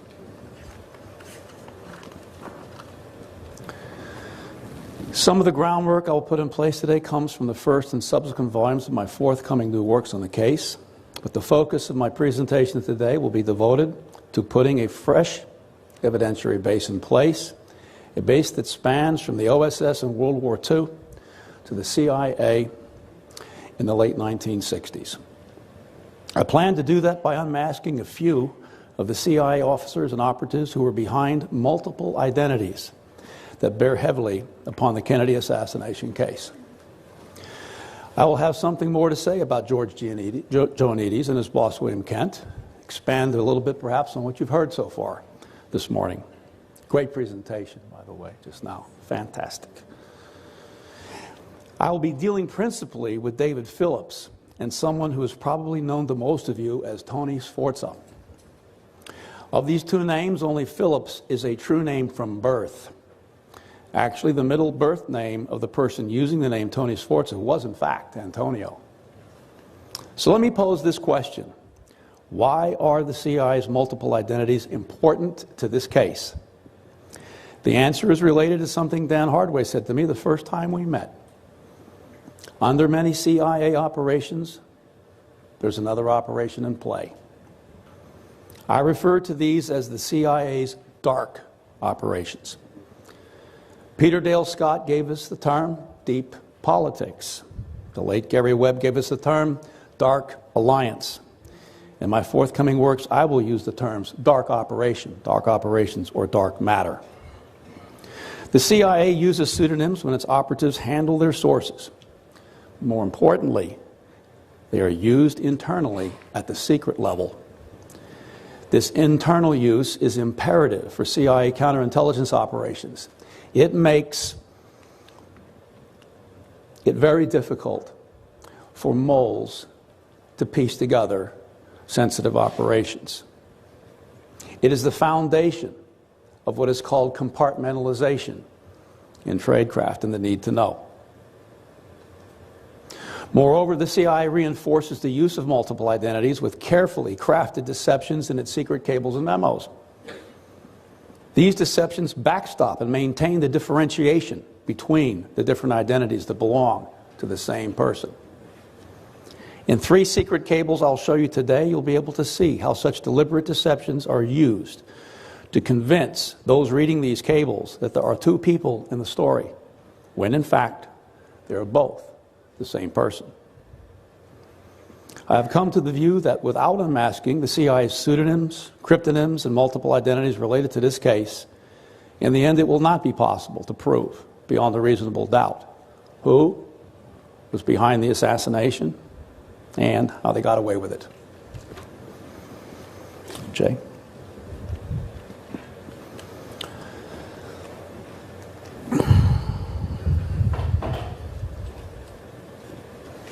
The pseudonyms and multiple identities I have chosen to work on with you today were inextricably woven into a CIA operation to defect and recruit Rolando Cabela, who eventually, with the support of the Kennedy brothers, would be used in an attempted operation to assassinate Fidel Castro. We will penetrate deep inside of the Cabela operation and identify who the people who managed it really were. From that base, we can continue to build the evidentiary hierarchy that will uncover the darkest operation that was put into play underneath of the Cabela operation. I don't believe there was ever a darker operation than this one. Its intent was to play the JFK-RFK plot to topple Castro back against the president and his brother. Its success depended on Castro being alive, not dead, after the Kennedy assassination. Castro, along with the Soviet Union, had to appear to be behind the president's murder with Oswald as the shooter. There was a CIA Oswald operation to embarrass the Fair Play for Cuba Committee. Dan talked about it a little while ago. In foreign countries, that was in play in the fall of 1963. When you look at the Church Committee's report that describes it, its oblique and inadequate description betrays its true function as a top shelf cover operation under which something else was really going on. Running underneath that supposed Oswald FPCC operation was a dark op, intended to tie Oswald to the Soviets and the Cubans while he was in Mexico City. Whether he was there or somebody else matters less than tying the Oswald name to the Cubans and the Soviet Union. Let's not forget that. I dealt with the evidence for that part of the puzzle in the 2008 sequel to my book, Oswald and the CIA, so there's not time to go over that again today. In my presentation today, I will place the Cabela operation into the adjacent area of the same puzzle. The operation to kill the president was in play underneath both the Oswald op in Mexico and the Cabela op to assassinate Castro. However, it's important to note that the Cabela-Castro operation op had an important additional ingredient: the backing of the Kennedy brothers. In my presentation to you today, you're going to hear a lot about 4 Cubans, 3 of whom became best friends during childhood, and whose destiny led them to create the Directorio Revolucionario, the DR, in order to overthrow the Cuban dictator Fulgencio Batista. The group's leader was Jose Antonio Echevarria. The second childhood friend was Rolando Cabela, later assigned the CIA cryptonym Amlash, and is known for the assassination plot against Castro. And the third is Carlos Tepedino Gonzalez, later assigned the CIA crypt Amwip, A-M-Whip. Jay, let's go to the next slide. Cuba has a history of student opposition to dictators. During the early 1930s, a splinter group of the Federation of University Students formed a secret organization to overthrow the Machado dictatorship. They called it the University Students Directorate. Next slide. It was in this tradition that in 1956, Antonio Echevarria formed the secret organization known as the DR at the University of Havana. Carlos Tepedino financed the group through the profits from his jewelry business, and Rolando Cabela became the DR's second in command. Next slide. To this group of 3, I add a 4th Cuban. He was a jewel smuggler who, through family connections, opportunistically insinuated himself into this childhood threesome and their secret DR. His name was Francisco Wilfredo Pancho Verona Alonso, and he was assigned the CIA cryptonym AM Concert 1. To avoid confusing him with the famous Cuban leader Antonio Verona, with whom he was not related, today I'll refer to him simply as Pancho. Easy to remember. Next slide. The DR was active in Cuba before Castro's famous Gramont naval expedition landed in Orient province in November 1956. While Castro's 26th July group was on the run in the swamps and hills, Echevarria launched a bold attack on the presidential palace to assassinate Batista. Castro selfishly disparaged the DR and called them cowards for not putting support of his own group ahead of their plans to topple the regime. Castro was reportedly relieved when the plot failed. After Echevarria was gunned down on the streets, no new student leader appeared who could deal with Castro as an equal. The DR played a crucial role in the final 20 months of the revolution. And after Batista's flight, it was the DR that seized control of the presidential palace, and they refused to give it up to Castro's 26 July elements until given posts in the new provisional government. But then, at the last minute, the DR leader at the time, Far Chaumont, gave in to Castro. Cabela, however, was immediately alienated by Castro's move towards communism. Let's go to the next slide.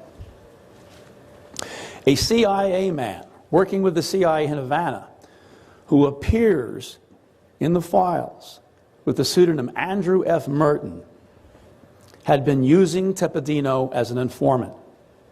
Now Tepedino made arrangements to help Merton recruit Cabela. That attempt failed when Castro suddenly sent Cabela to Spain as Cuba's military attaché.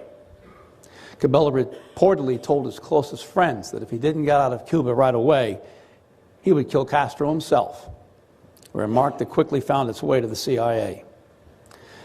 Castro successfully isolated and split the DR, which then drifted into a void. Many of its members were assimilated into Castro's 26 July government.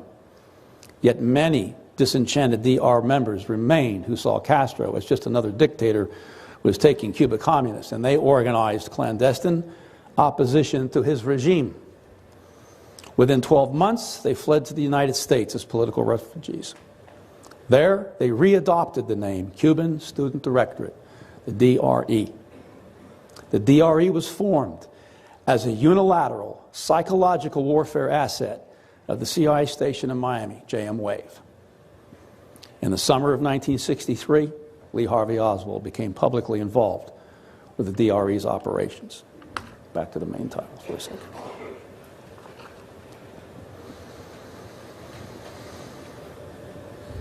The real person behind the Andrew F. Merton identity. Just leave the main title screen up, Jay. The main one for the whole conference. Back it up. The real person behind the Andrew F. Merton identity has been protected like Fort Knox for 50 years, even inside the CIA. If this identification was known to the JFK Records Review Board, they did not release it. They might not have known about it. I've seen no evidence that the House Select Committee knew about it either. Gaten Fonzie didn't write about it in his book, The Last Investigation. A lone 2008 posting on one obscure JFK website picked up the scent but was thrown off the trail by an internal roadblock set up right after the assassination. The purpose of that roadblock was to decouple the man using the Merton pseudonym from his long history in the Cabela operation. I'll get to that again after proving who Merton was in this section of my presentation. But when this part of the puzzle is put together, it will allow us to solve much more of the puzzle, including the pseudonyms, nicknames, the true birth name, and the CIA cryptonym for the person using the name Tony Sforza. Besides appearing in Cuba from 1958 to 1960, Andrew Merton also appeared in the 1954 CIA-directed coup in Guatemala, and then he reappeared again in CIA operations in Mexico from 1961 to 1964. This is how you do it. You have to have life events to associate pseudonyms that are separated in the files. The Cuban experts out there know who this assignment profile belongs to. David Atlee Phillips. Next slide.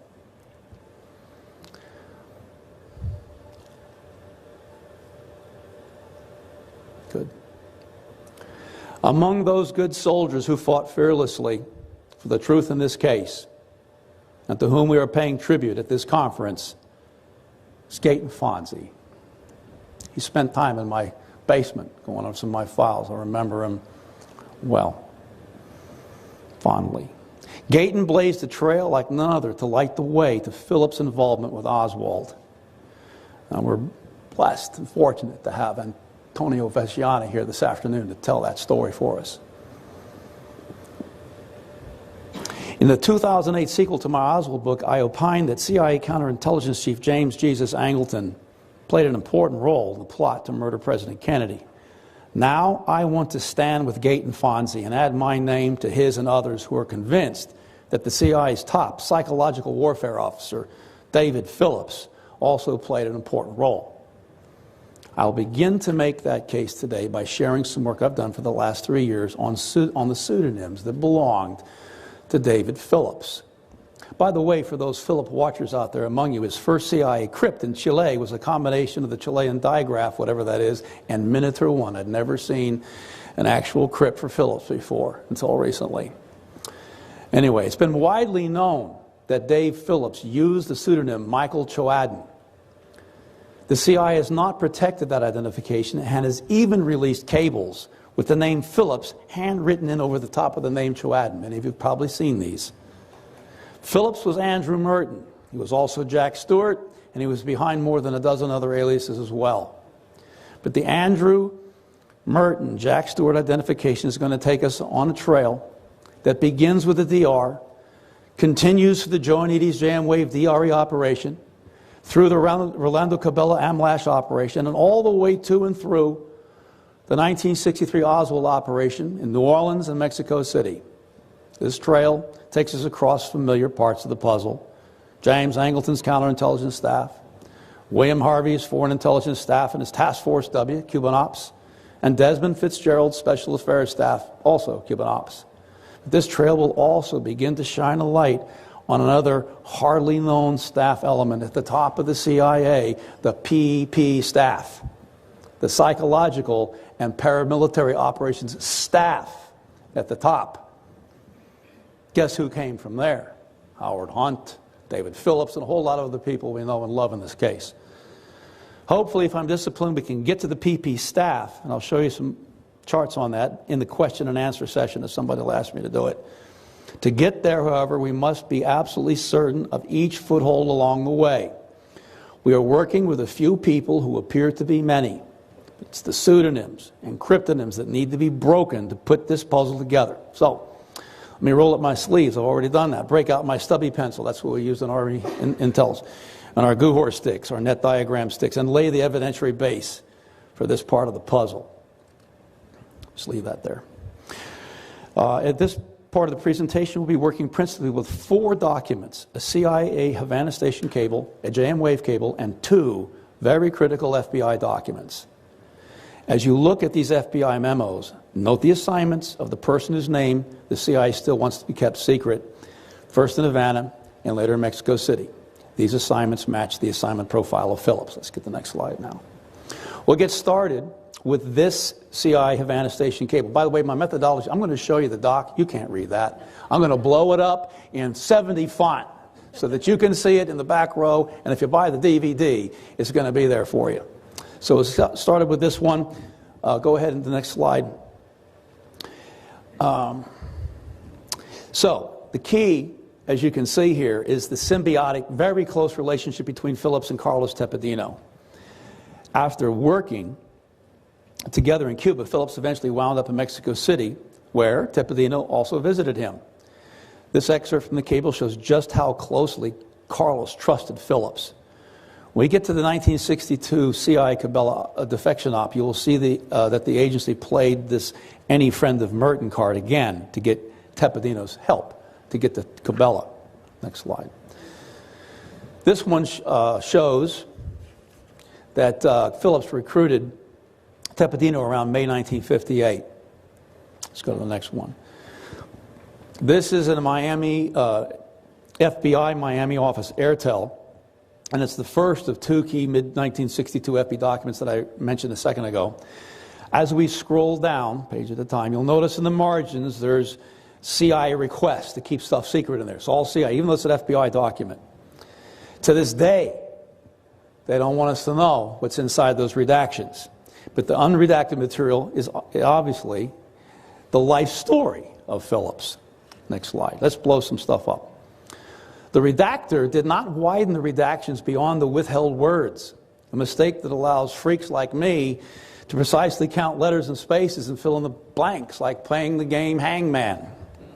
Let's do this one, in which Tepedino talks about his contact and event. It's got 13 space hole into which fits perfectly the name Dave Space Phillips. Let's go to the next one.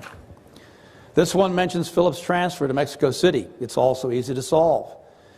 His name fits into the first hole perfectly. But Arthur Avignon was the CIA Deputy Chief of Station, and after Phillips left, would have been a logical choice to keep running Tepedino. Guess whose name fits into the second hole? Perfectly, Arthur Avignon. Let's go to the next one. This is the devil in the details, guys. This is what we got to do. This Hoover memo to the CIA is the second key FBI document I mentioned. It tells the same story that originated in the Miami Airtel. Again, as we scroll down one page through it, you'll see the CIA's, per CI, meaning the CIA wants this stuff redacted. Again, the life story belongs to Phillips. Let's blow some of this stuff up. This one here, this part of it, is about Tepedino's CIA Havana contact, and it's too easy. 13 spaces for Dave Phillips and 4 for the CIA with a comma. Next slide. This one, about the change of Tepedino's CIA Havana contact, is just as easy. 8 spaces for Phillips and 14 again for his replacement, Arthur Avignon. Next slide. We'll go back to the end of the other FBI document. We can see that just below the bottom, the CIA still wants to keep the comparison being made between 2 people a secret. Let's blow it up. Let's fill in the blanks to this crucial gem. It's exactly 39 spaces, and guess what amazingly fits in there? Dave Phillips was using Martin. Perfect. Let's go to the next one. In the same area of that document. This is another crucial gem with 2 holes containing 6 and 18 spaces respectively, discussing an identical physical description. Guess which names fit in there perfectly? Martin and Phillips. Next slide. This one too, about who contacted Cabell in Mexico City. It's child's play. 7 spaces for the space CIA. Next one. This one too. 1 hole for Phillips and 2 for the CIA. You can see as you look through here that Tepedino, who had been talking with the FBI about Phillips, is afraid that Phillips will be thinking he's working behind the CIA's back. Okay, next one. Now let's turn briefly to this JM wave cable and scroll down to the end of it. Next slide. Again, it tells us how close Phillips and Tepedino were. It also adds a new contact for Tepedino that Pancho will give him, the name Harvey Thompson. Next slide. Here's a CIA document that tells us a little more about this Harvey Thompson. Let's blow it up. Thompson is Phil Toomey, meeting with an anti-Castro Lieber. Ferrari was his name. It's also not shown here, but it mentions Catherine Tafe, about whom, along with June Cobb, I might say something for a few minutes in a later session this afternoon. Next slide. This is an excerpt from the CIA Bay of Pigs history written by William Pfeiffer, and it tells us a lot more about Phil Toomey. He was a close associate of Phillips and was a political and psychological strategist, a PP staffer. Next slide. This is a bunch of pseudos for Phillips. We talked about Choaden, the one that's been protected so long, and Merton. Knight appears in Hunt's books. Go to the next slide. We've got a bunch more here. Lawrence F. Barker pops up in Mexico City. So if you see Lawrence F. Barker, it's Phillips. It's easy to prove. Somebody asked me a question. Douglas, Miguel and Douglas, and Bob, Lee, and Roberto has a lot to do with when Phillips is running Conti Aguero, television and radio personality in Cuba. And I don't have a slide for the rest of these. John D. Nadelman was used in Phillips' work with the PP Ops staff, the PP Information Coordination Division, and cinema, radio, and TV. And possibly Neil T. Pickworth, first used to interview and assess AM Corps 2 for Conti Aguero. There's also a Donald Barton, who is Phillips' contact or a contact of Phillips related to the Conti Aguero case. Let's go to the next slide. I mentioned the roadblock set in place to decouple Phillips from Merton. This is the cable in which it was inserted. Next slide. Well, we're going to blow it up to the top. At the very top, it says that Choaden, a known pseudonym for Phillips, is negotiating with Merton. Because we know, I just showed you beyond a reasonable doubt, that Phillips is Merton, and that Merton cannot be negotiating with himself. What we now have is a very valuable example to exactly how compartmentalization is used inside the CIA at the secret level to fragment somebody who's playing multiple roles. Back to the main conference title sheet. Let's go back to the main one. Let me summarize this part of my presentation by posing this question. What's so crucial about the Phillips-Merton identification that it still remains classified today? Here are some points to consider. Eisenhower's policy in 57 and 58 was to replace both Batista in Cuba and Trujillo in the Dominican Republic with less corrupt and more moderate leaders, believe it or not. It was Phillips who chose to recruit the DR for this task in Cuba. Why? Because the DR was the most legitimate, historically rooted Cuban revolutionary group, and it was not subordinate to the Communist Party. It was Phillips and Tepedino who began the operation to defect and recruit Cabela the moment that Castro seized power. Without the knowledge that Phillips was Merton, a critical part of Phillips' role on the path to the darkest operation disappears. It is the Merton history that takes us from Cabela in Cuba to Oswald in Mexico City. After the Kennedy assassination, Phillips had to be disconnected from that history. I will end this part of my presentation with this observation. Phillips had to leave Cuba around January 1960. Jim Knoll, the Havana station chief, using the pseudo, by the way, Olin, needed someone who could handle the DR element that remained, Cabela, Pancho, and Carlos Tepedino. That someone is the subject of the remainder of my presentation. Back to the main. Well, you were already there. All right. Just leave it there. Previously, I mentioned the failure of Tepedino and his case officer Dave Phillips to defect Cabela in January 1959. When Phillips left Cuba at the end of that year, CIA Deputy Chief of Station Arthur Avignon took over Tepedino's case. Then, after Cabela and Tepedino attended a student conference in Switzerland in September 1960, his father called him and warned him never to come back to Cuba. So Tepedino came to the United States using his temporary student visa. Meanwhile, in May 1960, the remaining disaffected clandestine DR element inside Cuba sprang into action. They exposed themselves by openly attacking the visiting Soviet Vice Premier, Anastas Mikoyan. Afterward, they had no choice but to flee to Miami. There, they became the unilateral psychological warfare asset of the JM Wave Station. Okay, next one.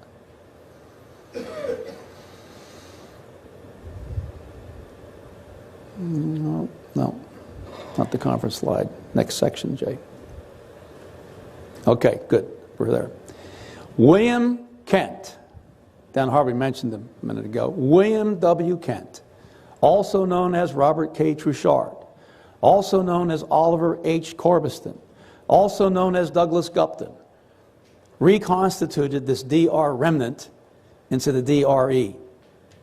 After working for Phillips's political and psychological branch of WH4 at headquarters, Kent was sent to the JM Wave Station in Miami to be the chief of the Wave psychological warfare branch. Kent's subordinate, George Joanides, became the case officer for the DRE. The DRE, as you've already heard, ran a dark propaganda op right after the Kennedy assassination, suggesting that Oswald's murder of President Kennedy was part of a Castro plot. Next slide. William Kent managed the CIA's use through his DRE operations of Lee Harvey Oswald. You've heard this before, but I'm going to put it up there again. House Select Committee investigator Gaten Fonzie told Malcolm Blunt, I believe, about a conversation he'd had with the daughter of William Kent. William Kent's daughter told Fonzie that at a Thanksgiving gathering, her father made the one and only comment he ever did about the JFK assassination, and that's it. Oswald was a useful idiot. That's it. Next slide. Okay, we do some quick history here. During Tepedino's temporary stay in New York City, Kennedy defeated Nixon in the November 60 election, and in December, the United States and Canada broke relations, and the embassy and the CIA station in Havana closed. In order to secure a permanent visa, Tepedino had to first exit and then return to the U.S., so he spent the first half of March 1961 handling this in Mexico City.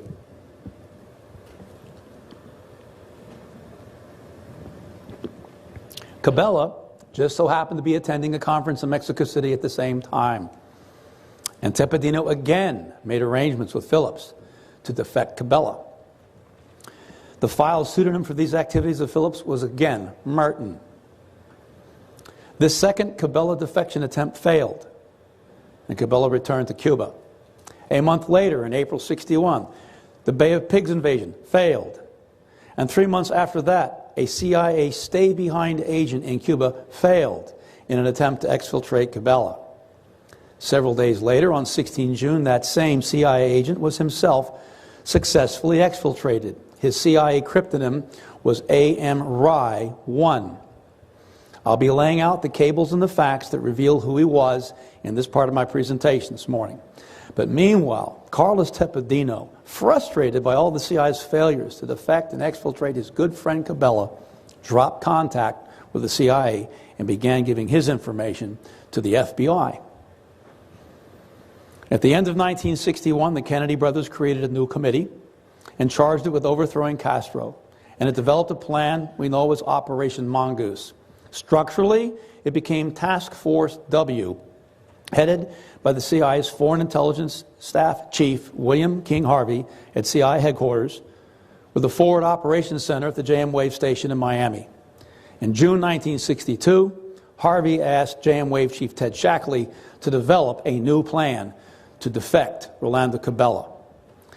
Now, I am ready to take you through a close examination of this new effort to defect Cabela and the key events that followed in July and August 1962.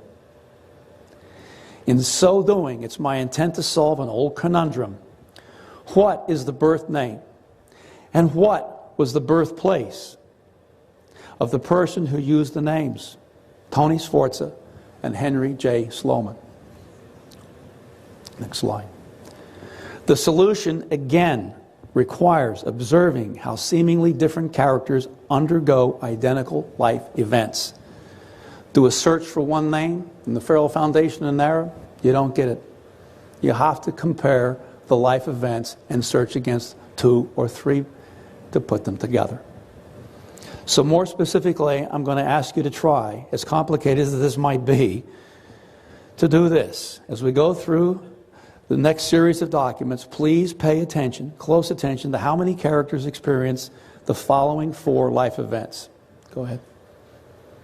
Who hid in his home to avoid the Cuban police the night before the Bay of Pigs invasion? Who failed to exfiltrate Cabela from Cuba on 8 June 1961? Who was exfiltrated from Cuba on 16 June? And finally, who was the father of Carlos Tepedino? As I mentioned earlier, the CIA often uses deception in their secret cables and memoranda to backstop the fragmentation of one individual into multiple identities. You will see such deception take place in the JM Wave cables that I'm about to show you. These cables describe the new CIA effort to defect Cabela with the help of his best friend, Carlos Tepedino.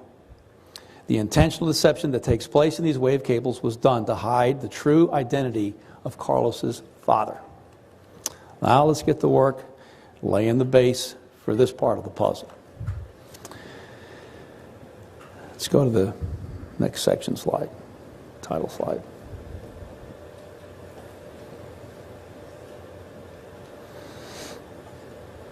Good. I'm going to break up this part of the presentation into 4 sections. The new JM Wave defection plan, a surprise postcard from Cabela to Tepedino, pseudonyms, key events in Tepedino's dad, and finally solving the Sforza-Sloman puzzle. We will start, next subtitle sheet, with the CIA's renewed effort in 1962 to defect and recruit Cabela. In this section, we'll be dealing with just a single document, which is this one. Next slide. Wave 4746. The station's response to CIA headquarters. Let's blow some of it up. This cable references the headquarters cable asking JM Wave to develop a possible Cabela defection op. Go to the next one. It shows us how Pancho wanted to play a major role in this op and how he tried to use his family connections to bolster his case to do so. Go to the next one.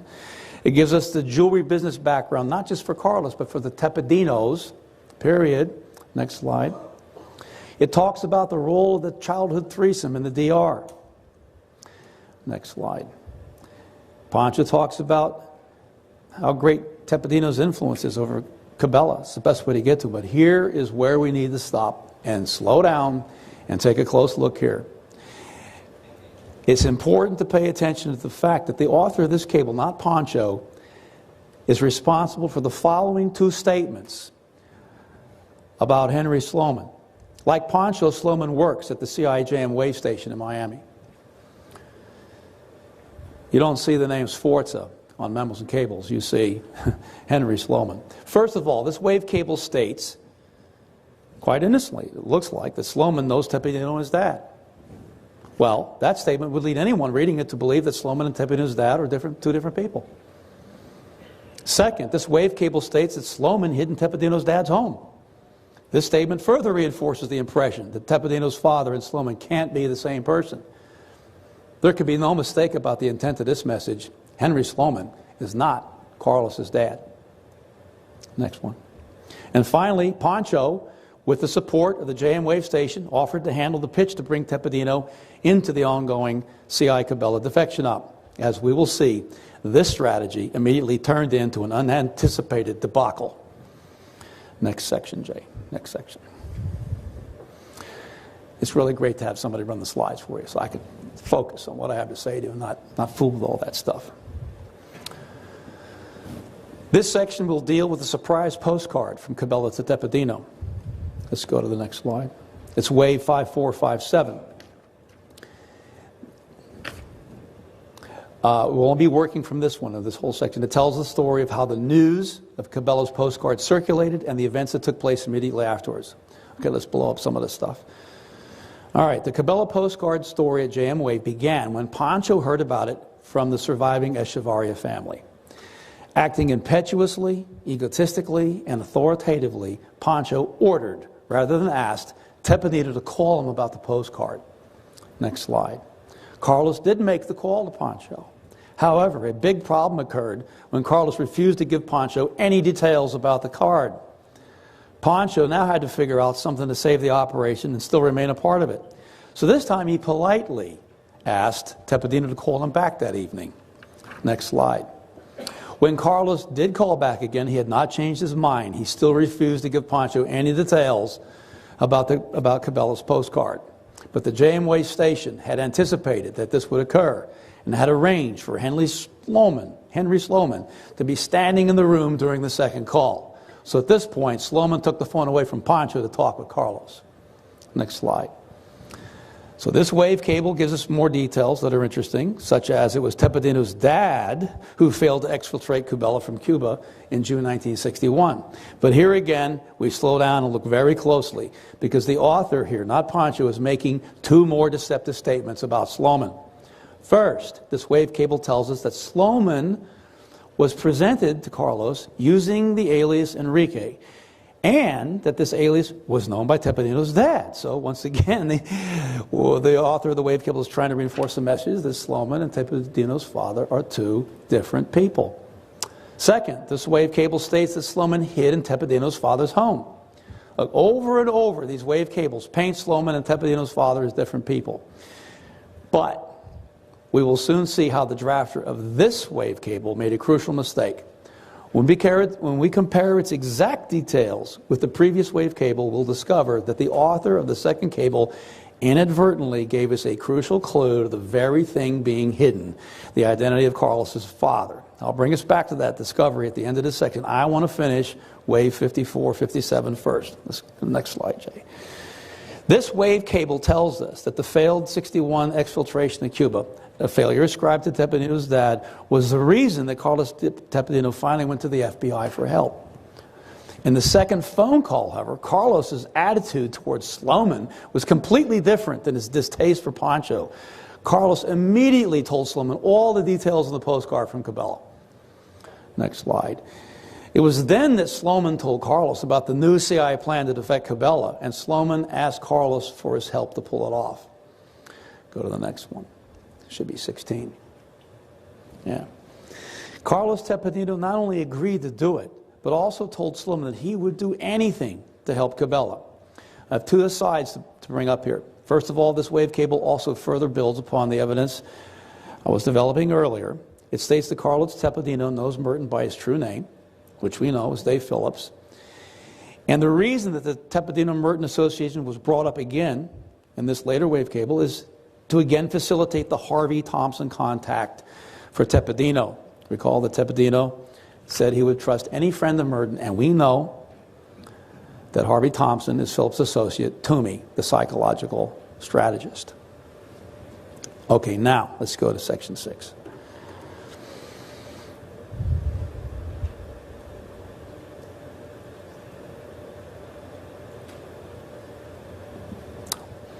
We will begin this section by resolving life event 1, who was it that hid in his home, or hid in the home of Tepedino's dad, and solving it will open the door to the resolution of life event number 4, the identity of Carlos Tepedino's father. Next slide. As I indicated a moment ago, we need to go back to this one here. The first paragraph of wave 5457, let's blow it up. Remember that it tells us unequivocally that Tepedino's father hid in his own home. Now, next slide, let's compare it with the third paragraph of wave 4746. Blow it up. This cable tells us unequivocally that it was Sloman who hid in the home of Tepedino's father. Now you put the two together and you get the crucial slip-up. Look, if Carlos's father hid in his own home, and Sloman's the one who hid in this home, then Sloman must be Carlos's father. In retrospect, it was the use of Pancho to get to Tepedino and Cabela that was the mistake. Carlos's lack of respect for Pancho made it necessary to bring in Sloman, and then to write about it in a cable made it very tricky language to do it and maintain that fragmentation. But the discovery we made there is reinforced in concrete in the next memorandum. Let's go to the next one.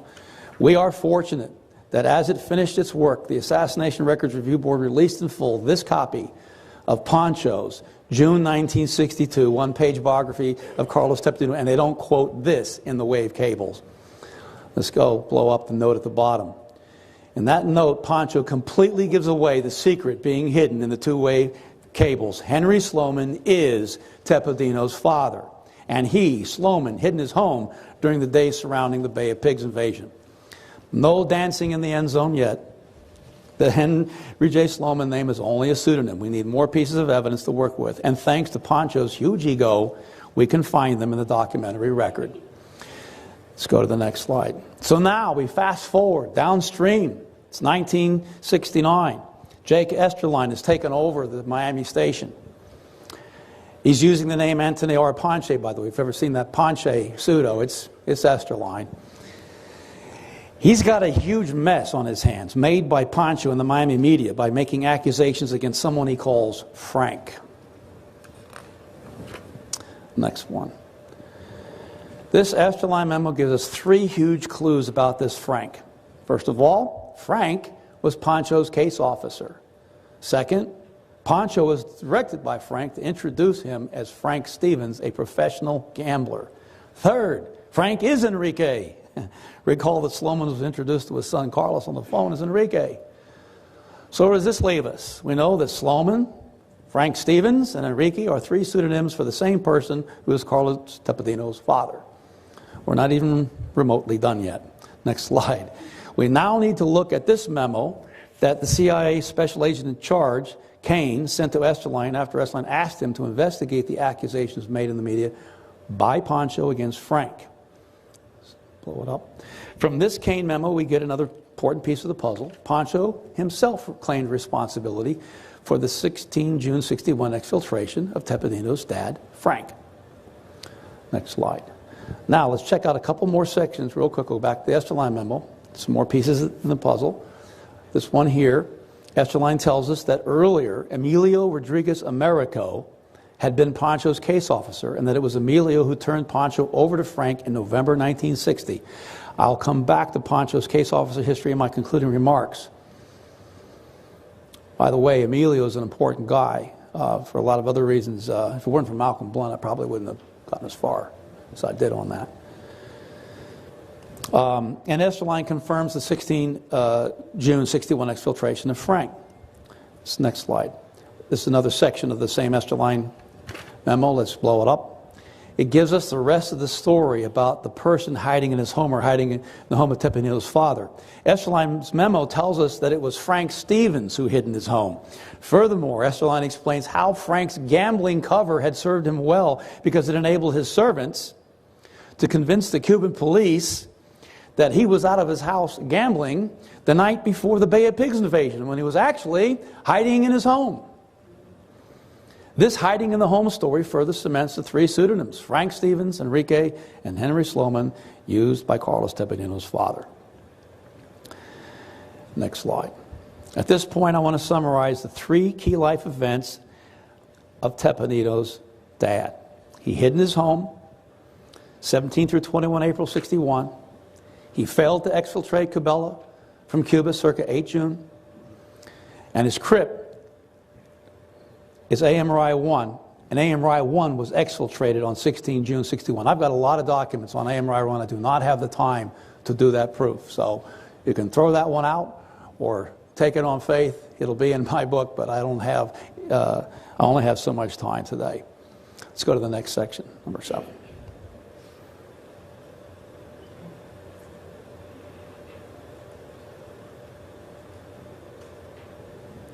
Okay, we're almost done. I have 2 remaining tasks. First, to prove that the above 3 aliases belong to Tony Sforza. And second, to reveal the birth name of the person using the name Sforza and his aliases and nicknames. Next slide. Let's go back to the Kane memo again. Blow it up. Kane states that Pancho said Jack Stewart, the pseudonym for Phillips I mentioned earlier, was his first contact during 1959 in Cuba. That's incorrect. Esterline actually said that Phillips recruited Pancho sometime during 1957, and we'll add that detail to my big net diagram at the end. Next slide. But the Kane memo also tells us 2 more things about this Frank Stevens that he learned from Pancho. Number 1, Frank was a CIA supervisor in the Cuban program at JM Wave. Number 2, Frank had earlier served in Argentina. Any clues for those out there? Those 2 details belong to Tony Sforza, who used the name Sarno in the church committee deposition. And that is Sforza's life event right there, those 2 things. As you can see, we're on the verge of adding Sforza into the mix of identities being used by a single individual who was Carlos's dad. We have another huge piece of evidence to buttress this. Let's go to the next one. I'm now ready to turn to a beautiful Kane memo that resulted from the same mess Pancho made in the media. But this one was sent to headquarters where there was apparently some difficulty figuring out who Frank really was. Next. Here Kane gives away a crucial clue at the very center of the puzzle. The Frank referred to by Pancho was the subject of CIA headquarters file 53472. And guess what? Next slide. We got it. Task Force memo in 1962 about that. And it's a domestic alias documentation for 4 people. By the way, the name being withheld at the top of the list is Emilio. That's Emilio. Anyway, let's blow up the part we really need. The big news is that number that I just mentioned for Frank, 53472, clearly belongs to Tony Sforza. Now we have 4 names for Carlos Teppanito's father.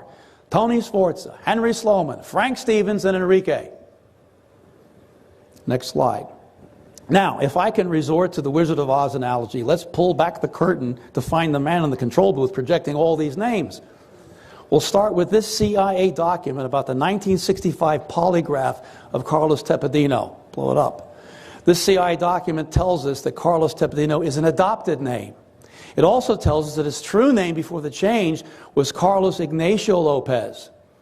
And note here that Lopez's new stepdad, when he adopts Carlos, he's not using the name Sforza. He's using his real name, Antonio Tepedino. We'll get to that. Anyway, let's blow up this handwritten note here, CIA handwritten notes on Tepedino's biological parents. And you will see mom is Amada Gonzalez, pop Ignacio Lopez. Let's go to the next document. This is from Tepedino's 1965 personal record questionnaire, and I made a composite out of that, and I'm going to blow up the parts that we really need to look at. Okay. Carlos's biological father, Ignacio Lopez, was born in 1900 in Havana, Cuba, and died in 1950. Carlos's adoptive father, and there's the name, Antonio Tepedino, it's actually Francesco Antonio Tepedino, was born not in Ohio, which is his cover story, 1900 in Salerno, Italy.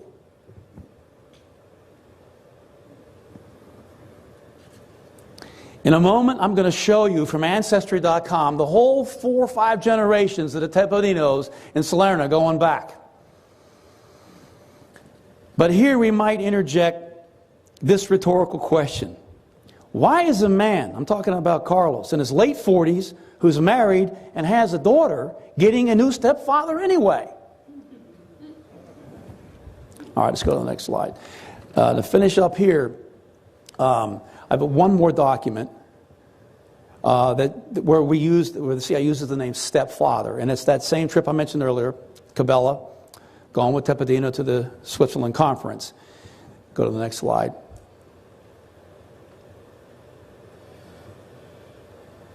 And it's the stepfather that makes the call. Stepfather who makes the call, telling him not to come back to Cuba.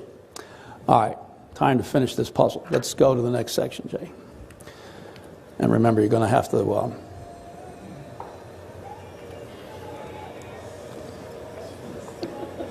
Good, just leave it. It's good. Yeah, just go. There we go. This is a net diagram that summarizes everything I just told you for the last few minutes. So I'm going to leave it there for a while. There's the name at the top, and there are the life events that pertain to him that some of his pseudos all experienced in one line right there across the middle: Sforza, Stevens, Enrique, and Sloman. The stepfather's relationship to Carlos Tepedino, and I can't really see the dates I have on there. I put that 1950, that's when that happens, and then the case officer status with Pancho, that happens in 1960. Underneath, you see the earlier recruitment of them all by Dave Phillips. So this little net diagram says a lot of things. I want to make some comments on it. I'll call him Fat, Francesco Antonio Tepedino. Fat was brought into Havana at the request of Chief of Station Jim Knoll in the fall of 1960. In his deposition to the Church Committee, using the alias Alfred Sarno, Francesco did not say exactly what the CIA Chief of Station wanted to do, but I have an idea. There were 3 crucial reasons why Jim Knoll wanted him for that Cuba assignment. First of all, someone was needed to fill in as the case officer for the DR leadership that Phillips had recruited in 1957. Second of all, the break with Cuba, the coming break, was only months away. So Knoll needed someone, a new case officer, to come in without State Department cover.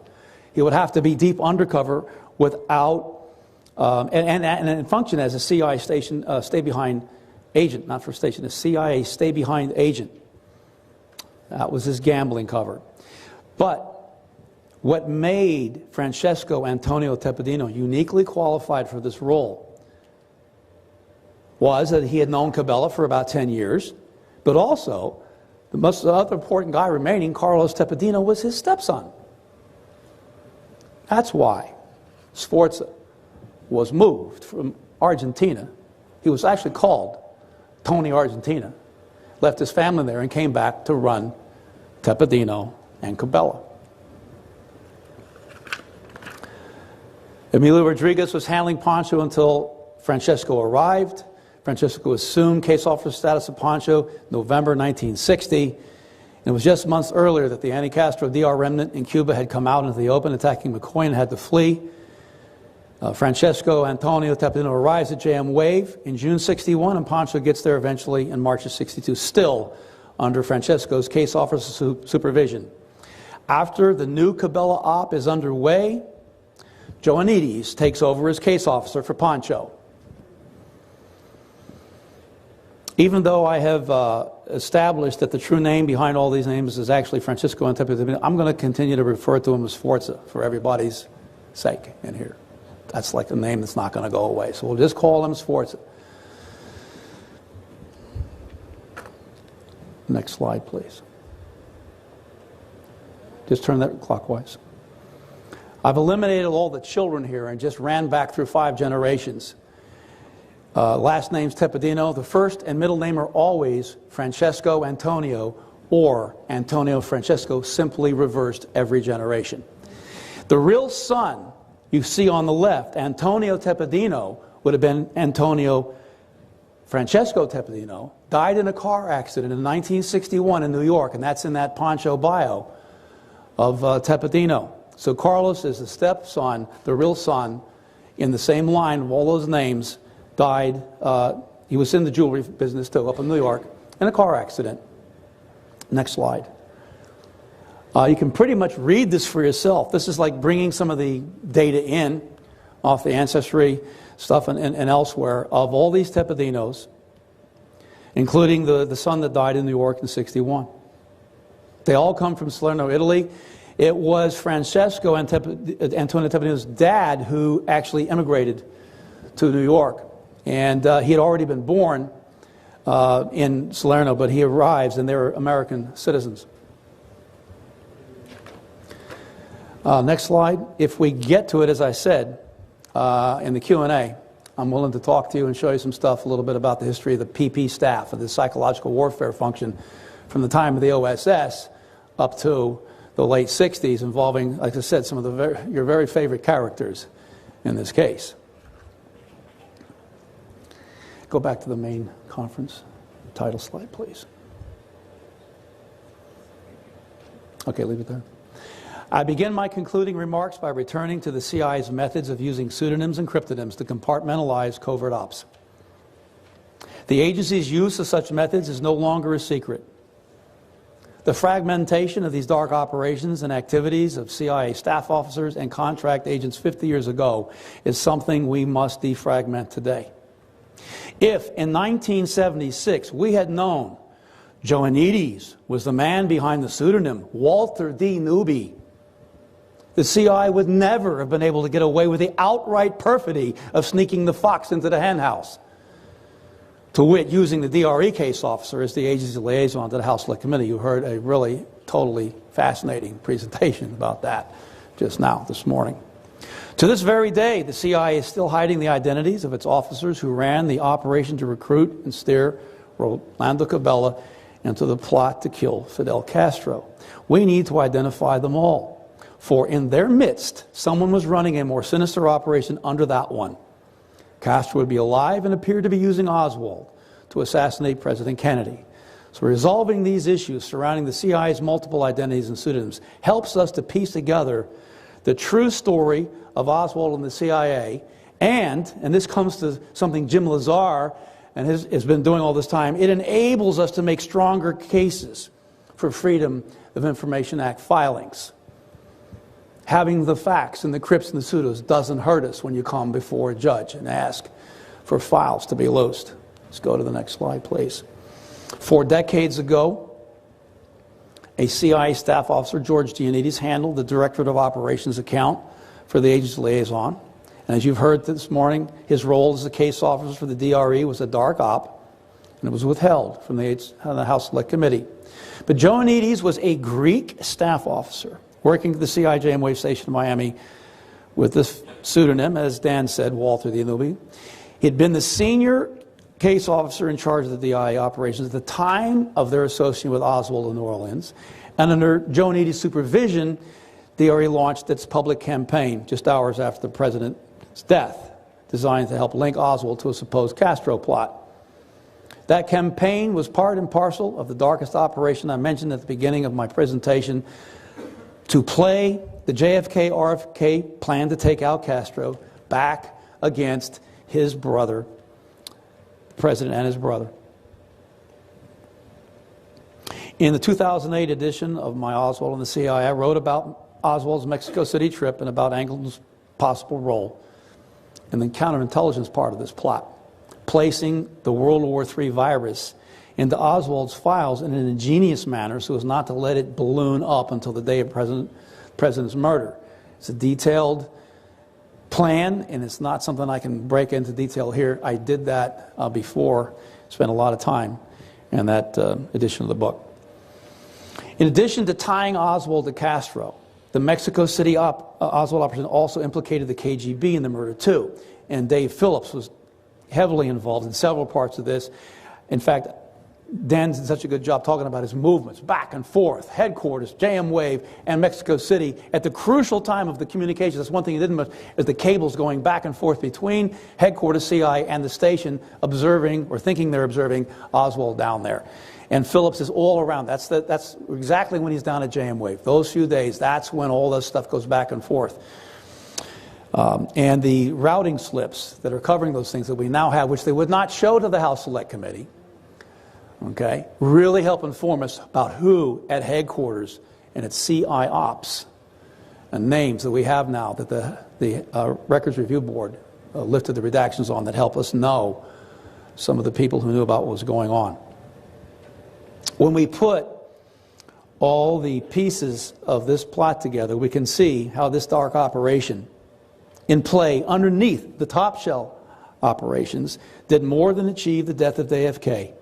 It was a malevolent and diabolical psychological warfare plot, convincing Robert Kennedy he had just got his brother killed and set the stage for World War III. And in addition to that, terrorizing several august members of our government with the prospect that such a terrible event would befall the world unless they helped engineer a lone gunman cover-up. Next slide. Now I want to take an aside and address the possibility of a Joanides Part 2 story. See, Joanides may have been the case officer for another part of that same dark operation, and this part too was hidden from the House Select Committee. Remember that in June '62, headquarters asked Wave, told Wave they were interested in defecting Cabela again, and they attempted to use him in a plot to assassinate Fidel Castro. At Wave, it was Wilfredo Francisco Pancho Verona who identified Tepedino as the key to doing this, to get to Cabela. And it was at this decisive moment that Pancho's case officer, Tony Sforza, turned Pancho over to a Greek case officer who was working in the JM Wave station. The JM Wave station then used Pancho, Tepedino, and Tepedino's stepdad, Sforza, to set up the recruitment of Cabela. This Greek case officer handled Pancho for the next 3 years until the Cabela op was blown and he was arrested and tried in Cuba. One might be justified in marveling at just how many Greek case officers were running Cubans at JM Wave at the same time. The 1962 JM Wave Cabela op was carried out in conjunction with Cabela's participation at the 8th World Festival of Youth and Students in Helsinki, Finland. One of Joanides' fitness reports, the one in 1962, is really interesting. It indicates that he was the case officer for not one, but 2 different hemisphere-wide students and teachers' organizations engaged in political action, propaganda, and intelligence collection. 2. Among the items that Jim Lazar has put forward in the Blakey Hardway Lopez FOIA filing that just went down a couple of weeks ago, has been filed, is a request for the release of any CIA files that may help us determine if Joanides was in fact the Greek case officer involved in these activities. Next slide. Finally, let me close with this observation on the Warren Commission 50 years out. We began with a cover-up by the Warren Commission as Lyndon Johnson used the threat of World War III as a battering ram to create and use the Commission. It was not a difficult endeavor. I believe it is no longer conjecture, but it is a fact that the World War III groundwork had already been cooked, in the CIA's Oswald files before the assassination. 12 years later, the House Select Committee and other committees of Congress and the Senate have begun opening the door to the truth. Their collective works have helped confirm what most people have long suspected. The murder of President John F. Kennedy was a conspiracy, after all. The Warren Commission got it wrong. Oliver Stone's film JFK provoked the bipartisan passage of the JFK Records Act in the 1990s. And 4 million pages of assassination records were subsequently placed in the National Archives. Now we can read the transcripts and even listen to the phone conversations that reveal how Johnson cajoled Senator Russell to serve on the commission, and exactly how LBJ used the threat of World War III and 40 million dead Americans to force Chief Justice Earl Warren into doing what he had refused 3 times to do, twice to Robert Kennedy and the first time to Johnson, until confronted with that terrible threat, namely to head up the commission that bears his name today. 50 years after the publication of the Warren Commission report, it has become clear that it was not just wrong. The longer that we have to study the case, the wronger the Commission's findings become. In a nutshell, I'll put it that way: the longer, the wronger. Thank you very much. I'll be happy to take any questions that you might have.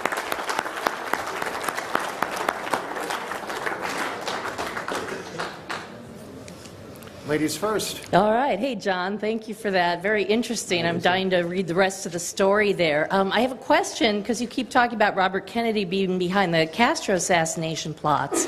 And I'm sure you've read Helm's testimony where he says he lied to Des Fitzgerald when he told him that he had Kennedy's approval when he actually didn't to approach Cubella.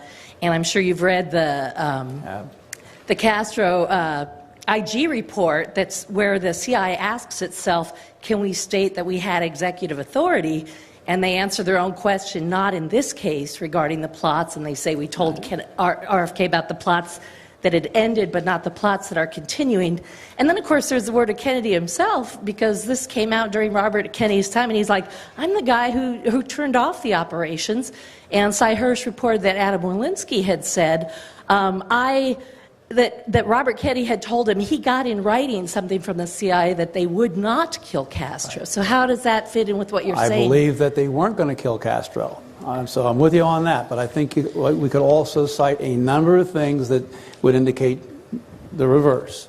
Why would the CIA admit in their own secret document that was 4 copies only, never supposed to be released, that did actually get pried out by the ARB, that wouldn't have been released otherwise, where the CIA says in its own, it's kind of like the kid with his hand in the cookie jar, and he says, oh, I didn't steal the cookie, but then he goes and writes in his diary, yeah, I stole the cookie. Which are you going to believe, the kid who says, I didn't steal it, or what he wrote in his diary? Only that it makes eminent sense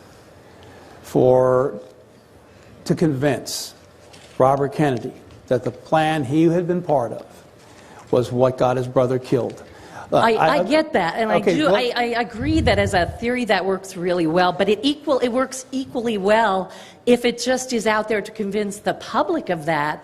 Regardless, Robert Kennedy was shut down by his own grief. He didn't need I need to make a couple of comments. Okay. First of all, while the Air Force One was still in the air, Hoover got on the phone and told RFK that they had the president's shooter.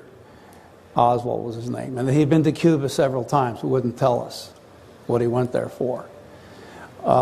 When you think about what's going through RFK's mind, and doesn't he go to somebody help me out, and say his first call was to the CIA, the emergency CIA line. He basically said, "Did you guys kill my brother?" That was Kennedy's first call. He said he was one of yours, Paulino. That was later, yeah, where he said it was one of yours. But his first call was to the CIA. Did you kill my brother? Yeah. Right, exactly. So also, if you think about this a little bit deeper, what is Desmond Fitzgerald doing with the poison pen?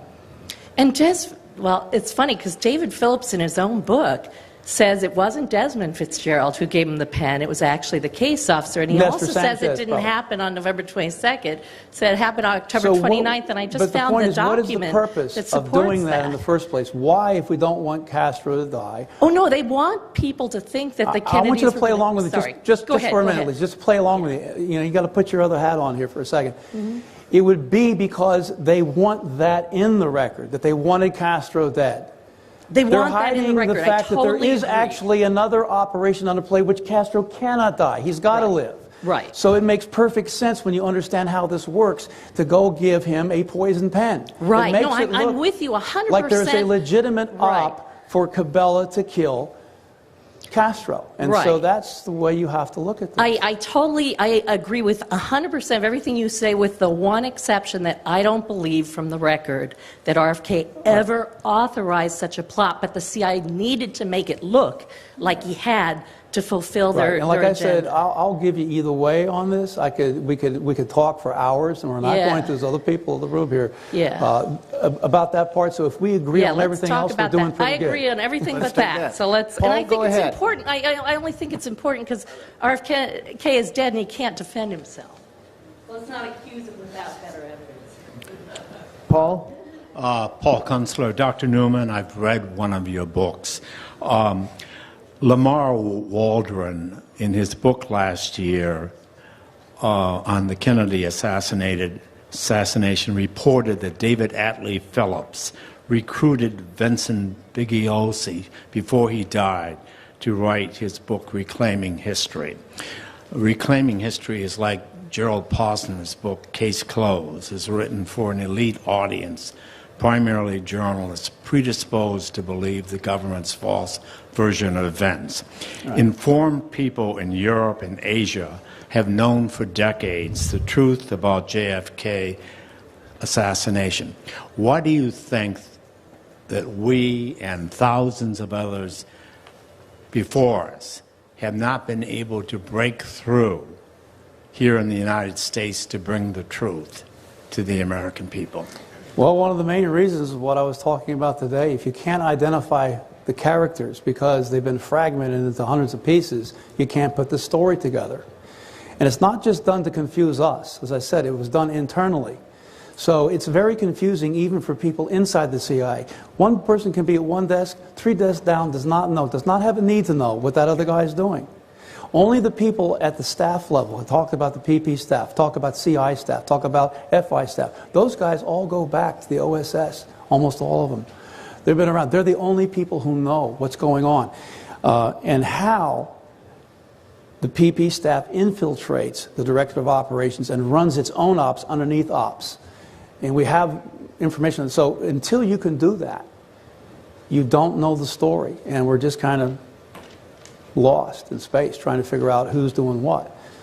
So when you talk about shots in Dealey Plaza and doing that side of the case, it's one thing. But when you start talking about especially who in the CIA might have known before the fact or what they might have done as part of it is difficult to do until we get the Crips, the pseudos, and the nicknames and all that stuff in the open and the clear. And we need more FOIA filings, and we need access to the documents to do it. The routing slips, the stuff Malcolm Blunt's been talking about, all the internal distribution, those are the things we need. And without those things, that's the answer to your question. We're not going to be able to get very far. Thank you. Dan? Dr. Newman, thank you very much. When we were working at the committee, I used to have a running argument with Bob Blakey. Bob insisted that we were looking for evidentiary proof beyond a reasonable doubt, and I would always argue that in order to understand the CIA or any possible CIA involvement in the assassination, we had to analyze it as an intelligence operation and use intelligence operation data and analysis to reach an operational level of decision, which may never really come to a proof beyond a reasonable doubt. That was what analysis technique that me and Ed tried to train ourselves to do in the short time that we had with the documents we had to work with. What I'm hearing you say today is, as an intelligence analyst, and I really appreciate your background in that, You think that you can go from the intelligence analysis level to actual proof beyond a reasonable doubt. Do you think that from a legal standard, the work that you're doing and the work that could be done at this point could actually rise to that level of not only probable cause, but being able to prove beyond a reasonable doubt an actual involvement of the agencies in a conspiracy? Yeah, it's a good question. You're better qualified than I am. I'm not a lawyer, right? But that's the idea. Before a jury or before a judge is beyond the reasonable doubt. And notwithstanding your point, Lisa, maybe Robert Kennedy had nothing to do with it. I know of a lot of things too, and I just don't want to have a long conversation about that right now. That wasn't my point to come here today. But we must start with facts and then build that evidentiary base. And without that evidentiary base, you don't have beyond a reasonable doubt. You can't go there. Jim? But yeah, it gets back to the points that was made earlier, again, how we were about Blake. It's a microphone. So they can get it on tape.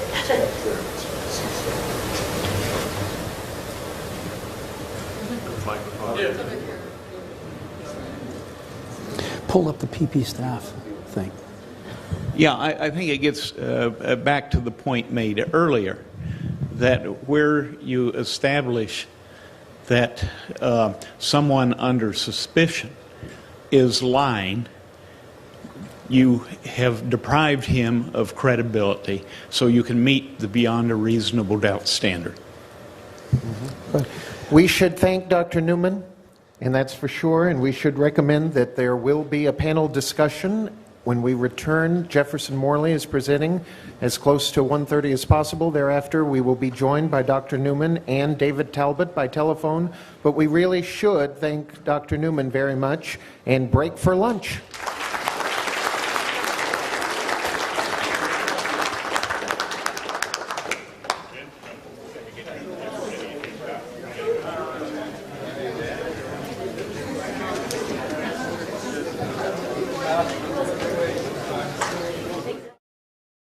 You're watching American History TV. 48 hours of programming on a... So take your calls at area code 202-626-4898. This is the cover of Whiteout, The CIA, Drugs, and the Press, a book co-authored by Alexander Coburn. Mr. Coburn is a syndicated columnist and regular contributor to The Nation and the New World Press. He's co-authored this book about the CIA's alleged involvement with drug dealing. Next, his comments last week at 57th Street Books in Chicago. It's about 40 minutes.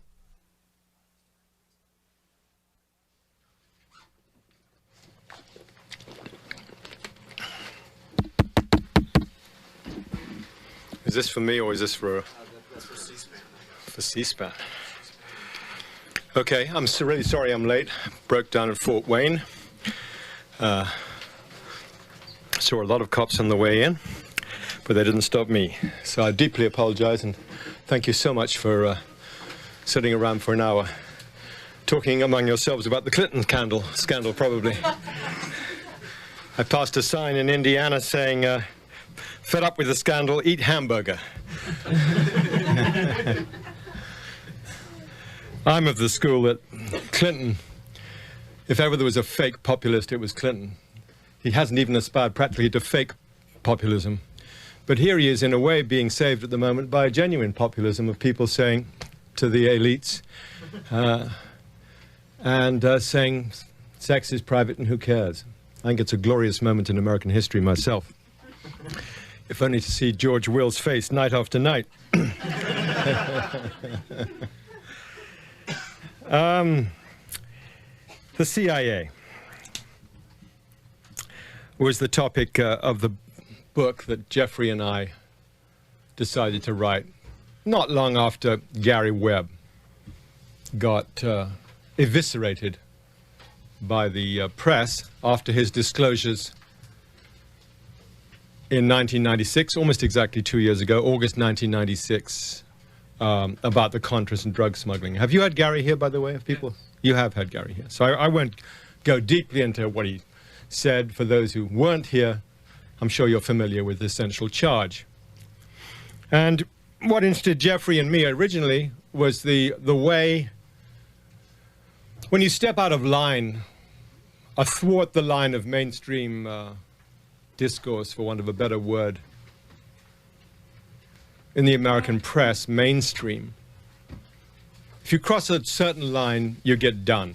We've actually seen a couple of cases this summer in the form of Mike Gallagher, who wrote an incredible series of pieces in the Cincinnati Enquirer about Chiquita Banana, previously known as United Fruit Company. One of the best series, actually, on a multinational corporation that's ever appeared in mainstream American journalism, or even on the left. It was a brilliant, brilliant portrait, for which assiduousness and tenacity, he was immediately fired and run out of the profession. Fired under the accusation that he'd got telephone conversations, to which the answer is, he says he got them from a source, but so what? One of the distressing features of it was the speed with which his colleagues turned on him. Not a very nice profession, my one. Because in Gary Webb's case, his colleagues turned on him, including his own editor and his own colleagues at the San Jose Mercury News. If you're going to go in, you like solidarity in your business, don't be a journalist, at least in the mainstream. And then, of course, we saw this summer the case of April Oliver and Jack Smith, who did a piece for CNN on the Tailwinds' use of sarin in Laos, for which documentary, actually they did an hour and it was cut to 18 minutes, and then they were accused of missing things out. They were, of course, fired and kicked out.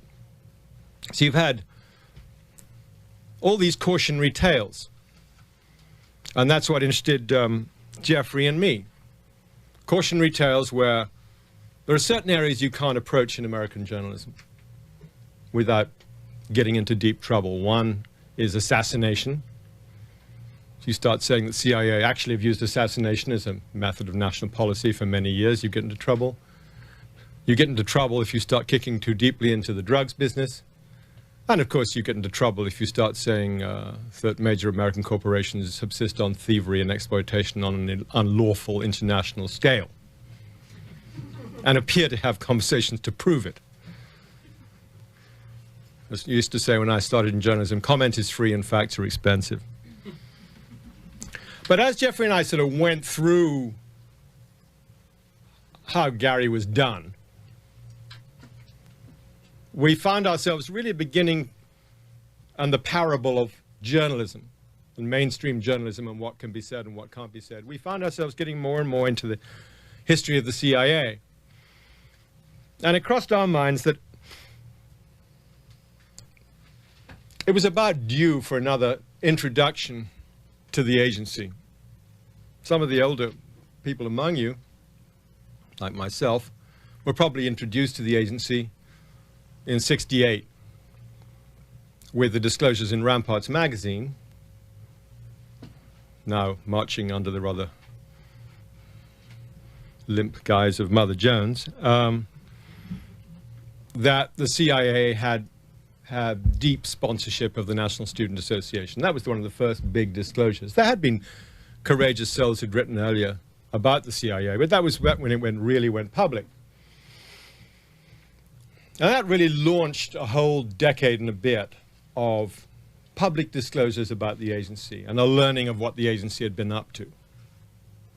If there's one omission that I think damaged Gary Webb, it is that he didn't really cite, and of course when you're doing that kind of end of journalism, you know, you want to really say, your paper always wants to say they invented the bicycle. You don't want to say that there were previous inventors of the bicycle and people had even learned to ride bicycles, and you want to, you know, it's our bicycle, we made it, here it is. Webb didn't really invoke, which he could have done, the fact that there's been an enormous amount of work, there had been a brilliant investigative work about the relationship between the agency and drugs and drug trafficking. Back in the 70s, by the early 70s, Allen Ginsberg was in Yale one time, the late Allen Ginsberg, the poet, and was chatting with a young student called Al McCoy and said, you know, who was studying Southeast Asian languages, and said you ought to really get in to the relationship between the agency and drugs in Southeast Asia during the Vietnam War. And McCoy went away and wrote one of the most brilliant books on this subject ever written, and certainly the most courageous, or one of the most courageous, which was The Politics of Heroin in Southeast Asia. Fantastic book, which was thoroughly trashed at the time. The agency tried to suppress its publication at Morrow Books, failed, and the book was reissued in a second edition in 1991, and I strongly commend it. We do an extensive account of it in our book. There was John Marks's book, again based on, well, this time based on Freedom of Information Act documents, not very many of them, about the search for the Manchurian Candidate, about the CIA's effort at mind control, its sponsorship of enormous number of experiments to do with LSD, hallucinogens, and other potions and pharmacological mixtures, many of them of a lethal nature. And of course, there were the Senate investigation chaired by the Senator Frank Church of Idaho, and a House investigation run by Otis Pike. By the end of the 70s, therefore, there was a pretty full account, a lot of documentation about the coups that the agency had sponsored, some account of the assassinations it had tried to perpetrate, notably, of course, Fidel Castro, but also Lumumba, its complicity in the murder of Lumumba, and other attempts. The 80s were far more fallow. And really, although there were massive inquiries in the late 80s into the relationship between the agency and drug running, particularly Senator Kerry's investigation, and through the 90s, there hasn't been that much. And it struck us as it was time to remind people of what the agency has really been about. We were recently chided in a review appearing in The Nation, a kind of policy wonk review by someone called Joanne Kaywell, for launching ad hominem arguments against the agency. It's the characteristic of policy wonks. They don't like violence in language. Ad hominem. I never thought I'd be accused in The Nation of being ad hominem about the CIA, but there it is. And the first skein of our book, well, the first skein is really the press and web. The second skein really is why has there always been, from day one of the agency's existence, absolutely day one, a relationship with drug trafficking? I mean, do people, when they join the agency, say, I really want to run drugs?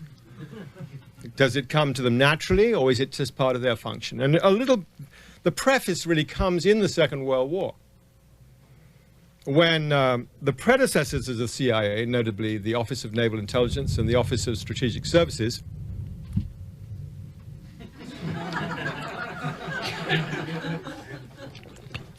it's normal, huh? Oh. But commenced a relationship with mobsters for three reasons. Two had to do with the New York docks. They were worried about sabotage because of the U-boats in the Atlantic, and they wanted the cooperation of the mob. That was one reason. The second reason is they were, I think, far more worried about labor organizing by Harry Bridges, who was leading the charge for the longshoremen, the non-mob dominated longshoremen against the ILA. And the intelligence agencies contacted Mayalanski and said they were looking for cooperation, and also they were looking for cooperation in finding sources in Sicily that could help them in the invasion, which was being planned. At that time, Lucky Luciano was what they used to call the mob kingpin, if you like, and he was doing 30 years in Dannemora prison in upstate New York. In fairly short order, he contacted Luciano. Luciano was moved to a nicer prison. Dannemora is a very rough place indeed. And had his sentence commuted and was deported to Italy, where, in the waning years of the war and the beginning of the peace, he started building and rebuilding his drug empire on an international scale. Now, if you had a CIA man sitting right there, he would probably say, they could say, well, you know, that was the national interest. You could make a case for it. I think the important thing, probably downplayed, would be the need to crush the left on the docks in New York, but almost immediately thereafter, the agency, its first major task after it was founded in 1947, was to confront the possibility of legal victories by the Italian and the French communists at the ballot box. The agency, desperate for money, and money is another source of relationship with drug trafficking. Remember that money from drugs is, you know, not officially registered money. It's what you might call black money or illegal money or covert money, unaccountable money, very importantly. The agency then renewed its ties, or continued in its ties, with the mobs in Marseilles and in Italy, and right-wing organizations. The agency at that time, at the dawn of the Cold War, was on the cutting edge of the war against communism, the war against socialism, the war against the left. Who are your enemies going to be in such a war? They're going to be labor unions, organizers, the communist parties of various countries, national liberation movements. Who are your allies going to be?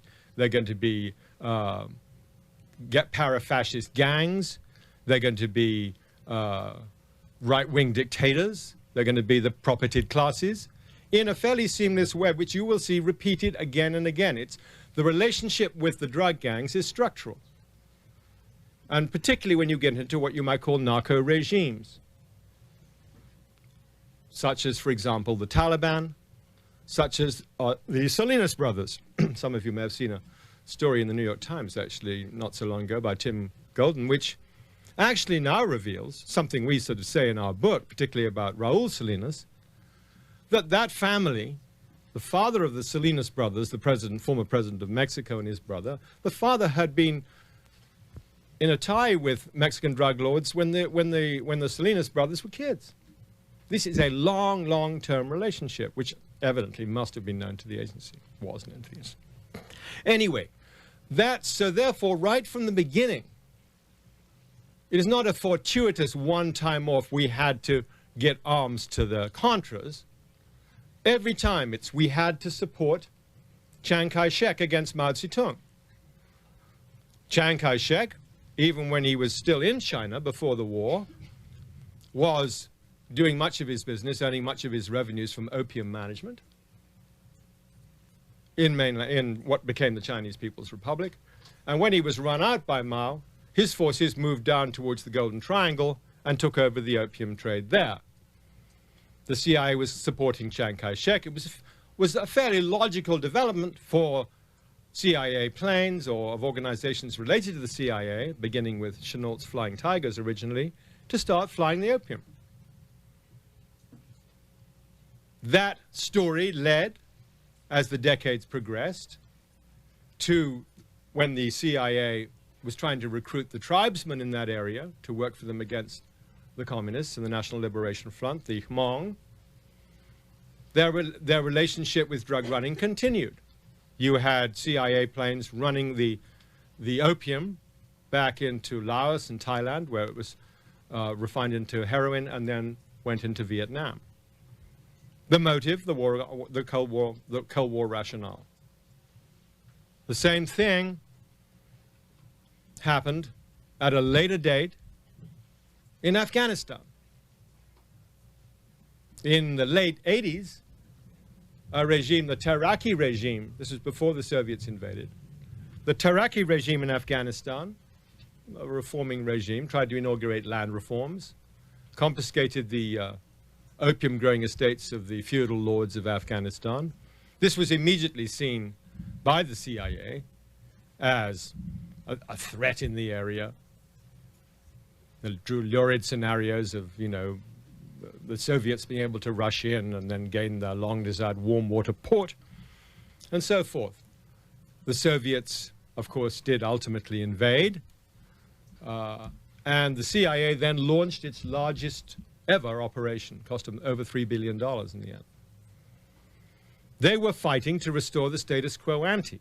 Their objective and actual allies were the opium lords.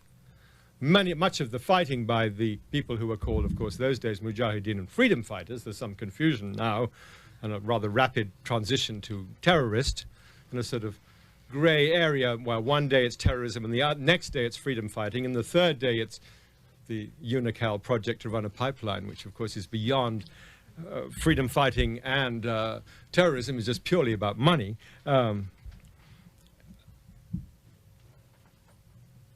Taliban was the eventual consequence of all this, which has now conceded by the US government to be vying with Burma and occasionally ahead as the leading supplier of heroin. The crisis began with how to support the Contras.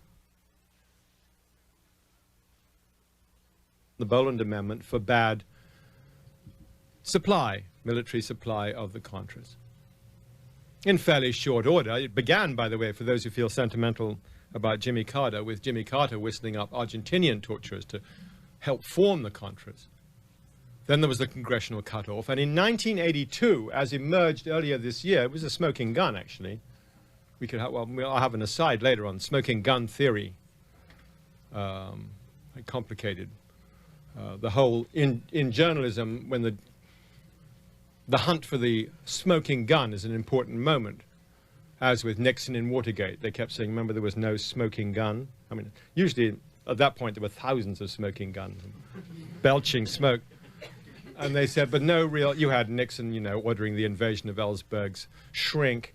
You had, you know, bribe money being given to the burglars to keep quiet. But they said no real smoking gun. And finally, of course, the tape surfaced, and that was the smoking gun. In this case, they've always said there's no smoking gun with the CIA. And drugs. Well, the smoking gun earlier this year surfaced actually courtesy of the Inspector General of the CIA, Fred Hitz, who admitted in Congress that in 1982, Casey, the late William Casey, a true monster actually, even by the rather low standards of directors of the Central Intelligence Agency. There is a sort of gradation in monsterdom.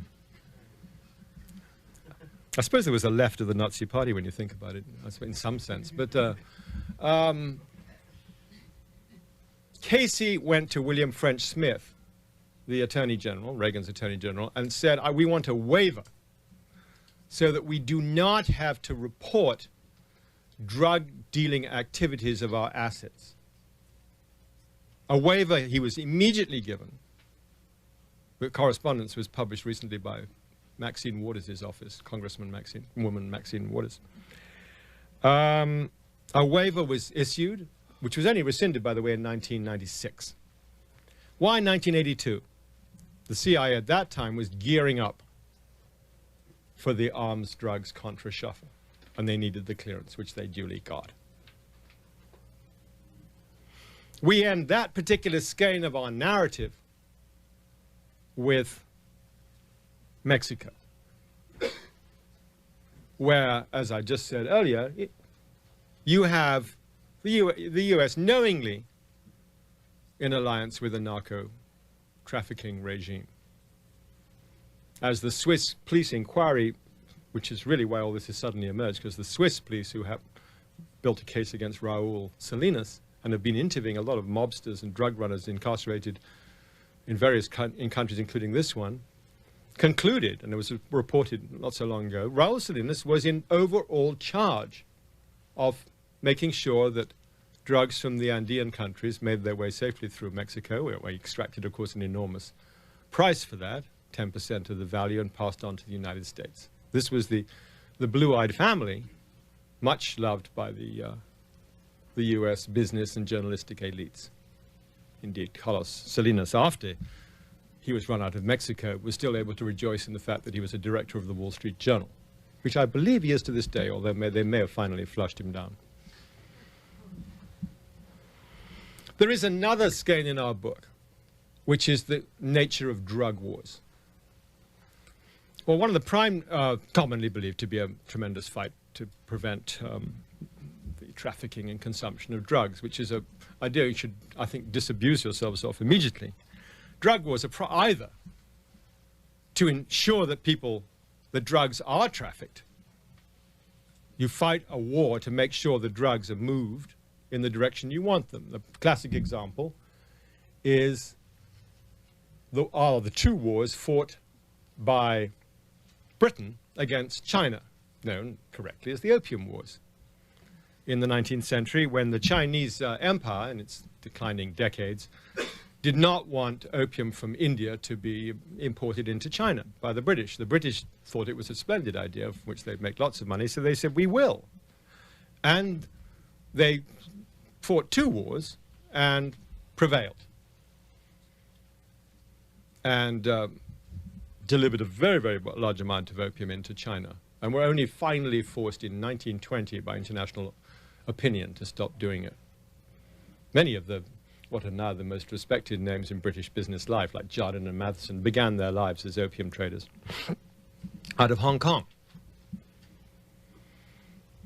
So wars are fought to ensure that drugs are moved. You could actually argue in some ways the Afghan war was like that, because the Afghan war restored the ability of the feudal lords to move their opium. The Taraki regime had tried to eradicate opium growing, just as the Mossadegh regime in Iran in the early 1950s, overthrown the CIA coup, was also trying to wipe out the drug growing. These are wars fought to make sure, and you could argue that many wars in Latin America have the same intent. If you want land reform, the enemy of any CIA director and any US government, which might heighten the power of peasants, you attack peasant organizing, and you hand the regime over or ensure it's run by thugs and gangsters, who, of course, are the narco-traffickers. A second purpose of drug wars is, of course, social control. And I would argue, certainly in this country, the prime motive now. And again, we trace that history back into the 19th century, when, for example, in the 1870s, when there were abundant Chinese laborers in this country, particularly in the West, building roads and railroads. In the 1870s, when there was pressure because of economic recession against them, because they were thought to be taking jobs away, there was immediately a ferocious attack on them for opium consumption. They smoked opium. Simultaneously, the middle classes were taking a lot of opium, but they were taking it in liquid form as tonics. I mean, I can remember growing up in Ireland, tonics survived quite robustly, as a matter of fact. My grandmother was always taking something called Dr. Collis Brown's patent medicine, transparent liquid, which is essentially liquid opium. She took with great gratification.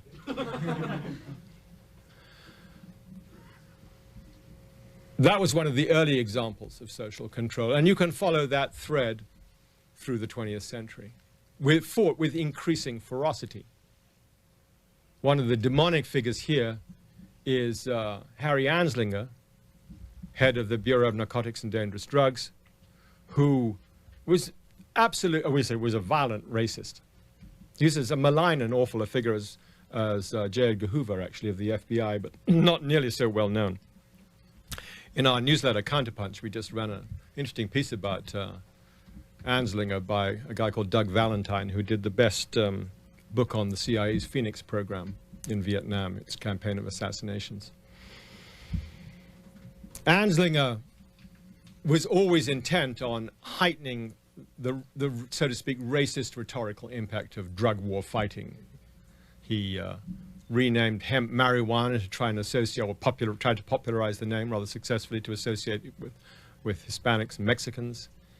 He launched savage raids and arrests on black jazz musicians in particular and sportsmen.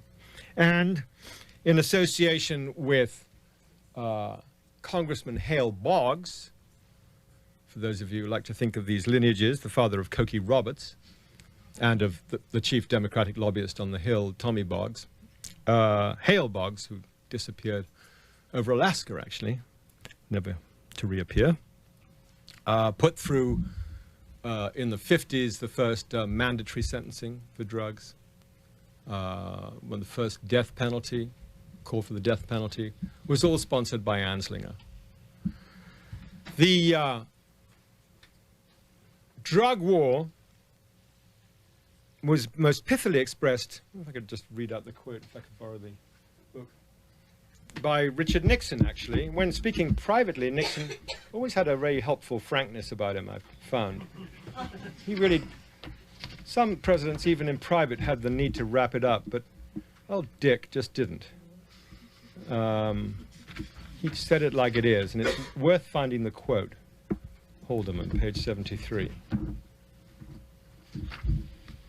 As he was pondering the initiation of his drug war with Haldeman, Haldeman noted in his diary in 1969 after talking with Nixon, quote, Nixon emphasized that you have to face the fact that the whole problem is really the blacks.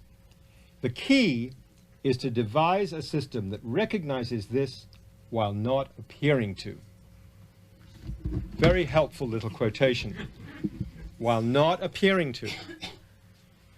And really from there, you know, it's a pretty straight line with the drug war to what we now have, which is an astronomical prison population with an incredible imbalance of black and Hispanic people, largely courtesy of course, the crack and powder cocaine imbalance in sentencing of 100 to 1. Which really cracked off was, for those who like to feel there's a bipartisan government at work, really pushed through by Tip O'Neill in the mid-'80s.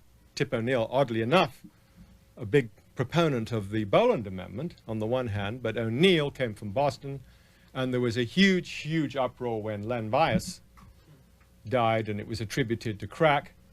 O'Neill thought they could get ahead of the president at that time, ahead of Reagan, by putting in savage laws.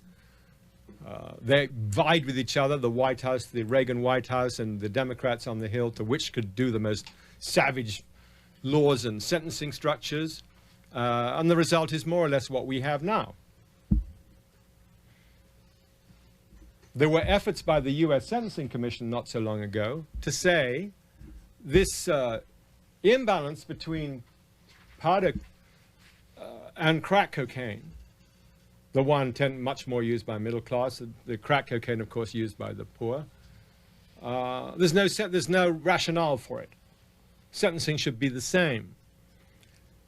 This call by the U.S. Sentencing Commission was rejected by Reno's Justice Department, by the Congress, and by Bill Clinton, in a ratification of a drug war as racist, and selectively racist, of course, as the original first war against the Chinese.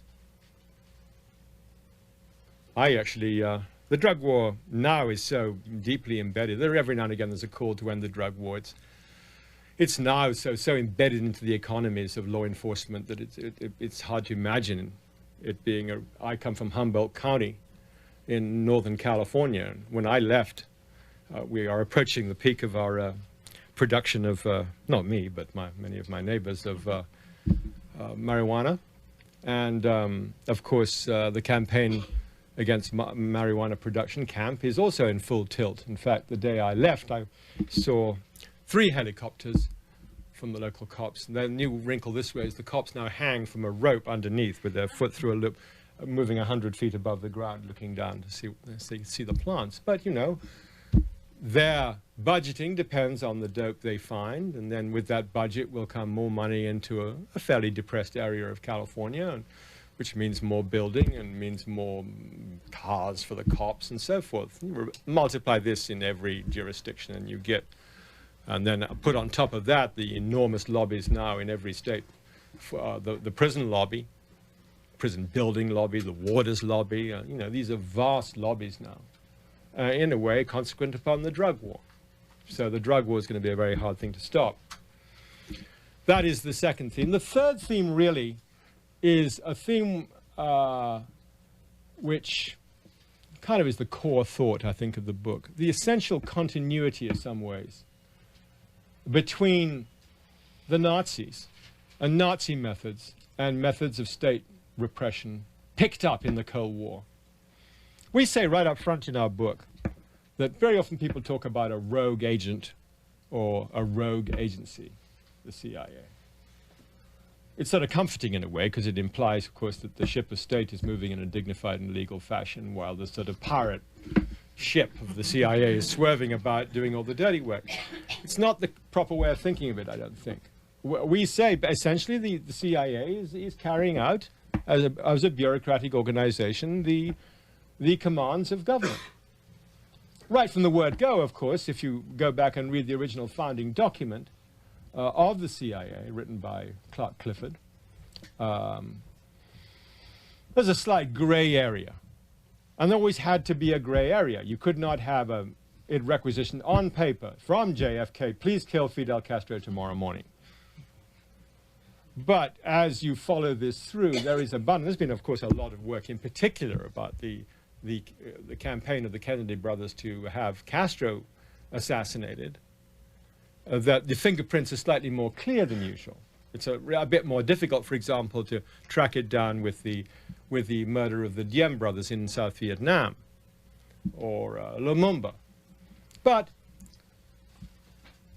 the CIA is not running athwart U.S. government policy. It's part of government, and it's helpful to remember that and not delude oneself with talk about a rogue agency. The essential continuity might sound a rough way of putting it, but we spent some time in this book looking at the efforts of the U.S. intelligence agencies, initially Army Intelligence, OSS, and the others, and then the CIA, to bring out the Nazi scientists and take full use of their experiments and their researches as carried out in concentration camps. Some of the vilest, there's some very good work, again, been done on this, particularly by Chris Simpson. Some of you may have read his books. The vilest doctors, the most appalling criminals, were brought out, protected, relocated, and their researches carried forward. Again, of course, in the name of national security. But we're talking not just about, of course, now LSD, which was, that came a little bit later in the 50s, but they were looking very closely at all the experiments in mind control, which the Nazis were very interested in the various concentration camps. And the CIA's Technical Services Division, headed by a man called Gottlieb, Sidney Gottlieb, whom we have a whole chapter about, took full measure and full account of this Nazi work, as did all the researchers into chemical and biological warfare. This particular skein, I think, is well resumed in the figure of Klaus Barbie. Barbie, the butcher of Lyon, was much sought by the French at the end of the war. U.S. intelligence, military intelligence actually found him, or he found them, after an unpleasant experience at the hands of the British intelligence organizations. And they debriefed him, protected him, and eventually had him shipped to Bolivia under a new identity. This has all now been thoroughly documented, where he became, and here you have a lot of the threads of the book joined together, he became a CIA asset, one, a security advisor, i.e. expert in torture techniques and security techniques for the various butchers and thugs running the Bolivian government. For example, he was associated with the hunt to capture Che Guevara. And finally, he, of course, was in close cahoots with the big drug smuggling gangs. Barbie is a very symbolic figure. These are the themes of the book. Now, what are we not saying? We're not saying that if there hadn't been a CIA, there would be no drugs in America, clearly, which The Nation magazine accused us of saying. It would be a lunatic thing to say that. There's a drug market, and it's not caused by the CIA. Although some people actually, like Levine, a former DEA man, they argue, which is something we don't in our books, that at some points, CIA supervised cocaine from Latin America was a very, very large part of the imports. I don't know, we don't say that in our book. We're more interested in showing really the agenda of the state. If the agenda of the state is the preservation and support of right-wing thug regimes abroad and the maintenance of social control at home, which means control, supervision, and if necessary, imprisonment of the dangerous classes, that if that is the agenda of the state, then we can follow through how that agenda was carried forward. That's the way it happens. If it wasn't the agenda of the state, there'd still be drugs, but the atmosphere might be different. There might be different emphases. Not the insane emphasis on punishment, maybe more emphasis on counseling. Someone said to me, are you saying there's a secret organization supervising drug trafficking in this country run by the government? I said, yes, absolutely. It's called the Federal Reserve. Why? You could argue, taking a longer look, that the Federal Reserve sets in large measure economic, not totally, but responsible in large part for economic policy, and from economic policy flow riches and prosperity for some, poverty and misery for others. But with poverty and misery comes a rise in drug consumption, comes an increase in the need for some form of employment by desperate inner city black youth, with maybe the only career opportunity at that point being crack running or whatever. So you can, if you want to, you can blame the Federal Reserve. But the agenda of the state is what counts. And that brings us full circle back to the press. Is the press just like the CIA, never rogue? Not entirely. It's a more subtle relationship. I think we've seen between Webb and now just how tight the reins are. This is not to say there aren't many courageous journalists who have done wonderful work in exposing the narco-trafficking realities in the last 10 years, last 20 years, whether it be Al McCoy, or actually I should invoke my own brother Andrew and my sister-in-law Leslie Coburn, who did some very spectacular documentaries in the middle 80s. And there are others, Bob Parry and Brian Barger, working for AP in the middle 80s, did spectacular work. There are people, honest US government employees, the DEA's Cele Castilla, and others, who tried to protest and tried to bring the reality. But the press, the mainstream press, has exceptions, but the tendency will be to protect and conceal. That's the tendency. You can't make an absolute rule. Someone's accused me of insufficiently theorizing the role of the press and the relationship between the press and the CIA. Well, it's hard to theorize, but you can get the drift of it with a couple of quotes, which maybe I'll give you, if you'll bear with me. Catherine Graham. Now, Catherine Graham, as you know, the heroine of Watergate, the chairman of the Washington Post Company. Now, in 1988, Graham told CIA recruits, quote, "We live in a dirty and dangerous world. There are some things the general public does not need to know and shouldn't.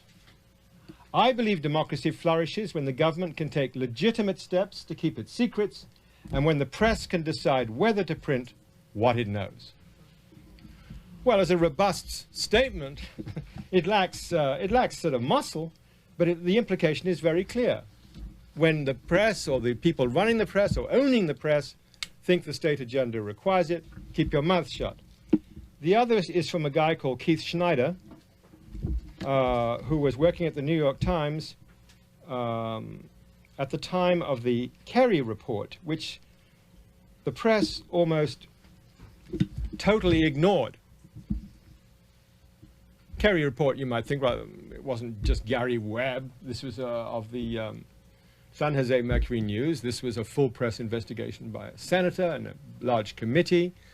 Came to, after prolonged inquiry, came to conclusions, not so far from Webb's, and almost totally ignored. Then Schneider had done for the New York Times a 3-part series dismissing allegations of contra drug trafficking, and then in these Times magazine asked him why he'd done that. And he said that such a story, i.e. to ratify that the agency had been in bed with the traffickers, could, quote, shatter the republic. I think it is so damaging, the implications are so extraordinary, that for us to run the story, it had better be based on the most solid evidence we could amass. Which really means you'd have to have a signed statement from the Director of Central Intelligence saying, we did it. We did it and we're proud of it. So there. People often say, reading. I always hate to read my books because, I don't know, I feel people might fall asleep. But I will read the last paragraph. As the CIA turned 50 in 1997, it attempted to define its role in a world no longer containing the Soviet Union.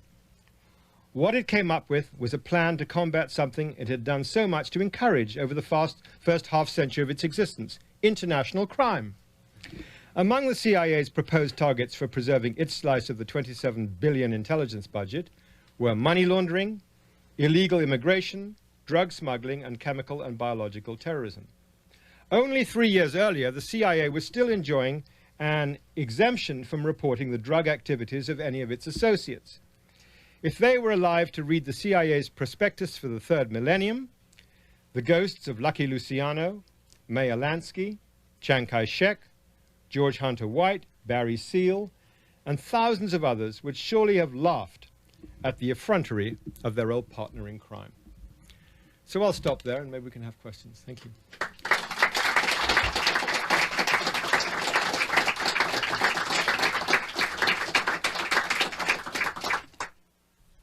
Alexander Coburn's book, Whiteout, is published by Verso Books.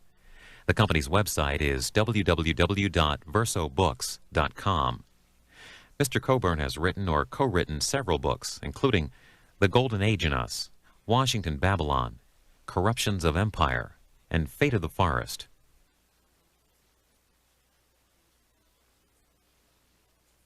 Week, and watch for the authors in the near future on Book TV.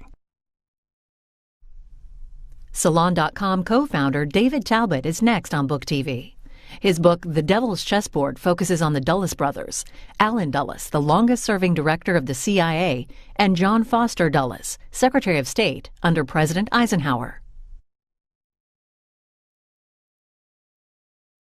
So, David, a couple announcements to start off things, I think. Or? No, not announcements, no? but just a few introductory remarks, maybe to set the stage for our conversation, Patrick. What you want to introduce me first? Well, this is David Talbot, and I'm Patrick Marks. This is my little shop, the Green Arcade. You've probably been here before, or maybe not. And thank you. We just celebrated 7 years here. And David has been a part of it, actually. David was born in Los Angeles. And in a log cabin. And befitting a legend, we don't know what year that was.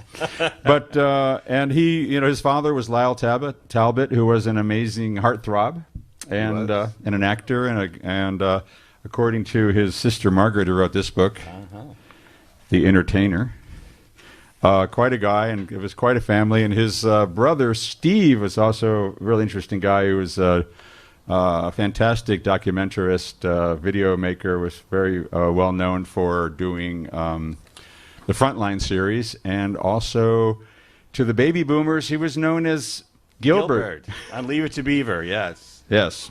We were a sitcom family.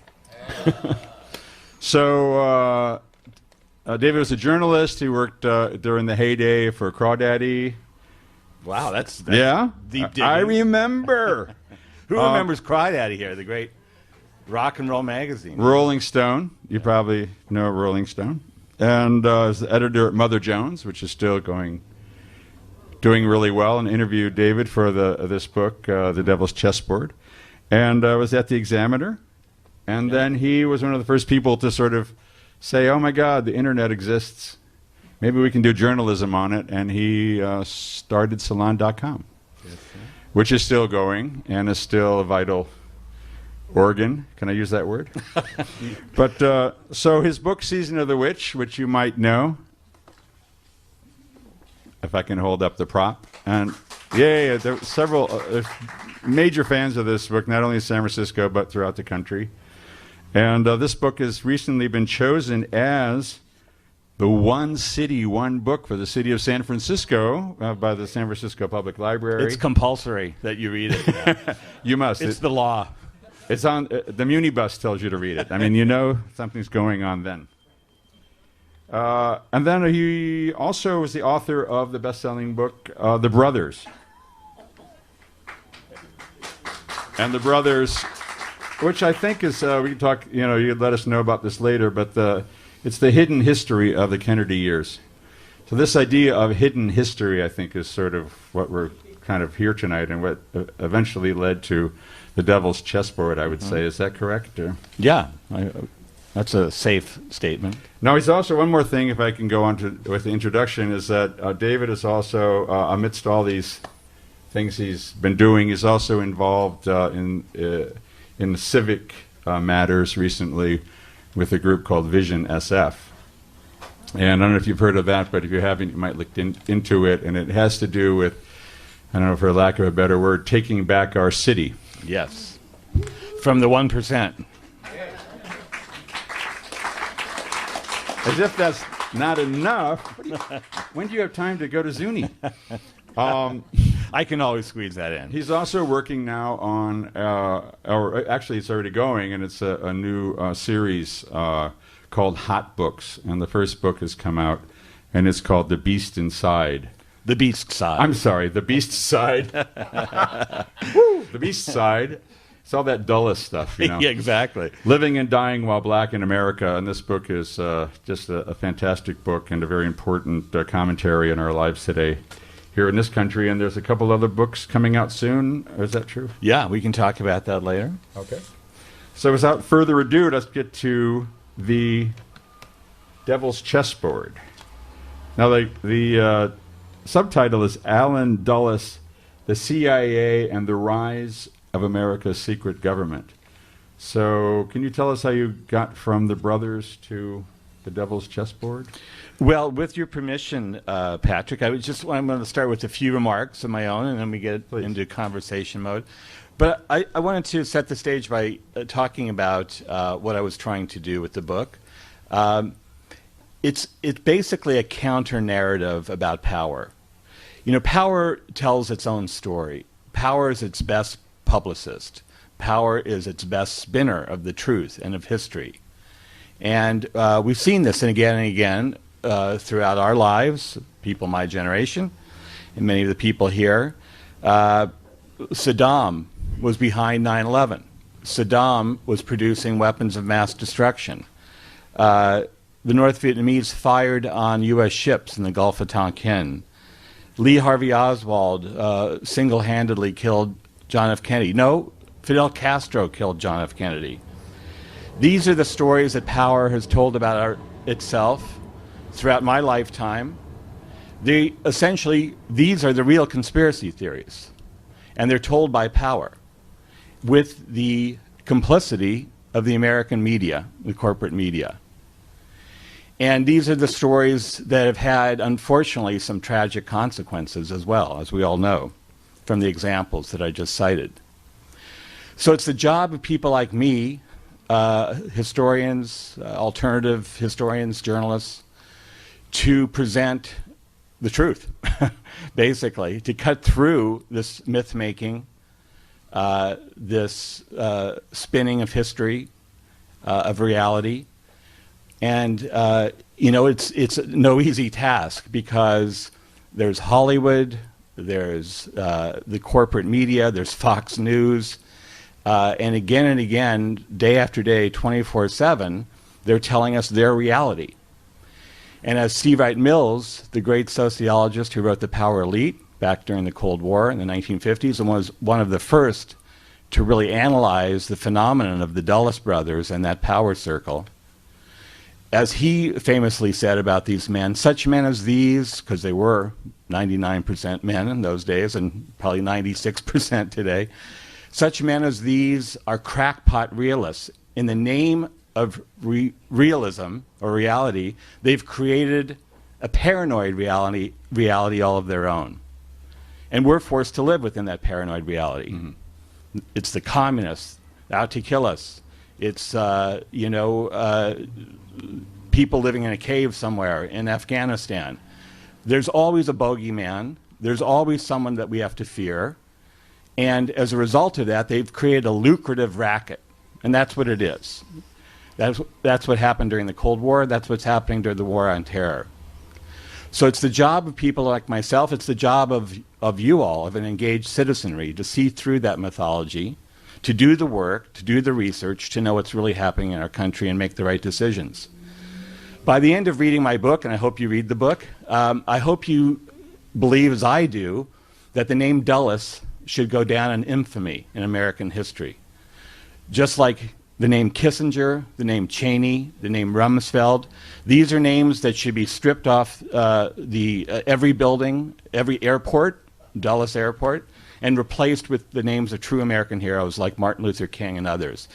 And so tonight I want to announce a campaign to do exactly that, to take the name Dulles. It was named after John Foster Dulles, who has his own criminal background, the brother of Allen Dulles, who was Secretary of State under Eisenhower. Take that name off the name of our nation's capital, the airport, where so many people, thousands of people each day, come from around the world. It's the gateway to our country. And it's a name that should instead, as I say, go down in infamy and be replaced by a name that stands for peace and world harmony. So, with that, well, opening statement, let's have a talk. Well, one of the things, is this my water, by the way? Yes, it is. Okay. One of the things I'm wondering about is the process of doing that, of doing the research, of what, in doing this book, where did you go and what did you do, and how much were you aware of initially? I've read the book, so if you haven't, you might think you know a lot of these stories about the CIA unsettling governments, of assassination, of extraordinary rendition. But where did you go? Did you travel around? Did you meet people who talked? Did you go to archives? I know Karen Croft, one of your partners, did a lot of work, and you were in Italy. Yeah, we did a lot of work. Karen Croft, who is my colleague and collaborator, is here tonight. I couldn't have done the book without her. And since the book really begins with the Nazi period, with Allen Dulles going to Switzerland during World War II as a member, as a leading agent of the OSS, which was our spy agency during World War II. Of course, we're dealing with history that is quite old at this point in terms of trying to find living voices who can tell you about that history. And of course, we follow sort of the Dulles arc through World War II and into the Cold War and then through the Kennedy period. And it really is an epic narrative about, as I said earlier, the struggle which we've been living through all our lives between the forces of secrecy, of permanent war, and the forces of democracy. And it's really a battle for the soul of our nation. So yeah, many of the people, of course, from that era, including Allen Dulles himself, of course, is long dead, but their children, in many cases, are still alive. We interviewed Allen Dulles' daughter, Joan. We interviewed some key people who are still living from that period. And, of course, we used documents, the documents that we could use. Now, that's a whole other game, of course, the government plays. As Orwell told us in 1984, those who would control the future control the past.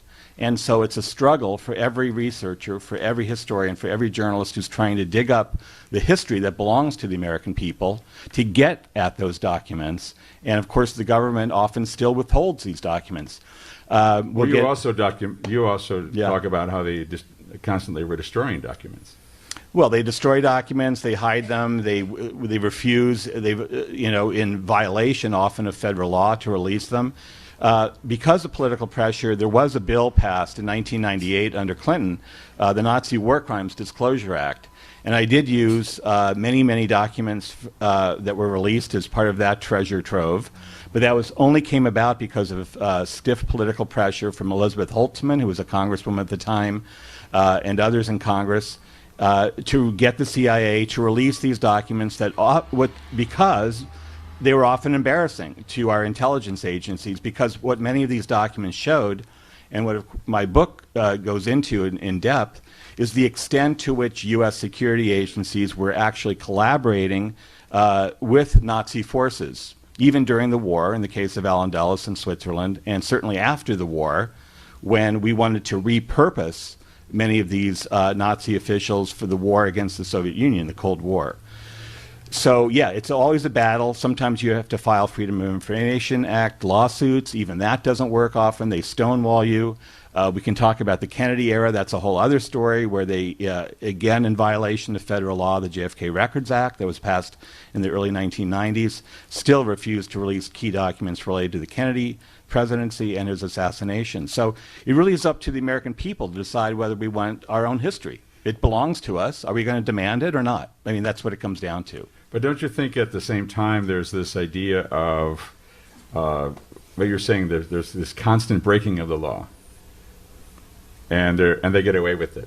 And Dulles got away with it constantly, and he made sure he got away with it. And then also because of the complicity, between lawmaking, that type of that other government, and let's say the private sector, because they all came from Wall Street. So we've sort of seen this kind of complicity, and then eventually you end up with what you call the deep state, or maybe that's Peter Dale Scott's the deep state, but this concept of another operating. Now this obviously didn't die with Allen Dulles, do you think? No, I mean... I'm just leading you on that question. Yeah, I mean, again, these forces, and it's what C. Wright Mills in the 1950s called the power elite. It's a permanent government, essentially, that operates no matter who happens to be elected or in the White House. Men like Allen Dulles thought that democracy was too important to be left in the hands of mere people like you and me or our elected representatives. So they kept power as tightly as they could within their circle. These were Wall Street bankers. The Dulles brothers ran the most powerful law firm on Wall Street, Sullivan and Cromwell. They often shuttled back and forth between Washington and Wall Street in national security positions and so on. High-level corporate officials, military and intelligence officials, they belong to the same clubs. Their children go to the same schools. They intermarry. It's a very cohesive power circle, particularly so, I think, in those days. Maybe it's a little more diverse, a little more complex today than when C. Wright Mills was running the power elite in the late 1950s during the Dulles era. But there's a lot of cohesion, and they work within organizations like the Council on Foreign Relations in New York, which the Dulles brothers dominated for many years. And this is where they work out their ideas and their policies, whether it's to overthrow the democratically elected government in Guatemala because it's threatening U.S. corporate interests, or whether it's to drop the bombs, nuclear bombs, atomic bombs on Japan, or whether it's to kill a president. I think they work these ideas out among themselves. I'm not suggesting that Allen Dulles is some Superman who went about, doing all this mischief around the world and at home all by himself. He was very much a corporate lawyer in that respect. He would only act, I think, when he felt that there was a consensus within that group. And so they did have the mechanisms like the Council on Foreign Relations and others, and they still do, to work out this policy. And of course, most of this, if not all of it, in many cases, is kept secret from the American people. So, and that leads us to the idea of the fifth estate. Now, let's say that, like we're always talking about now, how the journalism it's more difficult. But in reading your book, it seems that the New York Times was in their pocket, and there was very little. It seems that dissent didn't really come from... Not the media. The media was not the watchdogs they should be. And there really wasn't a watchdog. And even though, you do point out that even in the highest circles of power, like within the White House, these guys were doing their own thing, and they were beyond the law. Well, the media was actually part of this power circle. So I should say that, among the other members of the Council on Foreign Relations are often the top executives of the New York Times, the Washington Post, CBS, and so on. And they're all on a first-name basis, a very chummy basis with Allen Dulles. In fact, he would hold these annual kind of drink fests around New Year's each year, where he would invite the top people, the top reporters and editors and executives from these leading media organizations at his club. His club was called the Alibi Club, which was appropriate. And so it was a very cozy relationship. And so when people said, well, certainly these things would have been exposed by the American media. I mean, we have this vast, kind of media apparatus. And, I always laugh about that as someone who spent my whole life in the media and knowing, how compromised actually most people in these media organizations are, compromised by power. And, even today, the New York Times was very complicit, of course, in the WMD lies that led tragically to the war in Iraq and to the ongoing disaster that's going on in the Middle East today. But certainly back in Alan Dulles' time, I mean, you can go into his files, as I did, and Karen and I, in Princeton, and, you know, the files are largely purged, of course, of the, you know, the most probably revealing stuff by the CIA, but there still is a lot in there that's very interesting. And among other things are his very chummy letters back and forth with these media figures at the New York Times and Newsweek and so on. He's Allie to them. I mean, you know, he has nicknames for them. One letter after the Warren Report came out, and he was, of course, a very important figure on the Warren Report. Some people thought he dominated to the extent that it should have been called the Dulles Commission, not the Warren Commission. Mm-hmm. And after, this is a letter from the Washington bureau chief, I believe, of Newsweek to Alan Dulles after the Warren Report came out, saying, "Dear Mr. Dulles, thank you so much for directing our coverage, basically, of the Warren Commission, of the Warren Report. We couldn't have done it under such a tight deadline without your guiding hand," you know. So it's right there to be read in these files. So just to bring it up to the present, so how has this book been, how do you feel your book has been posited or been received? And can you talk a little bit about that, even in your hometown? They're gobsmacked, the media. Because it's been interesting. Again, I've read some of them, so I was wondering how you feel about that, because some of them have been really rather strange, I think. Well, if I hadn't shocked the media, I don't think I would have done my job. I mean, you know, they are the gatekeepers. They, as I start off with my introductory remarks by saying, they have an interest in telling a certain version about America. And so this is a counter story, a counter narrative.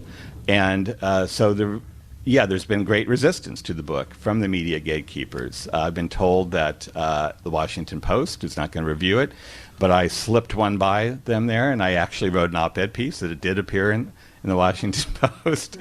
So you can do it's guerrilla warfare. I was on my way to Al Jazeera America in a car in Manhattan a week or so ago on my book tour. I was lined up to do an interview in New York for Al Jazeera America, and suddenly my publicist got a email saying it's been canceled. And when he asked why, he was surprised, of course. He got a one-word reply through the email, politics. So they were pretty upfront about it. Politico, the online publication started by former Washington Post people, has become sort of the voice online for mainstream political coverage. They had me lined up to do something. One of the key people there, who actually is a very good reporter, called my book a masterpiece and said that he wanted me very badly to write something based on the book for Politico, but someone above him spiked it at the last moment and instead ran a piece by a guy named Phil Shannon, who was a former New York Times reporter, who has been peddling a CIA disinformation line for some time now, mainly that Fidel Castro was behind the murder of President Kennedy, which is literally the oldest conspiracy theory there is about JFK's assassination and complete BS. So, you know, that's what happens. It's a war. Writing is fighting. I didn't expect anything different from this book. But the fact is that it's not a media monolith. We, people like us, have ways to get messages out. There's alternative media. There's Democracy Now! There's Pacifica Radio. There's Mother Jones. There's Salon, which was why I started Salon, to have an alternative voice like that. And because of that, the book has now become a bestseller, which I'm very proud of, despite this pushback. Great. Yeah. That's what I wanted to hear you say. Right on. And it's doing, I think it started taking off really in California for some reason. Is that correct? California led the way, yeah. It became a bestseller here first. And Northern California first. So this, I don't know if this is a silly question or not, but can I ask a possible silly question? Of course. So it has to do with extraordinary rendition. So do you, in reading this book, these people, the effect still of, I can see why you called it the Devil's Chessboard, because they really were playing with nations, with people, and the effects, so many of them, were death, suicide, nations in, crumbled, a legacy of ashes, as as the term goes. So, were you do you guys ever fear for your own lives. You mean you think I'll end up at Guantanamo? Well, probably not as a public figure. It's more difficult these days. I don't know. I'm just curious, just that thought. Like even reading it, sometimes you think, oh, God, it's creepy. Well, again, the point is to have an impact, to shift the public's understanding of what's happening in our country. This is not just ancient history. This is history that's still very relevant today. Extraordinary rendition, torture, extra-legal assassinations, mass surveillance of private citizens. All of these began not after 9/11, but under the reign of Allen Dulles back in the Cold War. So for us to understand that Cold War history is essential for us to confront what's going on in our country today. So do I worry about my own self? No. I worry about what's still happening to people in Pakistan, people in Afghanistan, to our own soldiers who are asked to fight these endless wars under impossible circumstances. So that's what drives me. It's that this is on my conscience, this is on my soul as an American, as a journalist and historian, like I know it's on all of our consciences here tonight. And we have to say finally enough. And it's my job to give us the information, and there's other wonderful people out there doing the same. People I worked with at Salon, like Glenn Greenwald, who's an American hero, Jeremy Scahill, many others doing the same. And that's why I started this new book imprint, Hot Books, to be able to publish more books like this that shed light on what's happening to our country today. But at some point, we do have to say enough. The presidential campaign is underway right now, and there's no focus at all on these issues that Ed Snowden tried to bring forth, about the growth of this big brother state that has intruded into every aspect of our lives. Well, the hearing with Hillary Clinton about Benghazi, there was no mention of what the actual thing was. Right. There was no talk about why are we there, why do they hate us? That's a good question. Well, exactly. I mean, we're shocked that people, when we start to have heavy boots in all these countries and interfere in all these other countries, we're shocked that actually people fire guns at us and our emissaries and try to kill us. I mean, this should not be shocking to the American people.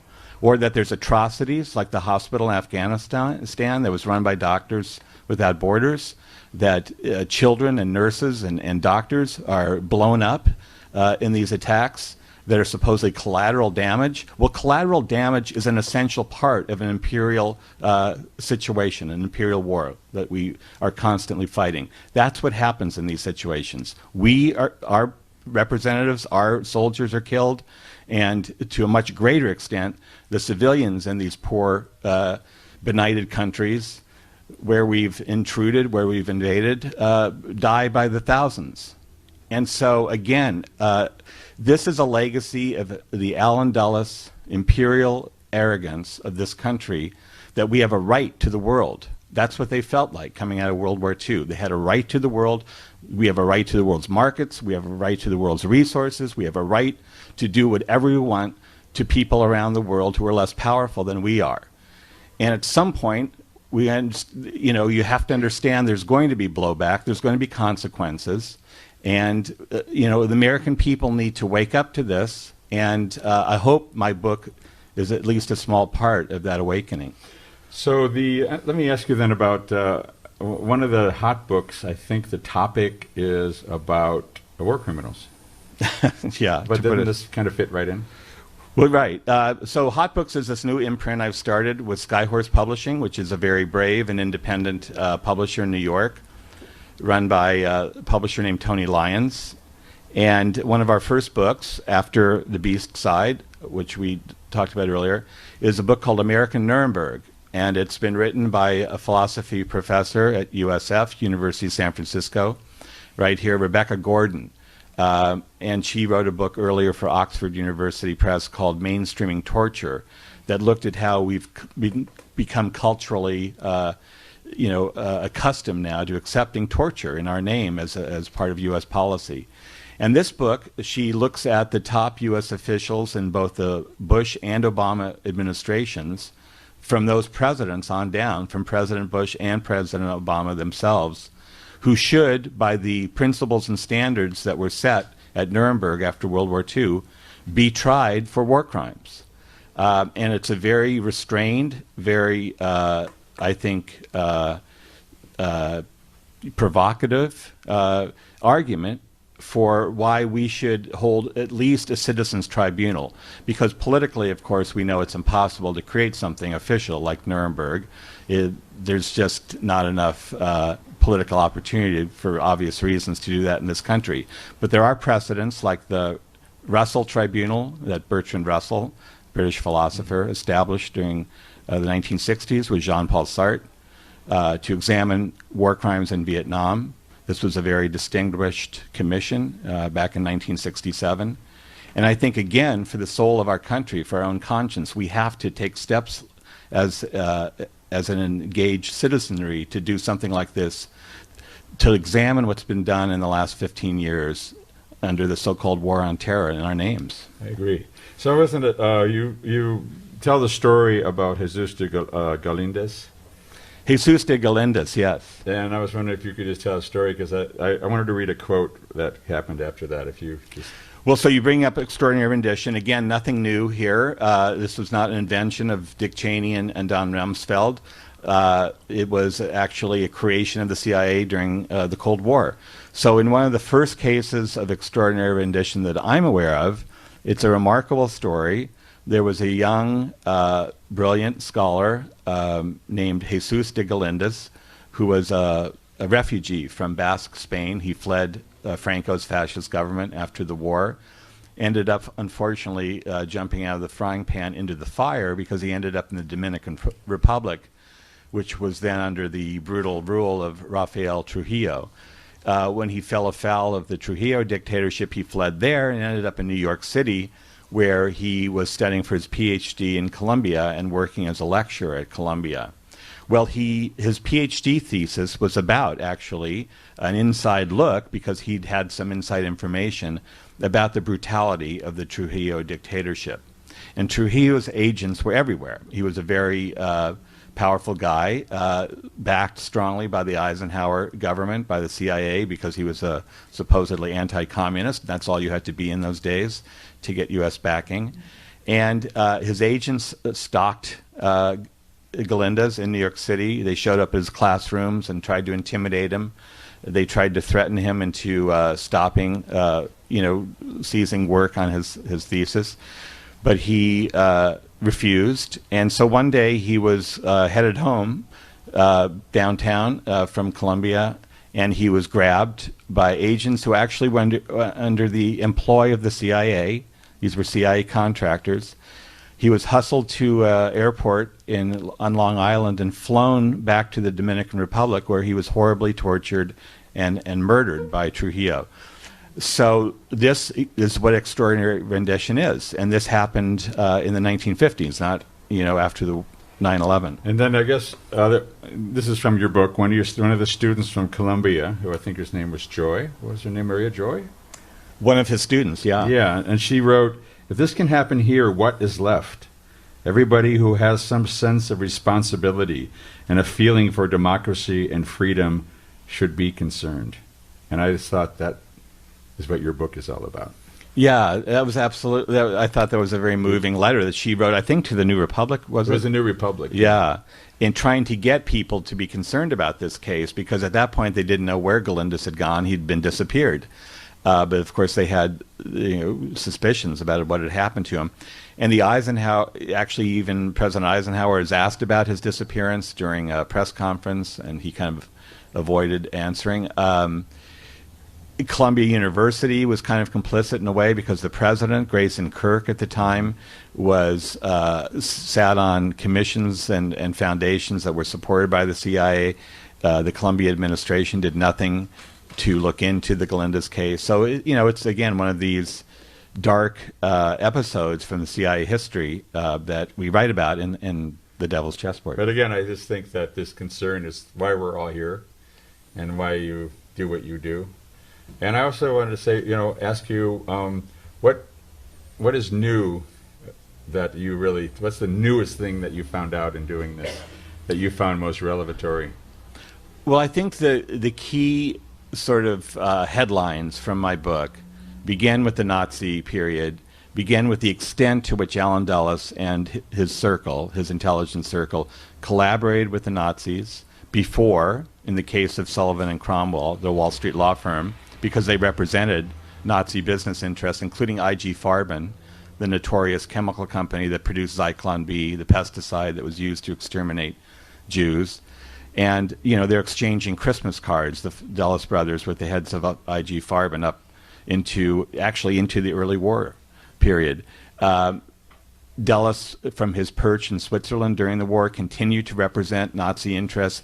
He was trying to cut deals, side deals, in defiance of Roosevelt's policy of unconditional surrender with Nazi emissaries, separate peace deals.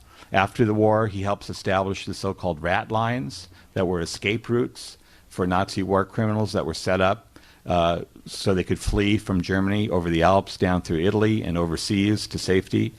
He even helped rehabilitate some of the more notorious Nazi war criminals, allowing them to go back into daily life, even official life in West Germany, post-war Germany. The top spy master in West Germany, I tell this story, is Reinhard Heydrich, who was Hitler's top spy master on the bloody Eastern Front. And Allen Dulles helped install him as the top intelligence official in West German government. He played a very important role in the Cold War for many years. So that's number one, the collaboration with the Nazis. I argue in some ways that we didn't crush the Third Reich so much as repurpose it for the Cold War. Secondly, there's a lot of things in the Cold War period that I go into that haven't come out before, including the fact that we targeted not only governments in Guatemala, which we know about, Iran, which was with great disastrous results that we're still dealing with today, but even the government of an ally, President Charles de Gaulle in France, antagonized national security interests in this country, and Dulles in particular, by trying to settle the war in Algeria, the colonial war.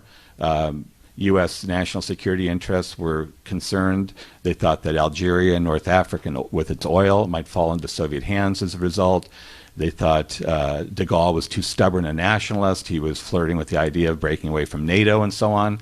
And so in 1961, on the heels of the one other CIA crisis, the Bay of Pigs invasion of Cuba, young President Kennedy, who's just been inaugurated a couple months before, is now faced with another crisis related to the CIA. Charles de Gaulle and his government are furious, are screaming that the CIA is backing a right-wing French military coup against him. And President Kennedy is put in an extremely awkward position of telling the de Gaulle government, well, I'm not in control of the CIA. I can't speak for them. I'm not supporting this coup, but I can't speak for the CIA. And then finally, I think the big headline, of course, in my book that's getting a lot of pushback from the media gatekeepers looks at Allen Dulles' involvement in the Kennedy assassination itself. De Gaulle, by the way, felt that these Dulles forces were behind the assassination of President Kennedy. He told his information minister when he came back from the funeral of John Kennedy that the same national security forces in the U.S. that targeted me killed President Kennedy. That has never been really reported in this country. That book has never even been translated. It was a memoir by de Gaulle's information minister that he wrote that was published in France, never translated in the U.S. So that's very important. I present, I think, very compelling new evidence that ties Dulles to the assassination and, of course, to the cover-up because he played such a critical role on the Warren Commission. I mean, how convenient. This guy who'd been fired by President Kennedy after the Bay of Pigs, a bitter enemy of the president, ends up being the top investigator into his crime, into his murder. I mean, this is the way that this power group worked, with, again, the complicity or laziness of the American media. Absolutely. Maybe you want to turn it over to the I was crowd? going to say, so let's have a big hand for David. Thank you. Thank you. And we'd like to know if you want to do a little Q&A here. If you could come up and talk into the microphone, that would be great. And we also would like to make sure it's a question and not a statement, if that's possible. I know people sort of have a statement at the end, but so Would anybody like to come up? All right. You need to come up and talk if you want to ask. Here. This You one wanna here. use this I just noticed what came out with along with your book was another rerun of Gary Webb, and I was wondering if you'd like to talk about connections across those two. The journalist Gary Webb. Yeah. Journalist, yeah. So the question was about the journalist Gary Webb, who wrote The Dark Alliance. Was that what it's called? Mm-hmm. Yeah. He, as a reporter for the San Jose Mercury, he investigated the connection between the CIA and the Contras in Central America, and how they allowed the Contras to run drugs into this country to help finance their activities there. And it was a bombshell when that story broke. He came under heavy fire from the CIA as a result of it, and heavy pressure ultimately from his own newspaper and from the American media that kind of went after him instead of pursuing the story itself. And he ended up being, his career ended up being ruined. And it was, I think, one of the great tragedies of American journalism, that here's, one of the great truth tellers, one of the brave investigative journalists, and, instead of winning the awards that he should have won, his career was ruined, and he ended up actually committing suicide. So I was at Salon at the time. I think one of the great regrets I have actually is not being tuned in enough to that story as it was happening to hire Gary Webb and put him to work, because those kind of talented and intrepid journalists are far too few. And I would have loved to have given him another safety raft. And when I read about his story because it was written by Nicholas Scow, who was actually a very good reporter, Kill the Messenger. It later became a great movie with Jeremy Renner starring as Gary Webb. You should all see the movie and read the book. And in fact, because of Karen Croft, I signed up Nicholas Scow to write a book for me for the Hot Book series. Oh, great. What's that? Well, I'll tell you about it later. Okay. You're on a need-to-know basis, Patrick. Yeah, it's still in kind of a hush-hush mode. Oh, cut that out. Anyway, yes. So Gary Webb is a hero, and unfortunately, he's not with us any longer. And I'm inspired by what he did, in part by what I've done with the Devil's Chessboard. I think your book coming out has inspired people talking about it. That's great. I'm glad if the people are making that connection. Anybody else like to come up and ask a question? You could come up and ask a question. I'd be good. Usually. I can talk loud. That's Are not you gonna, sure Gary we're Webb going committed through. suicide? If you could come up and if you want to. So you're asking if Gary Webb did indeed commit suicide? Yeah, there's definitely some ways about the way he supposedly committed suicide that have raised questions. I'm sorry, sir, I just don't know enough about the details to go into it. So we'll leave it there. Other questions here? Yeah, if you would. If presidents don't have the power somewhere else, then how could we as citizens have a criminal? Who would we take against this criminal court? How do we get to the power? Not Bush or Obama, but the real power. That's a very you've put your finger on the key question. How do we go about holding these people accountable? We are in a democracy, nominally, and how do we go about acting as if the popular will, the public will matters? So, as I said earlier, obviously we don't control Congress. Every wing of the government is in support of the war on terror. Every wing of government is in support of suppressing our own history, of not releasing documents that the American people have a right to. We probably are in a worse situation right now than we were even in some ways during the Cold War, because of the sort of reign of terror and repression that 9/11 unleashed. So what we can do is, unfortunately, I think we have to do outside of the mainstream political arena. We have to, I think, be inspired, as I said earlier, by things like the Bertrand Russell Commission during the Vietnam War. I think that would be an amazing, step forward. If we could bring together legal scholars, some people from the political system, investigative journalists, experts in constitutional law and so on, and bring them together for this public inquiry into the war on terror and the crimes that have been committed in our name, and organize this in such a way that it got maximum media exposure, and various public organizations, hopefully human rights groups, participate in this.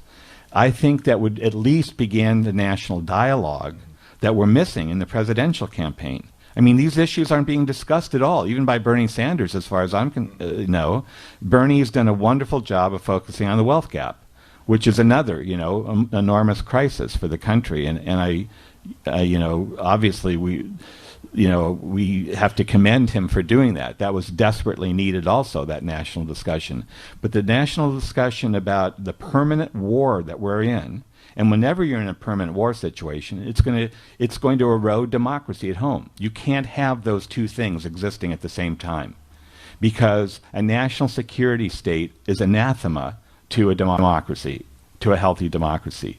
So there's no way that Congress is going to do this on its own. We have to act as a people, and I think if we created this public commission, a public inquiry in Washington, D.C., to shame Congress and to get as much media exposure as we could, it would at least initiate this national discussion that we sorely need at this point.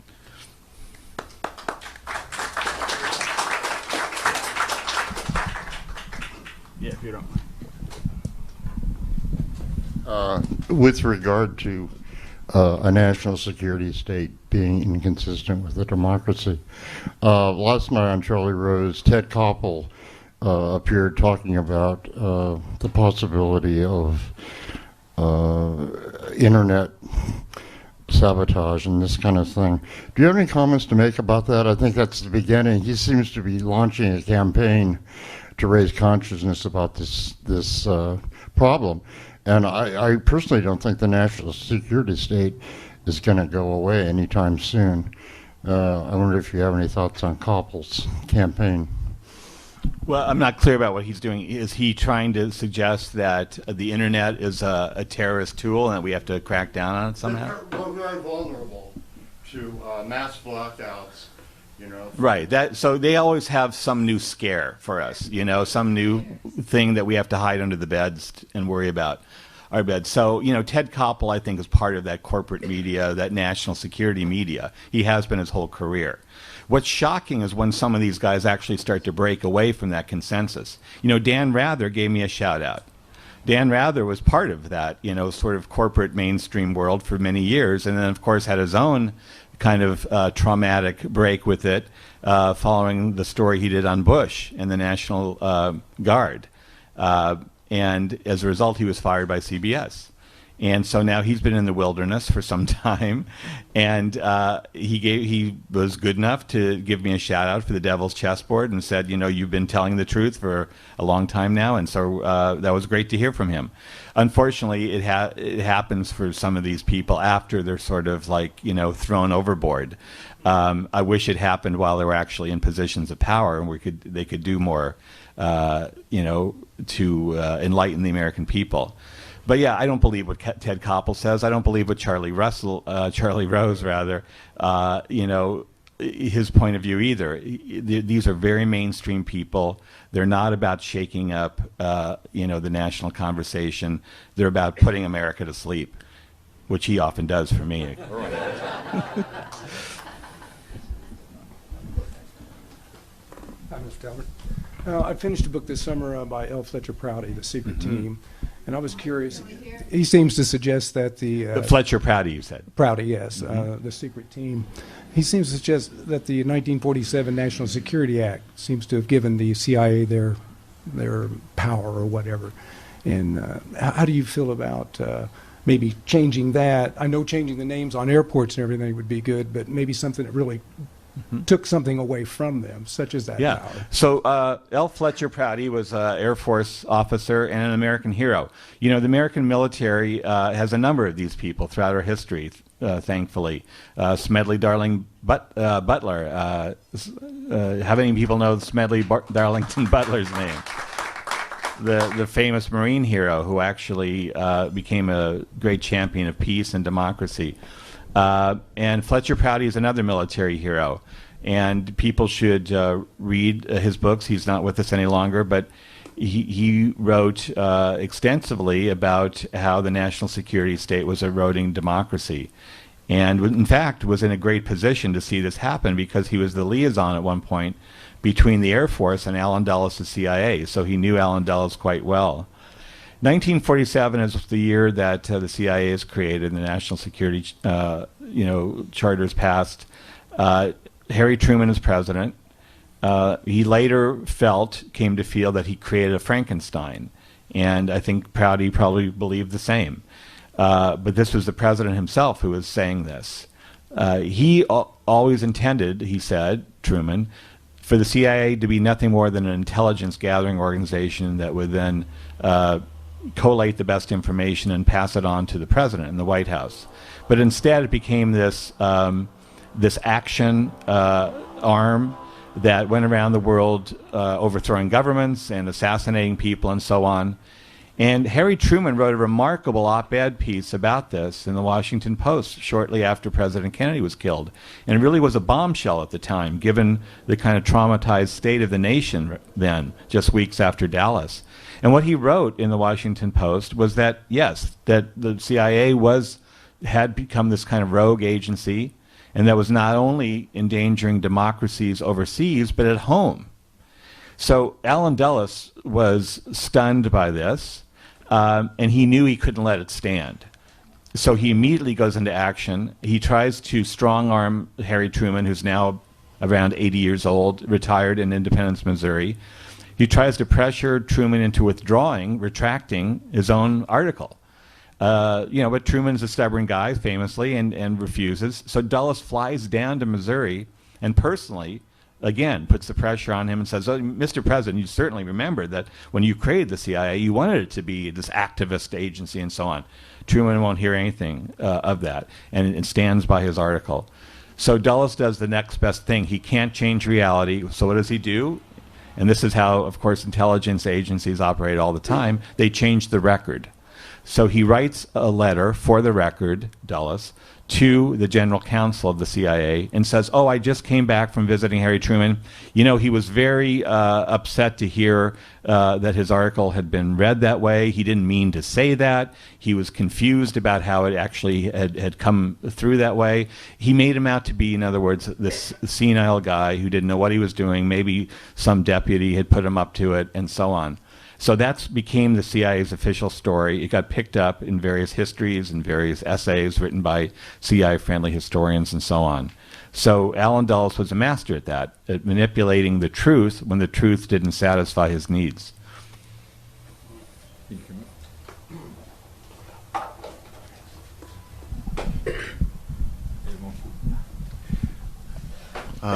You obviously command a huge amount of information related to the Dulles era and especially the Kennedy assassination and all of the enormous literature that's come out of it. And the credibility of that material is spotty, shall we say.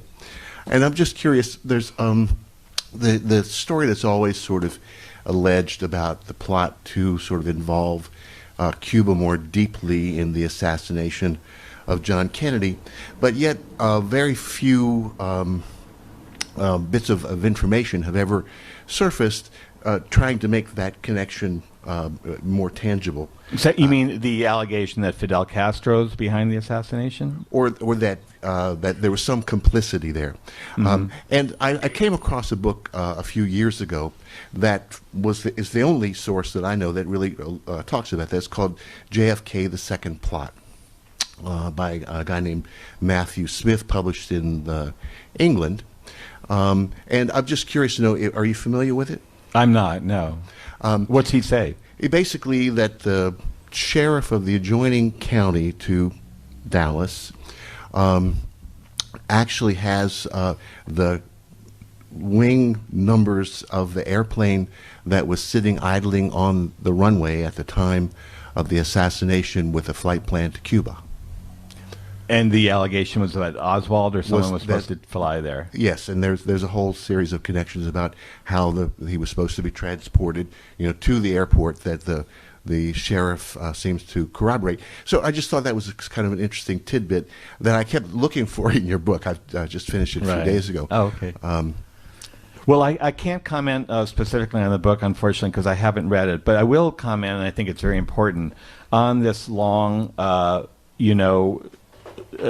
complicated, allegation that Fidel Castro in Cuba was somehow involved in the assassination of President Kennedy. I think it's, to be blunt about it, it's the oldest lie that's been told about the Kennedy assassination. And in fact, it was being disseminated, that lie, it was a disinformation line by the CIA and its friendly assets in the American media and the world media, while the president's body was still warm. That was the first conspiracy theory being pumped out about the Kennedy assassination. And here's why it was preposterous. I'll go into some of the just key things. At the very moment when President Kennedy is being shot in Dallas, he's meeting with a peace envoy, Castro, from JFK, the French journalist Jean Daniel, who's carrying an olive branch from Kennedy. Now, this is one of several peace envoys who, on the president's request, has gone down to Havana to try and find a way, finally, to diffuse the tension between Havana and Washington. And as soon as the message is delivered in Havana, they find out about the assassination. Castro is devastated because he now realizes these back-channel peace negotiations are finished. And he says to, Jean Daniel, this is terrible, basically. Everything's changed. And then he says, now watch, the next thing we'll hear is that they're pinning it on me. And of course, that's exactly the next broadcast from America, is connecting Lee Harvey Oswald to Cuba through the Fair Play for Cuba Committee. The Bridge of Spies film by Spielberg leaves one key thing out, the new film.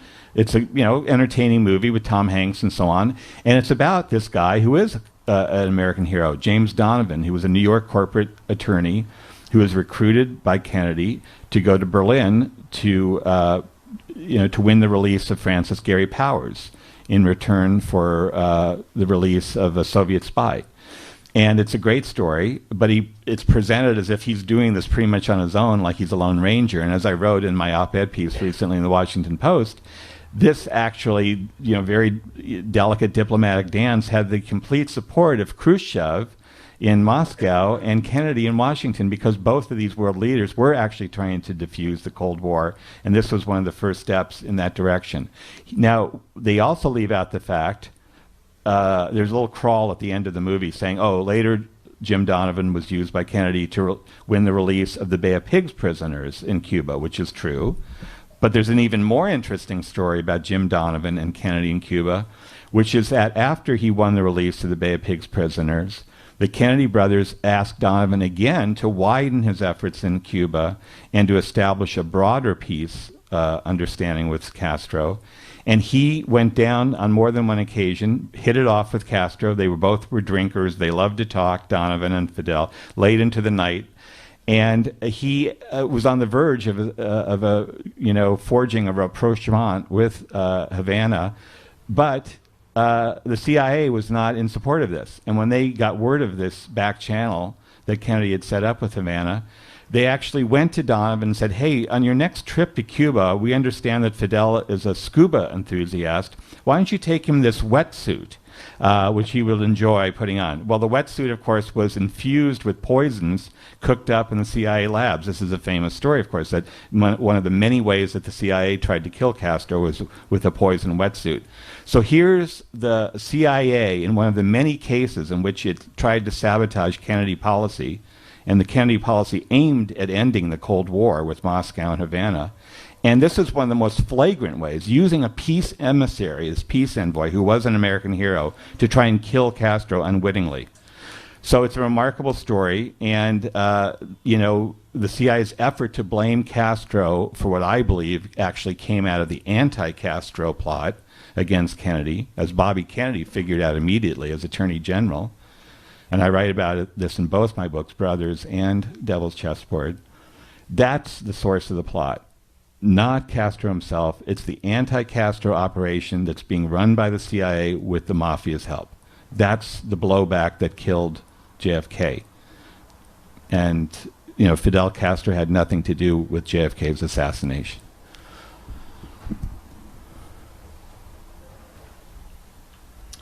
It's sort of like a forest for the trees discussion. I mean, I'm really awestruck by the minutia and the detail that you provide, which really makes it, show don't tell. But to me, don't you think that the collaboration begins before World War II, and that the national security state was actually born out of World War I, and the whole creation of Nazi Germany as a feature of U.S. foreign policy, and that this entire endless war machine is much older than World War II? I mean, if you could...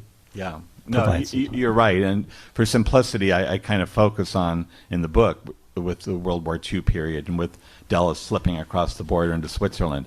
But I do allude to some of the earlier history as well. And you're right. For instance, Sullivan and Cromwell, their Wall Street law firm, the Dulles Brothers firm, was really made a fortune off of being sort of at the center of the reparations game that was going on at the time, to rebuild Germany. And that's where they start to embed themselves in these German corporate interests. And when Hitler comes on the scene, they just sort of seamlessly go with him as the person who's rebuilding Germany, as the regime. But yeah, it goes back to World War I. I mean, really, you could say, speaking of Smedley Butler, it goes back to the turn of the century when the American Empire first is created in the Spanish American War in the Philippines and Cuba and so on, and those Banana Republic wars that America was fighting. Smedley Butler, who was this Marine hero who was forced as a young Marine to fight in all these dirty wars, these imperial wars throughout the Caribbean and Central America and so on, said later, I wasn't fighting for Uncle Sam, I was fighting for Wall Street. And, he said he was a bigger gangster, basically, than Al Capone. And he said war is a racket. He wrote a book, War is a Racket. So, he was drawing on his experience from wars that really were starting at the turn of the century, around 1900, and that Mark Twain, among others, as another great American hero, was crusading against and wrote against, saying America was going down a very dark path. And I wrote a book, actually, it's kind of a graphic history, illustrated by the great Spain Rodriguez, the late cartoonist in Spain. I worked on that. That tried to bring, the Smedley Butler story to a younger audience. So yes, there is more history there. What's the name of that book? Devil Dog. Do you have that? Patrick? I thought you were a Talbot completist.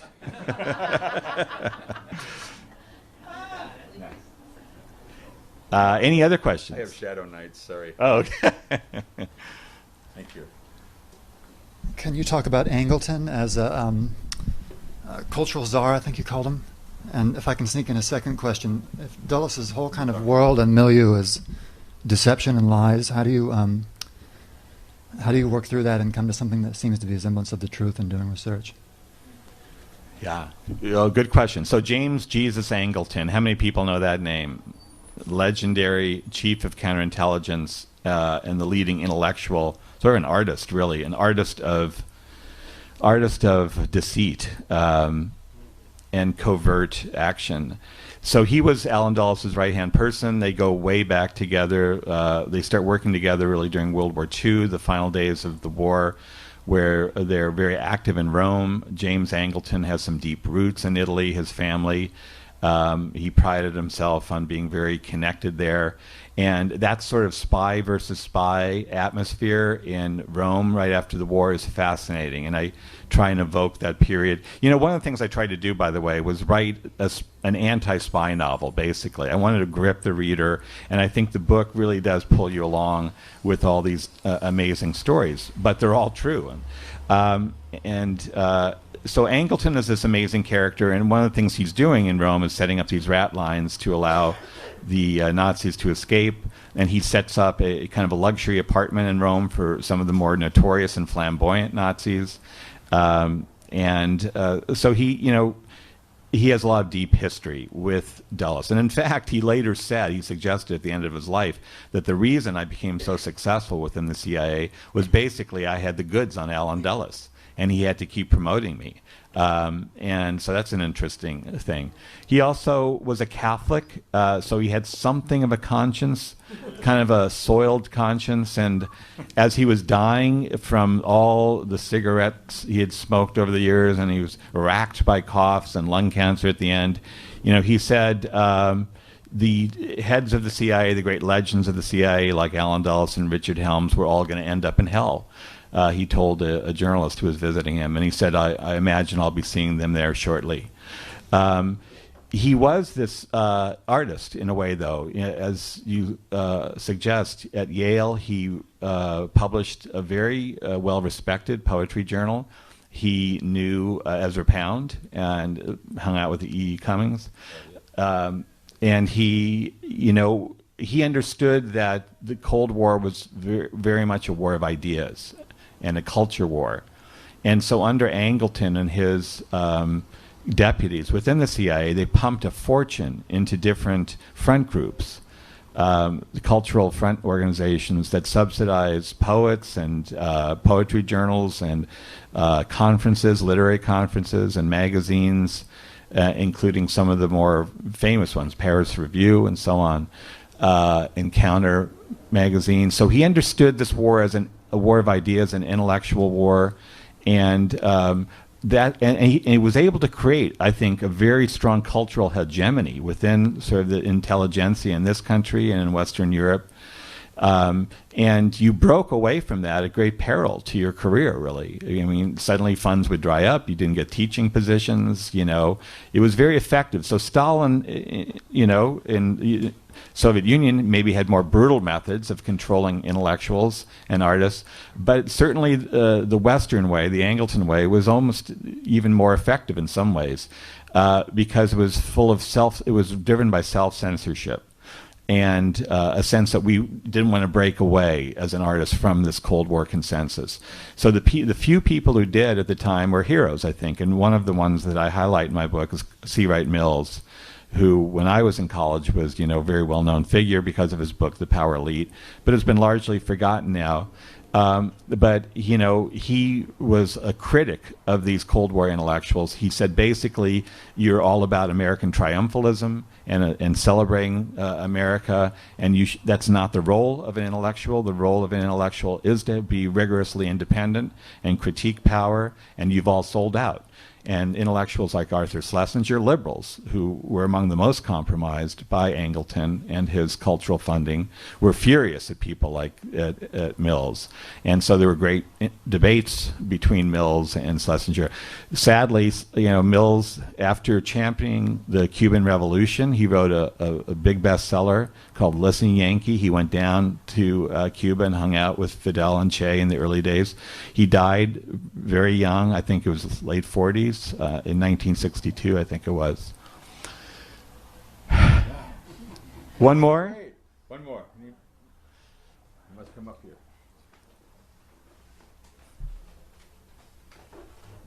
You won't show up on TV. So I think a lot of your audience here today came out either inclined to believe your particular counter-narrative or with a counter-narrative of their own that they wanted to put to you. As someone who simply wandered in because the topic seemed interesting, you use two terms in describing the book. One is a counter-narrative, which I think means something intended to question the common narrative. The other one is a true story, which means something else entirely, especially for a historian.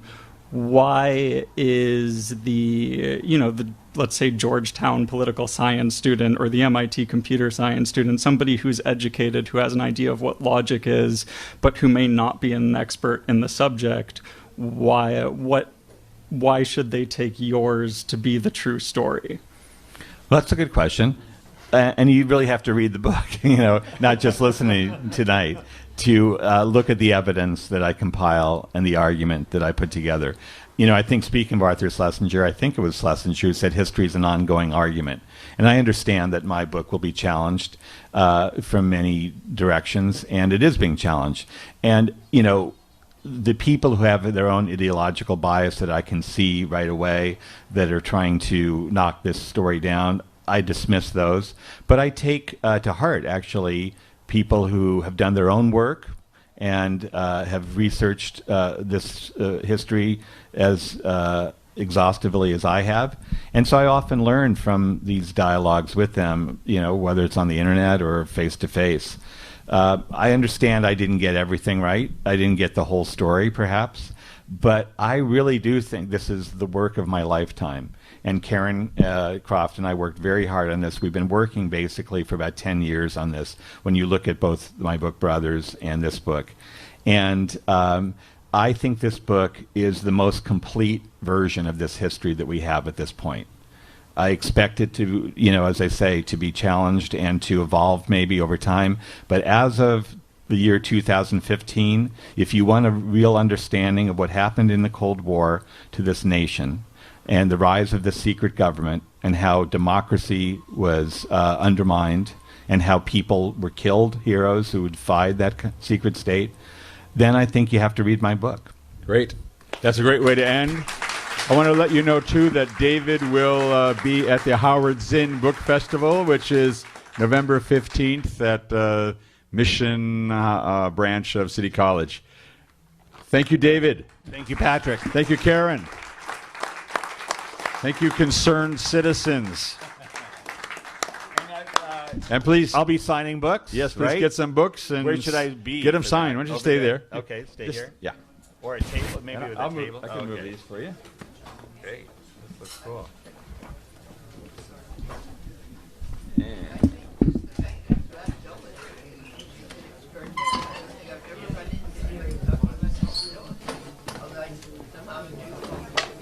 The name's been lost, hasn't it, for the most part? Thank you. Are you studying history? Or? It's a passing interest for me. Right. It's just kind of